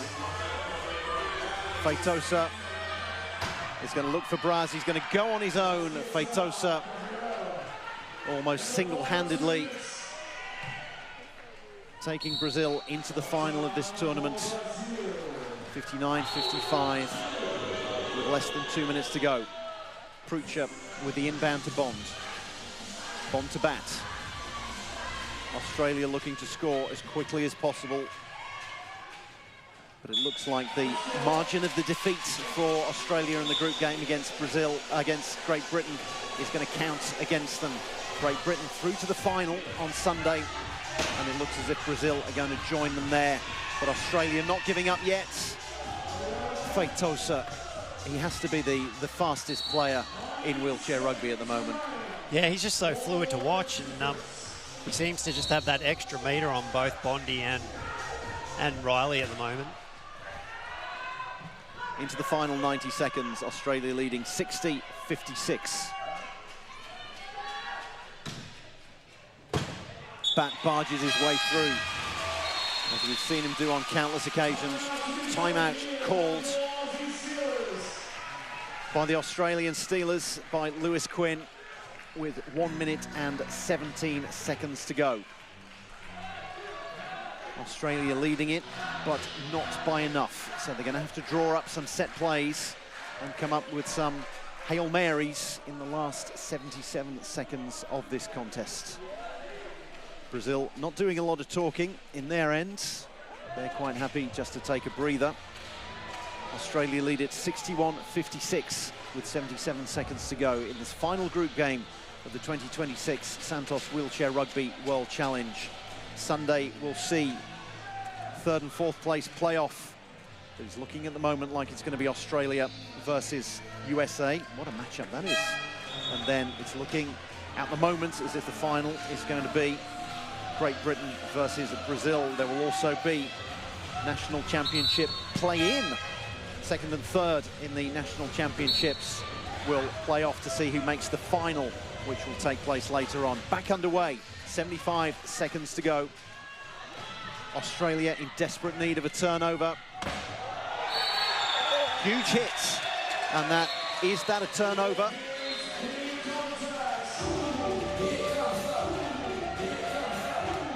It should be a turnover because Riley was out of play, although he was out of his chair. Bond was almost going down and managed to maintain. Well, the stadium announcer has said Steelers ball. Wow. 67 seconds to go. See the play again. Huge hits. And the hit was, it was nothing to do with Bond touching him before, sorry, Batt touching him before. It was Bond who hit him straight on. And yes, the inbound from Prucha. So it is a turnover. 61-56. Can the miracle happen? Australia, the deficit 6. Less than a minute to go. Can Australia force a turnover? Lucas with the quick inbounds. Feitosa's going to have to go on his own, and of course he's going on his own. It's Bat and Bond out there again. They're going to try to get Feitosa over there as quickly as possible and reach if they have to. Feitosa scores 62-57 with 49 seconds to go. Prucha loses the ball, so that gives everybody a little bit more of a breather. Prucha, pressure situation for her, but she's absolutely cool and calm on the inbound. Gives it to Bat, remembers to bounce it. 40 seconds to go. Riley Bat digging deep. Can Australia 6 points clear? Can they force a late turnover? It gets to Braz, almost forced out.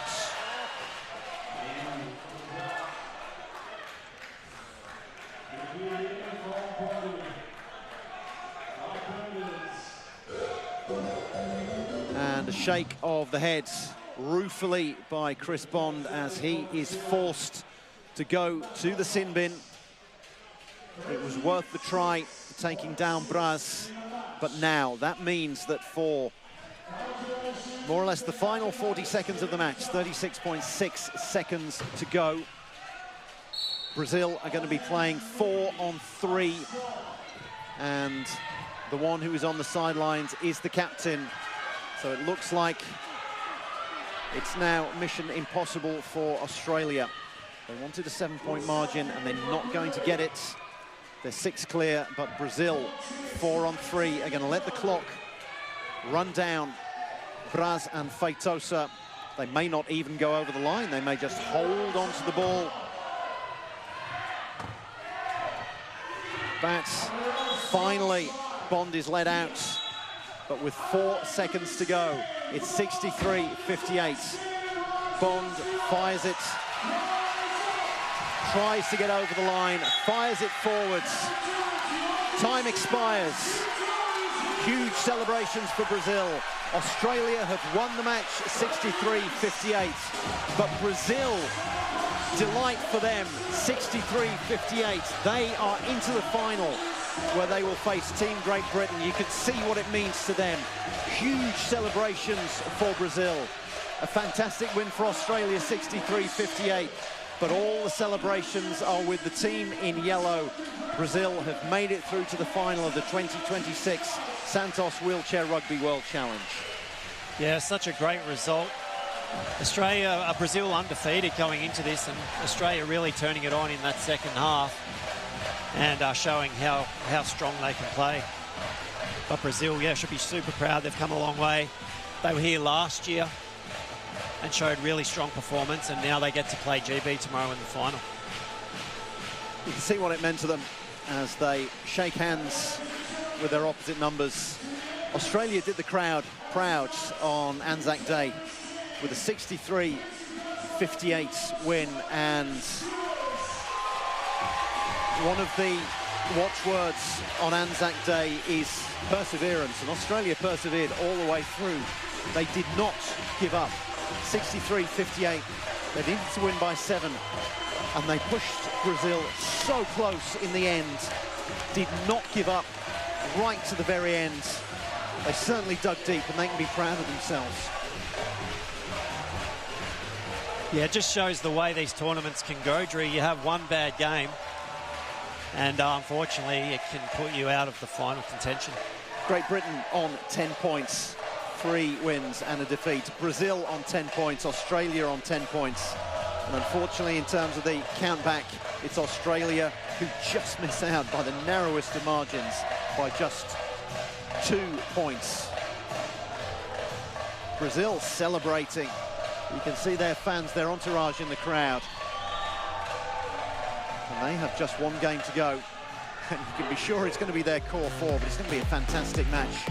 Great Britain versus Brazil in the final. Australia will take on USA in the 3rd and 4th place match. And what a fantastic contest that will be as well. Highlights from the match, dominated by the high pointers on either side. Bat and Bond and Holloway and Lambert and Blackwood for Australia, as well as Prucha, Graham, Ozan, McQuillan. Virtually everyone involved. I think all 12 players for Australia got out there. Really did the team proud, whereas Brazil, they just ran their core four. Now, on ANZAC Day, it was a very proud moment for Cooper Blackwood, a former serviceman, to represent the Steelers. And here he is now with Jaden Jackson. Yeah, thanks, guys. I'm joined by Cooper Blackwood, 3-pointer of the Australian Steelers. Now, Cooper, thank you for your service, obviously, in the Navy, but thank you for your service as an Australian Steeler. What an amazing game. Talk me through the feels of the emotions. Obviously, a packed stadium. Brazil always bring the heat. What was it like for you on such a special day to play in such a special game? Honestly, it's an honour to be able to represent my country on the sporting ground, but not only that, represent my country in the Defence Force in the Navy. I've done 6 years, and the camaraderie, the mates you make along the way relate straight back to sport. I got into sport due to, after my accident within the Invictus Games, they gave me a platform. I found my feet, found my sport again. I absolutely loved it. They bring the energy and the crowd, everyone getting behind us. I felt the energy in the air with the ANZAC spirit, and it's an honour to represent my country in front of this special day. Yeah, absolutely. Now, obviously, come away with a great victory against an undefeated Brazil. In terms of scoreboard and the ladder, we don't quite make the final, but how do we recover tonight to finish off tomorrow strongly? Yeah, it's a tough one because we had played such a great game. We can't take anything away from that. We showed some real grit and real determination to fight back and get to the end there. But I mean, we recoup, we recover, we do our recovery, and we come back tomorrow and we win that bronze medal. Absolutely. Well, you've played amazing all weekend. Good luck tomorrow, and thank you.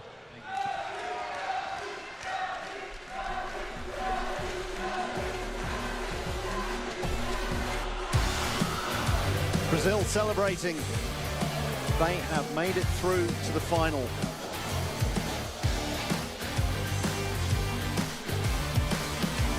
On ANZAC Day, they have lost this particular battle, but they have won a place in the final. They lost 63-58 to Australia, but they have edged them out on the points count back, and it will be Brazil who will play in Sunday's 2026 Santos Wheelchair Rugby World Challenge final against Team GB.